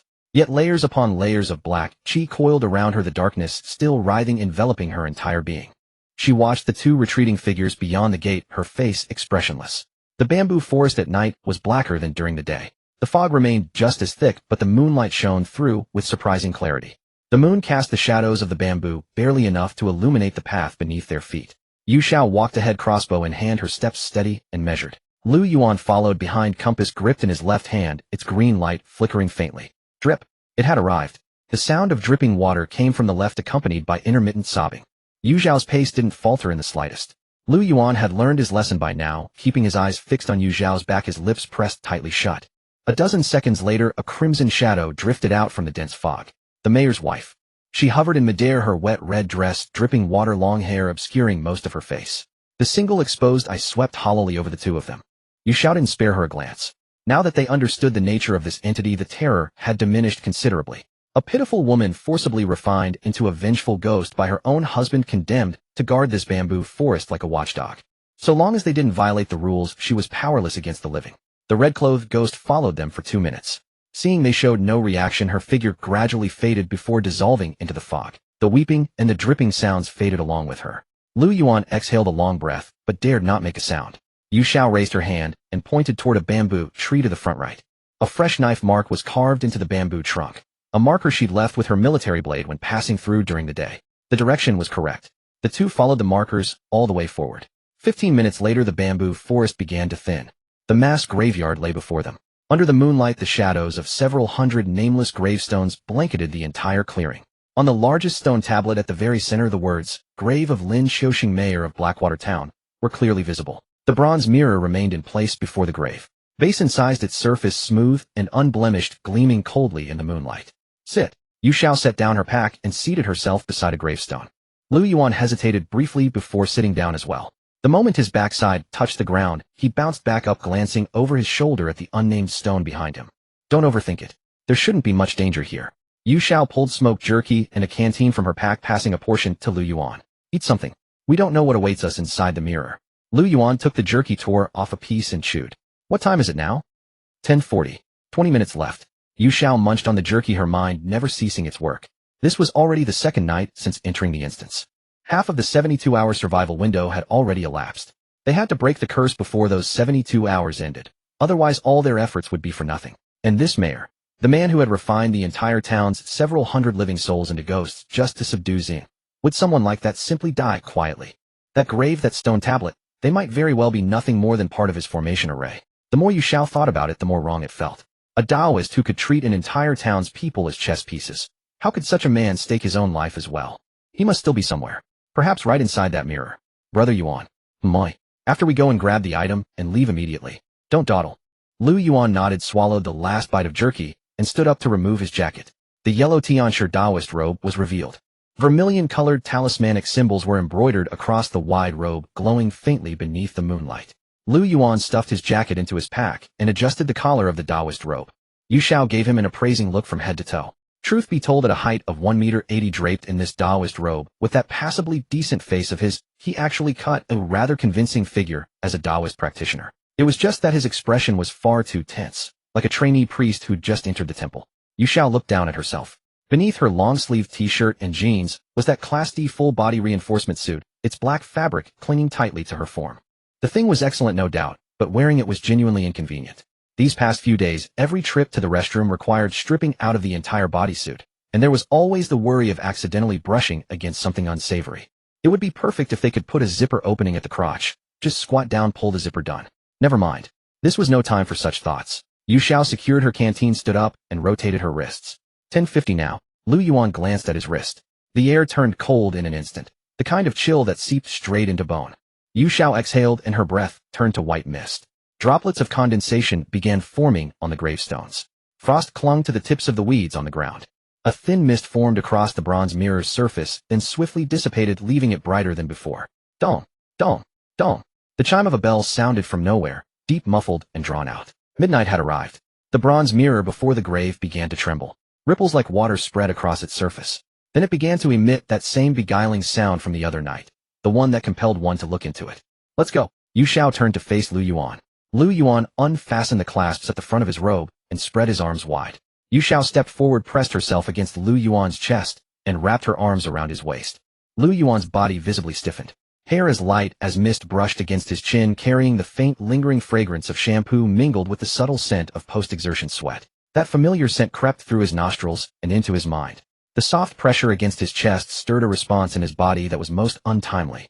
Don't get any ideas. Yu Xiao's voice drifted up from below, flat and even. You're poking me. Face flushed. Liu Yuan inhaled, sharply, forcibly suppressing his arousal. Now was not the time for such thoughts. He drew the front panels of the robe together, wrapping Yu Xiao completely within its folds. The talismanic fabric covered her from head to toe without a gap. Go! The two turned and walked toward the bronze mirror.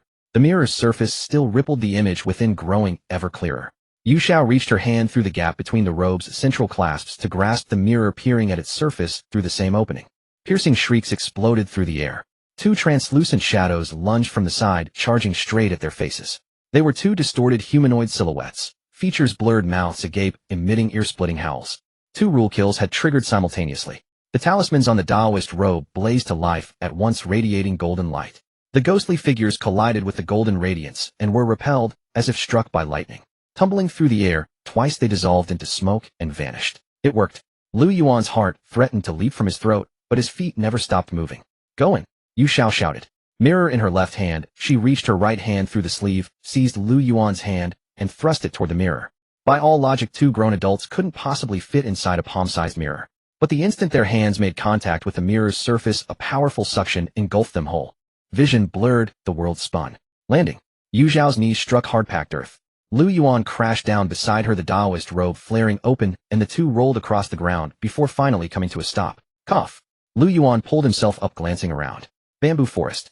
The same bamboo forest, yet everything had changed. Most of the bamboo had withered away, what remained was a pallid gray. The weeds on the ground had grown knee-high, desiccated, and brittle, crunching loudly beneath each step. There was no fog in the air, but the atmosphere felt suffocatingly oppressive. The moon was gone. The sky was an unbroken uniform gray. No stars, no clouds, nothing at all. The mass graveyard had vanished. The several hundred gravestones were entirely gone. All that remained was a solitary burial mound standing at the center of the clearing. Atop the mound sat a round black cover. Palm-sized, its material resembling cast iron, its surface etched with densely packed talismanic script. This was it. The lampshade capable of extinguishing the eternal flame. Go now. Yu Xiao rose from the ground, still holding the mirror in her left hand. Liu Yuan had already bolted forward. He covered the distance in 3 long strides, reached the burial mound, bent down, and clamped his 5 fingers around the black cover. The instant he lifted it, another shriek pierced the air, louder, sharper than before, as if something were being torn apart while still alive. A ghostly apparition 3 times larger than the previous ones erupted from the burial mound and slammed directly into Liu Yuan's chest. Golden light blazed forth once more. Every talisman on the Tianshi Taoist robe ignited, repelling the apparition with tremendous force. Liu Yuan was driven back 2 steps by the impact, but his grip on the cover remained ironclad. Got it. Yu Xiao was about to call for a retreat. Her peripheral vision caught an anomaly. From the withered bamboo forest around them, one figure after another was beginning to materialize. 10, 20, 50, more and more. They emerged from the gaps between the dead bamboo, faces ashen, eye sockets sunken, clad in coarse garments from decades past. Their expressions blank, their movements stiff. They shuffled toward the center of the clearing like marionettes on strings. The townsfolk. Over 100 townsfolk refined into ghosts by the mayor. Yu Xiao's heart clenched. The entities were closing in from every direction, and she and Liu Yuan stood at the very center of the encirclement. Run! Yu Xiao grabbed Liu Yuan and sprinted back. The bronze mirror was still in her left hand. If they had entered through it, exiting should work the same way. They reached the edge of the clearing. Yu Xiao placed the bronze mirror on the ground and pulled Liu Yuan to step onto it. Nothing happened. The mirror's surface was dull, just an ordinary piece of copper with not a single ripple. Yu Xiao squatted down and turned the mirror over to inspect it. The patterns on the back remained, but the luster on the front had vanished. Something's wrong. Yu Xiao stood up. Liu Yuan grew anxious. What's happening? Are we trapped? The mayor knows we're inside, Yu Xiao said, and he sealed the passage. Behind them, the gray-white figures had closed in to within 20 meters. Over 100 ghost townsfolk moved slowly, but in unison, surrounding them tightly. Their eye sockets were hollow, mouths agape, producing faint hissing sounds. Liu Yuan shielded the lamp cover against his chest, the talismans on his Taoist robe glowing. Ruyan, what do we do? Yu Xiao scanned their surroundings. These ghosts moved sluggishly, even slower than normal people walking. Their bodies were faint and translucent. They were on an entirely different level from that red-clothed female ghost and the rule-based killings outside. It seemed only powerful malignant spirits could pass through the mirror. Those left behind were all weak ghosts used as fuel by the mayor. We charged through, Yu Xiao said. Your Taoist robe will clear the path. I'll follow behind you. Liu Ruyan didn't argue, tucking the lamp cover into his robes. He spread his arms to shield Yu Xiao and charged toward the thinnest part of the encirclement. Golden talismans flared to life. 3 ghostly figures blocking their path collided with the Taoist robe and dispersed only to reform behind them. They couldn't be killed, but they could be pushed back. The two broke through the encirclement. Yu Xiao glanced back. The ghosts didn't pursue. They merely turned slowly and continued lumbering toward them. They're not fast, but there are too many of them, Liu Ruyan panted. Which way do we go? Yu Xiao was about to answer when she suddenly noticed something. At the edge of the encirclement stood a very small figure. A girl of about 9 years old with 2 braids, wearing coarse cloth clothes patched here and there. She carried a small paper lantern in her hand. There was no flame inside, yet it emitted a ghostly green light. That face looked familiar. Smooth away Zhaoti's wrinkles, shrink her body, turn her white hair black. It was her. The mayor had refined all the townspeople into ghosts. Naturally, he wouldn't have spared a girl of 7 or 8. The old woman outside was probably just a fragment of Zhaoti's lingering obsession, sustained by Zi Yuan's resentment, aging naturally. And this one before them was the real Zhaoti. Killed at 9, refined at 9, trapped in this mirror for decades, unable to even find reincarnation. Little Zhaoti's eyes fixed on the bronze mirror in Yu Xiao's hand, her hollow sockets shifting slightly. Her mouth opened. The ancestral hall. The voice was faint, as if coming from far away. The registry. The ancestral hall. The registry. The ancestral hall was where the mayor controlled the ghosts, so the mayor was likely within the mirror's ancestral hall. He used the registry to bind the townsfolk ghosts, then used those ghosts to power the eternal lamp and suppress Zi Yuan. If the registry were destroyed, the ghosts would be free, the eternal lamp would lose its energy, and Zi Yuan could reverse pin the mayor. Once the mayor was reverse pinned, this mirror world would naturally collapse. Brother Yuan. Yu Xiao was already running. To the ancestral hall. The ancestral hall in town. Quick, follow me.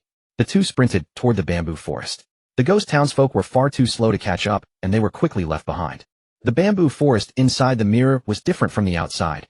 All grayish-white bamboo, no fog, and the field of vision was wide open. The dead leaves underfoot crunched noisily, and there was no sound of dripping water or weeping. The red-clothed female ghost wasn't here. Yu Xiao ran ahead at great speed. The enhancements from her Tier D reinforced suit had significantly improved this body's capabilities, allowing her to sprint swiftly through the woodland. It took roughly 7 or 8 minutes to cross the bamboo forest. At the edge, Yu Xiao came to a halt. About 10 meters ahead, 2 figures stood among the withered bamboo.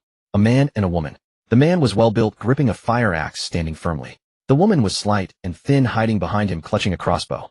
Fang Yuan. And the quiet woman beside him, a shui. Yu Xiao's right hand had already found the crossbow's trigger. Liu Yuan also stopped, stepping to Yu Xiao's side and raising the steel pipe spear from his back. The 4 of them stared at each other from across more than 10 meters. Fang Yuan spoke first. Are you 2 human or ghost? Yu Xiao didn't answer his question. How did you end up here? Fang Yuan studied Yu Xiao for 2 seconds. He smiled, pointing the axe head downward and planting it on the ground. I knew it. You're the strongest from Wang Chang's team. Yu Xiao's expression didn't change. Answer my question. A shui and I went to the ancestral hall, Fang Yuan said, but we didn't sign our names. He tilted his head toward the woman behind him. A shui peered out from behind his shoulder. I have Tier E spirit communication. I can talk to the wandering souls in town.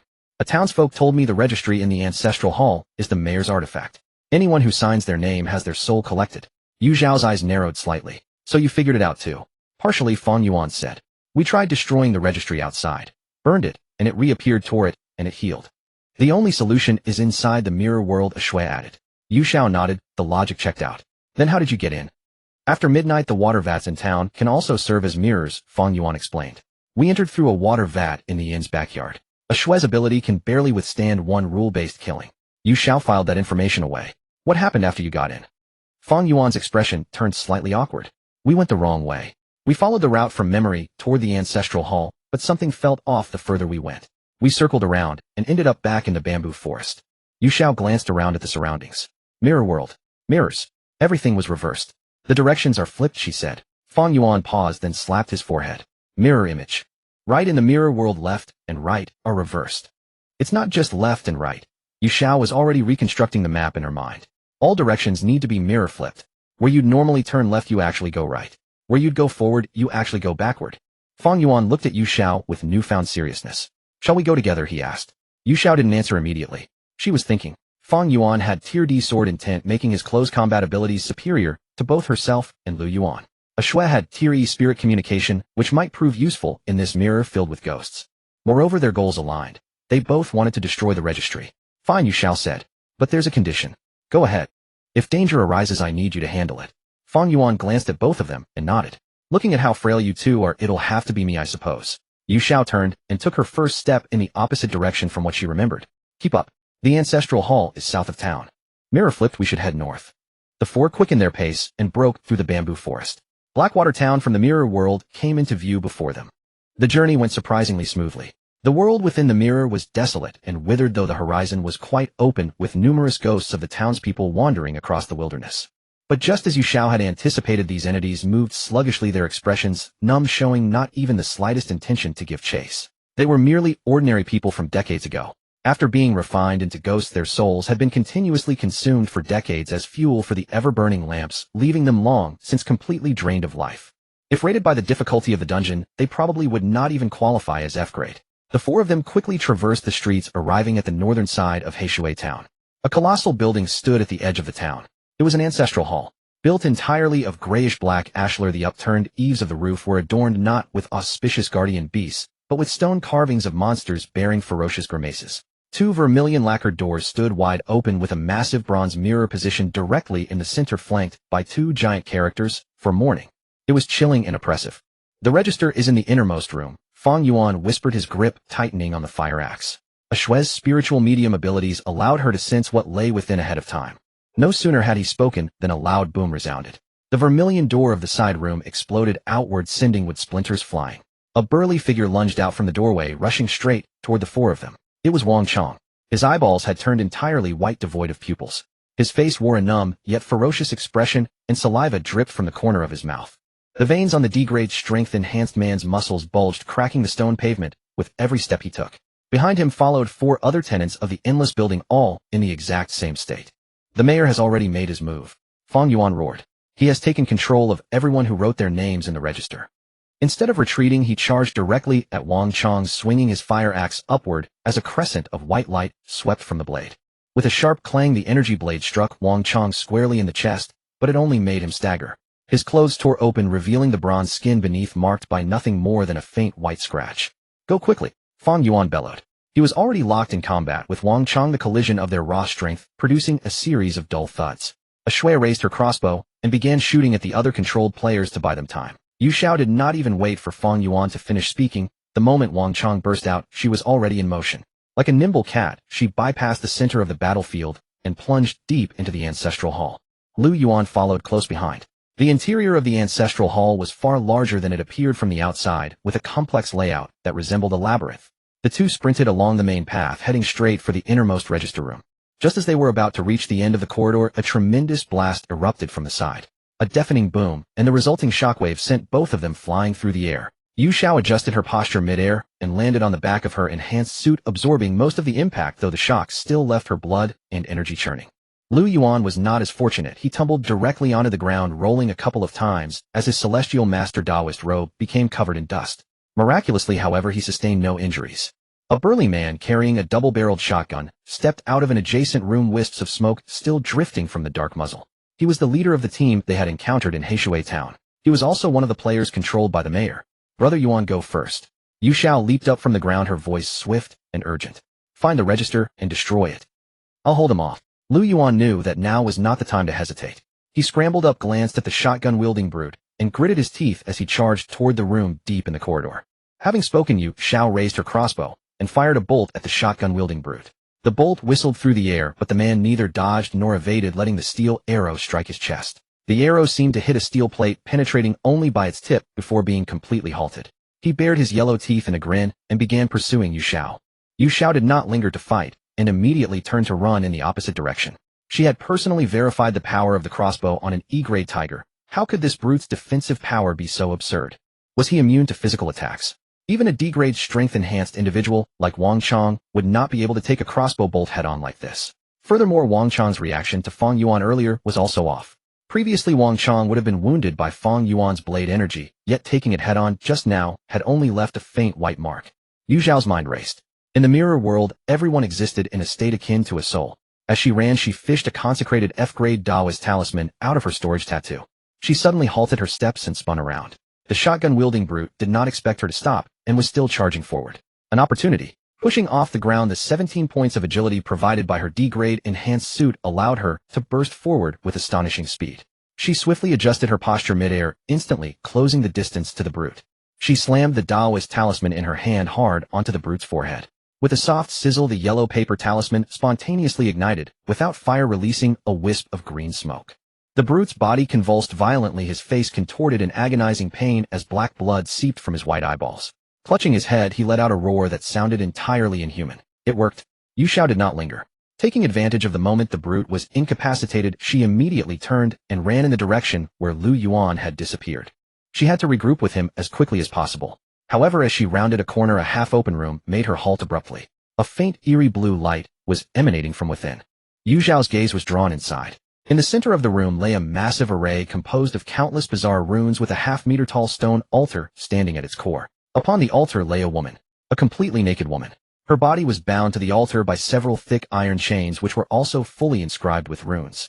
She lay there quietly, her eyes tightly closed, and her expression serene, as if she were merely asleep. Her face was of ultimate beauty, her features like a flawless work of art meticulously sculpted by a master craftsman. Her long eyelashes cast faint shadows beneath her eyes, and her lips were a natural cherry red. A cascade of jet black hair was spread across the altar like a waterfall, making her fair skin look even more radiant. Her figure was equally flawless. Her height was visually estimated to exceed 1.7 meters, with long slender legs, a tiny waist, and a striking full D-cup curve at her chest. Every inch of her skin exuded an astonishing vitality, forming a bizarre contrast with her serene, sleeping expression. It was Ziyuan. This was absolutely Ziyuan's physical body. New skin, Ziyuan. Yu Xiao's breath hitched for a moment. The mayor had not killed her. He had fished her physical body out of Heishui Lake and used this bizarre array to refine her body into something akin to a zombie, yet one that retained all of her beauty from when she was alive. This physical body was absurdly strong, yet Yu Xiao could sense that there was no soul within it. Ziyuan's soul was being suppressed by the mayor using the ever-burning lamps back in the old mansion of the real world. Refining only the body without the soul made her like the most exquisitely crafted marionette, but without a puppeteer to pull the strings, she could not be controlled at all. In an instant, Yu Xiao understood everything. The mayor's plan. First, he would refine Ziyuan's physical body in the mirror world, crafting it into the ultimate vessel. Then he would refine Ziyuan's soul in the real world to wear down her will. Once both processes were complete, he would perform the fusion of soul and flesh. By then, a perfect ghost king, possessing boundless resentment, a formidable physical body, and absolute obedience to him, would be born. Yu Xiao gazed at the flawless body on the altar, looking at the vessel brimming with power and aesthetic grace. A frantic, wild thought surged uncontrollably in her mind. What if I made her into a skin suit? Yu Xiao's gaze fell upon that body and could not tear itself away. Her heart pounded rapidly, a compelling urge surging within her to make that thing her own. She issued the command within her mind. System, craft a skin suit from this one. The mechanical electronic voice resounded in her thoughts. Target unit meeting qualification criteria detected. Quality assessment D rank. D rank. Yu Xiao found it hard to believe. After all, Ziyuan herself was naturally gifted at absorbing misfortune, her physical form was merely that of a frail young woman. Wang Chang's power was only D rank, yet this body turned out to be D rank as well. This Lin Xiuxing really has something going for him. Confirm. Skin suit crafting program initiated. Estimated time 20 minutes. 20 minutes. Yu Xiao furrowed her brows. Far too long. Boom. A muffled explosion rang out from afar, the sound of Fang Yuan's axe along with the report of a Shui's crossbow. They were buying her time with their lives. And on Liu Yuan's, and he might be encountering that town mayor. 20 minutes. It would be far too late by then. Reason overcame Yu Xiao's greed. She cast a glance at Ziyuan upon the altar. This was practically tailor-made for her. Once she inherited this body, her combat prowess would leap to an entirely new realm. By then she would no longer need to subject herself to anyone's whims, nor would she need to exploit that wretched fortune of Liu Yuan's. But not now. Yu Xiao rushed to the altar. Her hand pressed upon Ziyuan's shoulder. The skin felt cold and slick. Collect. The storage tattoo activated. The 1 cubic meter space was modest, but Ziyuan's body was sufficiently supple. Her form was curled into a compact ball and compressed into the storage dimension, vanishing from the altar. The skin suit crafting program has been transferred to background processing. Remaining time 39 minutes and 40 seconds. It can run in the background. Only the time has doubled. Yet this was still the best choice, for every wasted second now could diminish their chances of clearing the trial. Without lingering, she stowed her crossbow into the space and sprinted toward where Liu Yuan had disappeared. In this cursed place, physical weapons held limited utility, far less practical than the 3 consecrated F-rank Taoist talismans in her pocket. The innermost chamber of the ancestral hall. Liu Yuan kicked the door open and burst inside. The room stood empty save for a black rectangular offering table positioned at its center. Behind the table stood an elderly man in a gray robe. His white beard and hair framed a gaunt face, and he held a whisk that lent him an air of transcendent grace. He stood with his hands clasped behind his back, leisurely perusing a thick volume on the offering table. At the sound of intrusion, he slowly turned his clouded eyes, fixing upon Liu Ruyan with visible irritation at the disturbance. After all these years, a little mouse still dares to trespass upon my sanctuary. His voice rasped like sandpaper grinding against itself. The moment Liu Ruyan saw that face, he knew the man's identity. The town mayor Lin Xiaoxing. This was the mastermind behind Zi Yuan's death and the refinement of the entire town. Lin Xiaoxing had no intention of wasting words on Liu Ruyan. In his eyes, an ordinary person with no spiritual energy fluctuation could only meet one fate, having their soul drained dry to become fuel for the eternal lamps. He raised his left-hand fingers splayed and clenched toward Liu Ruyan. Condense. A stream of black energy materialized from nothing, taking the form of a hideous claw that lunged straight for Liu Yuan's heart. Terrified, Liu Yuan's legs turned to jelly, and he squeezed his eyes shut, awaiting death. It's over. Yet the searing pain never came. A golden radiance erupted from his yellow heavenly master Taoist robe. The cinnabar talismans inscribed upon the garment swirled across its surface, shattering the spectral claw into fragments. Liu Ruyan blinked, opened his eyes in disbelief, glancing down at his chest before looking up at his opponent. A flicker of astonishment crossed Lin Xiaoxing's face. Moi. Refusing to accept this, he flicked his right wrist, and the whisk darted forward. Instruct. Over a dozen streaks of dark energy erupted from the whisk's tail, transforming into razor-sharp darts, hurtling toward Liu Ruyan. Golden light flared once more. Those black needles, capable of piercing through steel plates, dissolved completely upon contact with the heavenly master robe. Somewhat intriguing. Lin Xiaoxing's expression darkened. The robe's caliber far exceeded his expectations. His hands moved rapidly through a series of mudras as he chanted incantations, drawing the room's energy toward himself. 100 ghost bind. Dozens of pallid arms erupted from the ground, wrapping around Liu Yuan's ankles. Countless grotesque faces breached the walls, their mouths wide open in piercing shrieks. The spectacle frightened Liu Ruyan, but he quickly realized the ghostly hands recoiled from his Taoist robe as though burned. The cacophony seemed blocked by an invisible barrier, unable to penetrate his ears. He appears incapable of breaching my defense. Watching the elderly man drenched in sweat, yet utterly powerless against him, Liu Ruyan grew bolder. Emulating the grandmasters he had seen in films, he thrust out his chest, lifted his chin, cleared his throat, and clasped his hands behind his back. Is that all you've got?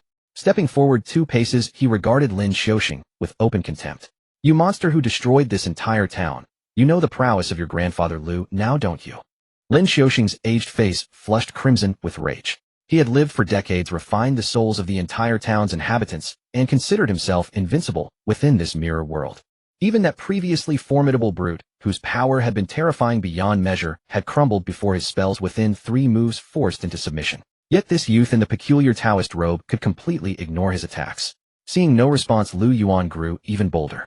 He barely spared Lin Xiaoxing another glance, instead strolling past him with an air of nonchalance toward the offering table.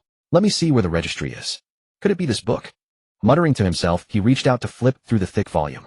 Watching Liu Yuan's retreating figure and the precious radiance emanating from his Taoist robe, Lin Xiaoxing's gaze darkened with greed. That Taoist robe was undoubtedly a rare treasure. If only he could obtain it. Silently stowing away his whisk, he drew an object from his expansive sleeve. It was neither a talisman nor a magical implement. Rather, it was a rusty machete. The blade bore dried, dark red bloodstains, exuding an unsettling odor. Liu Yuan searched through the pages, but found no registry. The book was filled entirely with incomprehensible occult scribbles resembling some kind of formation diagram. Growing impatient, he turned to confront the old man. But the moment he turned, he saw Lin Xiaoxing gripping the machete with both hands, advancing step by step toward him with a sinister grin. Liu Yuan froze. His mind struggled to process what he was seeing. Wait. Pointing at the blade in Lin Xiaoxing's grasp, his voice cracked with alarm. What are you doing? You're a Taoist priest. Shouldn't you be chanting and casting spells in the background? Why in the world are you pulling out a machete? Just as Lin Xiaoxing raised his blade, preparing to fall back on martial techniques, should his Taoist arts fail, a soft sound echoed from behind. His mocking smile froze on his face. Before he could even register the threat, a tremendous force slammed into him from behind. Bang! With 16 points of strength, Yu Xiao delivered a devastating kick to Lin Xiaoxing's lower back. The old Taoist was sent flying, landing face first in the dust, his mouth filling with grit. His rusted machete clattered away, sliding far across the ground. Ruyan! Liu Yuan spotted his savior and nearly wept with relief. You're finally here? Quick, this guy doesn't know where he hid that registry. Yu Xiao glanced at the manuscript, its pages scattered and disordered from Liu Yuan's frantic searching, and frowned slightly. Use the compass. Liu Yuan slapped his forehead. The registry sealed hundreds of townsfolk souls, so the compass would surely react. He hurriedly retrieved the bronze compass from his chest. Its needle pointed steadily toward the center of the bookshelf, locking onto an unassuming volume wrapped in black binding. Liu Yuan yanked it free and opened it to reveal pages densely packed with names written in minute-hair-thin calligraphy, the kind that made one's scalp tingle. On the final page, he clearly spotted several freshly inked names, Zheng Weiguo and Wang Chong. Zheng Weiguo was presumably the burly man with the gun. Found it! Liu Yuan shouted, raising his steel pipe like a spear and driving it with all his strength toward the registry. Clang! Sparks erupted. A layer of black radiance flared across the registry's surface, and the spear tip couldn't even pierce the binding. It won't work. Something's wrong with this thing. Liu Yuan broke into a cold sweat. Before he could react further, Yu Xiao had already circled to his side. Without hesitation, she drew a yellow Daoist talisman from her pocket and pressed it firmly against the registry. Hiss! The black radiance twisted violently before dimming considerably. Decades of my life's work. The exiled Lin Xiaoxing struggled to his feet, and his eyes turned blood red at the sight. He let out a roaring curse, forming a seal with both hands. A black spectral claw, several times larger than before, coalesced and shot straight for Yu Xiao's heart. Careful! Without a second thought, Liu Yuan lunged sideways and threw his arms wide, shielding Yu Xiao. Golden light erupted. His C-grade heavenly master robe absorbed the spectral claw's strike. This bastard has to be taken out. Yu Xiao's gaze hardened as she chanted silently within. Full power mode engaged. Energy from her D-grade reinforced suit surged through her entire body. Strength 6 to 36. Agility 7 to 37. Constitution 8 to 38. A terrifying torrent of power flooded through her frame. The suit beneath her clothing swelled, pulsing, with winding meridian-like patterns across its surface. Yu Xiao had no time to savor the surge. She bent her knees, and the stone floor beneath her cracked with a sharp report. She exploded forward, crossing the distance, to Lin Xiaoxing in the blink of an eye. His face, still contorted from casting, was locked in an expression of stunned disbelief. Then a sleek leg sheathed in denim filled his vision, growing impossibly large. Thud! A heavy muffled impact. Yu Xiao's whiplash kick slammed into his face. The old Taoist's entire cheek caved inward as he spun through the air, crashing through the wooden wall and tumbling into the corridor beyond. What the? Ruyan. Liu Yuan stood frozen, mouth agape, watching the scene unfold. What in the world had he just witnessed? The same Ruyan who used to gasp for breath after climbing a few steps on a hiking trail had just kicked the dungeon boss across the room. Yu Xiao ignored him entirely. With a swift stride, she followed him out and brought her foot down upon Lin Xiaoxing as he groggily tried to rise. Bang! Bang! Bang! 1 strike, 2 strikes, 3. Each blow carried monstrous force, driving deep indentations into the shrine's stone flooring. Lin Xiaoxing's screams faded from desperate howls to faint whimpers and the sickening crunch of shattering bone. This wasn't a fight, it was a slaughter. Liu Yuan shivered. So this was what happened when Ruyan got angry. Far more terrifying than any ghost or demon. Never ever make her mad from now on. Ruyan. Are you really Ruyan? Liu Yuan's voice trembled as he gazed at the nearly unrecognizable pile of flesh and bone that had once been the old man. Yu Xiao paused, gave the half-dead Lin Xiaoxing beneath her a cold, expressionless glance, then turned and walked back inside. She lifted the hem of her long-sleeved t-shirt, revealing the sinuous black meridians pulsing across her reinforced suit. My D-grade suit boosts all attributes by 30 points, but it only lasts 3 minutes. Liu Yuan stared at the exposed, reinforced material clinging to her slender waist, his commentary tinged with awe. Can I trade my C-grade heavenly master robe for yours? I'd love to kick someone into next week myself. Yu Xiao didn't respond, lowering her shirt before retrieving the registry from the floor. She pulled another talisman from her pocket and pressed it against the binding. Rustle, the final layer of defense shattered. Without a second glance, Yu Xiao snatched up the rusted machete Lin Xiaoxing had dropped, raised it high, and brought it down with brutal force toward the registry's center. Boom. The registry detonated. Countless translucent, twisting silhouettes erupted from the shredded pages, bursting through the roof and streaming toward the ashen-white sky. They cried out in silence. Hundreds of townsfolk souls trapped for decades were finally free. As the spirits scattered, Yu Xiao felt a warm current flood into her body. She immediately opened the system panel. Host Yu Xiao luck 33, base 25, skin item 8. Her base luck had surged by a full 10 points. This must have been the karmic merit earned from liberating hundreds of wronged spirits. Outside the shrine, Wang Chong, who had been struggling against Feng Yuan, suddenly stiffened. The white film over his eyes receded, revealing his natural iris once more. Where am I? Wang Chong stared blankly at his own bruised, scarred fists. And not just him. All the possessed players snapped back to consciousness simultaneously. The entire mirror world began to quake, violently crumbling as the registry's destruction unraveled its fabric. Cracks split the sky and shards of ashen white reality rained downward. The ground fissured and collapsed, the distant withered bamboo forest disintegrated into ash. Moved, Yu Xiao seized the dazed Liu Ruyan and dragged him toward the shrine's center. There a massive bronze mirror had ignited once more, its surface swirling into a vortex-like portal. This way, Fang Yuan and a Shui burst in, escorting the recovered Wang Chong and the others. Everyone charged toward the mirror without a moment's hesitation. Just as Yu Xiao and Liu Yuan were about to step through the threshold, a venomous curse rasped from the mound of flesh and bone that had been Lin Xiaoxing. Decades of my life's work gone to ruin. Lin Xiaoxing was already dead, yet a faint, nearly translucent shadow erupted from his corpse like a serpent striking. The malevolent spirit did not linger. Before the mirror world collapsed entirely, it dove headlong into the vortex. I'll remember you. Not a single one of you will escape. The white light dissipated. Yu Xiao opened her eyes to find her knees colliding with the dust-laden wooden floorboards. The air was thick with a heavy, putrid stench of decay and mold. Unlike the monotonous gray of the mirror world, the ancestral hall before her was genuinely dilapidated. Several pillars stood askew. The crossbeams were heavily mottled with black mold. The entire structure looked as if it might collapse at any moment. Fang Yuan and Ah Shui were already standing by the altar table. Ah Shui held her crossbow, warily scanning their surroundings. Fang Yuan glanced back at Yu Xiao, who had just regained her footing. He parted his lips as if to speak, but ultimately remained silent. Wang Chong materialized in the center of the ancestral hall. Dropping to one knee, he propped himself against the floor, gasping heavily for breath. His eyes, initially vacant, soon cleared before filling entirely with burning rage. What the hell? He looked down at his scarred fists, then raised his head to sweep his gaze across the environment. Being played like a puppet for so long by that old bastard left him utterly infuriated. Zheng Weiguo, the burly man with the shotgun, had emerged even earlier. He was leaning against a slanted pillar, his face ghastly pale. His double-barreled shotgun still hung over his shoulder, but his free hand trembled uncontrollably. You? Zheng Weiguo looked toward Yu Xiao, squeezing dry, raspy words from his throat. Back inside, I fired a shot at you. Yu Xiao had already stood up straight and was brushing the dust from her knees. Her jeans were coated in years of accumulated grime. I know. Zheng Weiguo parted his lips, wanting to say more. But Yu Xiao had already averted her gaze, scanning the people gathered in the ancestral hall. Fang Yuan, Ah Shui, Wang Chong, Zheng Weiguo, and two other players who had been trailing behind Zheng Weiguo. Along with herself and Liu Yuan, there were exactly 8 people, no more no less. Out of the 20 people who had initially entered the dungeon, only 8 remained. Wang Chong stood up from the ground. He walked toward Yu Xiao, his lips twitching several times, his expression incredibly bizarre. You destroyed that register? He asked hoarsely. Yes. Was my name on it? It was. Wang Chong fell silent for a few seconds, his expression darkening. Fang Yuan chimed in at that moment. Before you wrote your name down, did it never cross your mind that there might be something wrong with that wretched book? Wang Chong's face twitched as he raised a finger to point at Zheng Weiguo on the other side. This guy swore up and down that writing our names would keep us alive, and he even took the lead in doing so. At that time He was unable to finish his sentence. Yu Xiao had no interest in listening to his excuses.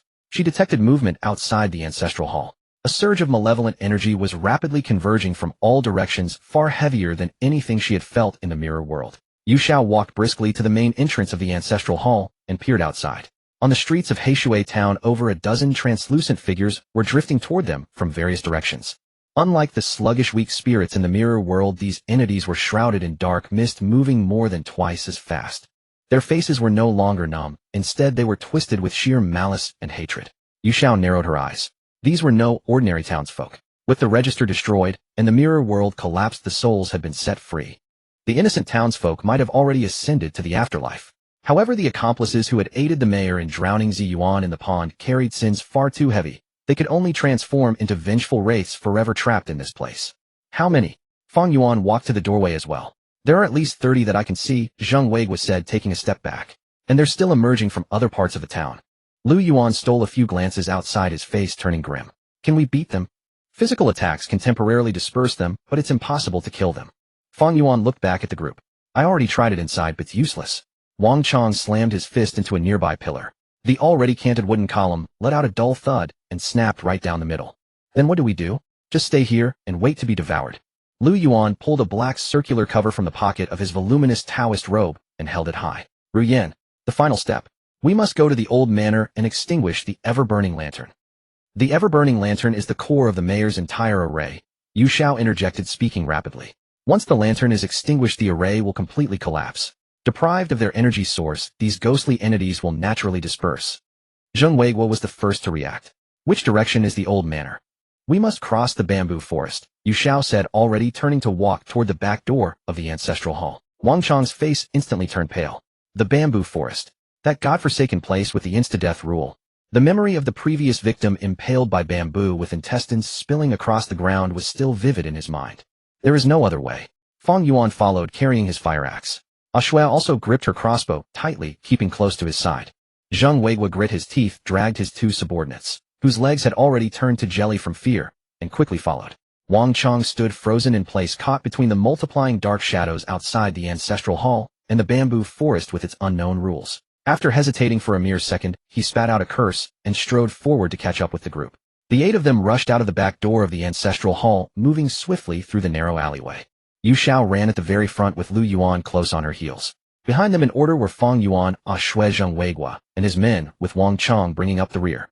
Wang Chang was exceptionally fast. His D-rank strength enhancement gave him immense explosive power.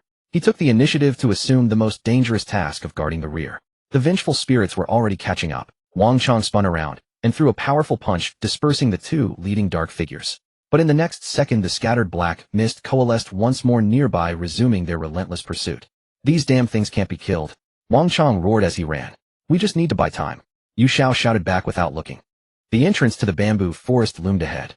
Dense fog billowed continuously from the woods, damp, freezing, and carrying that familiar scent of decaying leaves. Yu Xiao halted at the entrance, turning to face the panting crowd.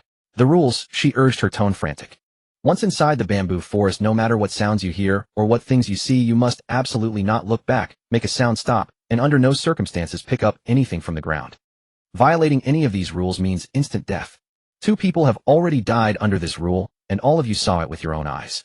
Zheng Weigua's expression turned extremely grim. But what if those ghosts catch up to us? Yu Xiao glanced at him. Being caught by ghosts is still better than breaking the rules. At least if a ghost attacks you, you might still have a breath left. If you break the rules, you will almost certainly die on the spot. Wang Chang glanced back behind them. The dark figures had already swarmed to the mouth of the alley, less than 50 meters away. Go. One by one, the 8 of them plunged into the bamboo forest.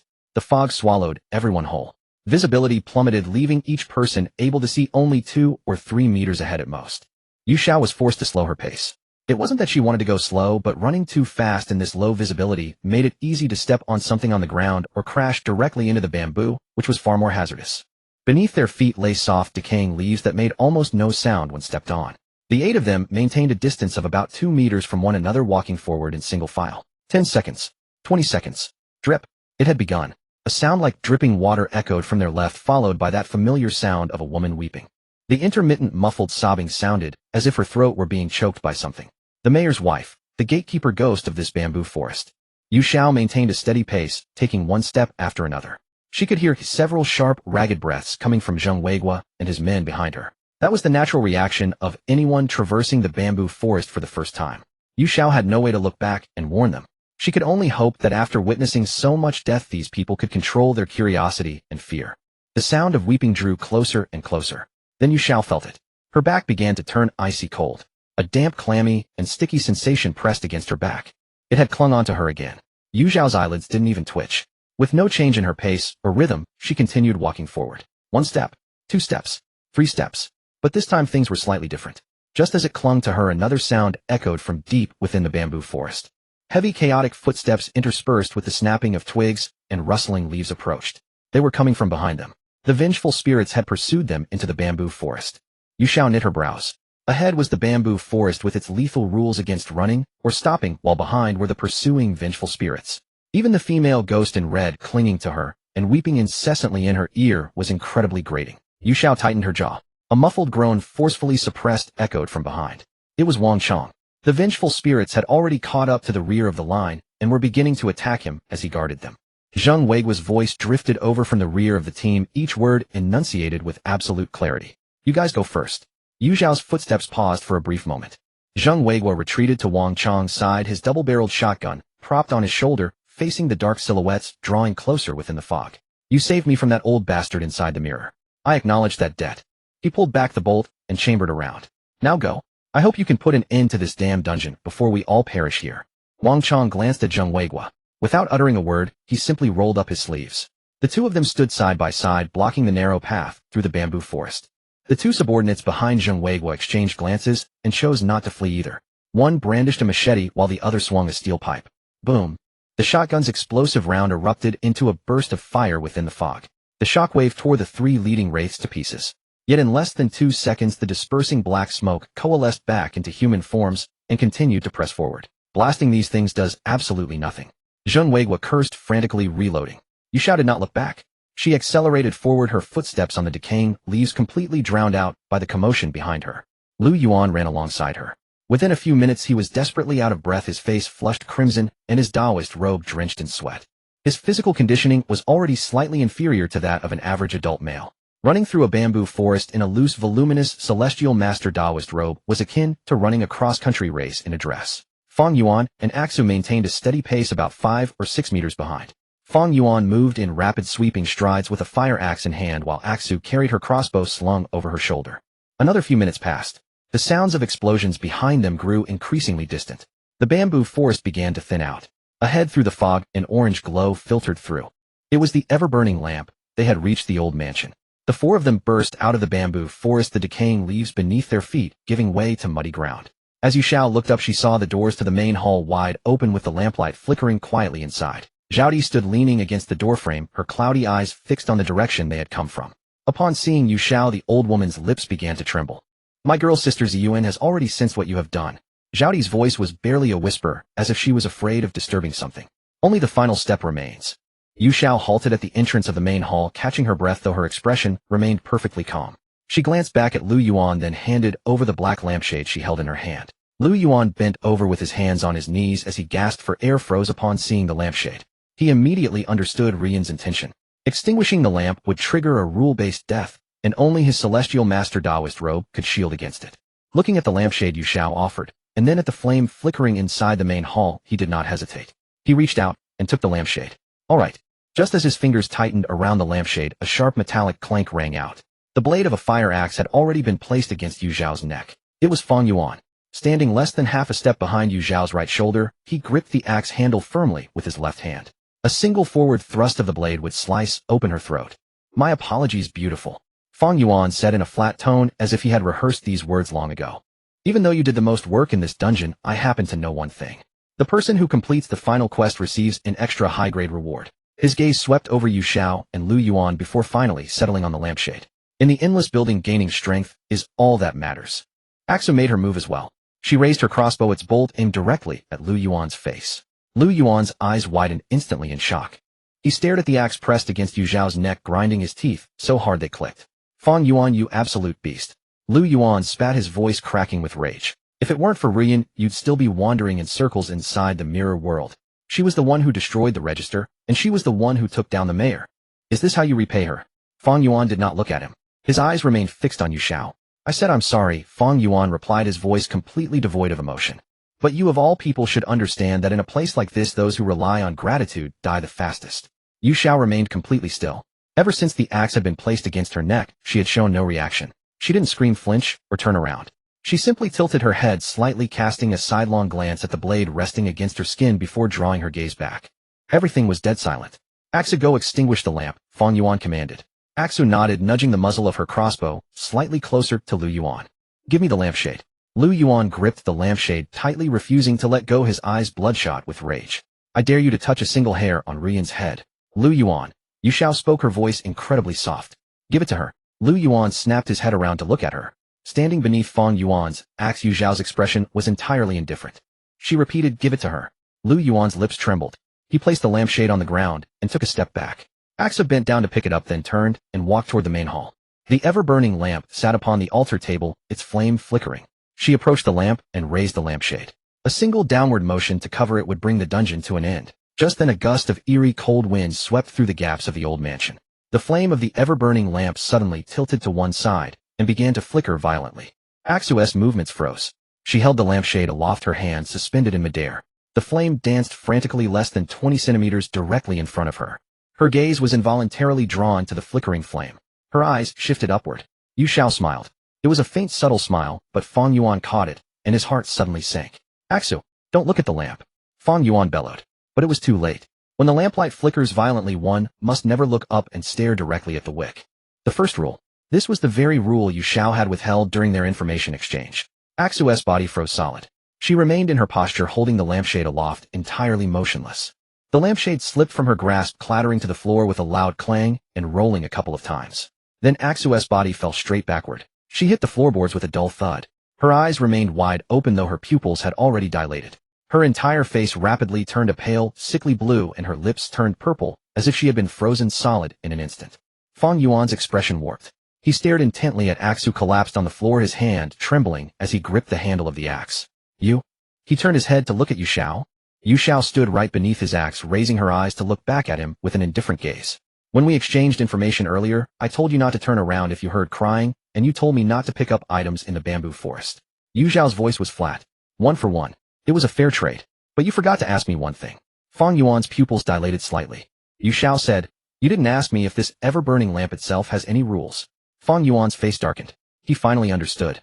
From their very first meeting outside the bamboo forest, this woman had already calculated every detail up to this very step. Fang Yuan shoved Yu Xiao aside, threw the axe to the ground, and lunged toward Shue's side. Shue's lips had already turned purple, her eyes rolled back into her head, and her chest rose and fell with the faintest of breaths. She wasn't dead. Her E-grade spiritual sensitivity granted her some resistance against paranormal attacks. Unlike those before her, she hadn't perished on the spot. Yet she lay curled on the floor, trembling all over, unable to form a single word. Fang Yuan dragged her away from the eternal lamp toward the entrance of the main hall. Once the distance from the lamp increased, Shue's convulsions subsided. Though she still couldn't move, her breathing had at last steadied. Fang Yuan crouched beside her, gripping her hand tightly, his other hand still trembling. Yu Xiao watched the scene expressionless. Just moments ago this man had been holding an axe against his own throat, and now he had transformed into a devoted protector, shielding his beloved. Every person, after all, has their own weakness. Liu Yuan edged closer and asked in a hushed voice, is she all right? She'll probably live. Yu Xiao replied, her gaze passing over Shui to settle on the area beyond the main hall. The wind had changed. What had been an ordinary chill was now a frigid current reeking of blood, pouring through the gates of the old mansion, pressing the eternal lamp's flame so low it nearly clung to the lampstand. Zhao Di's face drained of color. The old woman retreated 2 steps from the doorframe, her clouded eyes bulging wide as her entire frame began to shake. He's here. Zhao Di's voice turned shrill. He's caught up to us.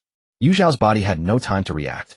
A gray-white apparition charged through the main gate, trailing a churning mass of black fog moving at an absurd speed. Fang Yuan was still crouching beside Shui, his back turned to the gate. He heard Zhao Di's cry and had just begun to turn his head. Bang! The sinister wind wrapped in black energy struck his chest head-on. His entire body was sent flying, crashing into a wooden pillar in the corner of the old mansion. His head lolled to one side, and there was no further movement. Yu Xiao's heart skipped a beat. Fang Yuan, who had been able to trade blows with Wang Chong, had been taken down in a single instant. This thing was more than 1 tier stronger than it had been in the mirror world. The gray-white apparition came to a halt at the center of the main hall. The black fog dispersed, revealing the blurred outline of a human figure. White hair and beard, gaunt features, the horsetail whisk still clutched in his hand. But his body was translucent, without solid form, his feet not touching the ground as he hovered half a meter before the eternal lamp. Lin Xiaoxing, the mayor of Blackwater Town. He had abandoned the ruined physical body from the mirror world, pursuing them in pure soul form. And freed from the constraints of flesh, he had become even more frenzied. Black energy poured from his form, spreading through the main hall. Frost began to form on every wooden surface, the ceiling, the walls, the floor. The temperature plummeted at once. Yu Xiao's breath came out in white plumes. Liu Yuan seized Yu Xiao and pulled her behind him as a shield. The yellow talismanic script on his celestial master robe blazed to life, golden light unfurling a barrier around the two of them. Lin Xiaoxing raised his hand and swept it through the air. A wave of black energy crashed toward them. Boom! The golden light blocked the supernatural damage, but it could not withstand the physical force of the impact. Liu Yuan, along with Yu Xiao, was sent flying. The two tumbled over and over before finally coming to a stop, covered in dust and dirt. Immediately after, Lin Xiaoxing reached out, and the black lampshade retracted into his grasp. Liu Yuan's mouth was full of grit. His knees trembled as he staggered to his feet, yet he gritted his teeth and positioned himself before Yu Xiao. Almost. Lin Xiaoxing's voice did not sound like that of a living person. It was as though rising from the bottom of a well, muffled and cold. You nearly let the likes of you insects succeed. He surveyed the people in the main hall. Fang Yuan collapsed in the corner. A Shui groaning by the door. Liu Yuan trembling as he shielded Yu Xiao. And Zhao Di cowering behind a pillar. Lin Xiaoxing laughed. A smile on a soul form was more terrifying than any living grin. A fissure split open across that translucent face, and two ghostly green flames flickered to life within his hollow eye sockets, destroying my register, slaying my physical shell. He drifted slowly forward, black energy blanketing the entire floor. Did you truly believe you could leave? Zhao Di poked half her body out from behind the pillar. She glanced toward the staircase leading up to the boudoir on the second floor. Then she lifted her head and screamed with every ounce of strength in her body. Sister, make your move now. If you don't act, it will all be too late. The old woman's voice echoed throughout the old mansion. 1 second, 2 seconds.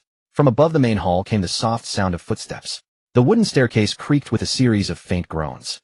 An aura descended from the second floor. It was cool and refreshing, carrying a faint scent of medicinal herbs, utterly unlike Lin Xiaoxing's cold, decaying chill. A figure appeared at the turn of the staircase. A long gown of blue raven-black hair, bare feet, descending step by step.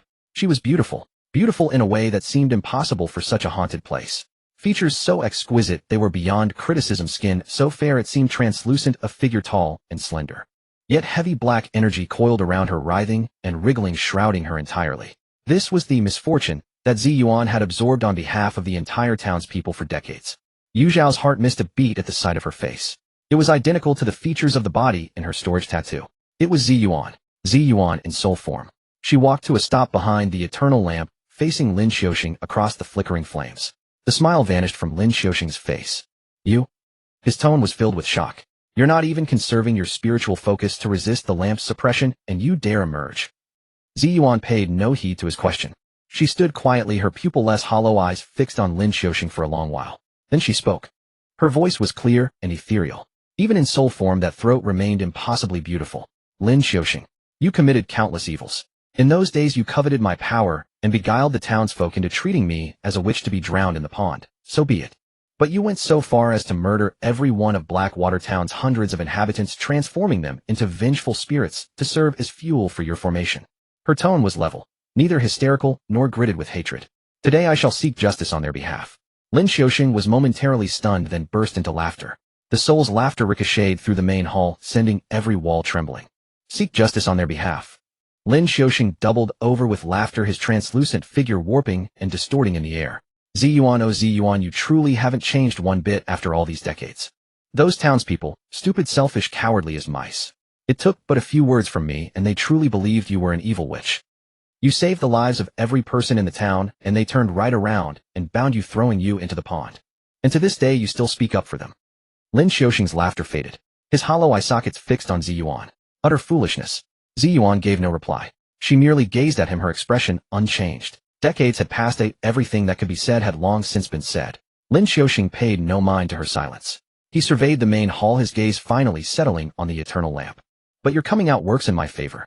His voice dripped with greed. It saves me the trouble of dragging you out from beneath the lamp. The time is nigh. Today, I shall refine your soul to purity. He raised his hand, 5 fingers spread, and made a grasping motion towards Zi Yuan. Then merge once more with that perfect physical body of yours. A C-grade ghost king. Lin Xiaoxing's voice rose several pitches, trembling with excitement. From this day forth, I shall be invincible beneath the heavens. Standing behind Liu Yuan, Yu Xiao leaned forward a fraction of an inch at the words C-grade. A D-grade physical body combined with a soul could reach C-grade. That meant what made Zi Yuan truly powerful was not merely her refined flesh, but her very soul. The grade of a soul far surpasses that of flesh. What a pity. The skin object system could only craft physical bodies. Yu Xiao sighed inwardly. That said, a D-grade skin object was already the pinnacle of combat strength she could currently access. And Lin Xiaoxing still had no idea that the perfect body he had spent decades cultivating, strengthened by formations, was already inside her storage tattoo. The system panel indicated that the skin object had finished crafting, but she couldn't equip it now. If she did, not only would Lin Xiaoxing strike at her first, but even Zi Yuan might turn hostile. Zi Yuan slowly raised her right hand. Black energy surged from her palm, coalescing into a rotating vortex in the air. Lin Xiaoxing moved as well. His horsetail whisk swept horizontally, and dozens of black energy blades tore through the void. The two forces collided above the eternal lamp. Boom! The entire old mansion shook and decades of accumulated dust rained down from the rafters. The eternal lamp's flame was pressed nearly to extinction by the shockwave, yet it stubbornly sprang back. The lamp remained. Zi Yuan remained. Lin Xiaoxing remained. Liu Yuan gripped Yu Xiao's arm and retreated toward the door, glancing back at the two ghosts locked in combat, his face ashen. Ruyan, what do we do now? That old thing took the lampshade. How are we supposed to extinguish the lamp? Yu Xiao did not answer. Her attention had been drawn to a technological product within her storage tattoo. Infrasonic wave emitter. Yu Xiao stared at the palm-sized black device within her storage tattoo, and a thought suddenly sprang to mind. Lin Xiaoxing now existed in spectral form. Physical attacks should be useless against him. Yet moments ago he had clearly sent Fang Yuan flying along with her and Liu Yuan. Unless. At the instant of his attack, his body briefly solidified. Yu Xiao's gaze swept toward the center of the main hall. Zi Yuan and Lin Xiaoxing were clashing head-on. Two streams of black qi collided in the air. Zi Yuan's crisp scent of medicinal herbs mingling with Lin Xiaoxing's chilling stench of decay. The entire old mansion groaned and creaked beneath the tug-of-war between these two forces. The weight of misfortune coiled around Zi Yuan was immense. The ailments, ill luck, and evil spirits she had absorbed on behalf of the entire townsfolk over decades were now both her strength and her shackle. Though Lin Xiaoxing had lost both his name register and his physical body, decades of Taoist cultivation still remained within him. Freed from his flesh, he was now unencumbered, and the offensive power of his soul was several times stronger than it had been within the mirror world. The two sides had reached a stalemate. But such a deadlock could not last long. Zi Yuan remained within the suppression range of the eternal lamp. Every additional second she spent there, her strength was depleted by another measure. As long as the lamp remained lit, Zi Yuan could not win. "Brother Liu," Yu Xiao spoke in a low voice. Liu Yuan was gasping for breath, but upon hearing her call he immediately drew closer. "Whatever I say you do. Don't ask what." "Got it." Liu Yuan wiped the sweat from his face. Yu Xiao drew the infrasonic wave emitter from her storage tattoo. Liu Yuan looked at the small pitch-black box in her hand with a bewildered expression. "What is that thing?" "A walkie-talkie. Works better than a walkie-talkie." Yu Xiao twisted the frequency dial to its maximum, setting her thumb resting on the push-pull switch. "When I give you the signal, charge toward Lin Xiaoxing, snatch the lampshade from his hand, and throw it to me." "Say charge over there." Liu Yuan swallowed hard, casting a glance at the two intertwined masses of black qi at the center of the main hall. That old thing could slap Feng Yuan flying with one casual swat. "If I charge and won't, I'd just be throwing my life away." "You're wearing a grade C celestial master robe. His paranormal attacks can't harm you. What about physical attacks? He won't get the chance to strike you." Yu Xiao's tone was absolute. Liu Yuan looked into her eyes. There was not a flicker of hesitation within them. He opened his mouth, but in the end the word, "why," never came out. Yu Xiao pressed her body against a pillar and shuffled forward 2 steps, shortening the distance to Lin Xiaoxing. At the center of the main hall, Zi Yuan was forced back half a step by a blade of black qi. A thin layer of frost formed on the wooden floor beneath her feet. Her bare toes pressed against the icy surface, and her body wavered slightly. Lin Xiaoxing seized the opening. His horsetail whisk swept sideways, and 3 ghost claws lunged simultaneously towards Zi Yuan's face. Zi Yuan raised her hands to block. Black qi clashed against black qi, and the shockwave sent the candlesticks and incense burner on the altar flying. In that exact instant, Lin Xiaoxing's right hand materialized. For half a second, the black lampshade clutched tightly within his palm. Yu Xiao saw it. He truly did need to solidify in order to grasp an object. Now, Yu Xiao's thumb pushed forward. The switch engaged. There was no sound. Infrasonic waves operated below 20 Hz, utterly inaudible to the human ear. But the effect was instantaneous. Lin Xiaoxing's body shuddered. That translucent spectral outline began to warp like an ink painting stirred into murky water. The ghost claws attacking Zi Yuan dispersed mid-air, and the horsetail whisk slipped from between his fingers.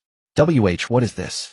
Lin Xiaoxing let out a hoarse cry. His soul was being disrupted by a force he could not begin to comprehend. As a Taoist priest who had steeped himself in the arcane arts for decades, he had seen talismans. He had seen all manner of ritual instruments. But he had never seen an infrasonic wave. He didn't even know what this thing was called. He only knew that his soul was trembling, his consciousness growing muddled, and his control over spiritual power rapidly deteriorating. Zi Yuan was momentarily stunned as well. But her reflexes were razor-sharp. Seizing the window of Lin Xiaoxing's loss of control, she thrust both hands violently forward. The thick black qi coalesced into a colossal wave that slammed head-on into Lin Xiaoxing. Boom! Lin Xiaoxing was hurled backward 7 or 8 meters, his spectral form nearly torn in half. The black lampshade clutched in his right hand was ripped loose by the impact, tracing an arc through the air. "Brother Liu." Liu Yuan was already charging forward. He ran in a lopsided gait, the wide celestial master robe flapping wildly behind him. But his trajectory was true, sprinting straight toward the lampshade's landing point. Lin Xiaoxing struggled to recongeal his spectral form and saw the young man in the golden glow robe racing for the lampshade. He let out a roar. "Get away from me." He extended his hand, and a stream of black qi transformed into chains that shot toward Liu Yuan. Golden light erupted. The talismanic script on the robe activated automatically to deflect, and the chains shattered. Liu Yuan lunged forward, both arms wrapping around the lampshade as it rolled across the ground. He scrambled to his feet and hoisted the lampshade high above his head. "Ruyan, catch!" The lampshade tumbled twice in the air. Yu Xiao was already waiting. Her left hand caught the lampshade while her right hand pulled the final grade F consecrated talisman from her pocket. The last one. Earlier, Ashue had extinguished the lamp directly and triggered the rule, collapsing on the spot. But Ashue had no means of defense whatsoever. Yu Xiao had a talisman. Within the mirror world, she had tested it herself. talismans could breach the defenses recorded in the name register. Before the town chief's tomb, Liu Yuan's robe had effortlessly withstood 2 rule-based killing strikes. But what about that talisman? Could a grade F consecrated talisman withstand the rule triggered by extinguishing the lamp? She didn't know. Yu Xiao pinched the talisman between her right thumb and forefinger, raised the lampshade in her left hand, and strode toward the eternal lamp. The flame danced upon the altar, its amber glow casting itself across her face. Lin Xiaoxing saw her movement. The features of his spectral face twisted completely. No. He hurled himself toward Yu Xiao without restraint, but Zi Yuan had already positioned herself between them. Black qi intertwined. Zi Yuan used her own body to forcibly intercept Lin Xiaoxing's charge, and the 2 souls tangled and tumbled through the air. Yu Xiao reached the eternal lamp. The flame flickered before her. So bright, so warm. She pressed the talisman against her chest and raised the lampshade with her left hand. Then, aiming at the flame that had burned for decades, she pressed down. Clang. The lampshade seated itself onto the lampstand, a perfect fit. At that same moment, a force of extreme cold erupted from the lampstand, piercing through the lampshade through her palm and flooding directly into her body. The rule had triggered. The talisman on her chest caught fire. Golden light blossomed from the yellow paper, unfurling a thin membrane across the surface of her body. The bulk of that chill was sheared away by the golden radiance. By the time the remainder truly entered her body, it was reduced to a dull force that thumped through her skull, leaving her mind ringing. Yu Xiao's thoughts blurred for a moment, her vision swimming for half a second. Then it cleared. She was still on her feet. The remnants of the talisman drifted from her chest, dissolving into ash. Beneath the lampshade, the last wisp of amber flame struggled twice, then went out. The eternal lamp was extinguished. No. Lin Xiaoxing let out a blood-curdling scream. His soul began to peel away from the edges piece by piece, like ash scattered by the wind. Without the eternal lamp's formation to fuel him, without the ghost fuel from the name register, his purely spectral form could not hold together for long. Zi Yuan stood opposite him, watching him in silence. The black strands of misfortune that had coiled around her for decades began to loosen, to peel away, drifting off into the air, one wisp at a time. The suppression of the eternal lamp had vanished. Lin Xiaoxing. Zi Yuan's voice remained as calm as ever. It ends here. Lin Xiaoxing's soul had been reduced to a vague, shapeless outline. He struggled to maintain a human form. Those hollow ghost fire eyes fixed themselves upon Yu Xiao, upon the young woman who had pressed down the lampshade. Who exactly are you? Yu Xiao released the lampshade and stepped back. A wisp of pale smoke rose from the lampstand. She did not answer him. Zi Yuan raised her right hand. The black qi coalescing in her palm was far gentler than before, carrying within it a faint thread of Cyan's spiritual power that belonged solely to her. The lives of 637 souls in this town, she said softly, and my own life. Black qi and cyan light wove together into a pillar of light that pierced Lin Xiaoxing's tattered soul from top to bottom. There was no explosion, no scream. Lin Xiaoxing's soul was like paper set alight, curling from the center, blackening, then silently, soundlessly turning to ash and dissipating into the air of the old mansion. The system's notification chime rang in everyone's ears. Ding. Instance Blackwater Old Mansion completed. Deep within the bamboo forest, the fog was so thick it seemed almost tangible. Zheng Weiguo panted heavily as he unleashed another explosive round, the scorching shockwave shattering the 3 wraiths before him into pieces. But it was utterly futile. The black mist surged, and within 2 seconds those fragments coalesced once more. Wearing the same expressionless, numb faces, they drifted toward him again. Damn it. These things are endless. Wang Chong dispersed an approaching wraith with a single punch, the gust from his fist rustling the surrounding bamboo leaves. Cold sweat drenched his forehead. With every punch he threw, his physical stamina drained rapidly. Physical attacks were truly ineffective against these entities. Yet the attacks from those ghostly creatures were truly lethal. The moment one was touched by the black mist swirling around them, their body would grow freezing cold and heavy. One of Zheng Weiguo's loyal lackeys failed to dodge in time and was embraced from behind by a wraith. The young man's body withered rapidly, ultimately collapsing to the ground as a shriveled corpse of skin and bones. Brother Weiguo, I can't hold on anymore. Another surviving lackey muttered.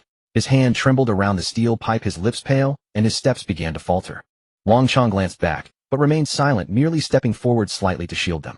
Zheng Weiguo reloaded his shotgun, his movements noticeably slower. Staring at the dark shadows continuously emerging from the thick fog, he cracked a bitter smile. Looks like my days are numbered. Just as Wang Chong prepared to muster his last ounce of strength to drag a few wraiths down with him, an electronic chime echoed in everyone's mind. Ding. Dungeon Blackwater Old Mansion completed. The system will distribute rewards based on the clear contribution of the surviving players. The moment the voice sounded, all the wraiths pursuing them in the bamboo forest froze in their tracks. Then their bodies of black mist began to slowly melt and evaporate, ultimately dissolving into wisps of green smoke and vanishing into the fog. In less than 3 seconds, the entire bamboo forest fell into dead silence. Only the heavy, ragged breathing of Wang Chong and the others remained. It's completed. Zheng Weigua's surviving lackey collapsed onto the ground, unable to even hold onto his steel pipe anymore. Zheng Weigua also let go of his shotgun and leaned against a bamboo, shrunk too exhausted to even stand upright. Wang Chong stood in place, staring at his fists covered in tiny lacerations. He then looked up toward the old mansion, his gaze filled with complexity. She actually did it. That fragile-looking woman whom he had initially dismissed as mere cannon fodder had actually conquered this supernatural dungeon, one that had driven even him to utter despair. Meanwhile, in the main hall of the old mansion system, prompts chimed one after another in Yu Xiao's mind. Ding. Congratulations to player Yu Xiao for perfectly clearing the F-rank cursed dungeon Blackwater Old Mansion. Reward advanced draw X1. Ding. Congratulations to player Liu Ruyan for perfectly clearing the F-rank cursed dungeon Blackwater Old Mansion. Reward advanced draw X1. Here it comes. Double rewards. But it wasn't over yet. Ding. Congratulations to player Yu Xiao for being the first player in the Endless Tower to perfectly clear Blackwater Old Mansion with the highest contribution. Extra reward super draw X1, game coins X500.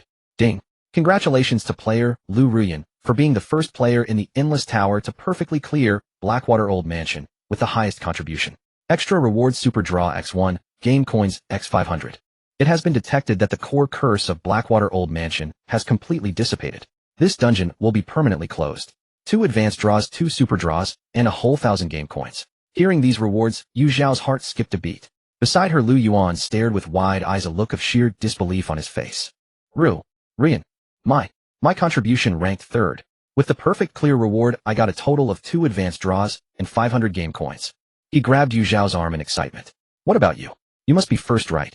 Wait, there's a second place. Who on earth is second and actually has a higher contribution than me? Could it be Wang Chong, who was holding off the monsters outside? Or Zheng Weigua? Yu Xiao merely nodded without saying a word. Her gaze fell upon the center of the main hall. With the extinguishing of the everlasting lamp and the complete dispersal of Lin Xiuxing's soul, the black baleful qi shrouding Zuin also vanished entirely. Her green-robed figure grew somewhat translucent, losing the solid presence she had possessed moments before. The shackles that had bound her for decades were finally undone, but her soul had also reached its limit. Ziyuan's ethereal form drifted slowly to Zhaodi's side, helping up the elderly woman who was equally weak and exhausted. She turned around, her hollow eyes casting a deep look at Yu Xiao. Though she lacked a physical form, Yu Xiao could feel the profound gratitude in that gaze. Ziyuan's lips parted slightly. Thank you. No sound came out, but Yu Xiao understood. In the next second, the figures of Ziyuan and Zhaodi transformed into 2 beams of light piercing through the dilapidated roof of the old mansion and vanishing into the horizon. Outside, dawn had broken. Sunlight filtered in, bringing a touch of warmth to the room. In the corner, the unconscious Feng Yuan's eyelids fluttered. He snapped his eyes open and leaped to his feet in a single bound, warily scanning his surroundings. When he took in the scene of the main hall and felt the warm sunlight, he froze. Everything was over. His schemes had come to nothing. He hurried to Ashue's side and found that her complexion had regained its rosy color, her breathing steady though she remained in a deep sleep. Ultimately, the supernatural resistance afforded by her E-rank spiritualist talent had saved her life. Feng Yuan stood up and looked at Yu Xiao, his eyes filled with mixed emotions. He knew he had acted dishonorably this time. After a few seconds of silence, he spoke. This time I owe you. If we cross paths in a dungeon again, I will repay this favor. With that, he bent down, picked up Ashue, and turned to walk out of the old mansion. Yu Xiao watched his retreating figure in silence. One favor? Perhaps. Right then the system prompt rang out once more. Dungeon completed, initiating teleportation. A flash of white light ensued. The dilapidated old mansion vanished. In its place were familiar metal walls, a cold floor, and bright overhead lights. Yu Xiao realized she was back in the spacious elevator. Only she, Liu Yuan, and Wang Chong were present. The others from the dungeon had likely been teleported back to the elevators on their respective floors. Phew. Liu Yuan let out a long breath and collapsed onto the floor, his voluminous celestial master Taoist robe spreading out around him. We're finally back. He looked up at Yu Xiao, his eyes brimming with absolute admiration. Ruyan, you are incredible. First the scientific instruments, and then extinguishing the lamp at the end. You're practically a god. Yu Xiao ignored his flattery, her focus entirely on her system panel. Skinsuit crafting complete. Success. Yu Xiao's breathing quickened slightly. A D-rank skinsuit. Moreover, it was a priestess's body possessing special abilities. Yu Xiao's eyes flickered. Now was not the time. By now Wang Chong had also snapped out of it. Looking at the two in the elevator, the atmosphere grew somewhat awkward.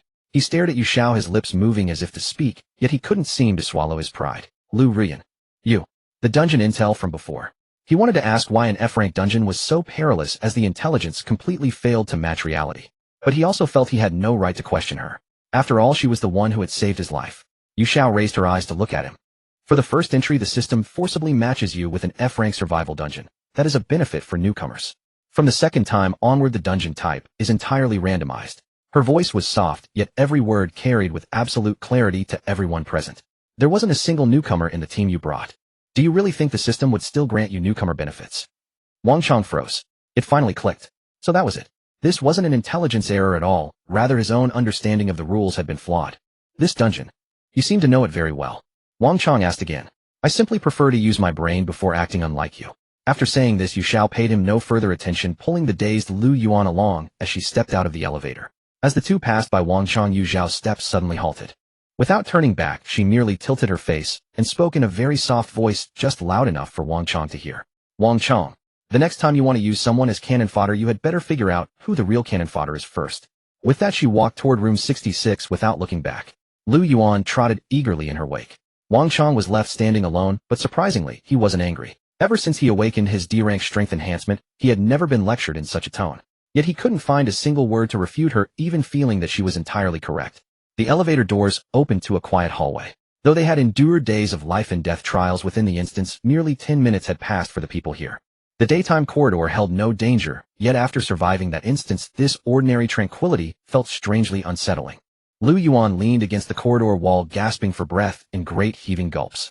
The front of his Tian-Shi Daoist robe was soaked through with sweat, clinging to his frame in crumpled layers, making him look as though he had just been hauled from water. Ruyan, I'm heading back first. His voice was barely above a whisper. His face was pale, lips cracked, legs trembling as he struggled to walk in anything resembling a straight line. Yu Xiao glanced at him. The guy had truly risked everything. In the mirror world, he had blocked attacks meant for her, and at the end charged forward to seize the lampshade. A Tier C Daoist robe could shield against spiritual harm, but it could not withstand physical impact or stamina depletion. Having said that, Liu Yuan's performance this time truly deserved a score of 90. Go back and get some proper rest, Yu Xiao said. Liu Yuan responded weakly, dragging his feet toward room 12. He turned back after a few steps. Yu Xiao expected some heartfelt words, but he only opened his mouth, then closed it again, waved his hand, and continued walking. He hadn't even pulled up his socks. Considering the physical exertion this time far exceeded their previous instance, the stench would have been considerable. Clearly, he was utterly worn out. Yu Xiao stood in the hallway, watching him recede into the distance. Once she confirmed no one else was nearby, she turned and hurried back to room 66, locking the door behind her. Leaning against the door, Yu Xiao finally dropped all pretense. Closing her eyes, she ran through the gains from this instance in her mind. A Tier F cursed instance, the Blackwater Old Residence. Judging from the rules, simply obeying those 5 commands and avoiding trouble for 72 hours would be sufficient to complete it. But such a pass would only yield the bare minimum 200 game coins with 0 fanfare. What path had she chosen instead? Taking initiative to break the deadlock, extinguishing the lanterns, killing the mayor, and freeing Zi Yuan. A perfect clear. But the cost. The mayor she faced had already reached Tier E strength and grew even more formidable once freed from his flesh. 20 people entered the entire instance, yet only 7 emerged alive. Yet the rewards. 2 super lottery draws. 2 high-tier draws. 1,000 extra game coins on top of the instance minimum of 400. A total of 1,400 game coins. A true windfall. Yu Xiao opened her eyes. Fortune favors the bold, and that was absolutely true. But none of this combined compared to the single most important reward. Yu Xiao looked down at her lower abdomen. The succubus pattern of her storage tattoo glowed faintly beneath the skin, containing a newly completed skin garment. Tier D. Zi Yuan's flesh body. Yu Xiao walked to the center of the room and pushed aside the bedding on the princess bed, clearing a space. She retrieved the skin garment from her storage tattoo. Zi Yuan's skin lay spread across the bed, naked, without a single thread of covering. Her long black hair fanned out her skin, fair and pale, every curve of her body lean, without excess flesh. Even as a mere skin garment, this body remained breathtakingly beautiful. Yu Xiao did not linger over it. She began undressing, kicking off her canvas shoes first, then bending down to peel off her jeans. Her loose t-shirt was hauled over her head, revealing the form-fitting Tier D full-body reinforcement suit beneath. The suit fastened via magnetic clasps at the back. With a firm pull, the entire garment peeled away from her body. Yu Xiao stood in place, looking down at Liu Ruyan's Tier E body. 6 points of strength, 7 of agility, 8 of constitution. This vessel had served her enormously well these past days. Without it, she could not even descend from her wheelchair. But its purpose had reached its end. Yu Xiao's hand reached to the back of her neck. Her fingertips touched just below the hairline, and a seam appeared. Smooth skin split open, the fissure running from the nape of her neck all the way down along her spine. Liu Ruyan's delicate face split down the center, the skin on both sides peeling outward as the person inside shed their shell. Yu Xiao's true form emerged from the crack. A gaunt male torso with atrophied and shriveled legs completely devoid of sensation from the thighs downward. He collapsed onto the floor, his useless legs splayed before him. Liu Ruyan's skin garment slumped limply beside him, reduced to discarded clothing. Yu Xiao did not look at it. He crawled toward Ziyuan's skin, dragging his immovable lower body, using his arms to pull himself forward with each laborious movement. He arrived. Picking up Ziyuan's skin garment, he started with his feet. Sliding his atrophied feet inside, the inner lining felt soft and cool against his skin, contracting inward as it adhered tightly. The sensation was extraordinary. Unlike donning Liu Ruyan, Ziyuan's skin offered far more room. Liu Ruyan stood at 1.65 m, her bones compressed severely during the transition, each joint pressing uncomfortably. But Ziyuan's 1.7 m frame was closer to Yu Xiao's original build. Ankle calf knee. The skin enveloped upward, and those legs rendered useless 5 years ago suddenly regained sensation. Muscle filled out once more, bones realigned and restored by the system, joints moving freely in every direction. This process flowed smoother, more natural than when wearing Liu Ruyan. Hips, waist, abdomen. Yu Xiao's male characteristics were swallowed and smoothed away as the skin sealed shut. Her waist cinched in, her hips growing fuller and rounder. Then the chest. A lush weight settling against her breasts, heavier and more substantial than Liu Ruyan's had ever been. Finally, the head and face. Long hair cascaded from the crown of her head as the skin's visage settled over her features. Facial structures reshaped, bones subtly adjusted. The fissure at her back sealed shut without a sound, vanishing completely. Yu Xiao rose to her feet barefoot, soles pressing against the cool floor, every toe distinctly feeling the texture beneath. She approached the full-length mirror against the wall and stopped. The reflection showed a woman with waist-length black hair, thick and silken with a gentle natural wave. Her features were exquisitely refined to an almost unreal degree. An oval face, willow leaf brows, a straight high nose bridge, thin full lips. Her eyes were large with slightly upturned outer corners, the irises so dark they appeared nearly black. Her neck was slender, collarbones defined and elegant. Below that, her bosom surpassed Liu Ruyan's by more than a full magnitude, D-cup perfectly round and perky with no sign of sagging. Her waist was remarkably narrow, slender enough to touch her navel with a reversed hand, with a subtle layer of muscle definition along the sides. Because the storage tattoo was bound to her soul, it manifested on her lower abdomen after donning Ziyuan's skin. The succubus-style tattoo on this ethereal, fairy-like frame created a striking contrast. Below that were her hips, their width forming a textbook pear-shaped proportion with her shoulders. Her thighs were firm and long, her calves traced graceful, fluid lines. Yu Xiao reached out, tracing her fingers from her collarbone downward. The texture was entirely different from Liu Ruyan's, whose skin had been soft and tender. Ziyuan's skin felt firmer and smoother, springing back with noticeable elasticity when pressed, revealing thin but strong muscle beneath. The difference was most pronounced across her waist and abdomen, slender in appearance, yet firmly toned to the touch. Yu Xiao nodded in satisfaction. She clenched her fist. As her fingers closed, genuine power surged from her forearm into her knuckles, every muscle in her arm tightening with the effort. This sensation belonged to an entirely different world compared to Liu Ruyan's body, which struggled even to twist open a bottle cap. Yu Xiao summoned the system panel. Skin Ziyuan. Level D, Strength 56, Agility 47, Constitution 52, Luck 47, Base 25, Skin 22. Yu Xiao stared at the numbers on the panel, her eyes widening in disbelief. Strength at 56.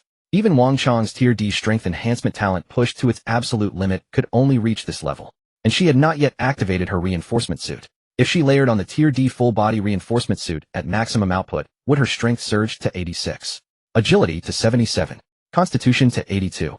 Yu Xiao tilted her head back, staring at the ceiling. Then she laughed. Ah! The sound echoed through room 66. So this was a Tier D physique. Simply magnificent. Yu Xiao turned from the mirror barefoot on the floor and casually punched the wall. Thud! Her fist sank halfway into the surface. Spiderweb cracks spread across the cement wall beside the second-level iron door, debris cascading down in sheets. She had not even exerted herself. Yu Xiao withdrew her fist and examined her knuckles. Not a trace of sensation. She looked down at her reflection once more. Black hair, barefoot, completely naked, with a breathtaking figure and flawless face. Yu Xiao stared at the cold, exquisite face in the mirror and summoned the system panel once more. The talent column that originally belonged to Liu Ruyan had now completely changed. Talent Fortune Manipulation, Rank D. She narrowed her eyes, quickly scanning the description below. Fortune manipulation, capable of absorbing the fortune and misfortune of non-resisting targets. Fortune can be utilized to enhance one's own luck, while misfortune can be employed to boost supernatural attacks or defenses. The absorption conversion rate is 10. Absorbing 10 points of fortune increases one's own by 1 point. Yu Xiao's eyes suddenly lit up. She had initially thought Ziyuan's talent was merely absorbing misfortune to heal others. As it turned out, she could even absorb good fortune.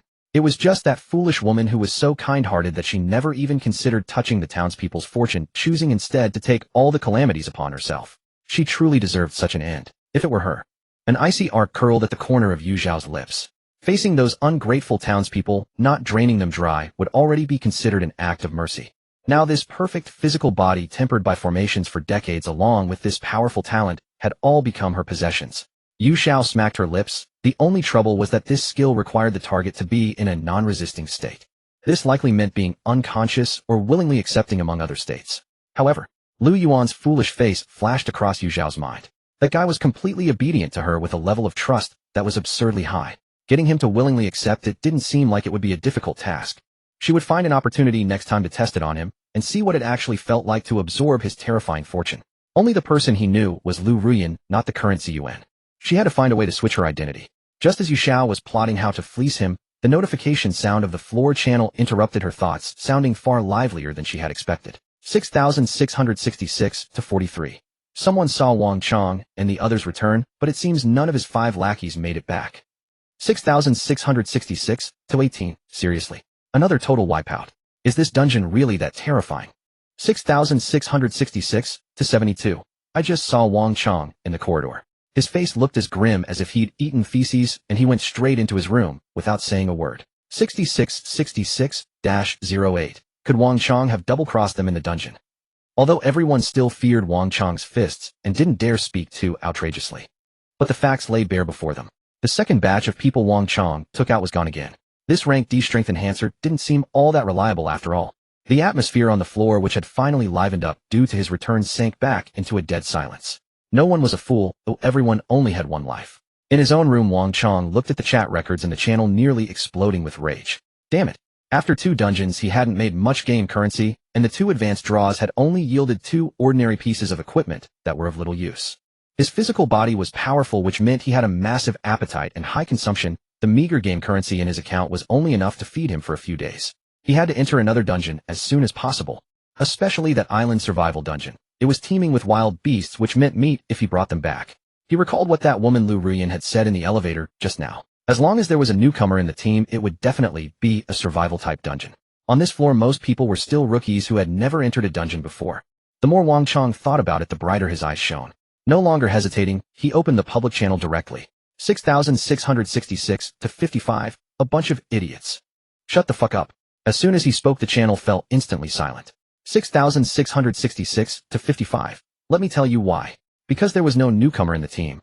Without a newcomer, the system randomly selects a dungeon type at fucking random. We had terrible luck this time and rolled a supernatural dungeon. My strength couldn't hit a single thing in there. 6,666 to 55. As long as there is one newcomer in the team, their first entry is guaranteed to be a rank F survival dungeon. That's a welfare round for newcomers, got it. 6,666 to 55. Now, I'm opening another team, and I only want newcomers who have never entered a dungeon.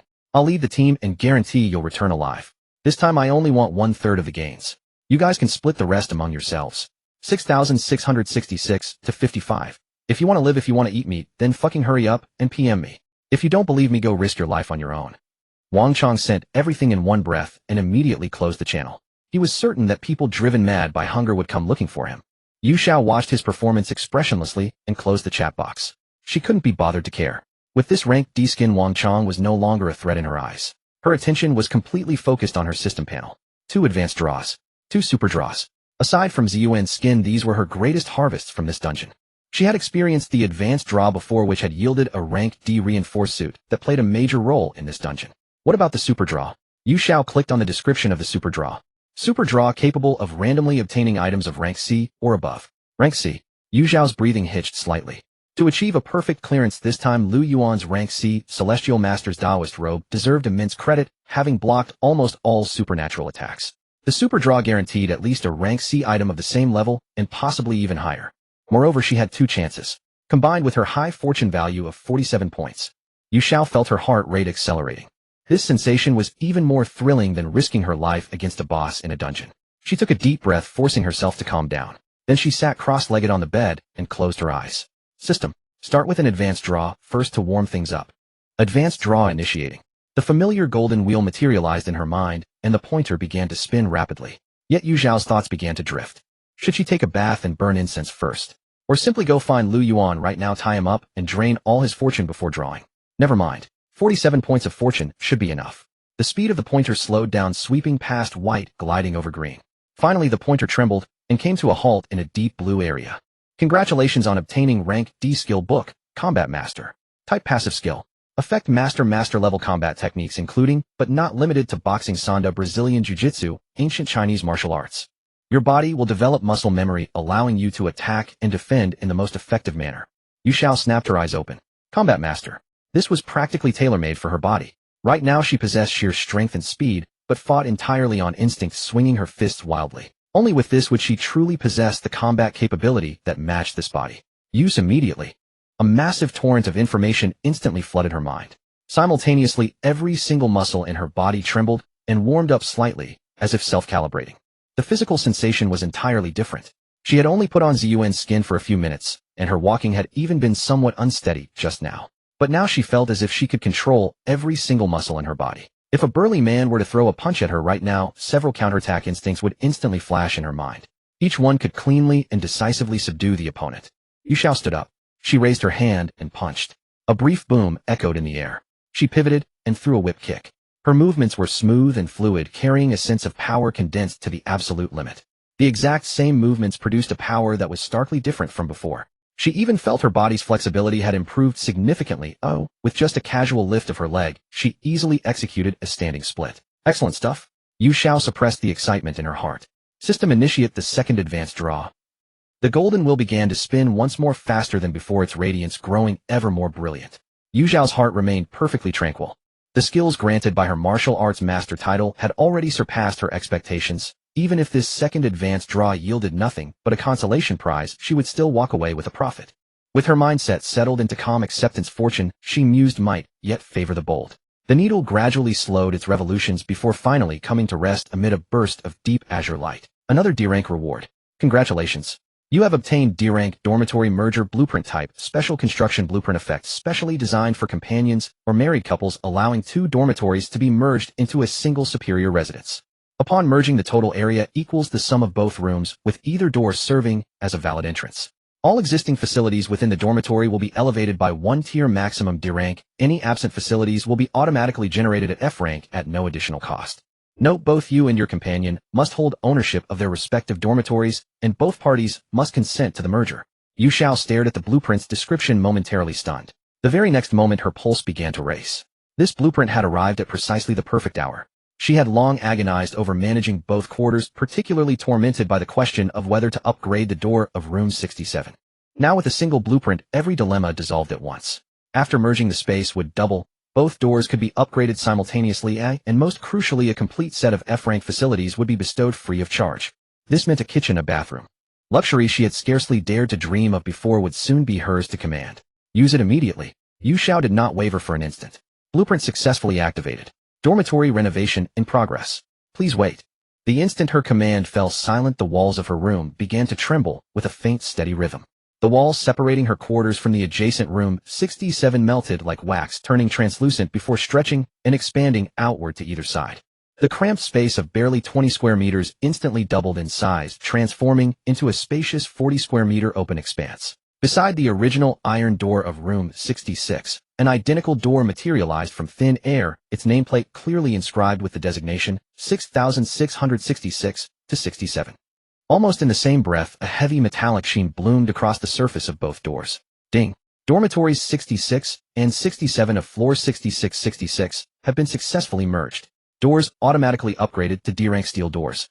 D-rank steel doors. At the current stage, even the shadow demons could not breach an E-rank iron door, yet she now possessed D-rank fortifications. Her sense of security had been utterly maximized. Before Yu Xiao could fully absorb the joy of this transformation, the metamorphosis within her room had only just commenced.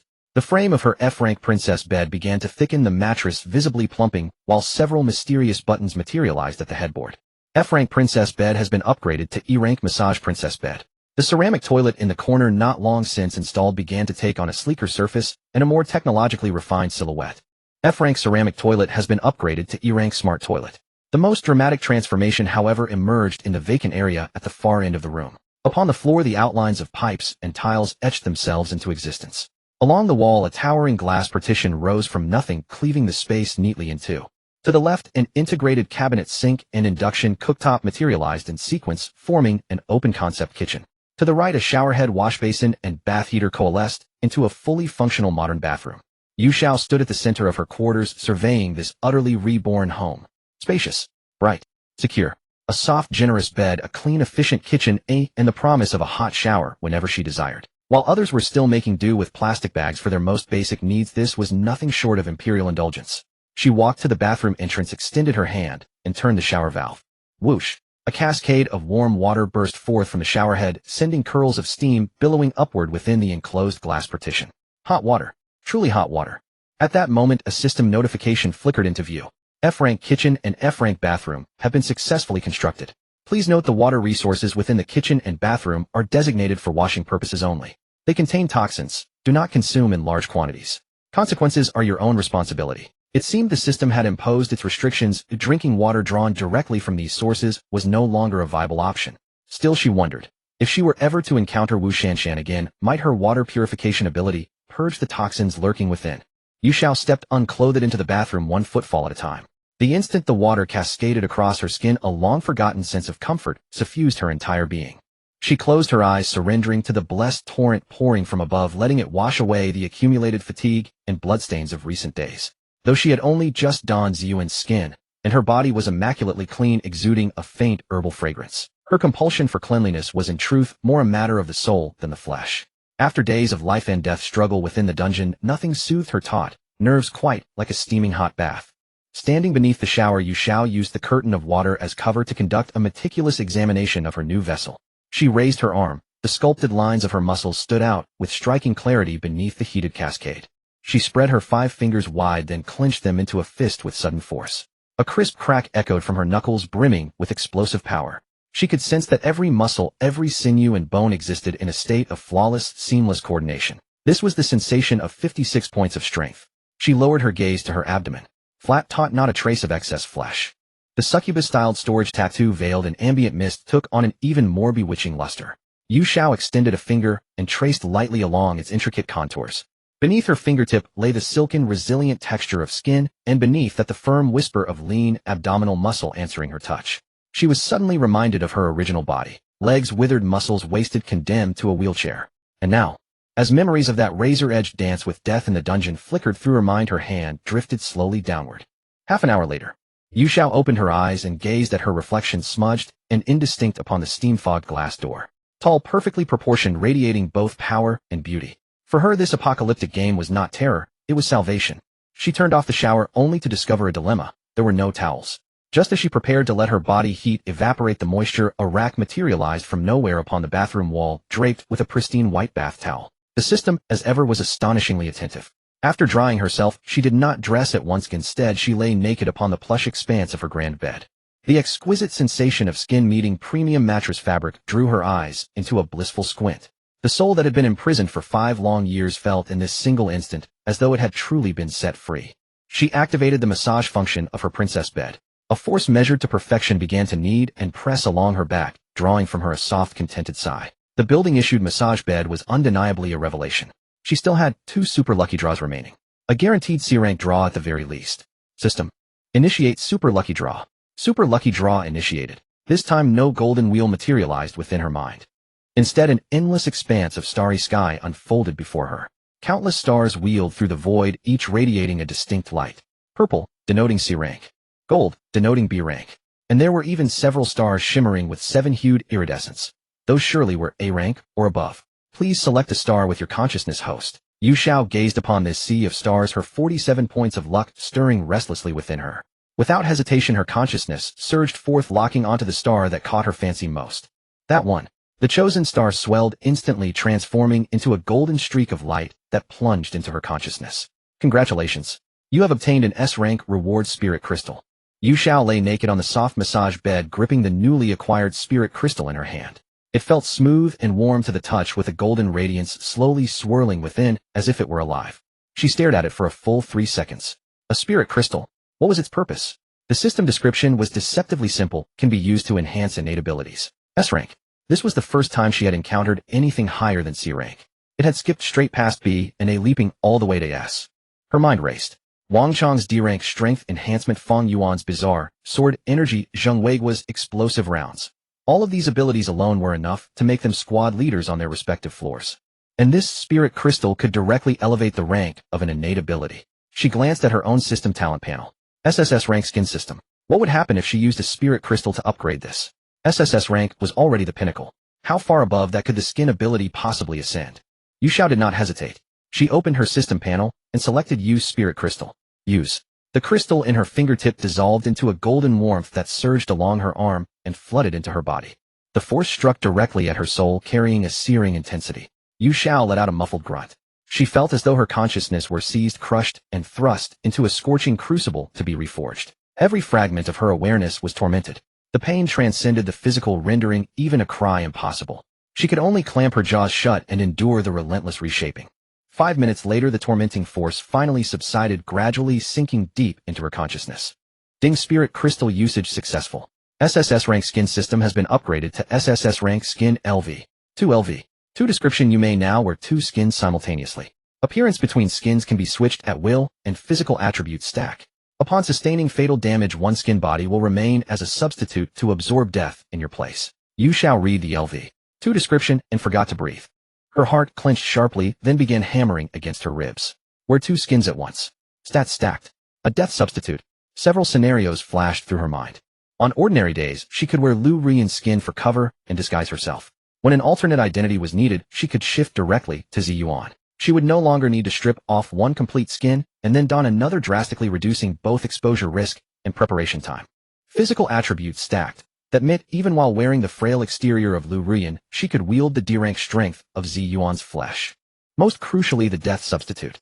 To this point, her greatest fear while wearing a skin had always been being obliterated mid-dungeon by some inexplicable rule or overwhelming force. With a substitute mechanic in place, it was as though she had gained an extra life. If both skins counted, that meant 2 extra lives. She had effectively maxed out her margin for error. Before she could finish processing this, another notification appeared.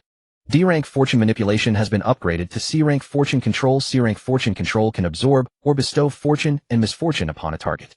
Accumulated fortune amplifies good luck. Absorption conversion rate increased to 20%. Misfortune can be used to boost both supernatural and physical attack and defense intensity. Yu Xiao clenched her fists. A welcome bonus. This was truly a buy one get one free. The spirit crystal had not only upgraded her primary skin system, it had also elevated the skin talent she was currently wearing as Zi Yuan. Fortune absorption conversion rate doubled outright from 10% to 20%. Misfortune's utility had expanded as well. Previously, it could only enhance supernatural attacks. Now it augmented physical power too. Her combat options had multiplied dramatically. She was currently wearing Zi Yuan's skin, which already equated to D-rank physical conditioning. Add the C-rank fortune control buff on top. She began calculating. Absorb a target's misfortune and convert it into raw physical attack and defense. She could directly strengthen her own body by feeding on the suffering of others. A patient's pain, a loser's ill luck, an oppressed soul's despair.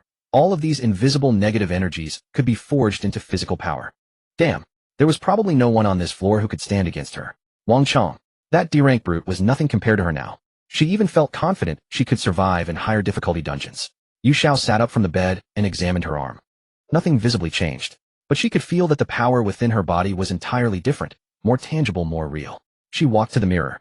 The reflection still showed Zi Yuan's face and body, but the person gazing back was far stronger than she had been before entering the dungeon last time. Yu Xiao turned and headed toward the corner of the room.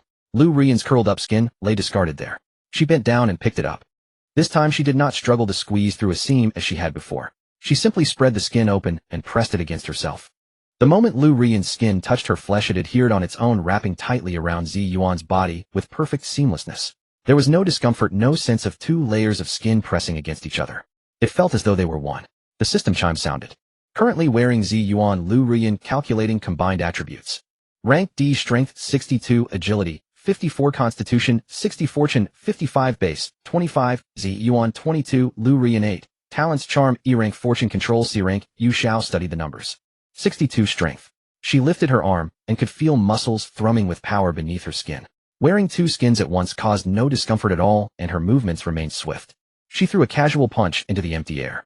It was not fully powered, but force rippled from her waist through to her knuckles and erupted outward. Wham! A muffled report split the air, accompanied by the crack of displaced wind. If she struck with full force, she was confident she could punch through a second-tier reinforced steel door in 3 hits. Before the mirror, she saw a self that felt unfamiliar. Outwardly, she still appeared as Liu Ruyan. Delicate features, a fragile figure, not a single hint of anything amiss. But those eyes, completely different. No trace of weakness remained. Only coldness. This was the true power of an SSS-rank skin talent. To the outside world, she was Liu Ruyan, a beautiful, gentle, clever girl. In truth, she had become a monster whose strength dwarfed even Wang Chang's muscular frame. Liu Yuan's obsession. Liu Ruyan had always hidden this form. He would never know what manner of creature he had fallen for. Yu Xiao studied her reflection and silently commanded, "Switch to Ziyuan." The thought had barely formed when an extraordinary sensation bloomed from within. This time there was no bone restructuring agony, only the feeling of stretching.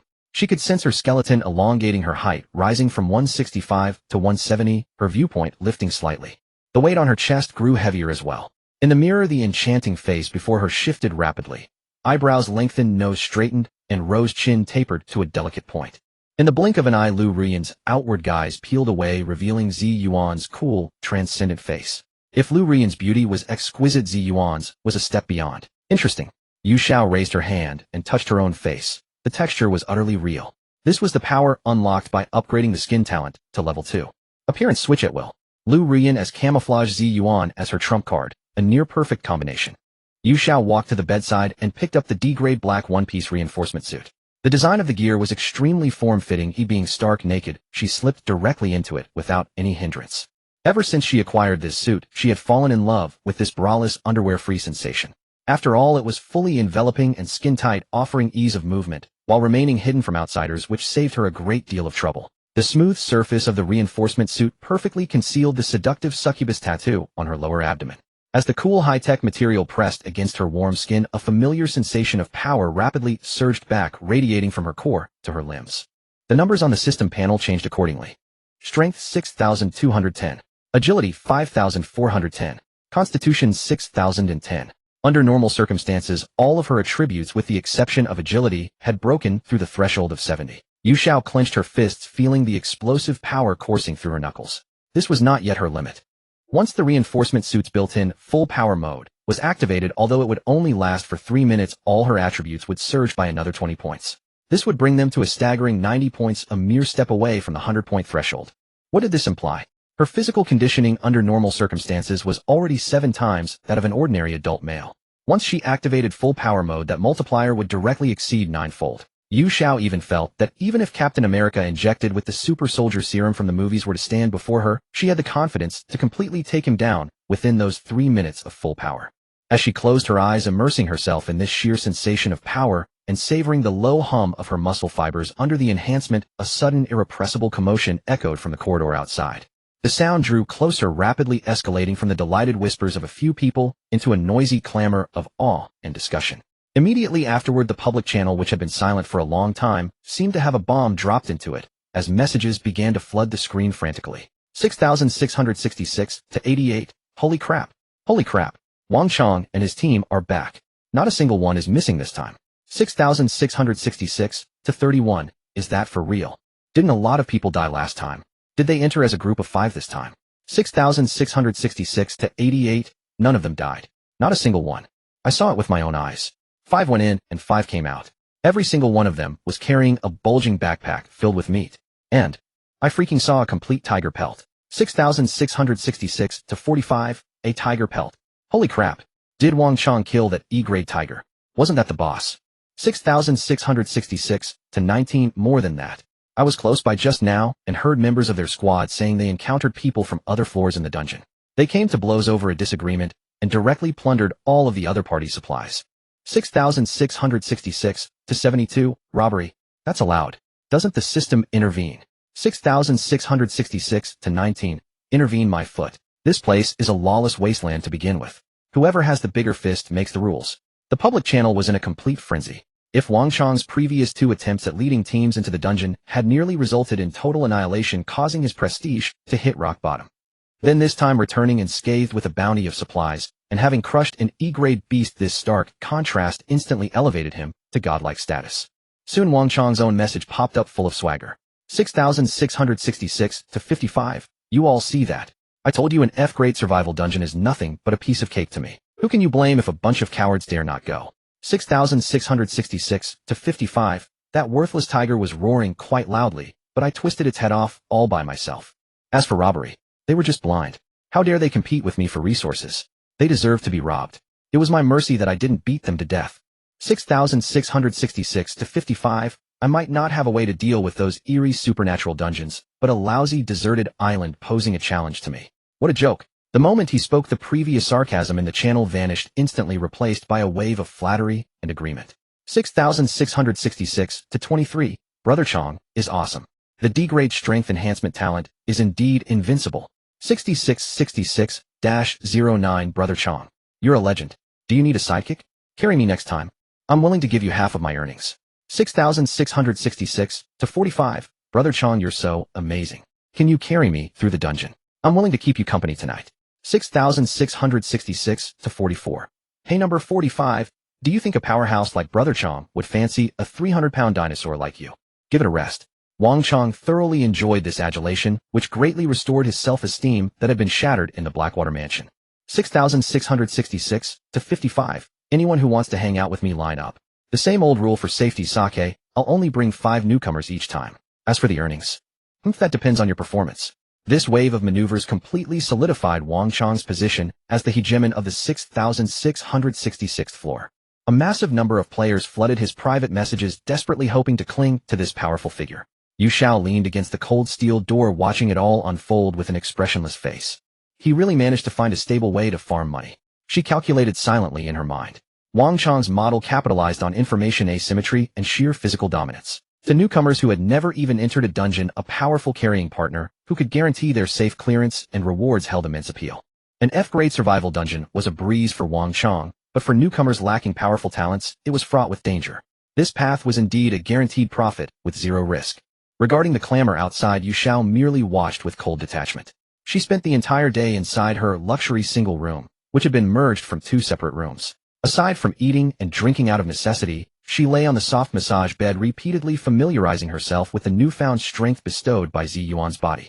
The way her muscles exerted forced the combat techniques seemingly deeply rooted in her muscle memory and the switching speed between the 2 skins of Liu Ruyan and Zi Yuan.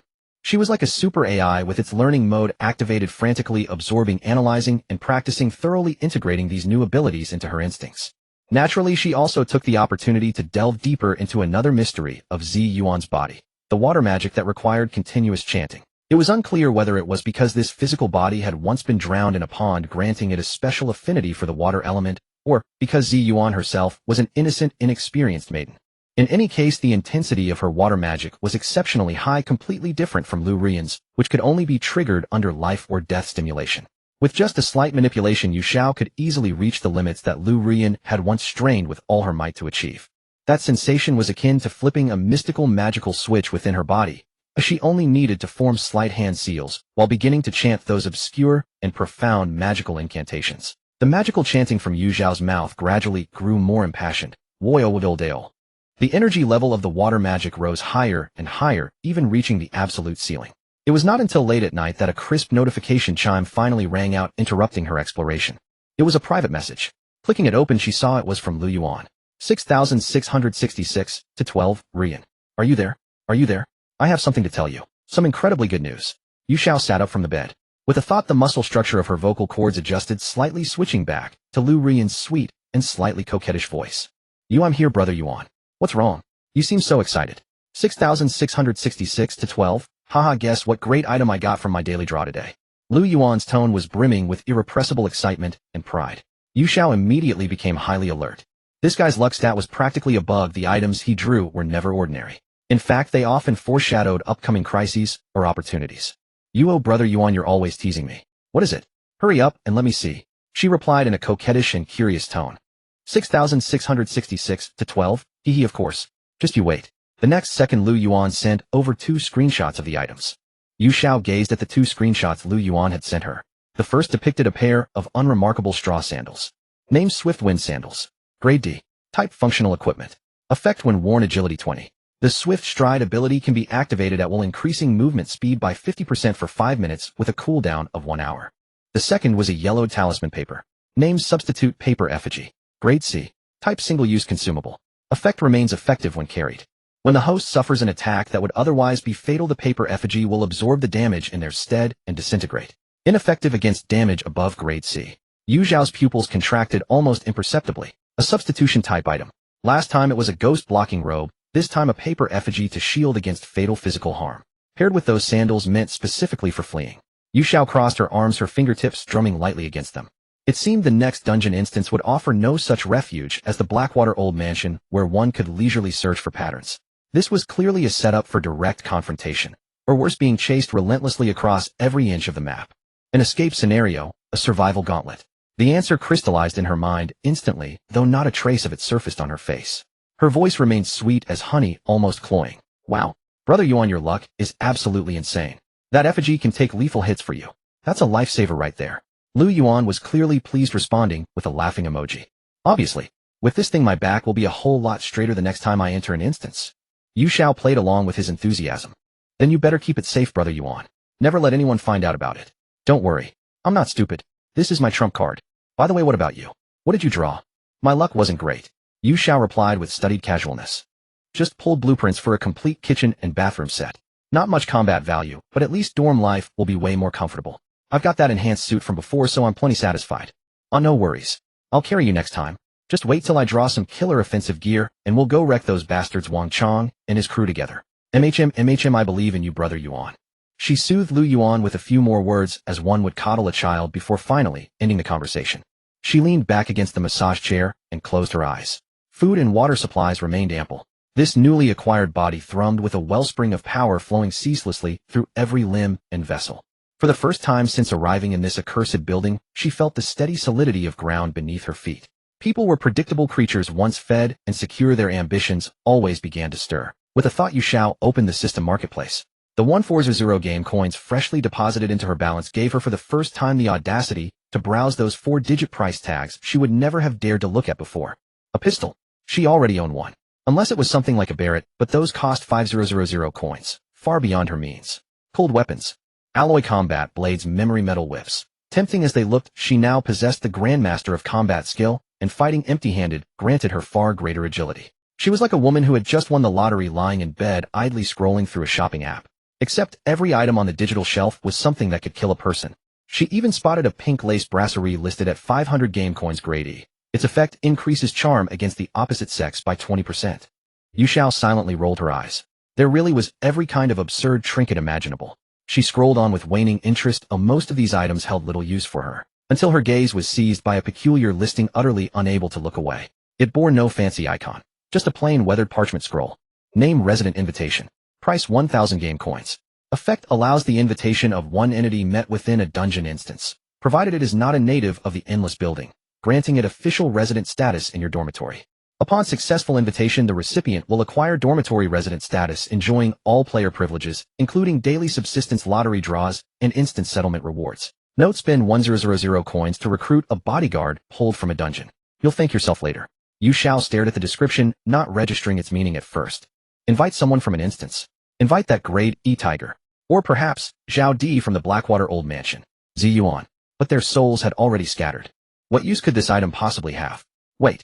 A thought struck her like an electric current surging without warning from the base of her spine to the crown of her skull. Zi Yuan's soul had indeed dissipated. But her flesh, her skin vessel remained. The system recognized that Liu Ruyan's skin vessel was an independent unit capable of claiming rewards. So what if? What if she used this invitation on the skin vessel Zi Yuan she was currently wearing? Let Zi Yuan also become an official resident of this dormitory. Would that mean, from this day forward at midnight each day, she could collect 3 sets of subsistence and receive triple settlement rewards at the end of each instance? Daily lottery draws, 3. Advanced draws, super draws, everything tripled. Yu Xiao's breath instantly fell into disarray. Her heart hammered wildly against her ribs again, and again, a thunder so fierce her eardrums buzzed. Should she gamble? 1000 game coins. That was nearly 70% of everything she owned. Lose the bet, and she would be pinching pennies over jerky strips once more. But should she win? What awaited was a future of infinitely stacking triple returns. Was there even a choice here? Yu Xiao sprang from the bed without a moment's hesitation, tapping the purchase option in the marketplace immediately. Confirm purchase of resident invitation for 1000 game coins. Confirm. Purchase successful. A plain parchment scroll materialized in her hands out of thin air. Yu Xiao drew a deep breath, forcing the trembling numbness in her fingertips to still. She unrolled the parchment, completely blank save for a signature line at the very bottom. Switch Yu on. She focused her intent. Her bones let out a fine crackle of popping sounds. Her height and frame shifted in an instant. In the mirror, that enchantingly seductive visage faded away, replaced by Zi Yuan's breathtaking beauty, cold as moonlight, untainted by the dust of the world. Yu Xiao extended a finger and traced 3 characters onto the signature line of the parchment, stroke by deliberate stroke. Li Ziyuan. The moment the final stroke landed, the parchment scroll erupted with a whoosh into golden flame, dissolving into motes of light that merged into her body. Immediately, the system chime echoed through her mind. Detecting that unit, Li Ziyuan, meets invitation criteria. Binding to dormitory floor 66-66, room 66-67. Binding successful. Congratulations, Li Ziyuan, on officially becoming the 3rd resident of room 66-67, floor 66-66 of the Endless Building. It worked. Yu Xiao clenched her fist tight. The icy face betrayed nothing, but those obsidian eyes blazed with a startling, almost fierce brilliance. She had succeeded. She had transformed a loophole in the system into her own personal fortune machine. Meanwhile, Wang Chong was still gloating over his piddling little coin farming squad. He would never know that Yu Xiao's earnings tripled his, and might rise even higher in the future. From this moment on, they were no longer playing the same game. Yu Xiao settled back onto the bed, the immense exhilaration of a successful gamble sending a trembling, euphoric shiver through her entire body. She glanced at the time, 11:30 p.m. In just half an hour, she would witness the fruits of her gamble firsthand. And before that, there was one final, most important matter still to attend. One last super lottery draw. Main body, 25 points of fortune. Skin vessel, Zi Yuan, 22 points. Skin vessel, Liu Ruyan, 8 points. Combined, her current fortune total had surpassed the 55-point threshold.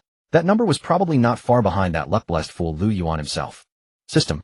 Yu Xiao closed her eyes, deliberately steadying her voice, though even she could hear the faint, barely contained tremor threading through it. Initiate super lottery. That vast starry expanse unfolded once again within Yu Xiao's mind. This time she possessed far more patience than ever before.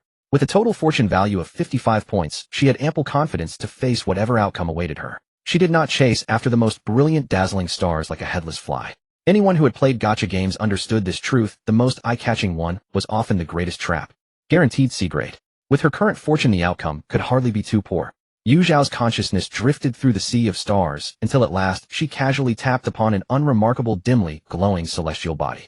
As if summoned by her touch, that star instantly erupted with a brilliance far exceeding its modest appearance, and a stream of purple-gold light surged directly into her mind. Congratulations, you have obtained a B grade reward, the mouth of the omnipotent god. Yu Xiao froze in astonishment. A palm-sized lip sculpture forged from pure gold and engraved with intricate patterns materialized from thin air in her hands. The texture of these lips was peculiar, warm and smooth to the touch, yet carrying a faint metallic coolness. The lips remained tightly sealed, resembling an exquisite decorative ornament. Name the mouth of the omnipotent god. Grade B. Type special artifact.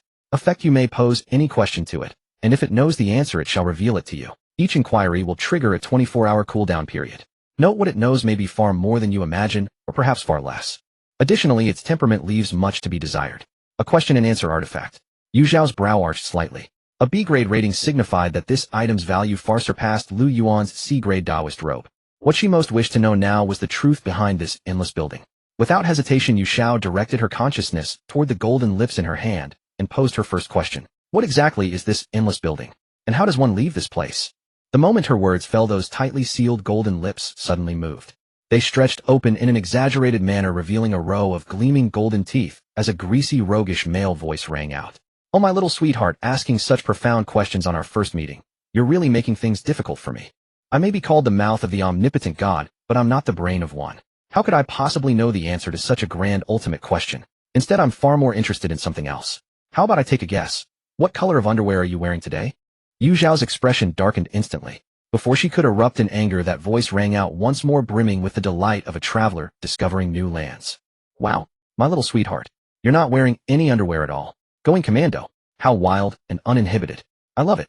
The very next moment, a cold system notification popped up. The mouth of the omnipotent god has entered a 24-hour cooldown countdown. Yu Xiao stared at the golden lips still smacking in her hand with an expressionless face, veins twitching across the back of her hand. She had nearly smashed it directly into the opposite wall. A B-grade artifact, its function was to answer questions, yet not only did it know nothing, it was also a lecherous scoundrel who spouted nonsense. Nevertheless, she ultimately restrained herself.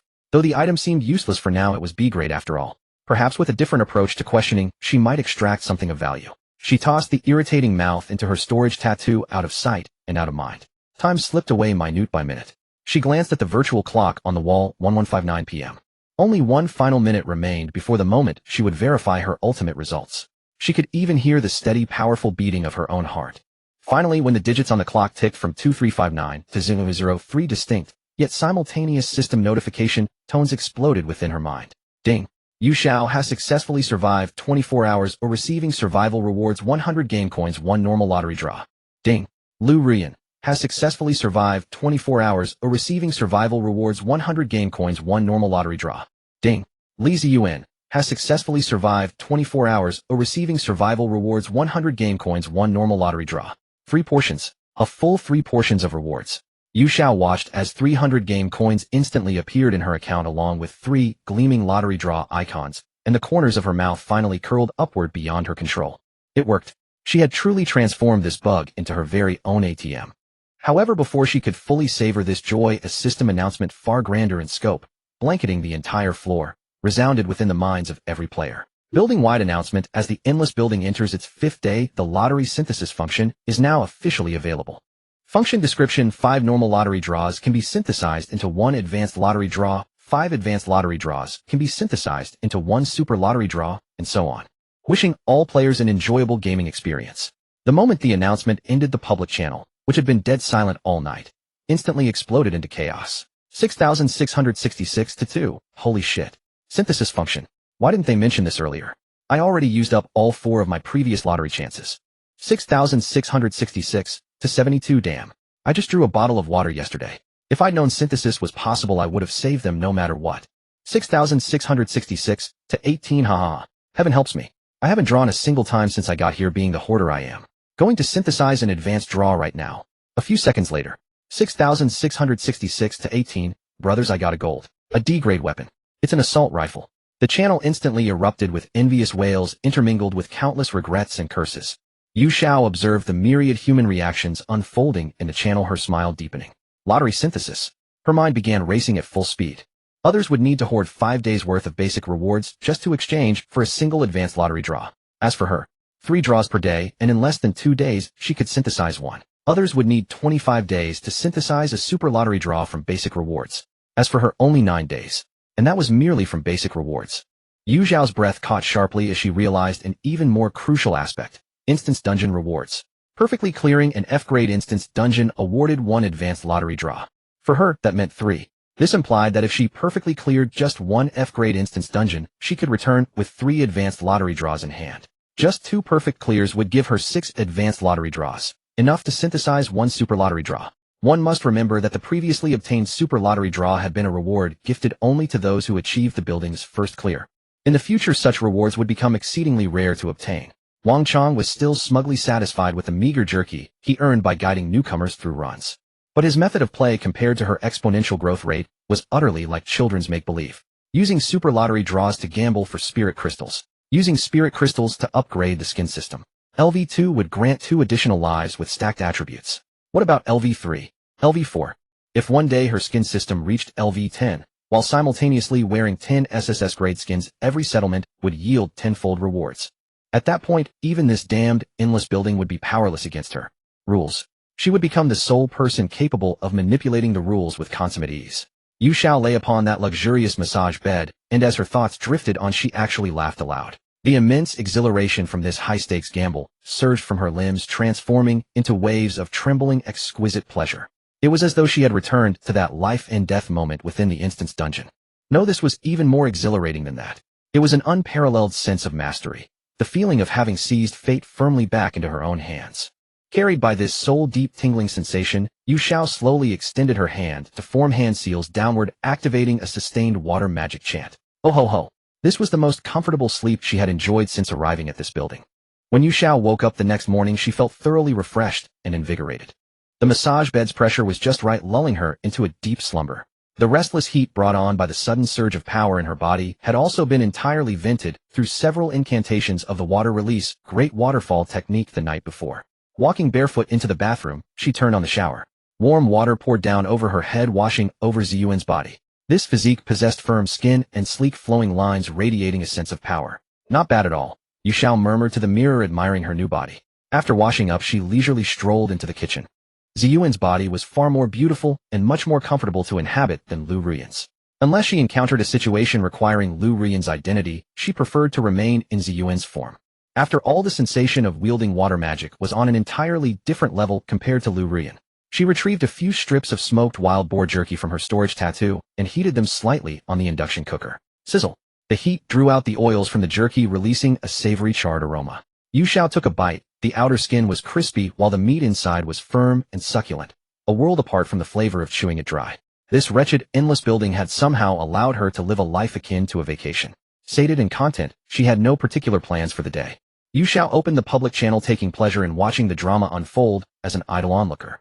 Throughout the entire morning, the most active figures in the channel were Wang Chong and his newly recruited lackeys. 6,666 to 55. Let's move out. Today we'll aim to clear the F-rank dungeon 3 times. Let you newcomers get a taste of the action. 6,666 to 34. Brother Chong is mighty. There's always meat to eat if we follow Brother Chong. 6,666 to 81. Holy crap, Wang Chong is leading another team out. Which wave is this already? 6,666 to 27. It's the 3rd wave. He hasn't stopped since this morning, acting as if he's on adrenaline. 6,666 to 69. Damn, he wants to milk every single person on this floor who hasn't run a dungeon yet. 6666-07. Well, nothing we can do about it. My make's right. Look at the ones he's carried once, they've already become his diehard fans. Yu Xiao watched these chat logs, letting out a lazy yawn. She saw right through Wang Chong's little scheme at a single glance. Taking advantage of the fact that most people were still paralyzed with fear regarding dungeons, he used the safest F-rank survival dungeon and the gimmick of guaranteed safety to swiftly win people over, establishing an interest group centered around himself. Once he squeezed dry all the first clear benefits of the newcomers on this floor, his team would be fully formed. By then, he would become the local tyrant of this 6,666th floor.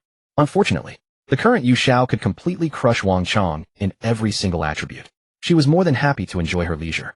She lacked neither food nor water, her safety was guaranteed by a D-rank steel door, and her strength was far ahead of the vast majority of players. The type of the next dungeon remained uncertain. If the item that fellow Liu Yuan drew at dawn was still escape-related, it was basically guaranteed that the next dungeon would likely be a battle royale type, where running for one's life was paramount. In any case, there were 3 lottery draws every day, so there was no rush. She could easily wait until she accumulated 5 draws to synthesize a high-tier draw, gambling for a D-rank or even C-rank reward. Time drifted by peacefully, and soon it was afternoon. The elevator doors slid open for the last time, and Wang Chong stepped out in high spirits, leading the final batch of 5 newcomers. The public channel was filled with sycophants pledging their loyalty and reserving spots for the next run. Wang Chong thoroughly relished being the center of attention. He was just about to deliver a few more grandiose words to solidify his status as the hegemon. Right at that moment, an emotionless system notification echoed in the minds of every survivor on the 6,666th floor. System announcement: it has been detected that all surviving residents on the 6,666th floor have completed at least 1 novice dungeon. The novice protection period has officially ended. Effective immediately, the stairwells between floors are open. Players may freely travel to other floors that have also had their stairwell restrictions lifted. Players who do not actively enter a dungeon for 3 consecutive days will be forced into one. The dungeon difficulty will be the average difficulty of the current floor.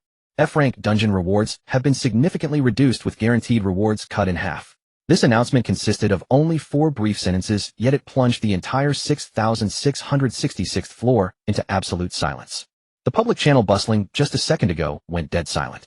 3 seconds later, panic erupted completely. 6,666 to 43. What does this mean? The novice protection period is over. What on earth is this? 6,666 to 18. The stairwell is open. Does that mean we can go to other floors? And can people from other floors come to ours too? 6,666 to 72. Holy shit. The key is the last sentence. Forced teleportation if we don't enter a dungeon for 3 days, and the guaranteed rewards for F-rank dungeons are halved. What's the point of running them then? This is forcing us into higher tier E-rank dungeons. 6666-09. It's over. Everything is ruined. F-rank dungeons were already hard enough, the difficulty of E-rank dungeons. 6,666 to 23. Wang Chong. Brother Chong. What do we do? Quick, think of something. Wang Chong, who had been praised to the heavens just moments ago, froze on the spot, the smile on his face instantly stiffening. What did the opening of the stairwells signify? It meant that he would have to face not only the competitors on his own floor, but also formidable figures of unknown depth hailing from the floors above or below. The halving of the guaranteed rewards for F-rank dungeons was the heaviest blow to someone like him who specialized in grinding F-rank instances. With his gains drastically reduced, how could he possibly sustain his newly established faction, who would still be willing to pay protection fees to follow him? Damn it! Wang Chong cursed under his breath. With an ashen face, he shoved aside the crowd gathering around him and rushed back to his room without uttering a single word. The entire 6,666th floor fell into utter chaos. Everyone understood that their easy days had come to an end.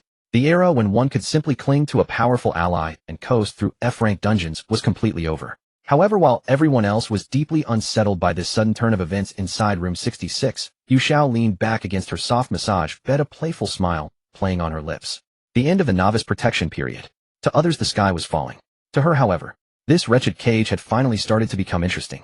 Her gaze fell upon the D-rank steel door as if looking through it to the end of the corridor outside, where the stairwell led to unknown territories. A grander hunting ground. More prey. More skins. Yu Xiao licked her lips, a predator's excitement gleaming in Ziyuan's almond eyes. Just then a wave of clamor echoed from outside. To think there are still so many people on this 6,666th floor. It seems there's plenty of fat to skim here. The voice was rough and arrogant, clearly belonging to someone outside this floor. Yu Xiao fastened her enhanced suit and assumed the appearance of Liu Ruyan. She opened door 67 and crept quietly toward the corner to observe. Over a dozen figures clad entirely in black occupied the corridor, each bearing weapons. Leading them was a woman. She wore a leather jacket and pants, towering high-heeled boots, and cascading wine-red curls draped across her shoulders. A cigarette rested between her lips as her gaze carried a frivolous yet predatory edge. Who dares wear high heels throughout this building while parading about with such audacity? This woman was either hopelessly foolish or recklessly confident in her strength. The weapons held by the two men flanking her confirmed his suspicion. She was the latter. Automatic rifles. Their dark muzzles gleamed menacingly. Yu Xiao's eyelid flickered. With her enhanced physique and the protective suit, she might withstand or evade pistol rounds. Yet against automatic rifle fire she had no such assurance. The elevator doors swung open. Wang Chong emerged alongside his 5 newcomers, still absorbed in recent system notifications. Damn it, who the hell's making all that racket outside? Wang Chong's expression darkened upon seeing the gathering in the hallway. Having just completed 3 dungeon runs, his confidence and authority were at their zenith. Yet someone dared provoke him within his own domain already.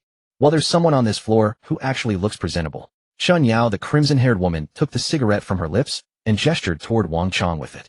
Judging from your physique, you must have a physical enhancement talent. Wang Chong's expression soured. Who the hell do you think you're talking to? I've never seen you around. Got a death wish or something? Say. Chun Yao let out an exaggerated laugh. Her subordinate, a man with a flat haircut, stepped forward, leveling his automatic rifle at Wang Chong as he spoke. Mind your tongue. We're with the Blood Rose Guild from floor 6664, and this is our vice president Chun Yao. Blood Rose. Never heard of it. Wang Chong bellowed and lunged straight at Chun Yao without hesitation. I don't care if you're some chicken or rose. I'm the one in charge here, and you'll all bow to me. Foolish. The man with the flat haircut murmured before pulling the trigger. Bang. The deafening report of gunfire rang out across the corridor.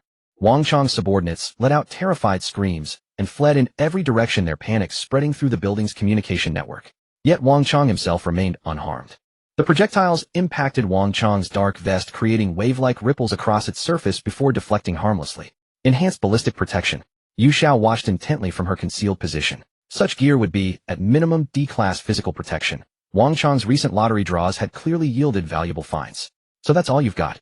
Wang Chong pressed onward through the hail of bullets, closing in until he could lash out with a heavy backhand toward his opponent's face. The flat-top man sidestepped smoothly, and his companion immediately opened fire to provide covering shots. Despite his considerable strength, Wang Chong's sluggish movements left him pinned down by the combined rifle fire, unable to breach the distance. Useless. Bellowing, he charged through the barrage, shattering the suppression wall, and lunged toward Chun Yao, positioned at the rear. He had correctly identified her as the true commander. Securing her would end this ordeal. Yet before his fingers could graze Chun Yao's throat, she lifted her gaze, crimson light flaring within her almond-shaped eyes as she regarded him. A single strike of her gaze was enough. Wang Chong's advancing form instantaneously locked in place. Terror contorted his features as he struggled against an invisible force, every muscle rigid and unresponsive. Pure physical augmentation. The man's spiritual reserves are pathetically inadequate. Chun Yao approached and lightly tapped his hardened pectorals with a leather-gloved hand. You dare flaunt yourself before me with such pathetic strength? She delivered a vicious kick to his knee with her stiletto heel. A sickening crack echoed through the air. Wang Chang's substantial leg twisted unnaturally outward, the bone shattering under the brutal impact. A blood-curdling scream tore from Wang Chang's throat as agony shattered the mental grip. Clutching his mangled limb, he crumpled to the floor in anguish. Brother Chang. His men faltered in terror, their courage shattered. Chen Yao's associates moved in with weapons drawn, disarming the group and forcing them back.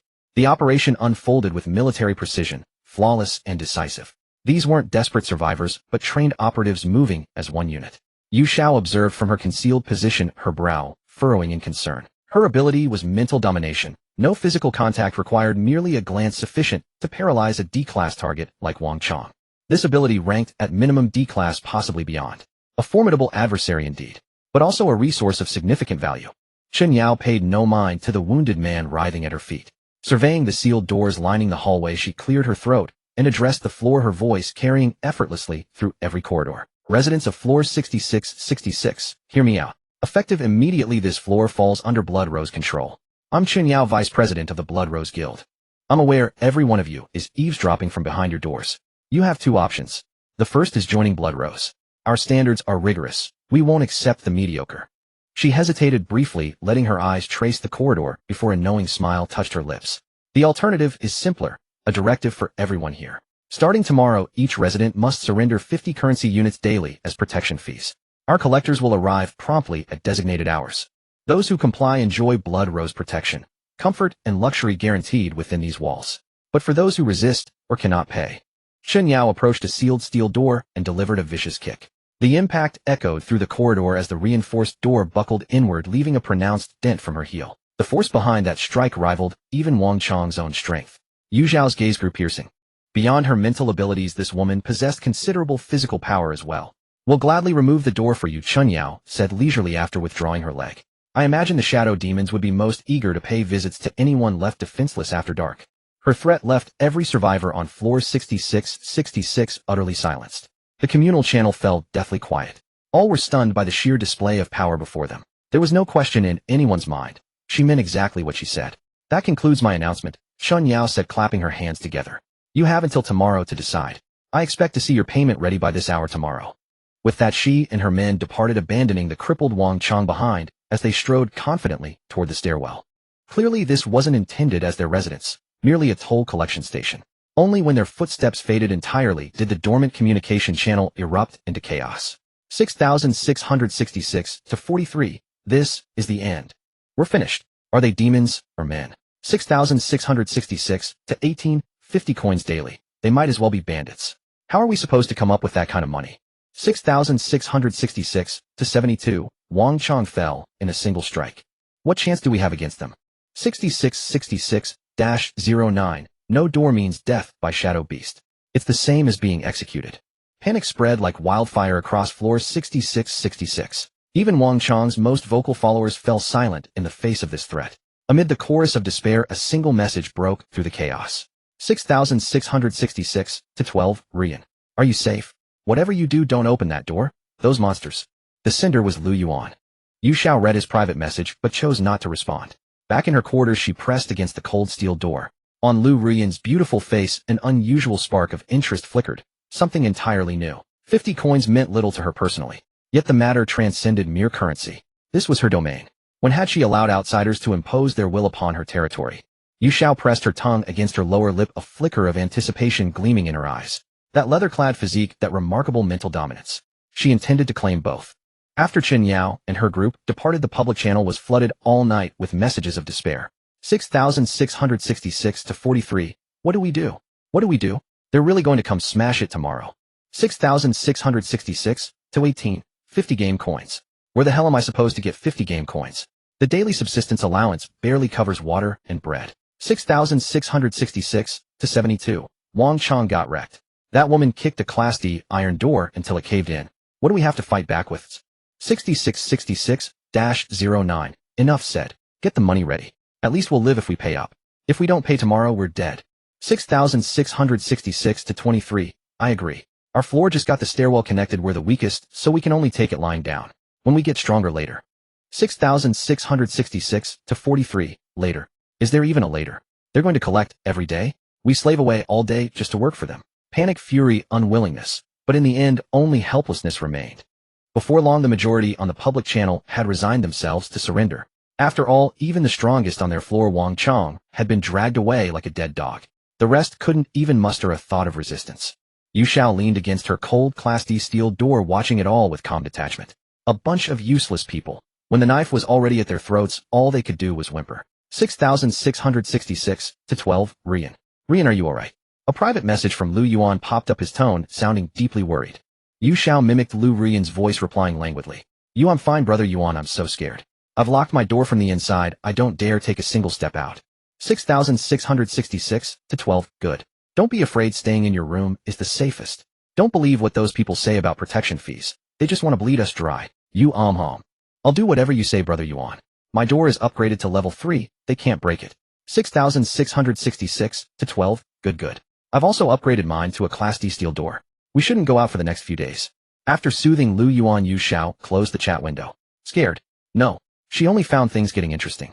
This dreary, lifeless place finally had someone who could stir things up. She walked to the center of the room, summoned the system panel, and calmly analyzed what had just happened. That woman called Chun Yao was no simple opponent. First, there was her psychic talent. With just a glance, she had controlled Wang Chong, who possessed Class D physical enhancement.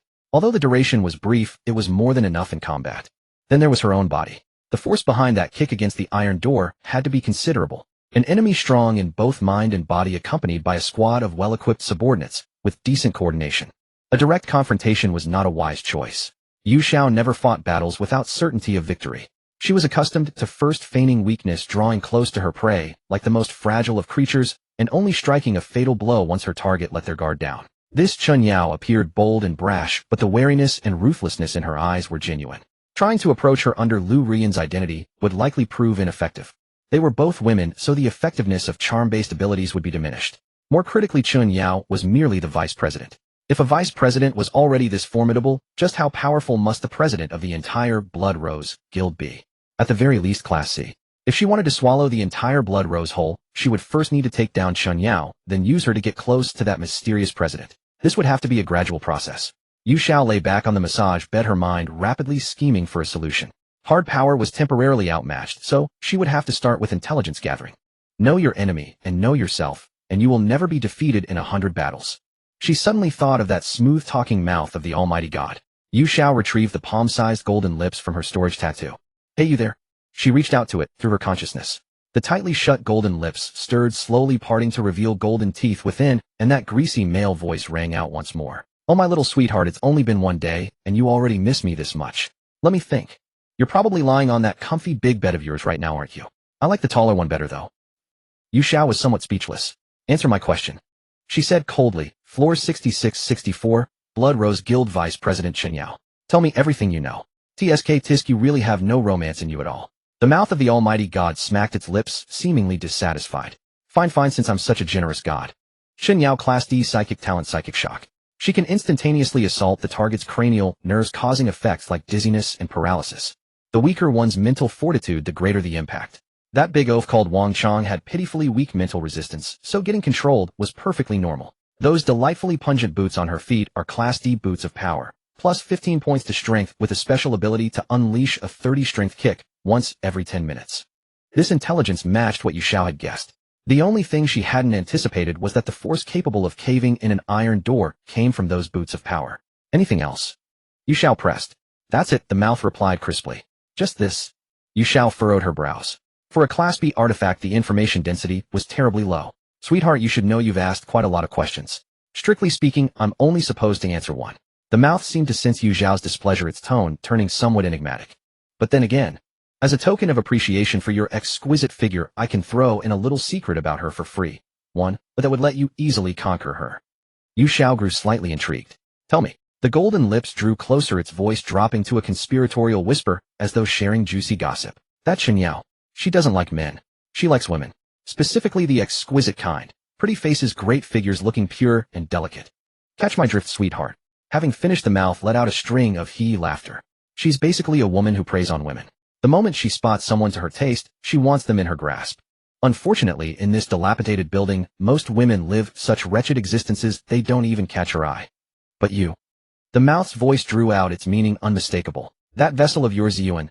TSK. It's practically tailor-made to her aesthetic. That face, that figure. If I were her, I'd have you unable to leave the bed.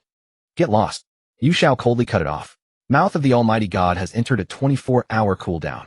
She tossed the noisy artifact back into her storage space, and at last silence reclaimed the room. Yet her heartbeat quickened. Chen Yao was like that. She likes the exquisite delicate type. And this vessel called Ziyuan, waist-length black hair, fair skin, refined features, a cool and aloof bearing. Wasn't this a target delivered right to her door? A plan began to take shape in her mind. Approaching under Liu Ruyan's identity would be too deliberate and easily exposed. But what if she adopted an entirely new identity? A girl no one knew. One who had just fled from another floor with nowhere to go, beautiful and pitiful. Happened to be discovered by Chen Yao, then taken under her protection and brought back to the Blood Rose's lair. Yu Xiao couldn't help but curve her lips into a smile. She was delivering a lamb into the tiger's den. Though which was the lamb and which was the tiger remained to be seen. The only snag was that she couldn't be discovered inside her own room. Room 66 was her base of operations. Everything inside was far too advanced to be revealed. She would have to stage this chance encounter outside in some public area of floor 6666.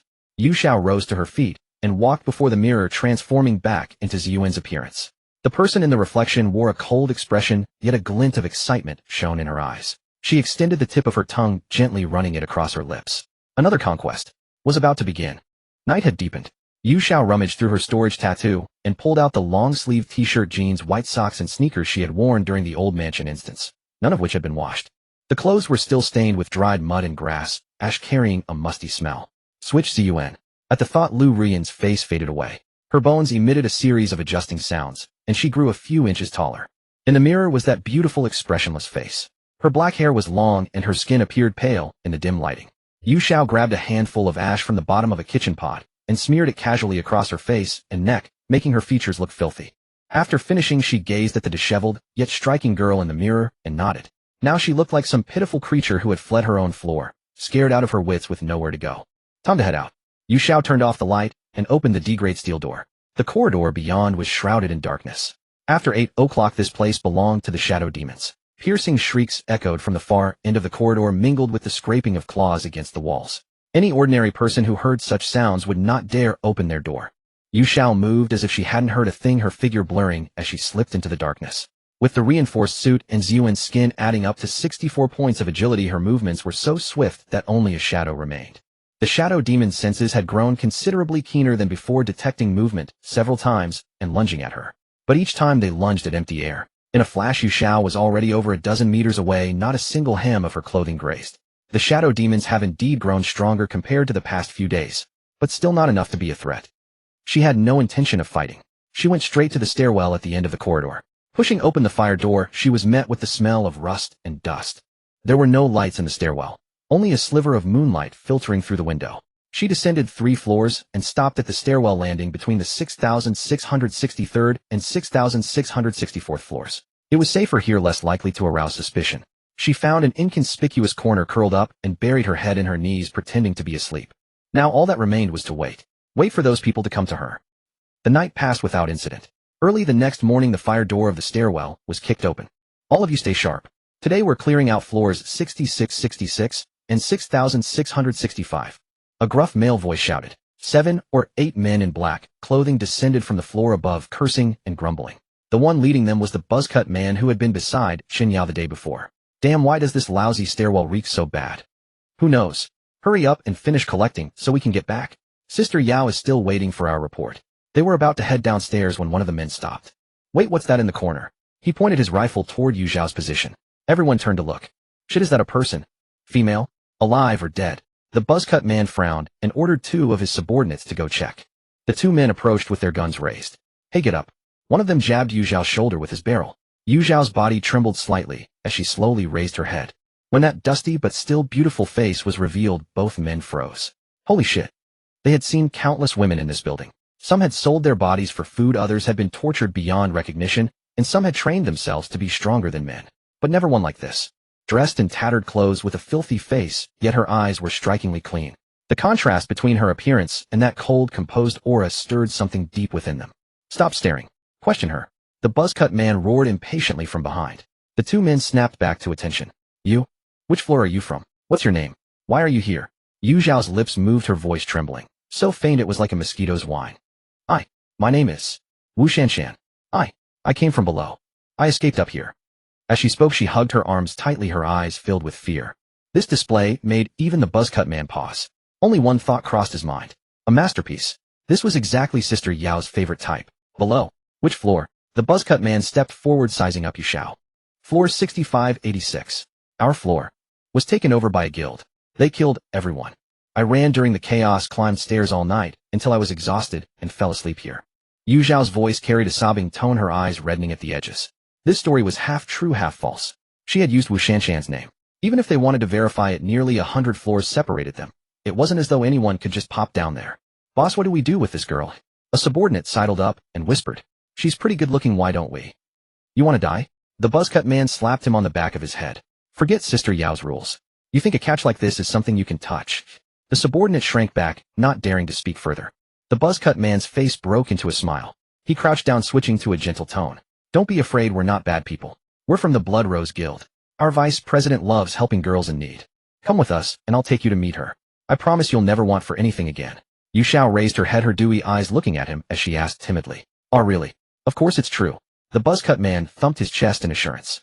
Our vice president's name is Chun Yao, beautiful and kind-hearted. You'll see for yourself once you meet her. This was a gift from the heavens.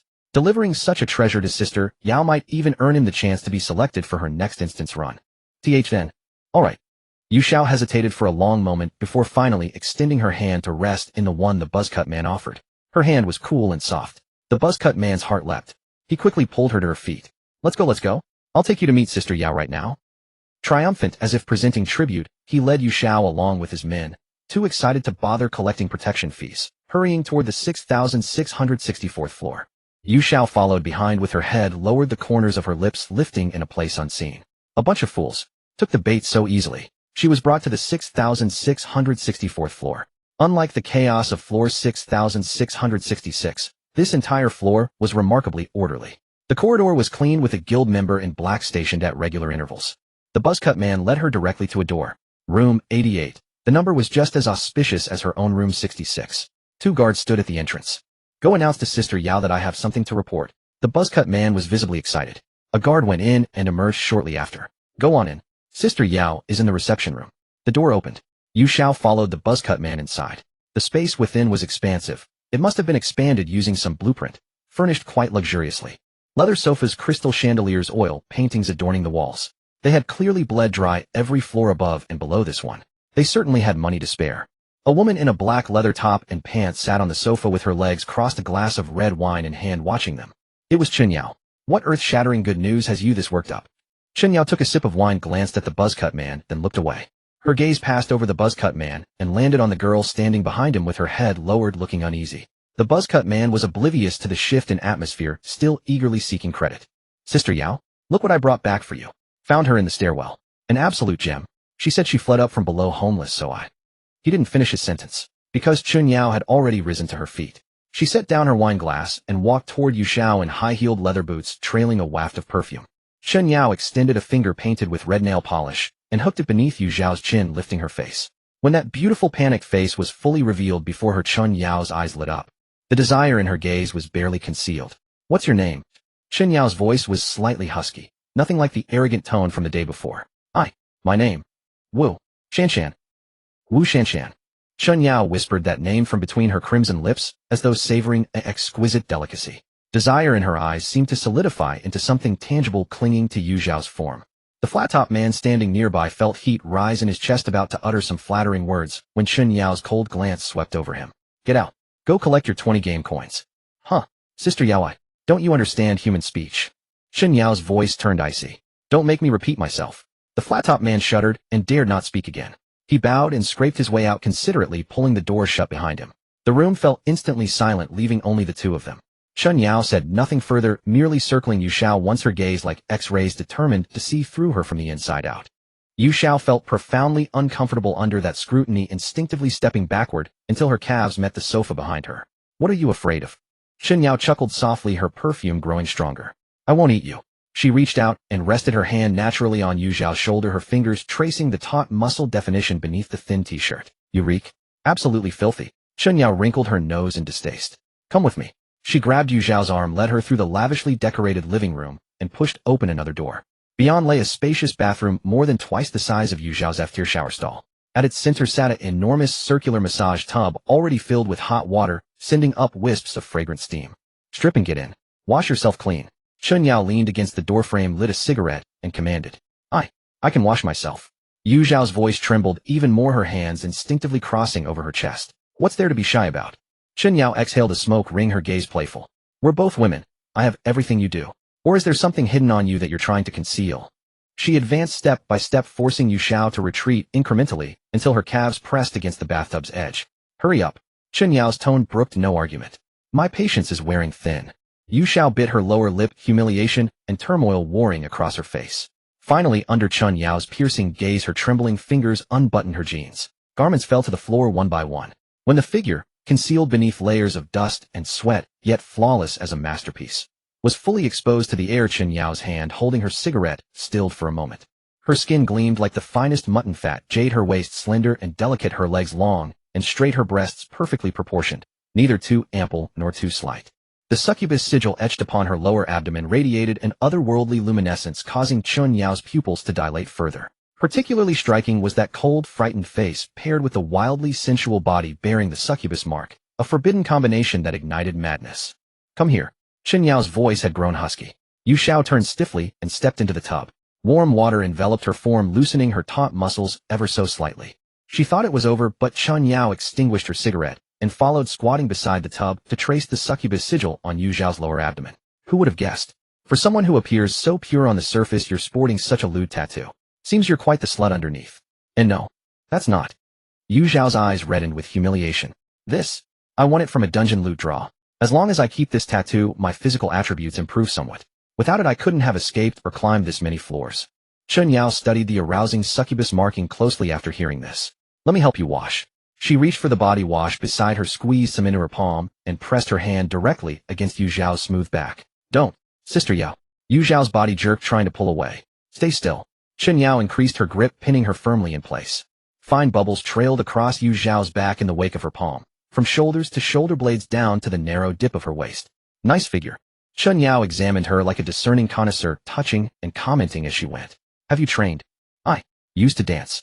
Yu Xiao's voice carried a trembling undertone, her skin flushing a delicate pink from tension and shame. It was all an act, of course. Her mind remained as still as stagnant water. This D-tier Z-Yuan skin vessel possessed body metrics the system had deemed flawless. Not even a deity could find fault with it. Chun Yao's hands were far from modest. Sister Yao, please. We're both women. Yu Xiao's voice emerged soft and alluring, carrying just the right note of breathy pleading. Hell, women are better. Chun Yao whispered against her ear. Those filthy, stupid men. What interest could they possibly hold? Her hand glided downward along Yu Xiao's flat abdomen, continuing. Yu Xiao's entire body went rigid in an instant. She could feel Chun Yao's fingertips meet resistance, something blocking their path. Moi. Chun Yao's movements ceased abruptly, as though she'd encountered something unexpected. You? Chun Yao looked up, her eyes wide with shock and euphoria. Are you still untouched? Yu Xiao said nothing, merely burying her face in the water while her shoulders trembled violently, an unmistakable confirmation. Of course it was. In Z-Yuan's era, chastity was valued above life itself. Though Z-Yuan had often explored pleasure alone in private, she remained a virgin unto the end. And though Yu Xiao had wielded water magic numerous times, while wearing Z-Yuan's skin, she had never fully broken through that barrier. The expression on Chun Yao's face shifted instantaneously. The desperate urge to claim immediately faded away, replaced by something far more profound. A fanatical hunger akin to a hunter who'd stumbled upon a peerless treasure. She withdrew her hand. Come on, get up. Chun Yao fetched a clean towel and handed it to Yu Xiao. Wrapped in the towel, Yu Xiao emerged from the tub in disarray, shrinking into a corner like a frightened deer too terrified to meet her gaze. Heh. Chun Yao observed her predicament with great amusement, lighting another cigarette. There's no rush. She exhaled smoke rings slowly. Such a precious thing shouldn't be ruined so carelessly. It requires patience. To savor it bit by bit, that's where the real flavor lies. Yu Xiao kept her head lowered, but inside she sneered. The bait had been taken. That was exactly what she'd been waiting for. By offering a fabricated first time, she had bought herself the most valuable asset, time. As long as Chun Yao harbored expectations about taking her virginity, she wouldn't resort to force immediately. And in that time, she could thoroughly investigate the Blood Rose's operations. Sister Yao, Yu Xiao ventured hesitantly, you're so powerful. Are you the guild master here? The question served as both flattery and an assessment of whether she'd latched onto someone sufficiently powerful. Chun Yao clearly relished the attention. Me, she laughed, pride evident in her tone. I'm merely the vice guild master. Stepping before Yu Xiao, she extended a finger to trace gently along her damp cheek, her eyes brimming with vanity. The guild master of our blood rose is far more formidable than I. She's a C rank. A C rank. Yu Xiao's heart skipped a beat. A D rank could already tyrannize a floor like Wang Chong and Chen Yao did. What kind of prowess must a C rank possess? That's enough questions. Chen Yao pinched her cheek. Some things you're better off not knowing. She retrieved a silk nightgown from the wardrobe and tossed it to Yu Xiao. Put it on. From today onward you'll stay with me. Let's see who dares to lay a finger on someone under my protection in this wretched building. Chen Yao's tone radiated domineering possessiveness, as though Yu Xiao were already her personal property. Yu Xiao meekly donned the nightgown. Their figures were similar, and it fit well. The loose neckline failed to conceal her elegant collarbones or the tantalizing hints of skin beneath. Head bowed, she appeared docile and harmless. Yet deep within those lowered eyes a killing intent colder than shadow demons flickered and vanished. A C-rank guild master then. Another. Exquisite vessel. Yu Xiao spent the entire morning on Chen Yao's wide soft bed. The room's main lights were off with only a few dim wall lamps casting a warm amber glow. Chen Yao reclined sideways on the edge of the bed in a fitted crimson leather bodysuit, a slender cigarette pinched between her fingers. Her gaze had not once strayed from Yu Xiao, especially not from the dark crimson succubus tattoo etched across Yu Xiao's flat abdomen. This thing is absolutely exquisite. Chen Yao extended a finger tracing the tattoo's edge with deliberate slowness, her voice laced with a hint of obsession. You said this ability came from a gotcha pole. Yu Xiao drew the blanket higher, concealing most of her shoulder, leaving only a pair of timid eyes peeking out. She bit her lower lip, her shoulders trembling in carefully measured little shudders. It appeared on my body right after I pulled it. It lets me move a bit faster. Chen Yao's finger paused at the center of the tattoo, then pressed down with sudden force. Yu Xiao let slip a soft whimper, shrinking backward. What are you flinching for? Chen Yao leaned in until her nose nearly brushed Yu Xiao's cheek, her warm breath ghosting against her ear. Sister loves this innocent yet seductive little act of yours. Especially that tattoo paired with that face of yours. Absolute perfection. Chen Yao's hand grew restless, sliding upward along the curve of Yu Xiao's waist. Yu Xiao kept her eyes closed, her lashes trembling ceaselessly, the very picture of a sheltered soul, too timid to resist. But inwardly she remained utterly unmoved. Her true body had once belonged to a man. Chen Yao was beautiful, voluptuous, and possessed exactly the kind of commanding older sister aesthetic Yu Xiao found appealing. Touches at this level hardly counted as a loss. If anything, they made for fine entertainment. Or rather, she had no objection whatsoever to letting things progress further with Chen Yao. Besides, no matter how imperious Chen Yao acted now in Yu Xiao's eyes, this woman was destined to become nothing more than a vessel, another skin waiting to be stored in her inventory. A garment she could don at will. The entire morning was spent in this languid entanglement upon the bed. Chen Yao claimed every advantage she could, yet stopped short of crossing the final threshold. Yu Xiao could sense Chen Yao's restraint. This vice president of the Blood Roses was a creature ruled by insatiable hungers, but she was no fool. She still harbored a measure of wariness regarding Yu Xiao's origins. That twisted need for dominance made her prefer to keep her quarry pinned beneath her watchful gaze first, to probe every detail, confirm it was safe, before finally devouring it whole. By 1 o'clock in the afternoon, Chen Yao rose from the bed, casually draping a long black trench coat over her shoulders and sliding a large caliber handgun into the holster at the small of her back. Sister has some proper business to attend to this afternoon. Chen Yao bent down and pressed a kiss to Yu Xiao's forehead. Going down a few floors to collect some dues. You stay put in the room like a good girl. There's food on the table if you're hungry. Yu Xiao, cocooned in the blanket, nodded with a soft voice. I'll wait for you to come back. Chen Yao smiled, but as she reached the doorway she suddenly turned back, her gaze shifting. There are 2 of my people outside the door. You'd best not leave this room. If you wander off and get into trouble, sister won't be able to save you. I won't go anywhere, Yu Xiao hurriedly replied. The door shut. Footsteps receded into the distance. Once Chen Yao was well out of earshot, the timidity drained from Yu Xiao's face. She threw off the blanket and sat up, her expression utterly blank. Picking up the half-full glass of red wine from the bedside table, she took a sip, leaned back against the headboard, and pulled up the building's system interface. She entered the public channel of floors 6666. The group chat had already erupted into chaos. 6,666 to 43, they're here. The Blood Roses people have reached our floor. 6,666 to 21, where's Wang Chong? Didn't he say he was going to rally people to resist? 6666-07, resist my ass. I just peeked through the crack in my door. He got a single glare from that woman and dropped straight to his knees. He's obediently handing over his game coins now. 6,666 to 18. If even he's backing down, what else can we do? Just pay up. 6,666 to 55, Wang Chong. Shut the hell up, all of you. What do you know? That's a psychic type talent. I've got physical enhancement. I can't fight her. A wise man knows when not to throw his life away, got it. Yu Xiao read Wang Chong's message and let out a derisive snort. Strength was meaningless if the brain running it was decorative. Until one found a way to counter psychic onslaughts, close combat fighters were nothing but live targets before Chen Yao. The channel's messages continued to scroll rapidly. 6,666 to 72. Wait, they're heading east. Whose room is that? They're kicking the door in. 6666-09. Sounds like room 12.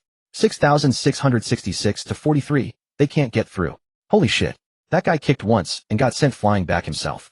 6,666 to 18. How is that possible? Didn't that woman kick a level 2 iron door into a dent yesterday? 6,666 to 31. Room 12 swapped their door. That's a damn steel door. Looks like at least a D-rank defense. A private message from Liu Ruyan popped up. 6,666 to 12. Ruyan. Are you still there? They're trying to smash my door down. 6,666 to 12. That woman's subordinates have been beating on it forever with no luck. Now they're cursing up a storm outside. How's it on your end? Don't make a sound no matter what. Yu Xiao stared at the message, her fingers laced together, resting on her stomach.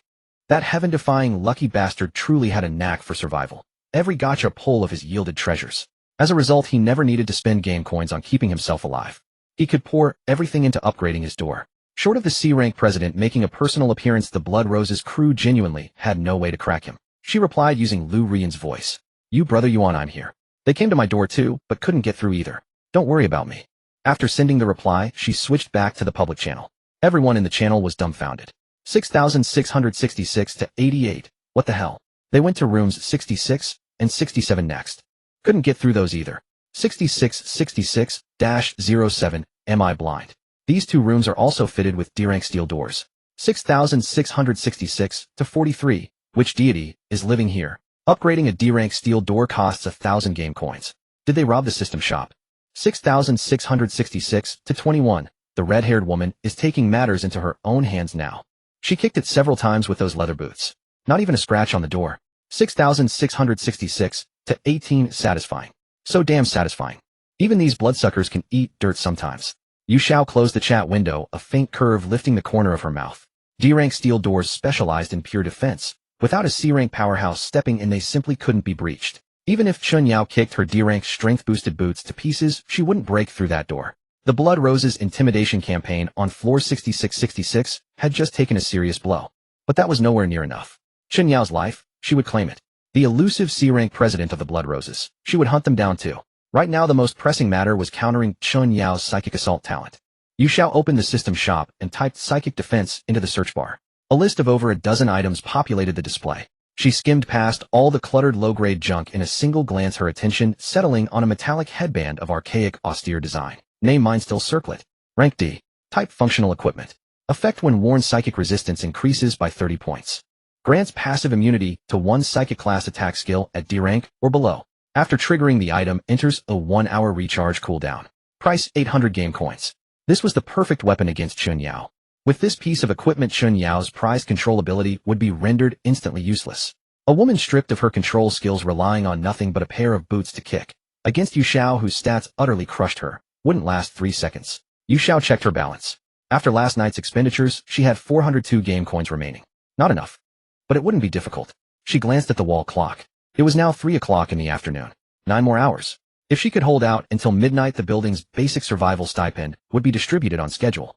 Others could earn only 100 game coins per day. But she held 3 legitimate resident identities: Yu Xiao, Liu Ruyan, and Li Ziyuan. When the clock struck midnight, she would receive 300 game coins and 3 standard gacha pulls.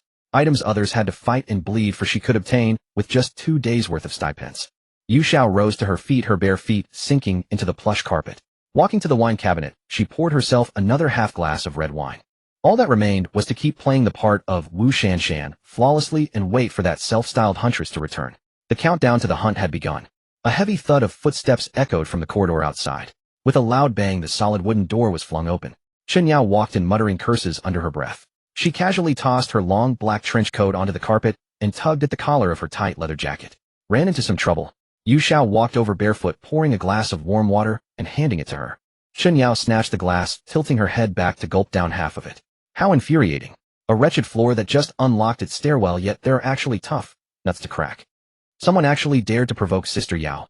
Yu Xiao blinked, her voice laced with admiration and surprise. It wasn't a person but a door. Chen Yao slammed the glass heavily onto the table. Room 12, along with rooms 66 and 67 adjacent to it at the east end of the corridor. All 3 rooms have steel doors with maxed out defense. My legs are sore from kicking, yet the door panels didn't even get a single dent. I truly don't understand where those paupers got the game coins to afford them. Yu Xiao lowered her head, keeping her expression hidden from Chen Yao. Those 3 rooms were precisely Liu Yuan's room and her own lair. So you didn't collect the protection fee? Yu Xiao asked softly. How could that be? Chen Yao sneered. Aside from those 3 turtle shells, the doors of the other rooms are nothing but paper in my eyes. Over 50 people all obediently handed over their money. I raked in over 2,500 game coins in a single trip. The population base of a floor that just unlocked its stairwell is indeed massive. It really is a lucrative gig. By this point, Chen Yao's anger had mostly subsided. She turned to look at Yu Xiao, her gaze sweeping over her thin nightgown. All right, forget about those small fry. Go wash up and wait for me in bed. Chen Yao reached out to pinch Yu Xiao's chin. I'll teach you something fun tonight. Yu Xiao obediently walked toward the bathroom. 10 minutes later, drying her hair, Yu Xiao stepped out of the bathroom and approached the bed. Chen Yao was crouching in front of the nightstand, rummaging through it. Found it. Chen Yao turned around, tossing an object onto the center of the bed. Yu Xiao looked down and froze in her tracks. It was a dark purple monstrosity. It was as thick as a wrist. Yu Xiao's scalp tingled with dread. Even if Zi Yuan's body possessed superior physical attributes, in every aspect being subjected to this thing would inflict immense suffering. Come, let's try this. Chen Yao patted the mattress, her face alight with excitement. Yu Xiao's eyes welled with tears.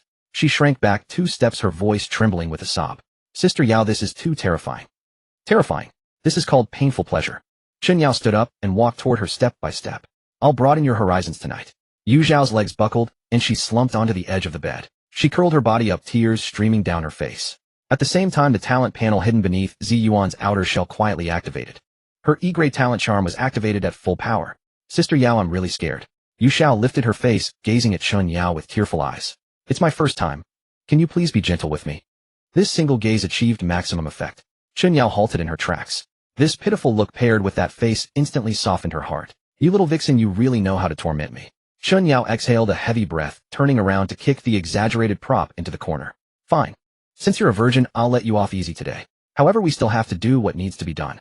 Chen Yao pressed herself directly onto her. Her nightgown slipped off. Yu Xiao turned her head away, letting the other woman have her way. Across both of her lifetimes combined, this was also the first time Yu Xiao had ever tasted a mature woman. Zi Yuan's body was exquisitely sensitive. She quickly fell into the rhythm. The 2 of them began to intimately grind against each other, smooth as white tofu. Amidst the movement, Yu Xiao lay on the pillow, her voice halting and breathless. Sister Yao, you're so strong. Just what kind of person is your guild leader? Chen Yao did not stop her movements, her breathing somewhat heavy. Why ask about that? I'm just curious. Even someone as strong as you has to help her collect game coins. Yu Xiao bit her lip, playing dumb. Chen Yao leaned down to bite Yu Xiao's shoulder, her voice husky. That is only because you haven't witnessed her methods. She possesses the C-grade talent Flesh Feast. As long as she consumes enough fresh flesh, her attributes can skyrocket without limit. Even severed limbs can regenerate in an instant. Chen Yao continued. Those cripples who couldn't pay the protection fees ultimately became her rations. The name Blood Rose was watered with the blood of those very people. Stay obediently by my side, or else if you displease her one day, even I won't be able to protect you. Yu Xiao did not reply further, closing her eyes to match Chen Yao's rhythm. After a whole night of exertion, in the deep of the night, Chen Yao collapsed from exhaustion. She lay sprawled out on the bed, one arm draped over Yu Xiao's waist, her breathing heavy. Yu Xiao opened her eyes, not feeling a single trace of sleepiness. She glanced at the electronic clock on the wall. It was midnight. 1 minute later, 3 consecutive system notifications popped up in her mind. Ding. Yu Xiao has successfully survived for 24 hours, receiving a survival reward of 100 game coins and 1 ordinary draw. Ding. Liu Ruyan has successfully survived for 24 hours, receiving a survival reward of 100 game coins and 1 ordinary draw. Ding. Li Ziyuan has successfully survived for 24 hours, receiving a survival reward of 100 game coins and 1 ordinary draw. Another 300 game coins credited to her account today. Yu Xiao stared at the sleeping Chen Yao beside her, her face devoid of any unnecessary emotion. The building system's announcement stated very clearly players who failed to actively enter a dungeon for 3 consecutive days would be forcibly teleported to start a dungeon. Today was already the 5th day since the building opened. In 2 more days, the forced dungeon would begin. By then, her game coins would be enough to purchase that mind-quieting circlet. Making a move on this safe floor where random killing was prohibited was too troublesome and could easily attract that C-grade man-eating guild leader. Inside a dungeon, however, things would be different. It would be much more convenient to strike there. Once she peeled off this skin with its mind control talent to replace Liu Ruyan, her strength would soar. The next morning, Chen Yao got up early and dressed herself neatly. I'm heading up to the higher floors to look around today. The guild leader is pressing for resources. Chen Yao adjusted her leather jacket in front of the mirror. Stay in the room quietly and don't go anywhere. There are people guarding outside. I understand, Sister Yao. Please stay safe. Yu Xiao leaned against the headboard, nodding obediently. Chen Yao pushed open the door and left. As the door closed, Yu Xiao threw off the blanket and walked into the bathroom to wash up. The system chat box began to flash. It was a private message from Liu Ruyan. Liu Yuan typed rapidly, Ruyan, how are things on your end? Are those people still knocking on your door today? Yu Xiao replied in Liu Ruyan's tone while brushing her teeth. Brother Yuan, I'm fine. They left yesterday when they couldn't get the door open. I have it locked very tight. Liu Yuan immediately messaged back, that's wonderful.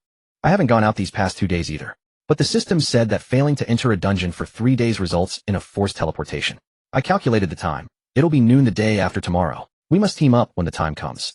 Liu Yuan continued, don't be afraid. With me leading you along with the life-saving items I drew will absolutely be fine.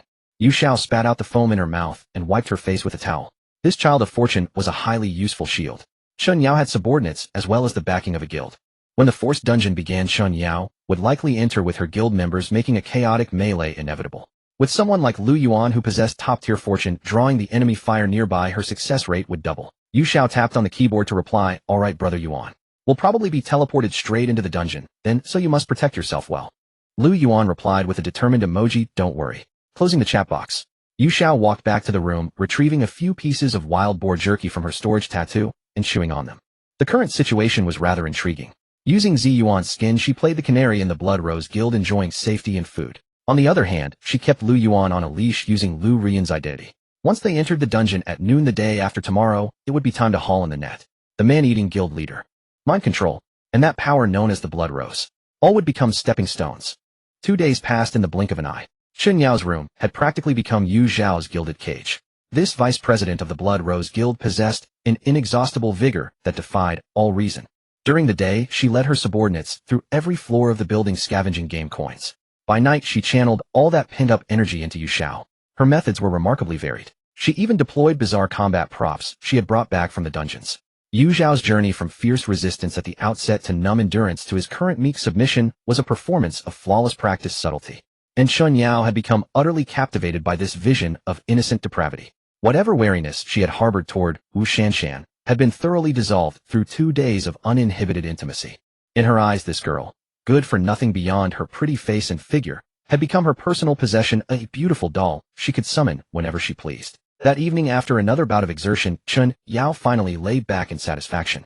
She lit a cigarette, and the room filled with a heady medley of mingled scents. She exhaled a ring of smoke and turned her head to gaze at Yu Xiao curled up beside her. The girl's dark hair clung damply to her cheeks and neck, a thin sheen of perspiration glistening on her skin.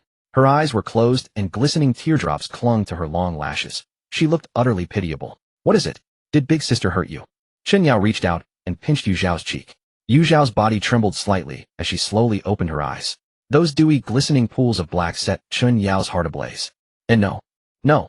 Yu Xiao's voice was soft and delicate, tinged with hoarseness. Sister Yao, you're so amazing. Her E-rank charm ability, amplified by Ziyuan's face and posture of utter acquiescence, had its effect magnified beyond all measure. Chen Yao smiled smugly at the words, her cigarette-clutching fingers tilting Yu Xiao's chin upward. This is nothing, she bragged, her tone dripping with pride. Compared to our president, my skills aren't even fit to carry her shoes. The president. A flicker of fear and curiosity crossed Yu Xiao's eyes. What kind of person is she? I heard them talking. They all seem so terrified of her. Terrified? They should be. Chen Yao scoffed coldly, a glint of her own wariness flashing in her gaze. That woman is nothing short of a madwoman. She leaned close to Yu Xiao's ear and lowered her voice as though sharing some earth-shattering secret. Did you know she's already 30, yet she looks like a teenage girl? She's even shorter than you. Only comes up to about here. Chen Yao gestured at her own chest, indicating roughly 1.5 meters. She's obsessed with dressing up like some innocent little lowly princess, dresses twin, tails the whole ensemble. And then, oi, Yu Xiao prompted with perfectly timed curiosity. Chen Yao's voice dropped even lower, carrying a cold edge. Then she walks up with a smile to anyone who fails to pay protection money or happens to displease her and asks them, would you like to become a part of me? Before they can even answer, she devours them alive, bite by bite, right in front of everyone. Yu Xiao's pupils dilated, her body trembling uncontrollably. Devour. Yes, devour. Chen Yao continued, thoroughly pleased by Yu Xiao's reaction. Her talent is the C-rank ability Blood Feast. As long as she consumes fresh flesh and blood, she can plunder the victim's life force and enhance her own attributes. No matter how severe the injury, even severed limbs, as long as she has flesh to eat, she can regenerate. Our guild's name, Blood Rose, was watered with the blood of those who refused to obey. So you see, Chen Yao stubbed out her cigarette and rolled over, pinning Yu Xiao beneath her. Her fingers traced lazy circles on Yu Xiao's flat abdomen. You'd better be a good girl and not even think about running. If she sets her sights on you, even Big Sister won't be able to protect you. I wouldn't dare. Yu Xiao's voice quivered even more violently as she reached up and wrapped her arms around Chen Yao's neck of her own accord. I'll stay with Sister Yao forever. These words were precisely what Chen Yao longed to hear. She lowered her head and began another round of demands. Later that night, Chen Yao finally fell into a deep slumber, her breathing even and steady. Yu Xiao opened her eyes. Her gaze was crystalline clear, stripped of all the fear and fragility from before. A C-rank talent, Blood Feast. Judging by the sound of it, she could grow infinitely stronger simply by keeping a steady supply of flesh to eat. The key detail that President was a 1.5-meter-tall lowly. A skin of this size, when worn, could satisfy certain peculiar tastes while arousing far less suspicion. The perfect prey. Yu Xiao calculated silently as she summoned her system panel. Game coins 1302, normal draw tickets 9 2 days, 600 game coins 6 draws. Delivered right on schedule. She went directly to the shop and located the equipment she had been eyeing for 2 days. Name Heart of Clarity Circlet. Grade D effect. When equipped, increases spiritual resistance by 30 points. Can passively nullify one spiritual type attack skill at D grade or below. After triggering the item, enters a 1-hour recharge cooldown. Price 800 game coins. Purchasing. You have successfully purchased Heart of Clarity Circlet. It has been automatically stored in your storage tattoo. Her game coins were down to 502. But Yu Xiao felt not the slightest pang of regret. With this item, Chen Yao's prized psychic shock would be rendered useless against her. A woman stripped of her controllability, what could she possibly do against someone whose attributes utterly eclipsed her own? Yu Xiao's gaze fell upon the slumbering Chen Yao beside her, as though appraising a trophy. She had no intention of making her move here. Too much noise would draw the attention of that flesh-eating C-rank president. But an opportunity would present itself soon enough. Yu Xiao glanced at the time displayed on her system panel. Tomorrow at noon marked the activation of the forced teleportation. Within the dungeon, life and death were left to fate. All she needed was a chance to supplant Chen Yao.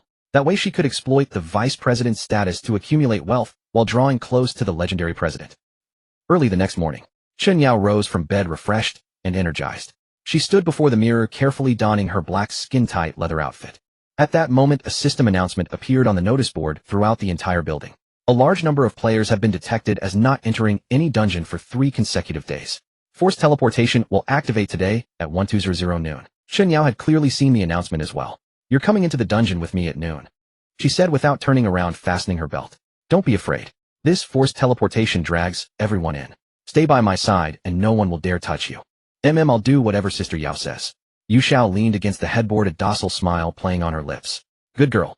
Chen Yao turned around with a satisfied air, walked to the bedside, bent down, and planted a kiss on Yu Xiao's lips. Once we clear the dungeon, Big Sister will treat you real nice. With that, she strode out of the room to gather her subordinates. The door clicked shut. The smile vanished from Yu Xiao's face in an instant.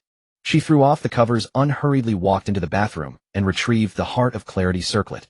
It was an archaic-looking silver metal circlet, cold and smooth to the touch. She placed it on her head, adjusted its position slightly, and it was soon concealed beneath her thick mane of long hair. Only then did she take her time, putting on her D-grade full-body reinforcement suit, layering Chen Yao's prepared clothes over it. A matching set of Chen Yao's leather jacket, leather pants, and flat knee-high boots. Their figures and shoe sizes were similar enough that everything fit perfectly. Time ticked by second by second. 12 o'clock drew ever nearer. The entire building was thick with a tense, oppressive atmosphere. A large number of players have been detected failing to enter a dungeon for 3 consecutive days. At 1200 p.m. today, forced teleportation will commence. All eligible players, please prepare in advance. Those who have not entered the elevator lobby will be teleported from their current locations once the countdown ends. As soon as the announcement was posted, the chat channel for the entire building erupted in a frenzy. 6,666 to 43. It's over, it's over, it's over. I haven't bought enough water yet. 6,666 to 18. Forced recruitment just for not entering a dungeon for 3 days.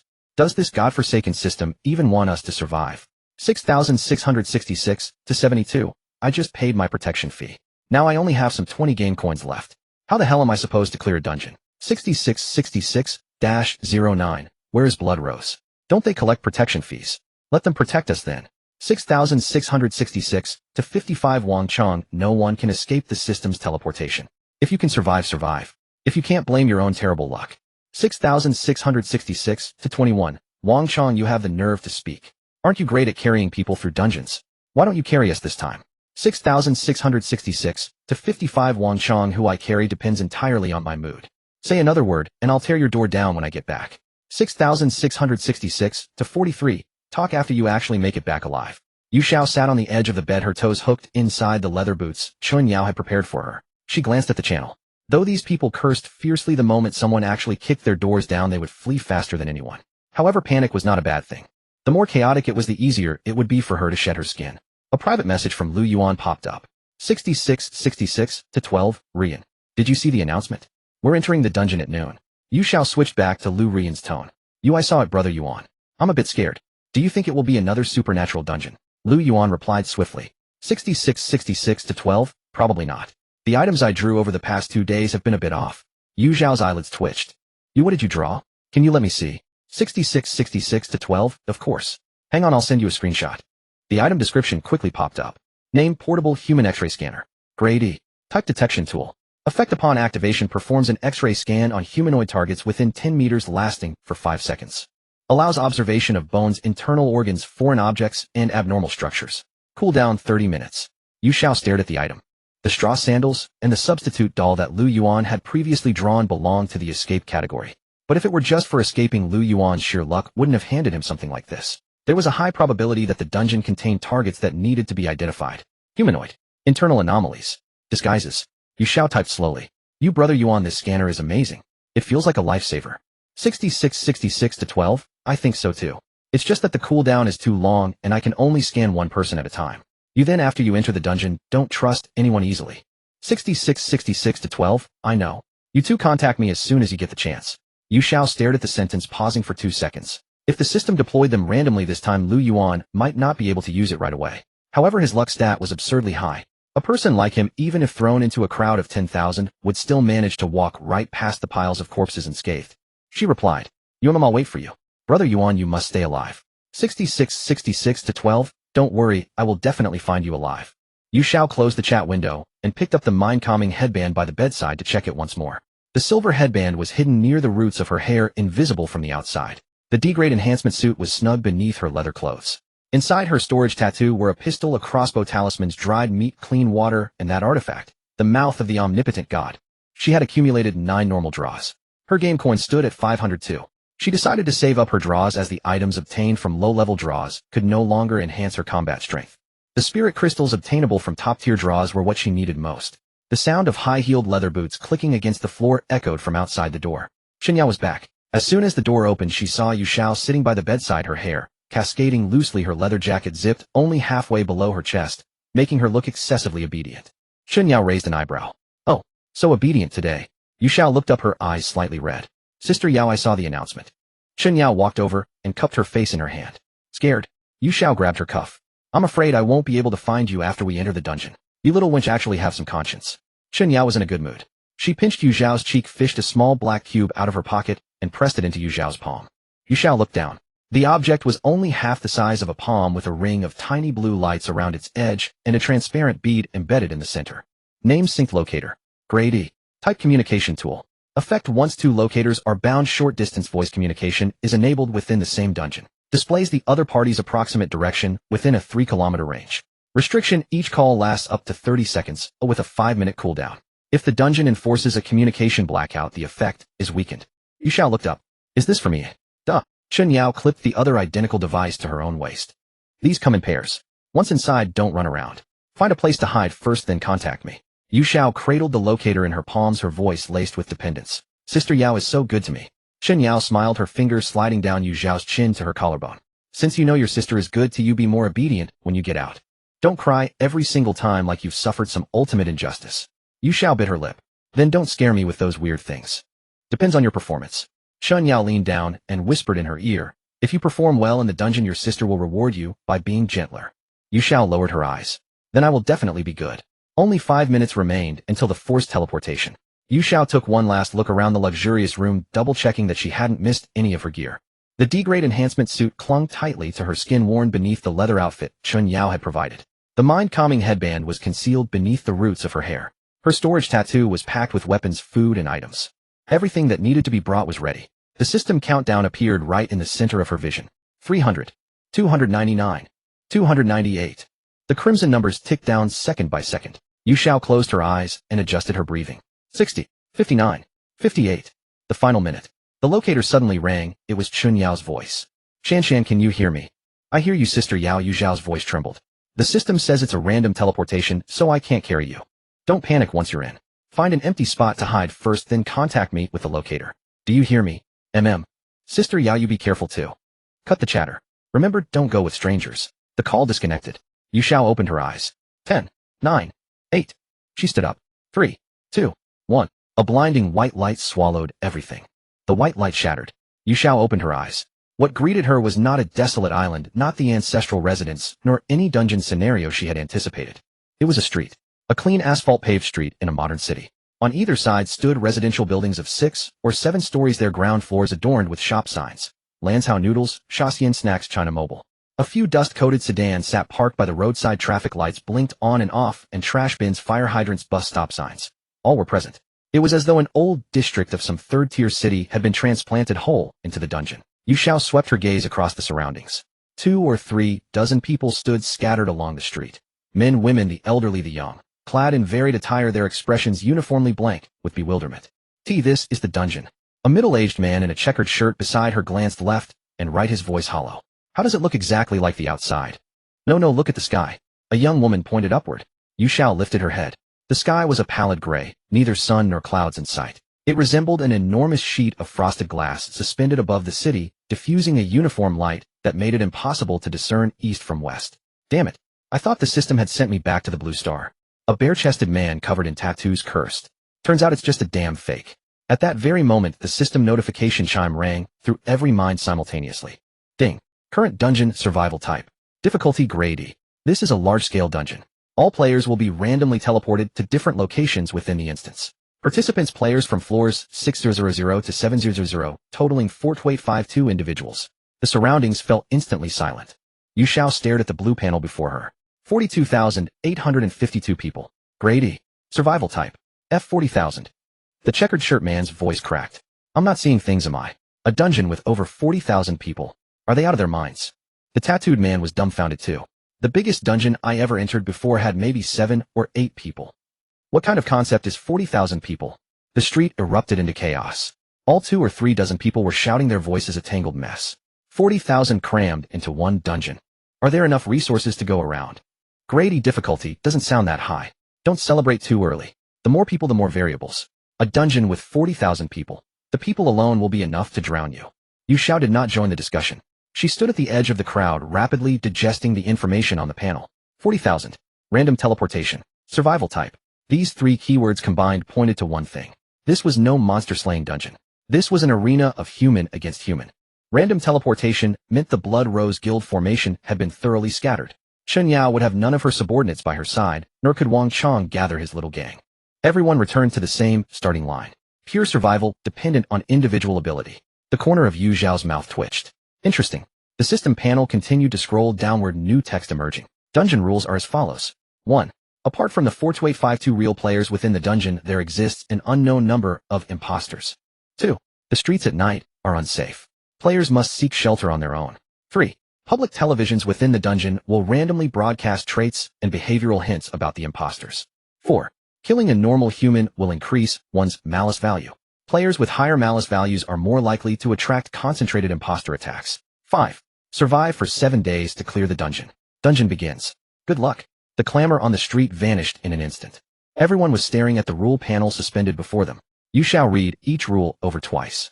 Imposters. The so-called imposters were in all likelihood wild enemies that targeted normal humans as their adversaries. The sole means of identification was the trait broadcast by the television at 6 o'clock each evening. The malice value mechanic meanwhile sealed off the path of killing every suspicious target. The more real people you killed, the more easily the imposters would come for you. The core of these rules could be summed up in 2 words. Human nature. You never knew whether the person beside you was real or fake. You dared not kill casually, for the cost of a mistake was enormous. Yet you dared not trust anyone lightly either, for misplaced trust meant surrendering your life. Imposters. The checkered shirt man's face went pale. What do you mean? That one of us, right here, could be? He whipped his head around, looking at the tattooed man to his left. The tattooed man was looking at him too. The 2 locked gazes for 3 seconds, then simultaneously stepped back. The atmosphere shifted in an instant. The crowd that had been shouting and bickering moments ago now kept their distance from one another. A new layer lingered in every glance cast between strangers. You don't look at me. I'm from floor 6234. My name is Zhang Lei. A thin, small-framed man lifted both hands, his voice trembling. Just because you say so doesn't make it true. Wouldn't an imposter say the same thing? Someone retorted immediately. Then how do you prove you're not one? The arguing resumed, but this time it was no longer panic. It was suspicion. Yu Xiao swept a cold glance across the lot of them. No rush. It was now noon, 6 hours until 6 o'clock that evening. Without any means of identification, staying alongside strangers was indeed unsafe. But on the first day, the imposters most likely would not dare to act on a large scale either. They needed time to learn human behavioral patterns. Taking advantage of the chaos, she silently slipped away from the crowd and darted into a narrow alley off the roadside. Leaning against the wall, she first did 3 things. First, check her gear. The grade D reinforced suit clung close to her skin with a leather jacket layered over it. The Tranquil Mind headband was concealed at the roots of her hair. The storage tattoo was intact, and the weapons, food, and props within were all present. Second, confirm her identity. She was currently in the appearance of Zi Yuan, clad in the leather jacket and pants Chun Yao had given her. In this dungeon of 40,000 people aside from Chun Yao and the few subordinates who had seen her, no one recognized her. Third, communications. The synchronized locator at her waist lit up blue. Shanshan. Shanshan, are you there? Chun Yao's voice came through the locator, her tone urgent. Yu Xiao picked up the locator, turning the volume to its lowest. Sister Yao? I'm here, I'm in an alley. Are there people around you? There were earlier. I ran out. Chun Yao's tone eased slightly. Did you see the rules? The one about the imposters? I saw them, it's terrifying. Don't panic. Chun Yao paused for 2 seconds. Listen, the locator shows you're about 2 kilometers southeast of me. I'm coming to find you now. Stay where you are, don't respond to anyone. Wait for me. Okay, I'll wait for Sister Yao. The call ended. Yu Xiao returned the locator to her waist. 2 kilometers. Chun Yao was coming for her. Yu Xiao leaned against the wall, tilting her head back to gaze at that pallid gray sky. 42,852 people. 7 days. Imposters. And she herself was the world's most perfect imitator. Wearing another's skin, bearing another's face, speaking another's words. Compared to her, those so-called imposters hardly knew which of them truly deserved the title of imposter. Huddled in the corner of the alley, Yu Xiao suddenly recalled something. That portable human body perspective device Liu Ruyan had drawn earlier. It could see through the internal structure of humanoid targets. Bones, organs, anomalous structures. If the imposter's internal construction differed from that of real people, then that prop was the greatest cheat in this entire dungeon. She had to find Liu Ruyan as quickly as possible, but the random teleportation covered the entire city district. With over 40,000 people scattered throughout, the odds of running into one specific person were pitifully small. Unless that fellow's fortune was strong enough to deliver him right to her side. Lost in thought, Yu Xiao was suddenly interrupted by the sound of footsteps at the mouth of the alley. Not just one person. Many people. A cacophony of chaotic footfalls, ragged breathing, and muffled sobs rushed swiftly toward the alley. Yu Xiao composed her features and shrank into the shadows. The footsteps halted at the alley's entrance. A man's voice rang out, breathless and unmistakably young. It's a dead end ahead. Another voice answered, hoarse, ice cold. Then we settle it here. The echo from deep within the alley rang with crystalline clarity. Please spare us. Take whatever you want. A young man knelt on the ground, his voice trembling beyond all recognition. 4 men stood before him, amusement curling across their faces. The leader among them, a man with a buzz cut, kicked the young man squarely in the face, sending him sprawling onto the pavement. Your stuff? I couldn't care less about your stuff. The buzz-cut man crouched down and patted the young man's cheek. What I'm interested in is your girl. The young man's girlfriend was pinned ruthlessly against the wall by 2 of the other men, a rag stuffed into her mouth, her voice reduced to muffled, desperate sobs. The girl was quite pretty, and now with tears streaking her face like rain on a pear blossom, the desire in those men's eyes became utterly undisguised. Damn, what luck, scraping by, and we stumble upon such a fine piece. Boss, let's hurry up. Doing it in front of this punk is gonna be one hell of a thrill. What's the rush? The buzz-cut man rose to his feet and unbuckled his belt. The system said killing raises the killing intent, makes it easier to attract the faceless ones. But it never said anything about having a little fun. He walked toward the girl, reaching out to tear at her clothes. In the shadows at the mouth of the alley, Yu Xiao watched the entire scene with an expressionless face. These men had likely gathered so quickly through some kind of team item. In these early days of muddled rules, violence and desire had become the most direct outlets. Just then the crisp click of high heels echoed from the alley's entrance. Click, click, click. The sound was unhurried, yet it carried an oppressive weight that made the heart skip. The buzz-cut man froze mid-motion. He whipped his head around irritably and bellowed. Who's the fucker over there? Get lost. A tall silhouette emerged in the light at the alley's mouth. A long black trench coat, a fitted leather jacket, and pants, thigh-high heeled boots. It was Chun Yao. Her gaze bypassed the 4 men entirely, landing directly on the girl pinned against the wall. The girl's clothes had been torn at one corner, her exposed skin pale beneath the dim light. Something shifted instantly in Chun Yao's eyes. Let her go. Her voice was soft yet cold enough to make the air shiver. The buzzcut man paused, then took in the face and figure before him. A lewd grin spread across his features. Well, another one delivering herself right to our door. And she's a mature beauty. Brothers, we're in luck today. Boss, this one's even better. Let's take them both. Chun Yao said nothing more. She simply raised her hand. Bang! A deafening crack split the air. A bloody hole appeared between the buzzcut man's brows. His smile still frozen in place, his body toppled backward like a felled tree. The alley fell deathly silent. The lust drained from the remaining 3 men's faces, replaced by raw terror. A gun. She has a gun. Run. Chun Yao moved faster than any of them. Bang! Bang! 2 more shots. 2 crimson mists burst from the backs of the men attempting to flee. They crashed to the ground, twitched twice, and went still. The last man was so terrified his legs gave way. He dropped to his knees, a dark stain spreading across his crotch. Don't kill me. Big sis, I was wrong. Chun Yao walked toward him step by step, her black boots splashing tiny droplets of water across the puddled ground. She stopped before him, looking down with cold indifference. Courting death. The instant the words fell, she raised her foot. Clad in her D-rank power boots, she drove it viciously into the man's head. A dull thud rang out like a watermelon bursting apart. Red and white splattered across the ground. Only the ragged breathing of the rescued girl and her boyfriend remained in the alley. Chun Yao strode quickly to the corner and pulled the girl toward her, urgency and fury lacing her voice without her even realizing it. Shan, are you okay? Where did those bastards touch you? The girl was half out of her mind with fear, her whole body trembling, completely unable to speak. Only then did Chun Yao truly see the girl's face. It wasn't Wu Shan. Her expression darkened. She shoved the girl away, the concern in her eyes instantly replaced by disgust and irritation. Bad luck. She spat the words, turning to leave. Sister Yao. A voice choked with tears and terror drifted from the shadows nearby. Chun Yao whipped around sharply. Yu Xiao was crawling out from behind a pile of discarded cardboard boxes, dust covering her clothes, her little face deathly pale, eyes brimming with tears as she gazed at her. You? Chun Yao's fury evaporated in an instant. She strode forward and pulled Yu Xiao into her arms, holding her in a tight embrace. Where the hell did you run off to? Didn't I tell you to wait where you were? Her tone was sharp, but her arms held the girl tightly. I heard noises and got scared, so I hid. Yu Xiao buried her face in Chun Yao's chest, her body still trembling. Sister Yao, I'm so scared. It's all right. It's over. Chun Yao patted her back, breathing in the familiar scent and feeling much calmer. She released Yu Xiao and looked her up and down, confirming she was unharmed before letting out a long breath of relief. But Yu Xiao's gaze had fallen upon the corpses of the men. She pointed at the buzzcut man's waist with a trembling voice. Sister Yao, something on them seems to be glowing. Chun Yao followed her finger and indeed saw a palm-sized metallic block hanging from his belt, flickering with a faint light. She walked over, kicked the corpse aside, and tore the object free. Name Team Assembly Token Grade E effect. After binding 5 team members, all members can be teleported within a 500-meter radius when a dungeon instance opens. So that's what it was. Chun Yao pocketed the item. No wonder they gathered so fast to do something so rotten. She cast a glance at the couple still trembling in each other's arms on the ground, too lazy to deal with them further. She gripped Yu Xiao's wrist and walked away. Let's go. Find somewhere safe. After cutting through several streets, the two found a relatively tidy, old residential compound. Killing intent value. Damn, it killed 4 in one breath. No idea what that'll attract. Chun Yao cursed under her breath as she walked. Yu Xiao followed behind her, seemingly lowering her head in fear, but in truth her attention was entirely focused on Chun Yao. In her vision, 4 threads of faint, nearly invisible dark mist coiled around Chun Yao's body. That was killing intent. And her fortune control talent allowed her to use misfortune to enhance her own attack and defense. Misfortune.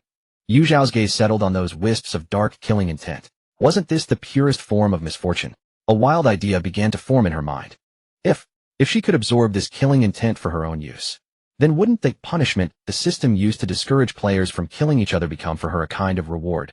The more people she killed, the more misfortune would cling to her, and the stronger her offense and defense would become. In this dungeon where everyone feared to act rashly, she would become the only hunter with nothing to fear. Yu Xiao's heart began to pound uncontrollably. She had found it. The greatest loophole in this dungeon's rules. The two soon found a building and pried open the security door to an apartment on the 3rd floor. The room was clean and fully furnished. Even the faucet still ran when turned, and the lights flickered on when she hit the switch. Finally, somewhere we can rest our feet. Chun Yao tossed her trench coat onto the sofa and sank into it, exhaustion carved across her features. She had killed 4 men. Though it had felt satisfying, the debuff of killing intent clinging to her body left her deeply uncomfortable. Yu Xiao, ever attentive, walked over, fetched a bottle of mineral water from the fridge, handed it to her, then stood obediently at her side. Chun Yao drank half the bottle, then recovered. The predatory look returned to her eyes as she gazed at Yu Xiao. Come here. She patted the spot beside her. Yu Xiao obediently sat down. Chun Yao pulled her into her arms in one smooth motion, her chin resting atop Yu Xiao's head, and drew in a deep breath. You still smell the best. She closed her eyes, savoring a fleeting moment of peace. Yu Xiao lay still against her like a docile cat, but her gaze drifted past Chun Yao's shoulder, settling on the gray-white sky beyond the window. The time was nearly ripe. Chun Yao retrieved several bottles of water and vacuum-sealed beef from an unassuming black pouch at her waist, casually tossing them onto the coffee table. The waist pouch appeared capable of holding no more than 2 mobile phones, yet it yielded supplies far exceeding its modest volume. It was evidently a spatial artifact as well, though far inferior in concealment to the tattoo fused seamlessly with Yu Xiao's skin across her lower abdomen. For the next 7 days you'll stay right here obediently. Chun Yao twisted open a bottle of water and took a long swig, her voice still carrying the lingering irritation of recent bloodshed. This instance has too damn many people. Over 40,000. Shit. She paused briefly before continuing. Though most of those 40,000 are probably gutless newbies too cowardly to enter the instance on their own. Think about it. What kind of person avoids instances for 3 consecutive days until the system forcibly teleports them in? Chun Yao glanced at Yu Xiao, speaking as though to herself, yet also as though educating the younger girl. One type is the fool who was taken through an F-rank instance once by some veteran scared out of their wits and now believes hiding in a room will keep them alive. The other type is someone like us from Blood Rose, local tyrants who collect protection fees and live comfortably with no reason whatsoever to risk entering instances. She tore open the beef packaging and ripped off a substantial chunk, shoving it into her mouth and chewing vigorously. So the players in this instance will be extremely polarized. Either chickens you can crush with a flick of your wrist, or ruthless characters talented enough to establish order on a single floor. The middle ground of ordinary people is exceedingly rare. Chun Yao made no further advances toward Yu Xiao. After all, this was an instance. Peril lurked everywhere. If the two grew carried away and stripped naked, and some fool barged in at the wrong moment, it would become nothing short of a farce. Silence settled over the room, broken only by the sound of Chun Yao chewing. Time crawled forward second by second. When the electronic display on the clock struck 6 o'clock in the evening, the aged LCD television in the room suddenly flared to life. After several seconds of static, an opening animation resembling an official news broadcast appeared. A male anchor in a suit, his features rigid to an eerie degree, materialized on the screen. He faced the camera directly, delivering his report in a tone utterly devoid of emotion or inflection. Attention, citizens. Recently, large numbers of imposters have infiltrated our city. They are adept at disguise and highly aggressive. Please remain vigilant and learn to identify them. Citizens who have already secured shelter, please verify the number of survivors in your room. According to Article 3 of the safety regulations, the survivor count must be no fewer than 3. If the number of survivors in a room falls below 3, powerful pale imposters will breach the defenses at night and indiscriminately eliminate all occupants. Citizens who have not yet found shelter, please locate nearby shelters immediately. Band together with others for warmth and mutual protection against the crisis. Repeating, the number of survivors in each room must be no fewer than 3. We wish you a pleasant evening. With a crackle, the television screen dissolved back into a sea of static. Chun Yao's complexion instantly darkened. Damn it. She kicked the coffee table viciously, producing a tremendous clatter. Is this broken system messing with us? The rule was utterly vicious. A room must contain at least 3 living people, otherwise special pale imposters would attack at night. This meant that the 2 of them holed up here were fundamentally unsafe. They needed to bring in a 3rd person. Yet the moment they let an unknown person into the room, there was an extremely high probability of inviting an imposter straight through the door. Nor could they casually kill anyone they suspected. Should they eliminate the wrong target, the malefic chi clinging to their bodies would become a beacon, drawing imposters from afar. These rules compelled everyone to interact with strangers, while simultaneously stripping away their power to eliminate threats through violence, trust and suspicion, cooperation and betrayal. The system intended to throw all 40,000 people into this human meat grinder, tormenting them for 7 full days amid endless suspicion and fear. One could easily imagine that even if someone survived by sheer fortune, their mind would be teetering on the brink of collapse. In this instance, attempting to survive alone was simply not viable. Chun Yao's expression flickered through countless shifts as she unconsciously ran her hands over her body. In Yu Xiao's field of vision, the 4 tendrils of pale black, malefic chi coiled around her seemed to deepen another shade with the emergence of this rule. Chun Yao sensed it herself.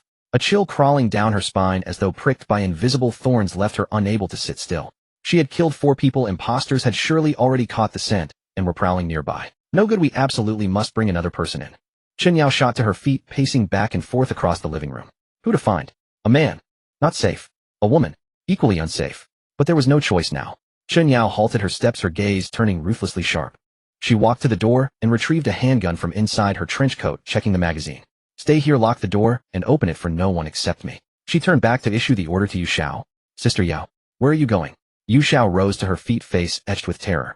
To find someone to fill the numbers. Chen Yao replied coldly. She pulled open the door and was about to step out when she abruptly froze. She turned around, her sharp eyes fixing directly and intently on Yu Xiao. That gaze no longer regarded her as a plaything, but rather scrutinized her as a suspicious stranger. The fury from the alleyway killings, the relief upon finding Yu Xiao. For a fleeting moment these had dulled her judgment. But now, having regained her composure, a particular detail surfaced in her mind. She had yelled at Shan to wait for her in the alley, yet when she located her, the girl had been hiding in a different shadow dozens of meters away.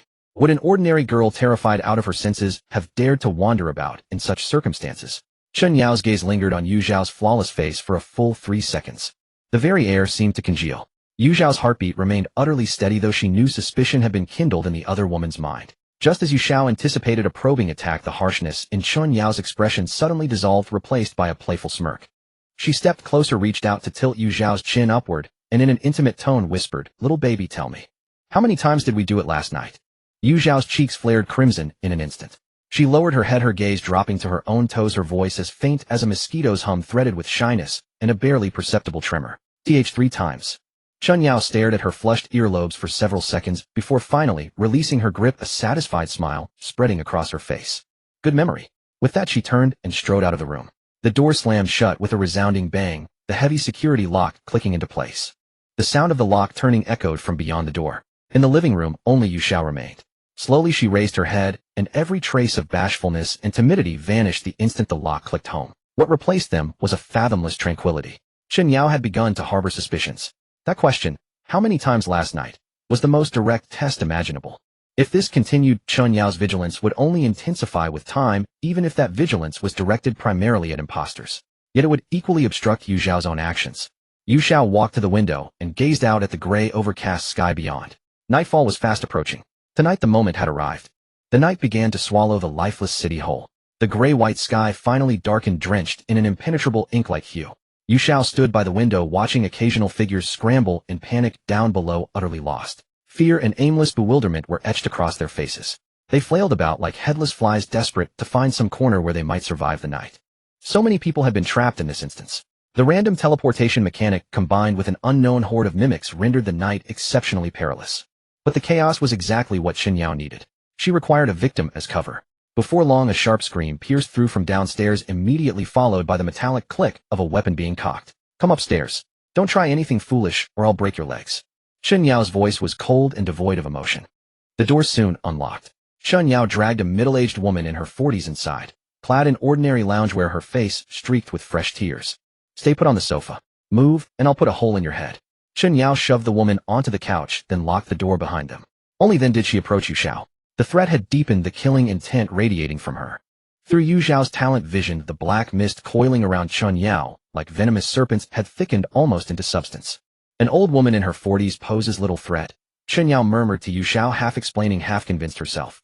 Plus I searched her, no weapons. Just a regular person the system dumped here.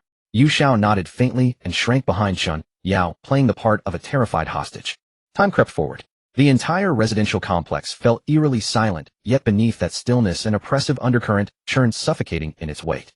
Isolated, stifled arguments echoed from somewhere in the distance before fading back into silence. For the 40,000 souls trapped here, the night stretched ahead like an unbearable torture. Chen Yao kept her distance from Yu Xiao, one hand gripping her pistol as she leaned against the bedroom doorframe, her gaze fixed warily on the woman curled up motionless on the living room sofa. The woman buried her face in her knees, trembling visibly with fear. Yu Xiao sat quietly on the bed, so still she might have been invisible. She understood this calm was merely the eye before the storm. Tick-tick. The electronic clock on the wall finally marked midnight. A shrill scream, piercing enough to tear through the night itself, erupted without warning from the 4th floor of the building across. Chen Yao jolted and dashed to the window, throwing open the curtains. Yu Xiao rose behind her, both of them gazing across at the source of the sound. A shadow moved against the lit window on the 4th floor opposite. Bang! An enormous crash. The sturdy security door buckled inward as if struck by something massive, then burst open with brutal force. A towering figure appeared in the doorway, at least 8 feet tall, shirtless, its skin the pallid white of death, muscles corded and menacing. Its face bore no features, just smooth pale flesh split wide into a gaping maw. A pale mimic. Chen Yao's voice cracked. Inside, a lone man raised a fire axe in terror, but before he could swing, the pale mimic crossed the threshold in a single stride. Its speed was blinding. Before the man could react, the mimic's hand closed around his throat and hoisted him upward like a chick. Crack, a sharp, audible snap of bone breaking. The man's head lolled limply. The pale mimic tossed the body aside, then turned its featureless face toward Chen Yao's direction, as though seeing through 30 meters of darkness. Chen Yao's heart clenched. The pressure radiating from it was overwhelming. She had no idea whether her psychic assault would even affect such a creature, and in raw strength, she stood no chance against it. By the power it just displayed, its level was at least D tier or higher. This was supposed to be an E-rank instance. Cold sweat beaded on Chen Yao's back. She tightened her grip on the pistol, instinctively questioning her own combat ability for the first time. While she focused intently on the opposite building, planning her next move, she failed to notice. A shadow slipped silently toward her from behind. The middle-aged woman who had been curled up on the living room sofa was suddenly standing. Her face was blank, eyes vacant, stripped of all the fear and panic she'd shown moments before. Her movements were rigid, yet unnaturally swift. 1 step, 2 steps. She entered the bedroom, without making a sound on the floor. Chen Yao's attention remained fixed outside. After killing the man, the pale mimic didn't leave. It began feasting on the corpse. The woman's hand rose slowly. Under the dim light, her nails lengthened and darkened into 5 razor-sharp blades. She was less than half a meter behind Chen Yao. Just as her claws were about to strike, "Sister Yao, look out!" Yu Xiao's terrified scream erupted through the silent bedroom. Chen Yao whipped around. She saw empty, inhuman eyes, and 5 black claws inches from her back. Tier D talent, psychic strike. A wave of invisible force exploded from Chen Yao's mind. The woman's movements froze, her vacant gaze flickering with sudden struggle and agony. That was all she needed. Chen Yao twisted her body to its limit and lashed out with her right leg. Tier D power boots, focus. Her heel sheathed in the armored boot carved through the air with devastating force, driving straight into the woman's chest. Thud. The sickening crunch echoed through the room. The woman's chest caved invisibly, her body launched backward like a severed kite, slamming into the wall before collapsing to the floor. 1 strike fatal. Chen Yao gasped for breath, heart hammering, leather jacket drenched in cold sweat. If Yu Xiao hadn't warned her, if she hadn't reacted fast enough, that claw would have severely wounded her. She turned to look at Yu Xiao shivering in the corner of the bed, her expression unreadable. "You? Just now. Sister Yao. She's not human." Yu Xiao pointed at the corpse on the ground, her voice trembling uncontrollably. Only then did Chen Yao look toward the corpse. Before her eyes, the middle-aged woman's body was rapidly melting. Skin, flesh, and bones were all dissolving into a pool of viscous black liquid, emitting a foul stench.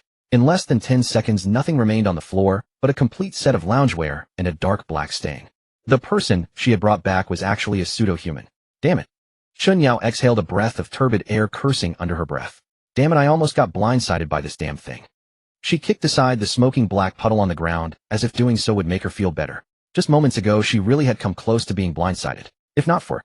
Chen Yao turned her head and looked toward the corner. Yu Xiao was still curled up there, hugging her knees, her small frame trembling like a leaf.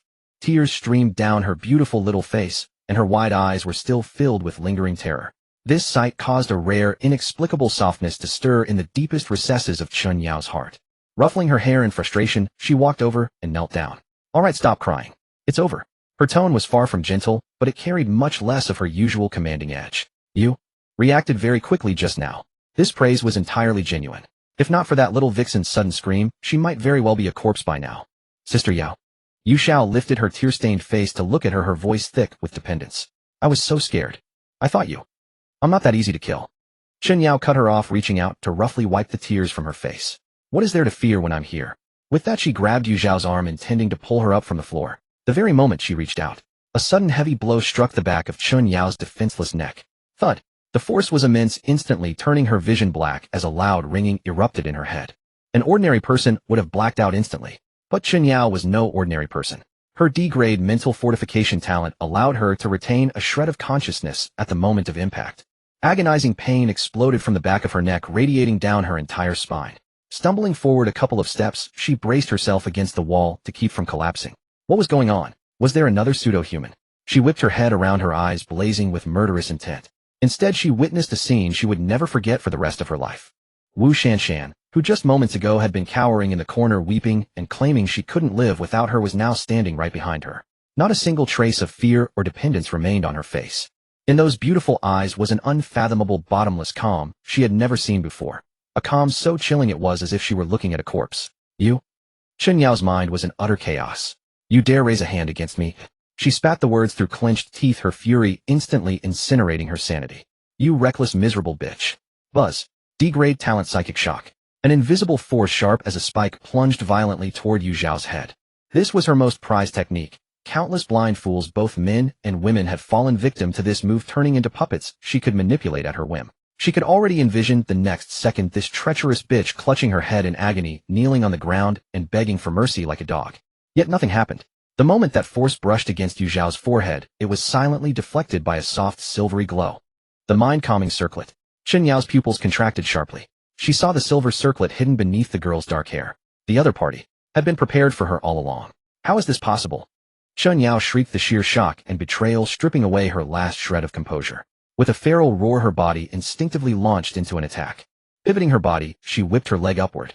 The D-grade boots of strength channeled the entirety of her raging fury, tearing through the air with a sharp whistle as she kicked viciously toward Yu Xiao's head. With this kick, she intended to shatter the bitch's head entirely. But in the next instant, something even more incomprehensible occurred. The strike she had thrown with all her might was effortlessly caught by her opponent's raised hand. That hand, seemingly slender and pale, clamped onto her ankle like an iron vice. No matter how hard she struggled with all her strength, she could not budge an inch. The active skill of the boots of strength had just been used on that pseudo-human, and was still on cooldown. How could this be? How could this woman possess such monstrous strength? Surprised, Yu Xiao spoke. No longer was it Wu Shanshan's soft and sweet voice, but a tone she had never heard before, cold, detached, and carrying a hint of amusement. Chen Yao's entire body froze completely. Countless memories flashed through her mind. The terror when she was first brought into the room, the teasing in the bathroom, the intimacy in bed. Everything over the past few days had been an act. Who on earth are you? Chen Yao's voice grew shrill and hoarse from sheer shock and terror. From the very beginning. You approached me on purpose. Heh. Yu Xiao chuckled softly, the hand gripping her ankle beginning to squeeze. The agonizing pain of her bones being crushed made Chen Yao's face turn instantly pale. To be honest, I've been coveting your skin for a very long time. Yu Xiao tilted her head, sizing up Chen Yao's pain-contorted body from head to toe, as if admiring a piece of art. I must say your skills are indeed impressive. These past 2 days were quite enjoyable. These words were like a red-hot iron searing deeply into Chen Yao's pride. You bastard. She struggled frantically, her other hand drawing a pistol from her waist to aim at Yu Xiao. Yu Xiao's gaze instantly turned ice cold. Game over. D-grade combat suit, full power mode activated. A force that Chen Yao could not possibly comprehend erupted instantly within Yu Xiao's body. What did it mean to possess all attributes nearly 9 times that of an adult male? Chen Yao only felt her vision blur. Crack. The crisp sound of bone snapping echoed. The wrist holding the gun was snapped at a bizarre angle by Yu Xiao. The pistol slipped from her grasp and clattered away. Before the agonizing pain could spread throughout her body, Yu Xiao's other hand was already clamped around her throat, lifting her entirely off the ground. Her feet dangling in the air, a suffocating sensation instantly washed over her. For the first time, a look of genuine prey-like despair appeared on Chen Yao's face. She stared at the face before her.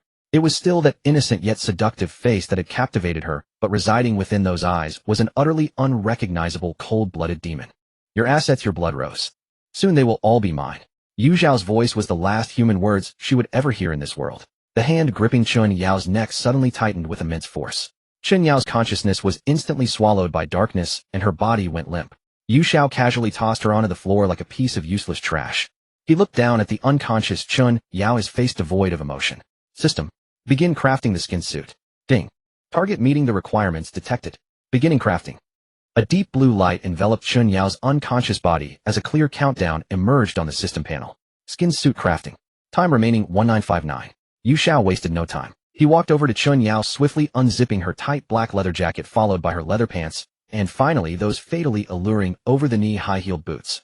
Yu Xiao stripped them off without hesitation, revealing Chen Yao's perfectly toned and explosive physique. Although he had seen and experienced it countless times over the past few days. Having done all this, Yu Xiao began to strip off his own clothes. The leather jacket, the leather pants, the D-grade enhancement suit.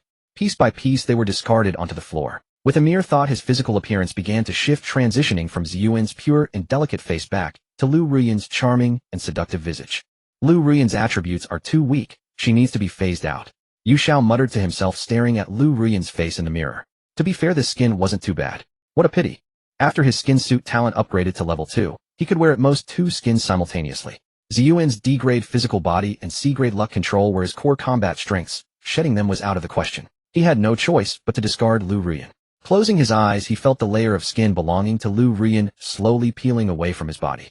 Upon the polished floor, an incredibly thin yet lifelike human skin now lay. Revealed beneath was Ziyuan's powerful physique, where every inch of muscle perfectly aligned with primal combat instincts. Time ticked away second by second. Outside the window, the city was dead silent. Occasional blood-curdling shrieks echoed from the distance, only to be swiftly swallowed by the darkness. Yu Xiao knew all too well that he was currently the only living soul in this room, which completely violated the rule requiring 3 or more survivors. At any moment, a pale mimic might catch his scent and come knocking. He glanced at the security door, then at the ticking countdown on the system panel. Time remaining 0523. Hurry. Hurry up, Yu Xiao muttered, furrowing his brow. He wasn't afraid of the pale mimic. He had already estimated its strength and speed through the window earlier. At full power, taking it down would be effortless. However, fighting now would make too much noise, easily attracting unnecessary trouble. Furthermore, he couldn't be sure how many of these pale mimics were out there. If slaying one summoned a horde, things would get ugly. What he needed was to quietly complete this upgrade with absolute crushing dominance. Ding. Skin suit crafting complete. The cold system prompt finally echoed in his mind. On the floor, the blue light enveloping Chun Yao dissipated, leaving behind only a neatly folded skin suit alongside her stripped clothes completely intact. A brand new attribute panel expanded before Yu Xiao's eyes. Name: Chun Yao. Rating D. Talent D grade, mental enhancement. Description: launches a mental shockwave at the target, causing brief dizziness and mental confusion with a chance to induce a state of panic. Physical attributes: Strength 15, Agility 17, Constitution 15, Spirit 43, Luck 14. Spirit. Yu Xiao noticed this brand new attribute. It seemed this was the unique stat for mental enhancers. A spirit attribute of 43. Considering an average adult male only had about 10, this was nearly 4 times that of an ordinary person. No wonder her mental shockwave was so overbearing. Without further hesitation, Yu Xiao bent down and picked up Chun Yao's skin, which still retained a trace of warmth. He unfolded the skin suit and slipped inside through the opening in the back. A completely different sensation instantly enveloped his entire body. If Ziyuan possessed an aloof and ethereal temperament, then wearing Chun Yao was a polar opposite experience. An extremely mature, voluptuous figure and wild burgundy hair gave her aura a complete 180-degree turnaround. Suddenly, a powerful wave of instinctive desire belonging to Chun Yao surged violently against his consciousness. A possessiveness toward the same sex, a yearning to control everything, and a deep-seated wantonness and arrogance. Yu Xiao could even feel a surge of intense excitement and impulse rising from the depths of his heart as his gaze swept over his own sizzling body in the mirror. How intriguing! He quickly suppressed the foreign desires. Yet the sensory stimulation offered by this body was far more intense than that of Liu Ruyan and Ziyuan combined. He slipped back into his D-grade one-piece enhancement suit, layered Chun Yao's black leather jacket and pants over it, and put on the 10-centimeter over-the-knee high-heeled boots. The moment he stood up, Yu Xiao stumbled slightly. The heels were too high. Having worn sneakers and canvas shoes all this time, suddenly transitioning to such high heels felt incredibly awkward. However, relying on the terrifying physical control granted by the enhancement suit and the dual skin suit stacking, it took him only a few seconds to fully adapt to the sensation. Chun Yao's original height of 1.7 meters was instantly boosted to 1.8 meters by the boots. He walked over to the mirror. In the reflection, a tall woman with an imposing aura stared back at him coldly. On Chun Yao's face, the usual arrogance and lust had vanished, replaced by a bottomless, gloomy shadow. Yu Xiao raised his hand, gently caressing his face. From this day forth, I am Chun Yao. With a thought, he summoned his current final attribute panel. Skin suits, Ziyuan Chun Yao. Combined attributes, dual skin stack enhancement suit, boots of strength. Strength 56, Ziyuan 15, Chun Yao 10 enhancement suit, 15 boots of strength 96, full power 116. Agility 47, Ziyuan 17, Chun Yao 10 enhancement suit 74, full power 94. Constitution 52, Ziyuan 15, Chun Yao 10 enhancement suit 77, full power 97. Spirit 43, Chun Yao. Luck 22, original 22, Ziyuan 14, Chun Yao 58. Staring at this terrifying sequence of numbers, a satisfied smile finally graced Yu Xiao's face. Only one word could describe it. Incredible. Just then, bang, a deafening crash echoed. The security door behind him was struck by a colossal force, its entire metal panel denting inward as the lock shattered and flew off. A towering figure over 2 meters tall, with deathly pale skin, appeared at the threshold. On its featureless face, there was only a massive maw that split wide all the way to its ears. The pale mimic. It had finally arrived. The mimic didn't seem to expect that instead of shrieking in terror, the occupant of the room would turn around and study it with an amused, intrigued gaze. Perfect timing. Yu Xiao cracked his knuckles, producing a series of crisp popping sounds. I'll use you to test out my new body. On the pale mimic's smooth face, its cavernous mouth gaped open and closed, emitting meaningless growls. It did not rush forward. Instead, its legs bent slightly, causing the wooden floorboards beneath its feet to groan under the immense weight. Then its entire body lunged forward with explosive force. Its strength and speed far surpassed the Class E tiger from the previous dungeon. But in Yu Xiao's eyes now, it was simply too slow. At the precise moment the mimic was about to collide with her, Yu Xiao leaned backward at an unbelievable angle, nearly parallel to the ground, narrowly evading the impact. The mimic's massive frame swept over her, the rushing wind whipping her wine-red hair. Boom. The mimic crashed headfirst into the wall, causing the entire structure to shudder violently as plaster rained down. Is this how mental power is used? Yu Xiao stood up straight, refraining from an immediate pursuit. Closing her eyes, she sensed the power belonging to Chun Yao within her mind. Her 43 points of spirit attribute illuminated a brand new region in her brain. She could perceive an invisible energy that could extend outward at her command.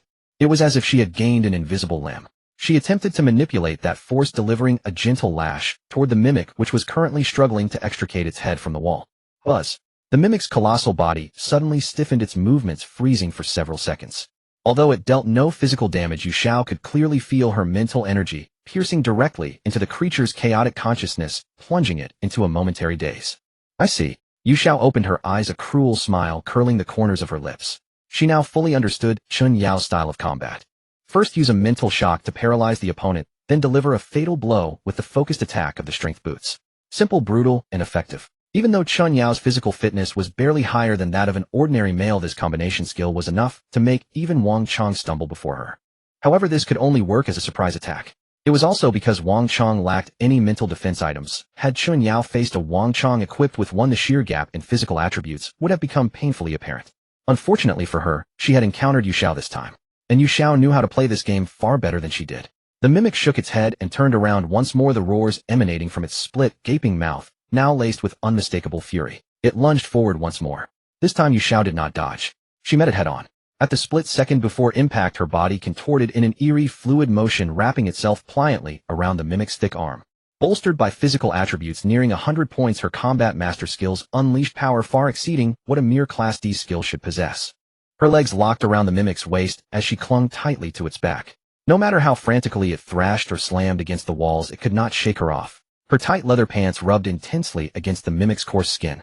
A strange, thrilling shudder mingled with the pleasure of surging adrenaline shot straight up her spine to her crown. The sensitivity of Chun Yao's body was terrifyingly high. Every physical collision with the enemy delivered sensory feedback more than twice as intense as that of Ziyuan's body. Pain, touch, and even the subtle shifts in airflow were amplified. But this feeling, it was truly a lethal body, but she loved it. There are still some good things I haven't tried yet. Clinging tightly to the mimic's waist, Yu Xiao could feel the 4 wisps of faint black baleful aura wrapping around her, starting to grow restless. She attempted to channel that power of misfortune. Black mist crept along her arms, spreading onto her palm. Pressing her hand shrouded in dark energy against the mimic's pale skin, she unleashed it. Sizzle. A plume of dark smoke rose, accompanied by a foul, burnt stench. A pitch-black handprint was left on the mimic's pale skin, the flesh beneath corroding and liquefying at a speed visible to the naked eye. It let out an even more agonized roar, desperately slamming its back against the wall. Bang, bang, bang. Every impact made the entire building tremble. Yu Xiao could feel the immense force transferring through her body, but this level of impact, dampened by the layers of her dual skin suits and reinforced suit, could not harm her at all. On the contrary, the violent vibrations and collisions only served to heighten the body's excitement. An instinctual craving for violence was awakening. The game is over. Exerting sudden force with her legs, Yu Xiao flipped nimbly over the mimic's head, landing gracefully right in front of it. Looking at the massive creature before her, driven half-mad by her baleful aura and mental shock, she slowly raised her right leg, that slender leg clad in a black, over-the-knee high-heeled boot. Class D strength boots, active skill, power focus. The moment the skill activated, Yu Xiao felt the strength of her entire body converging toward her right leg. Her muscles and bones vibrated with thrilled anticipation. What did a strength attribute exceeding 100 points actually mean? She did not know, but she was about to find out. Without any wasted motion, she delivered a simple, direct, yet lightning-fast side kick. The tip of her black boot struck with pinpoint accuracy against the caved-in chest of the pale mimic. Thud! With a dull impact, the pale mimic's massive 2-meter-tall frame was blasted backward by a colossal force. Before it could even utter a shriek, it was sent flying through the air. Crash! The mimic smashed through the already damaged security door, its momentum carrying it straight through the wall across the hallway. With half its body wedged inside the neighbor's living room, it twitched twice and fell still. Yu Xiao slowly retracted her leg and exhaled a long breath. Her cheeks flushed with an unnatural crimson, and her breathing was slightly ragged. That kick just now had felt absolutely exhilarating. Since acquiring superhuman strength, this was her first truly satisfying battle. For the first time, she experienced the raw sensation of absolute crushing power. Yet her excitement did not last long. Tap, tap, tap. Heavy synchronized footsteps echoed simultaneously from both ends of the hallway. Yu Xiao walked to the doorway and peered outside. To her left, 3 identical pale mimics were marching forward with synchronized measured steps. To her right, there were another 3. Their target was without a doubt this very room. Damn it, I knew it. Yu Xiao cursed under her breath. She understood now. As long as there were fewer than 3 people in this room, the mimics would keep spawning endlessly. Killing just one was utterly pointless. Staying to slaughter them all would only result in her being ground down to death.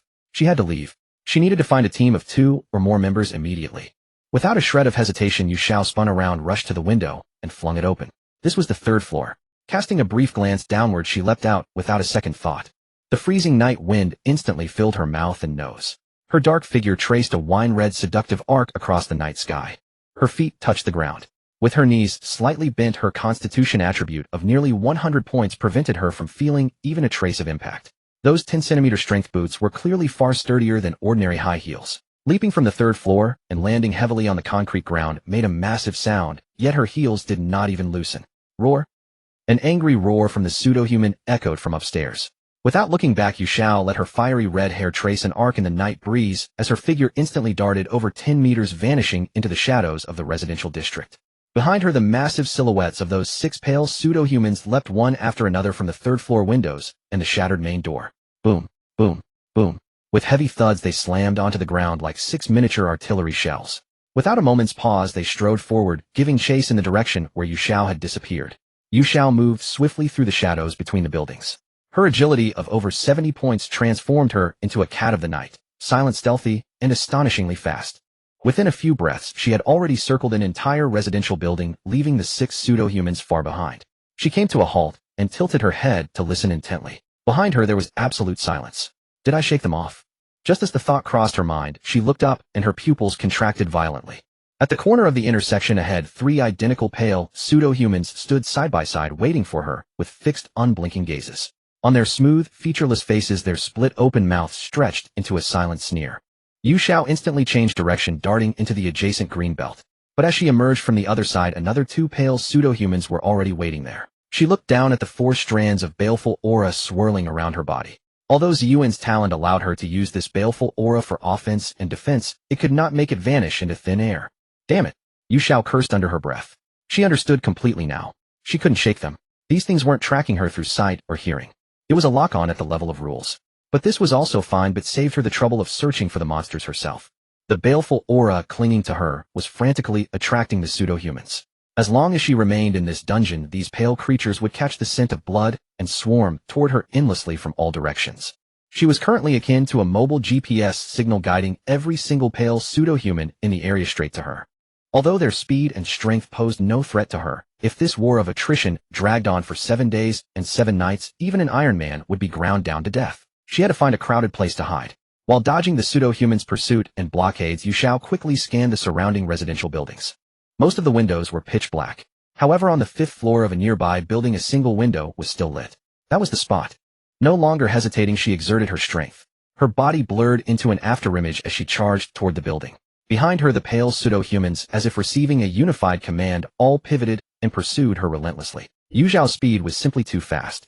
Bursting into the stairwell, she took the stairs several at a time, reaching the 5th floor in mere seconds. Room 502.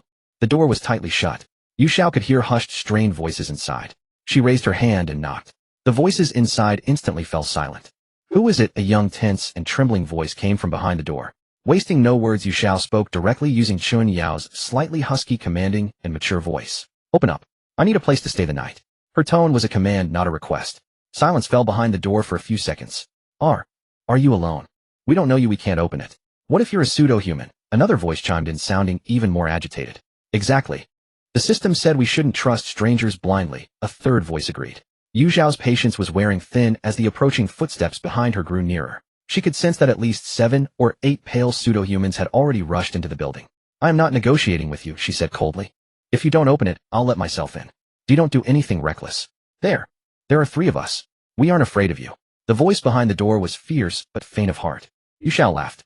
The laughter was soft, yet it carried a spine-chilling coldness. She took 2 steps back.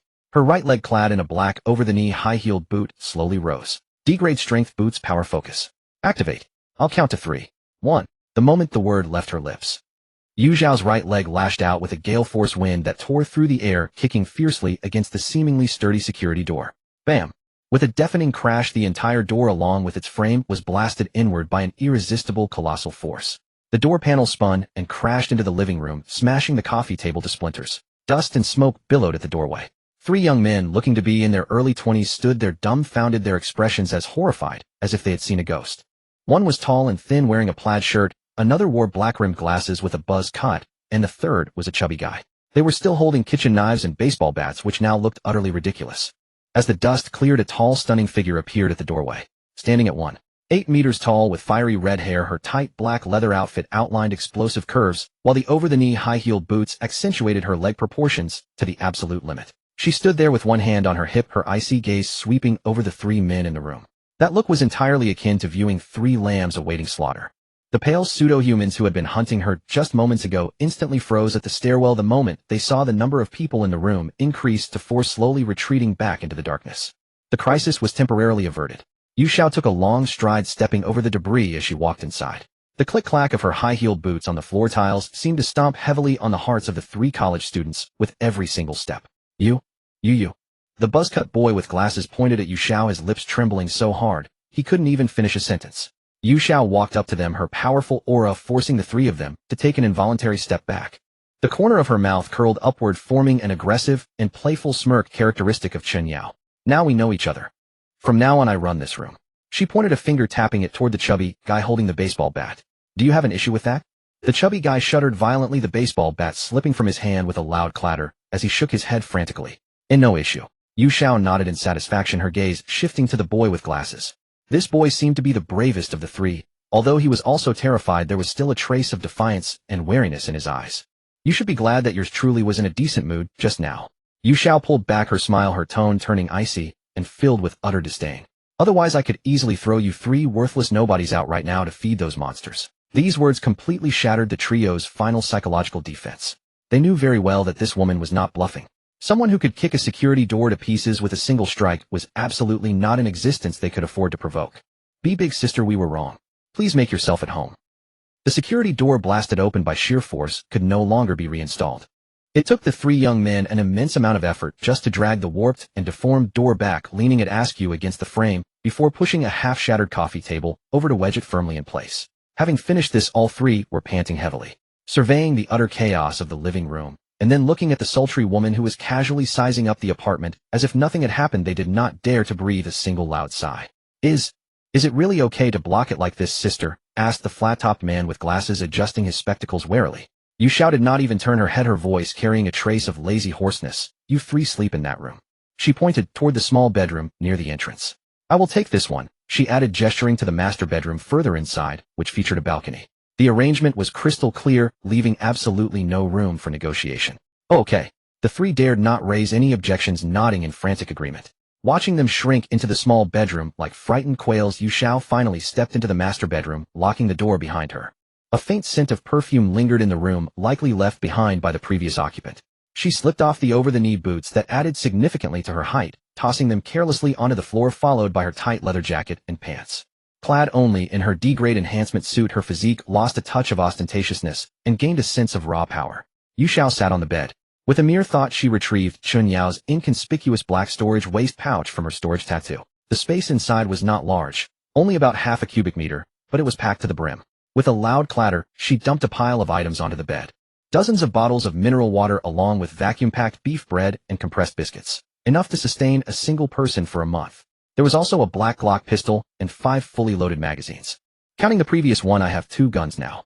Yu Xiao picked up the pistol and checked it with practiced ease. While her close combat capabilities were formidable, she still had to rely on firearms for long-range engagements.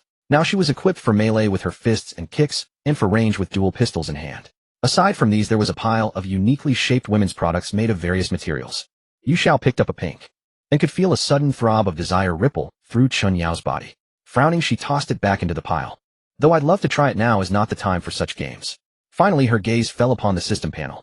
Since transforming Chun Yao into a skin suit, the game coins in Chun Yao's account had automatically merged with her own previous account. Her current total of game coins 3,260. Yu Xiao's breath hitched for a few seconds. Over 3,000. To put it in perspective, after all her grueling efforts grinding through dungeons, achieving perfect clears, and collecting basic allowances and various rewards, she had only amassed a few hundred game coins. Yet Chun Yao had merely collected protection fees for a few days, and even after deducting the cuts for her subordinates and the guild leader, this staggering amount remained. Indeed, the fastest way to grow strong is robbery. Yu Xiao transferred all her vital supplies into her own storage tattoo, leaving only some food and water in the waist pouch to deceive others. By the time she finished, it was already past midnight. Lying on the soft large bed, she felt no trace of sleepiness as her mind began to map out tomorrow's course of action. She had to find a way to contact the members of the Blood Rose. Currently wearing Chun Yao's face, she possessed a massive advantage that had to be fully exploited. She needed to find a stable team of more than 3 people as quickly as possible. Being constantly hunted by the pale mimics was not a sustainable option, it was simply too exhausting. Meanwhile, in the small bedroom next door, the 3 men were squeezed onto a single small bed, whispering in hushed conspiratorial tones. Damn, that woman dresses so provocatively even inside a dungeon. She must be a total slut to the bone. Especially those legs and those black leather boots. Holy crap, when she lifted her leg earlier, that scent absolutely drove me crazy. The fat man's face was flushed red, his voice trembling. The flat-topped man with glasses pushed up his spectacles and lowered his voice. Brother Chong, this woman is too fierce. We can't afford to mess with her, can we? The one addressed as Brother Chong was the tall, thin man in the plaid shirt who looked quite refined. A sinister smirk played on the corner of his lips. Fierce. No matter how fierce a woman is, isn't she just the same once she's asleep? In the last dungeon, that D-grade strength-enhanced woman we took down was way stronger than us, wasn't she?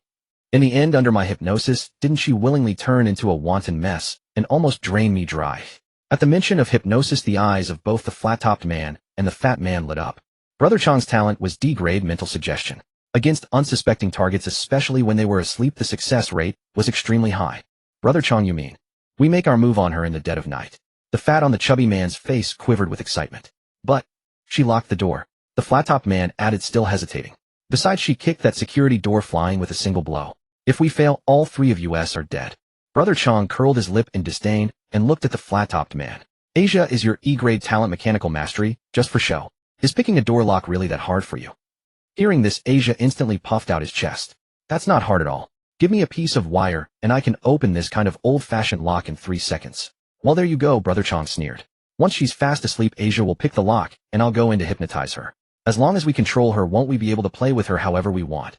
The 3 of us brothers will have a grand round robin. He turned to the fat man.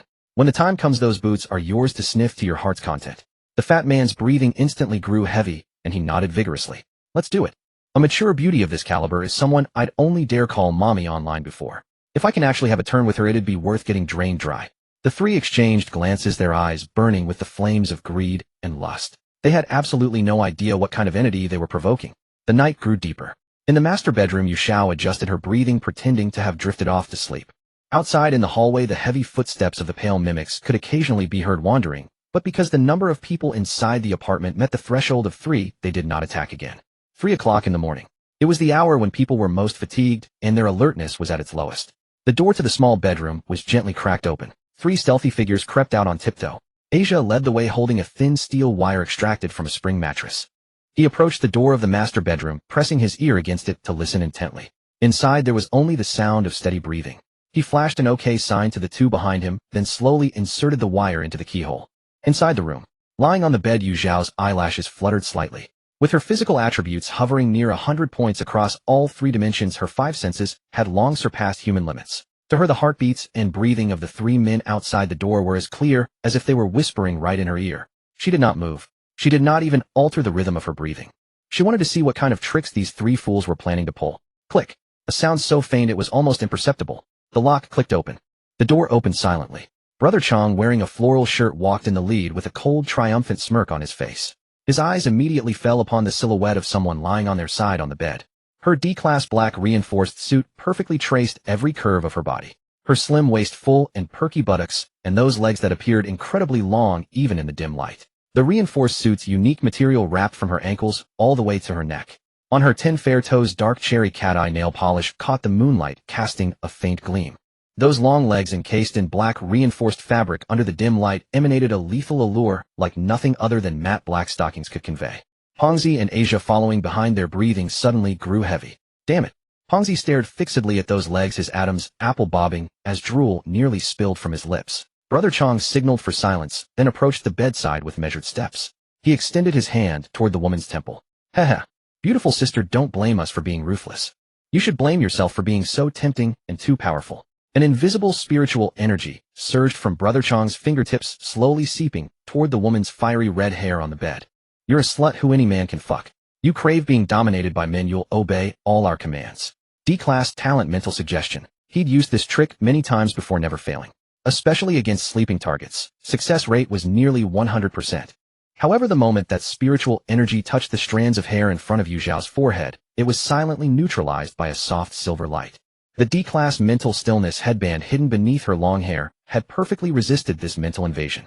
On the bed, Yu Xiao's consciousness had already been alert before they entered the room. If we're talking about Chun Yao, she really is a slut, but right now it's her Yu Xiao. She sneered inwardly, and a dark amusement rose within her. It's fine, I'll play along with you for a bit. The next moment, Yu Xiao's body trembled slightly, her steady breathing quickened, and an unnatural flush appeared on her cheeks. She slowly opened her eyes. Those cold, sharp eyes were now hazy, glistening with moisture, empty, yet full of desire. It worked. Brother Chong felt a surge of triumph. He withdrew his hand and nodded proudly toward Pongzi and Asia behind him. Brother Chong, you're awesome. Pongzi whispered, his excited flesh trembling. Now, we can. Asia rubbed his hands together, unable to contain his eagerness. Not so fast. Brother Chong licked his lips, walked to the bedside, looked down at the controlled woman, and commanded in an authoritative tone, get up yourself, and kneel beside the bed. Yu Xiao's movements were somewhat stiff, but she obediently pushed herself up and slowly shuffled to the edge of the bed, kneeling on the carpet. This pose made her body curves even more breathtaking. Pongzi's eyes went wide. He stared intently at those feet wrapped in black reinforced fabric, swallowed hard, his voice trembling. Brother Chong. Can I first taste her feet? Loser. Brother Chong cursed, but didn't refuse. Hurry up, don't waste time. Receiving permission, Pongzi could barely hold back any longer. He pounced forward, drooling, kneeling before Yu Xiao. Goddess. No mother. He hissed, ready to savor the moment. If this were from a Zhejiang University textbook, I could barely last a minute. Yu Xiao's vacant gaze fell upon Pongzi's face, contorted with excitement. She rose to her feet and slowly raised her right leg. Pongzi trembled with anticipation, tilting his face upward, eyes closed, bracing himself for the release he'd been fantasizing about. But what came wasn't the softness he'd imagined. It was an unbearable, devastating pain. Yu Xiao's foot, seen through Pongzi's eager eyes, tore through the air with devastating force, striking him squarely in the face with cruel precision. Bang! A thunderous impact that sent shockwaves through the skull. That single kick shattered Pongzi's massive head into an unrecognizable mess. His nasal bones pulverized instantly, teeth spraying from his mouth mixed with blood and froth, his entire face caving inward at a grotesque angle. Before he could even scream, his 200-plus-pound frame launched backward, crashing into the wall, before collapsing to the ground in an unrecognizable heap, his body still twitching uncontrollably. The sudden violence froze the lewd smiles on Brother Chong and Asia's faces. Pang! Pongzi! Asia's voice quivered. You weren't controlled.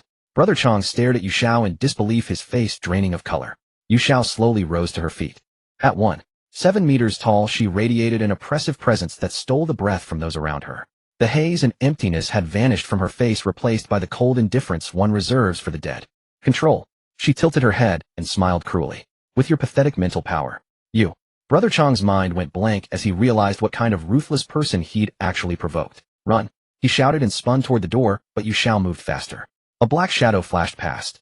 Oh. Brother Chong screamed as an enormous force yanked him backward, slamming him onto the ground. Before he could react, a foot clad in black reinforcement suit stomped down on his chest.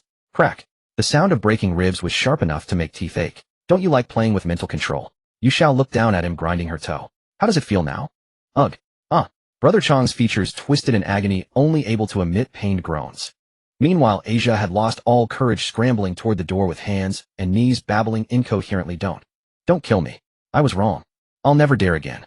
Yu Xiao didn't even bother to look back at him. She raised her other leg and casually kicked backward. The black-wrapped foot traced an elegant, yet deadly arc through the air. Thud. Asia's skull took the full force of the kick, sending him face-planting forward into unconsciousness. The whole thing took less than 10 seconds. Silence returned to the room. Yu Xiao looked down at the three men beneath and around her with an expressionless gaze. She slowly crouched, placed her hand on Brother Chong's head, the closest one. C-Class Talent Fortune Control. Activate. In her vision, a faint white stream emerged from Brother Chang's body, denser than an ordinary person's. That was his fortune. Absorb. As she willed it, the white stream was forcibly drawn from Brother Chang's body, flowing along her arm and merging with her own. Ding. Absorbed F-rank fortune, gaining 2 fortune points after conversion. Yu Xiao moved to Asia and the lifeless Pongzi, repeating the process. Ding. Absorbed F-rank fortune, gaining 2 fortune points after conversion. Ding. Absorbed F-rank fortune, gaining 2 fortune points after conversion. After finishing, Yu Xiao finally showed a hint of satisfaction. She stood up, looking down at the 3 worthless trash on the ground with cold eyes. Since they coveted her body, they would pay with their lives. Without hesitation, she lifted her foot and stomped down hard on Brother Chang's neck as he continued to groan. Thud. Another muffled sound. As Brother Chang and Asia drew their last breaths, 3 visible streams of pale black mist rose from the corpses and wrapped themselves around Yu Xiao. Combined with the 4 streams left from Chun Yao's earlier killings, there were 7 in total. Yu Xiao could clearly feel a cold and powerful force of misfortune surging within her.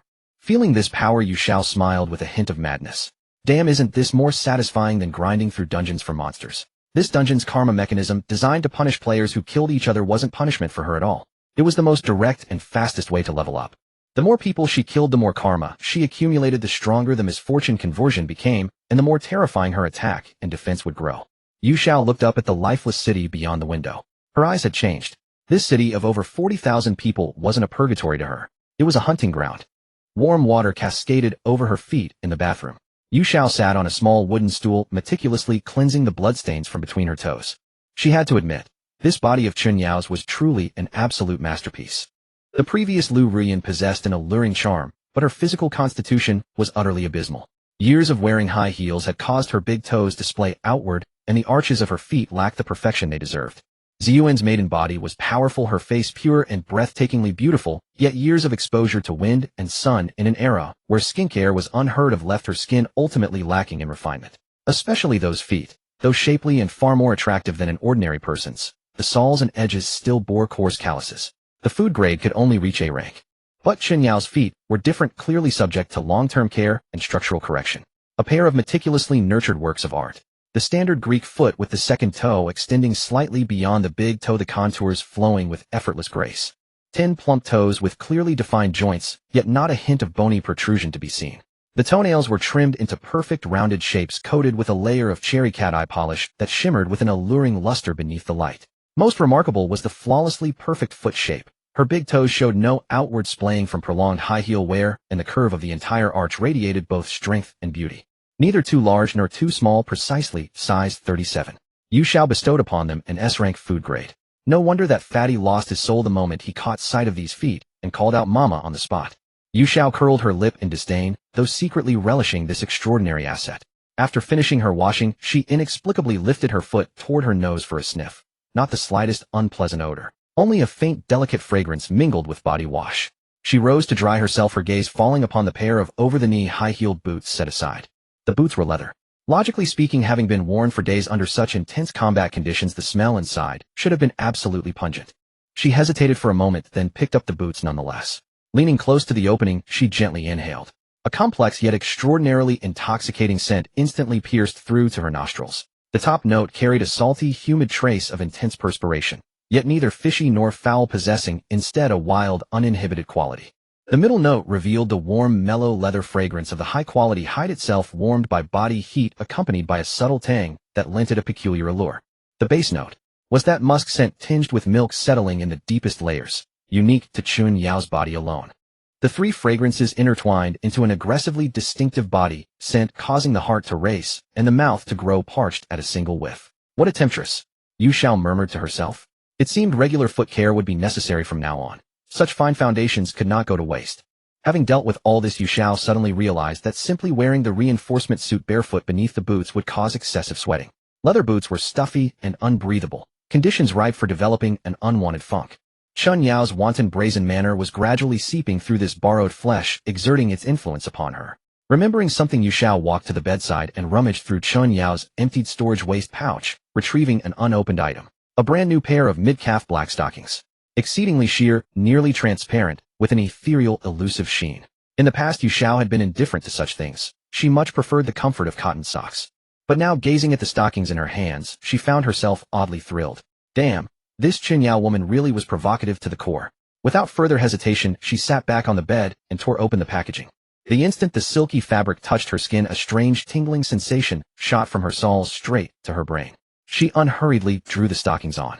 The black silk clung perfectly to every inch of her calves and feet, veiling the already fair skin beneath a mysterious seductive hue. She pulled down the pant leg of her D-rank reinforcement suit, completely concealing the upper portion of the stockings. This created a styling known as pantyhose layering. Yu Xiao stood and took a few steps, feeling the subtle friction between the inner lining of her suit and the stockings. An inexplicable excitement stirred within her. She glanced out the window. The sky had already begun to pale with the first light of dawn.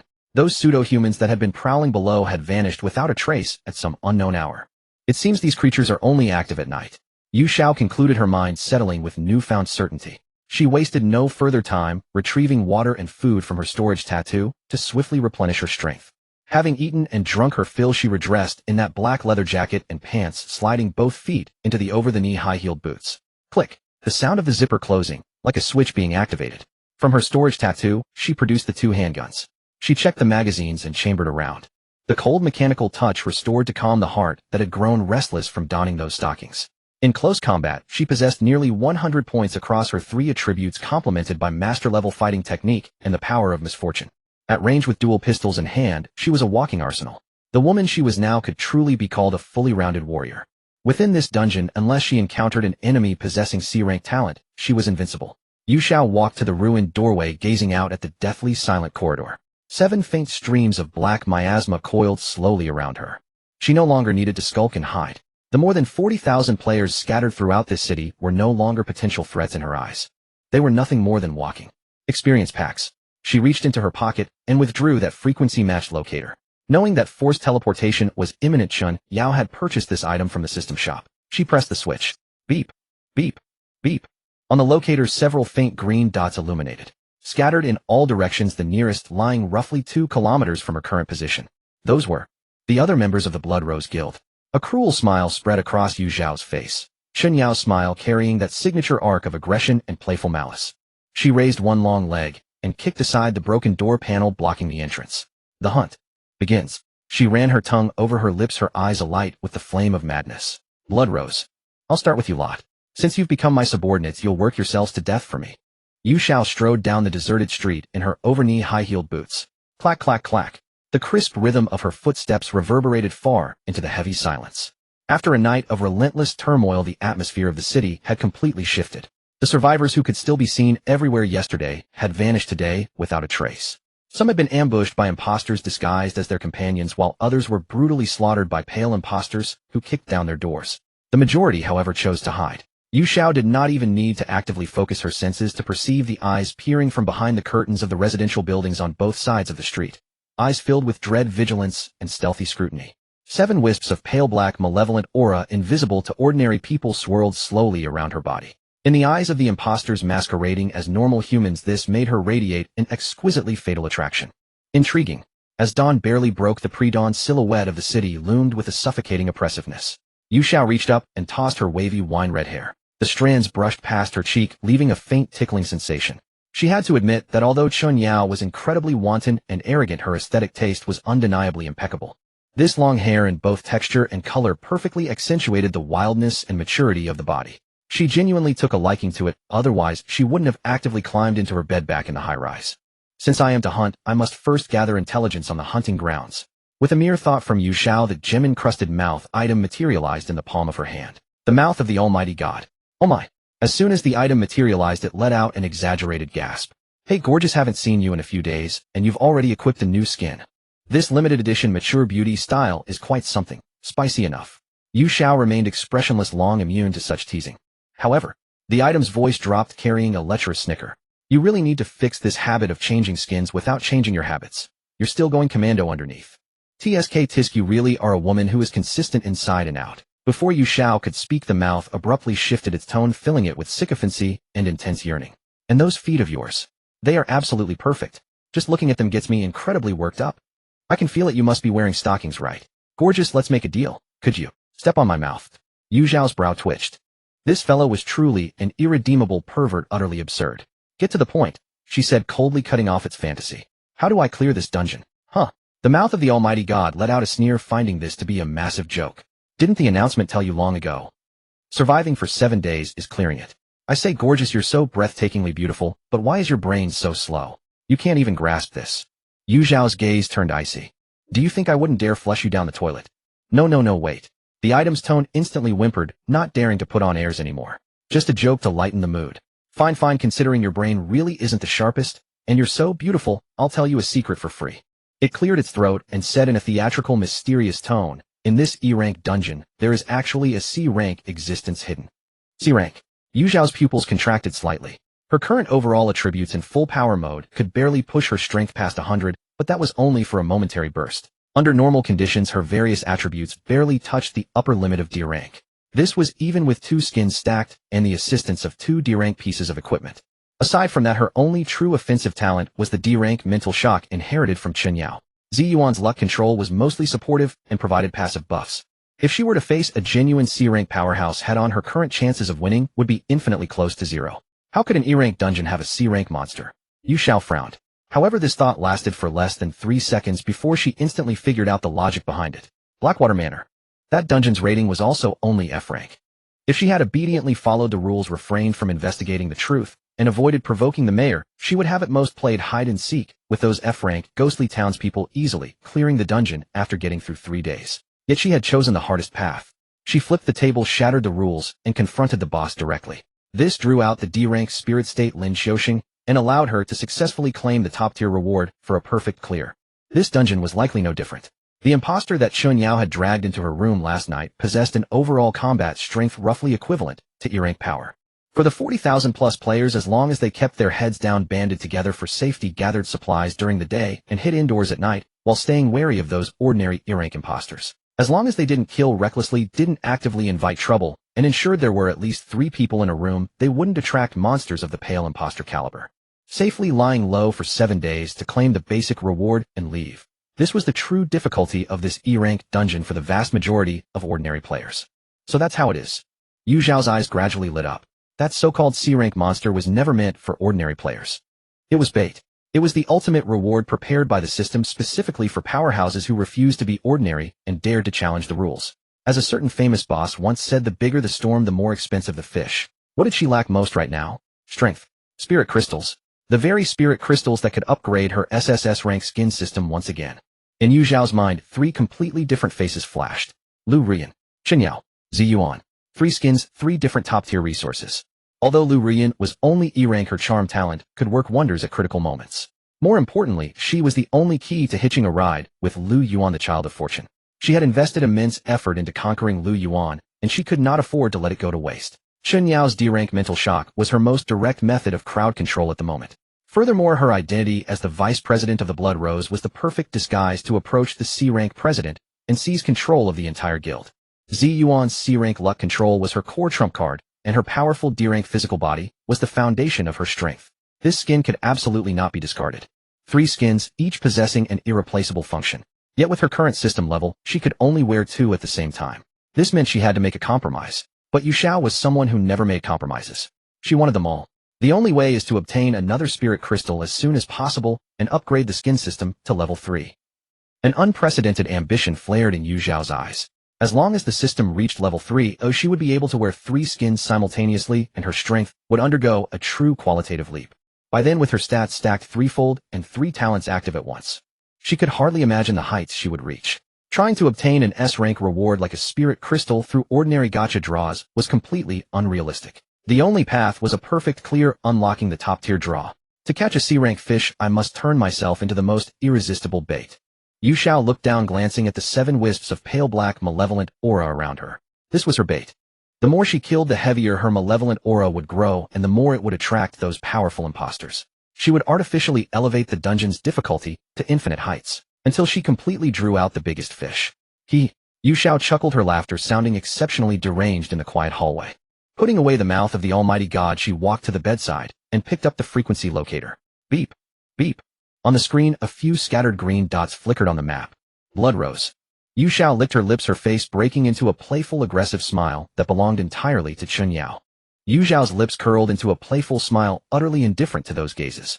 She walked for about a kilometer when the closest green dot on her tracker began blinking, right at a small supermarket just ahead. She made no attempt to conceal her approach, striding forward with bold confidence. Shattered glass from the supermarket's front door littered the ground, and two pseudo-human corpses, reduced to black slime, lay motionless at the entrance, evidence of the vicious battle fought here the night before.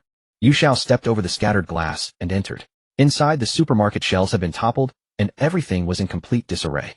A burly man with a buzz cut leaned behind the checkout counter, clutching an assault rifle tightly as he kept watch at the doorway.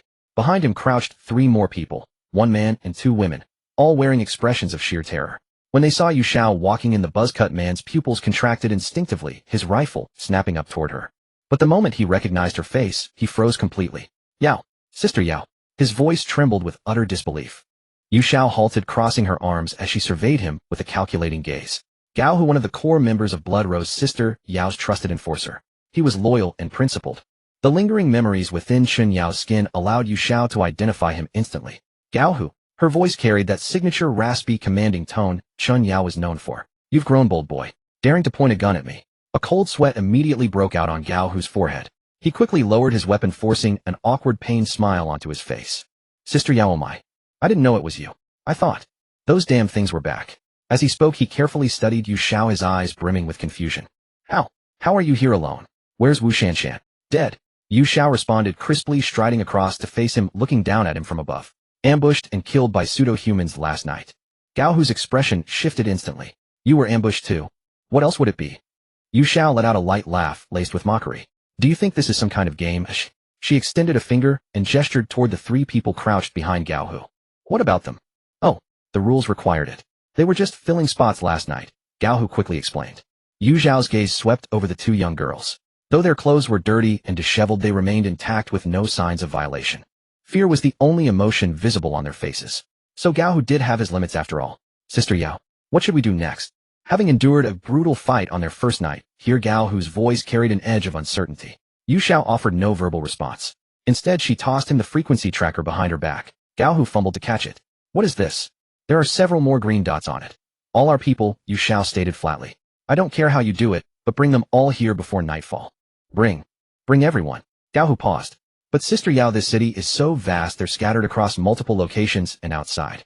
What about outside? Yu Xiao cut him off, her gaze turning icy. Are you chicken? No. Gao Hu, I'm not negotiating with you.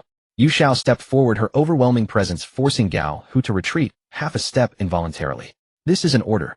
Observing his pale, tension-stricken face, she softened her tone slightly. I know this is difficult, but now is not the time to complain. She reached out and gently patted his broad shoulder. You're one of my most valued subordinates, and I trust your abilities. Follow me and I guarantee we won't just survive, we'll thrive better than before. Those words sparked a flicker of hope in Gao Hu's eyes. Sister Yao, you have a plan. Yu Xiao didn't answer directly. Instead, she turned to the 3 trembling survivors cowering in the corner. Do you 3 want to live? The 3 exchanged glances. The slightly braver man hesitated before nodding. We do. Of course we do. Good. Yu Xiao snapped her fingers. From now on, this supermarket is our base. You can stay here, and we'll protect you. Hearing this, a hint of relief appeared on all 3 of their faces.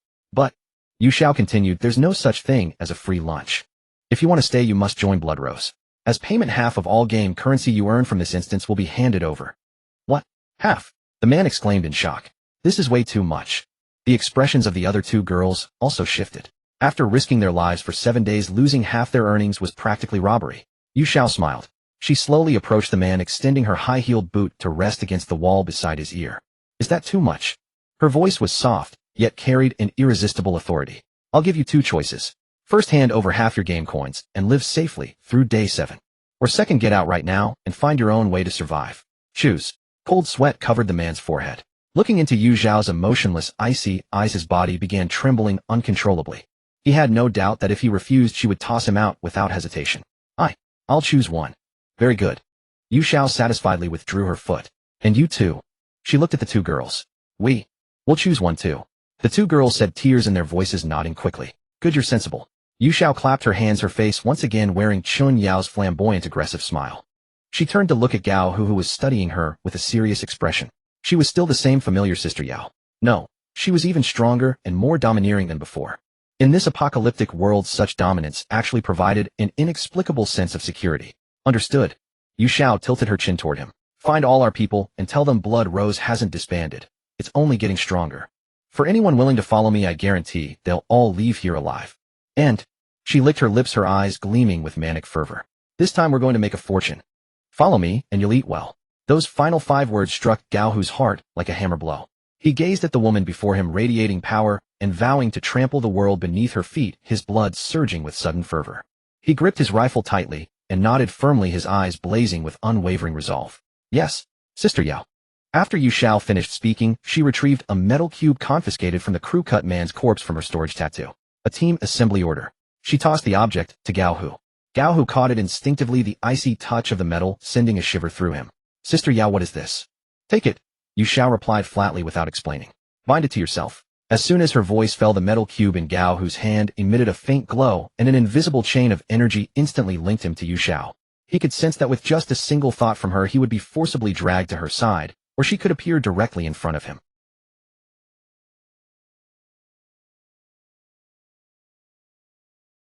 This thing was practically a divine tool for controlling subordinates. A wave of shock surged through Gao Hu's heart. Looking at Yu Xiao again, his eyes held a few more traces of submission alongside his awe. Sister Yao's methods always exceeded his imagination. Being a clever man, he asked no questions. He merely nodded solemnly and carefully handed the assembly order back to Yu Xiao. Yes. Yu Xiao looked at his reaction, her heart completely untroubled. Rallying, the blood rose. It was nothing more than an insurance policy. People like Gao Hu, who retained a shred of moral principles and were forced to join the guild, were ultimately a minority in the Endless Tower. The vast majority were merely trash, cowards who preyed on the weak or those naturally greedy and savage. Rely on this rabble. Yu Xiao was never that naive. In her eyes, these people were nothing but cannon fodder to scout the way, entirely expendable at any moment. As for Gao Hu, he's still somewhat useful. Keeping him around to handle trivial matters isn't a bad idea, Yu Xiao mentally labeled him. If he remained this useful, she wouldn't mind letting him live a little longer. Right at that moment, BZZ, the screen of the old wall-mounted television in the corner of the supermarket suddenly flickered to life. After a few seconds of static snow, the picture stabilized. It was still that same deadpan news anchor. We now interrupt this program for an urgent announcement. It has been confirmed that the pseudo-humans have undergone a new evolution. All pseudo-humans now exhibit a new characteristic: their gums will bleed continuously and cannot stop on their own, leaving distinct pale red bloodstains in their mouths. Citizens, please carefully examine those around you. Upon identifying any suspicious individuals, deal with them immediately. As the voice faded, the television screen went black, returning to its idle state. The air in the supermarket instantly froze. The 3 newly joined survivors instinctively covered their mouths, eyeing one another with terror, before quickly looking away, terrified that a single lingering glance would invite suspicion. The slightly braver man turned deathly pale, his lips trembling. Bleeding gums. What kind of fucking trait was that? Inflammation staying up late, periodontitis. Who hasn't had bleeding gums? Gao Hu's brow furrowed deeply. He instinctively licked his own gums. Fortunately, he tasted no blood. Yet a trace of wariness crept into his gaze as he looked at the 3 survivors. Observing their reactions, Yu Xiao sneered inwardly. As expected, it had begun. The true purpose of this dungeon was never to help people identify the pseudo-humans. Instead, it was to use such ambiguous traits, things normal people could easily have, to utterly shatter the fragile trust between human beings. Suspicion would spread rapidly. Before long, people would ruthlessly turn on yesterday's companions over the slightest, most absurd doubts. And killing would stain them with baleful aura. This baleful aura in turn would attract even stronger pseudo-humans. A perfect cycle of death. Sister Yao. Gao Hu's voice was dry. What should we do? What should we do? Yu Xiao turned around, her face wearing Chun Yao's signature smile, one filled with disdain and arrogance. We do what we must. They're just a bunch of pseudo-humans. Can they really turn the world upside down? Her utterly indifferent attitude left both Gao Hu and the 3 survivors stunned. Yu Xiao pointed at Gao Hu. Do as I say. I want to see every one of our people before dark. As for the 3 of you. She looked back at the 3 terrified survivors, her tone dripping with impatience. Go find a corner and stay there. Don't make trouble for me, and stop fucking staring at each other. I don't have that many rules here. If anyone dares to make a move, I'll be the first to snap their neck. These domineering words surprisingly eased the tension in the 3 survivors' hearts. Indeed, with such an absurdly powerful boss around, what was the point of their own infighting? Having given her orders, Yu Xiao turned and walked toward the supermarket exit. Sister Yao, where are you going? Panicking Gao Hu quickly caught up. It's not safe outside, and you're alone. Not safe. Yu Xiao stopped and cast a backward glance. The playfulness and madness in her eyes made Gao Hu's heart skip a beat. Gao Hu, remember this. You only need to do what I assign you. As for the rest, you will know when you need to know. With that, she ignored the shocked stares of the crowd behind her, her figure quickly vanishing at the end of the street. 10 minutes later, in a secluded, deserted back alley, Yu Xiao halted her steps. Leaning against the cold wall, she closed her eyes. Although embarking on a slaughter was the fastest way to gather baleful aura, sparing the innocent was a line she refused to cross. She was certainly no saint, but she still couldn't bring herself to harm ordinary people who were merely trying to survive. However, scumbags are a different story. A cold curve brushed her lips. Killing them might actually bring me peace of mind. With a single thought, the flamboyant and aggressive aura belonging to Chun Yao instantly vanished without a trace. It was replaced by a cold, pure, and ethereal fragility. In a shimmer of light, her wavy wine-red hair transformed back into long, straight black hair. Her aggressive, dominant facial features shifted into Ziyuan's pure, exquisite, and utterly pitiable countenance. In just a single second, the overbearing and formidable Vice Guildmaster of Blood Rose had transformed into a fragile, vulnerable girl struggling to survive the apocalypse. The only constant was her calm eyes. All right, Yu Xiao reopened her eyes. The bait is set. She stepped out of the alley. The sunlight fell upon her exquisite face, making her seem entirely out of place in this dead, silent city. Now, she directed her gaze toward the end of the street. Several suspicious figures were dragging a struggling, crying girl out of a residential building. I just have to wait for the fish to take the bait.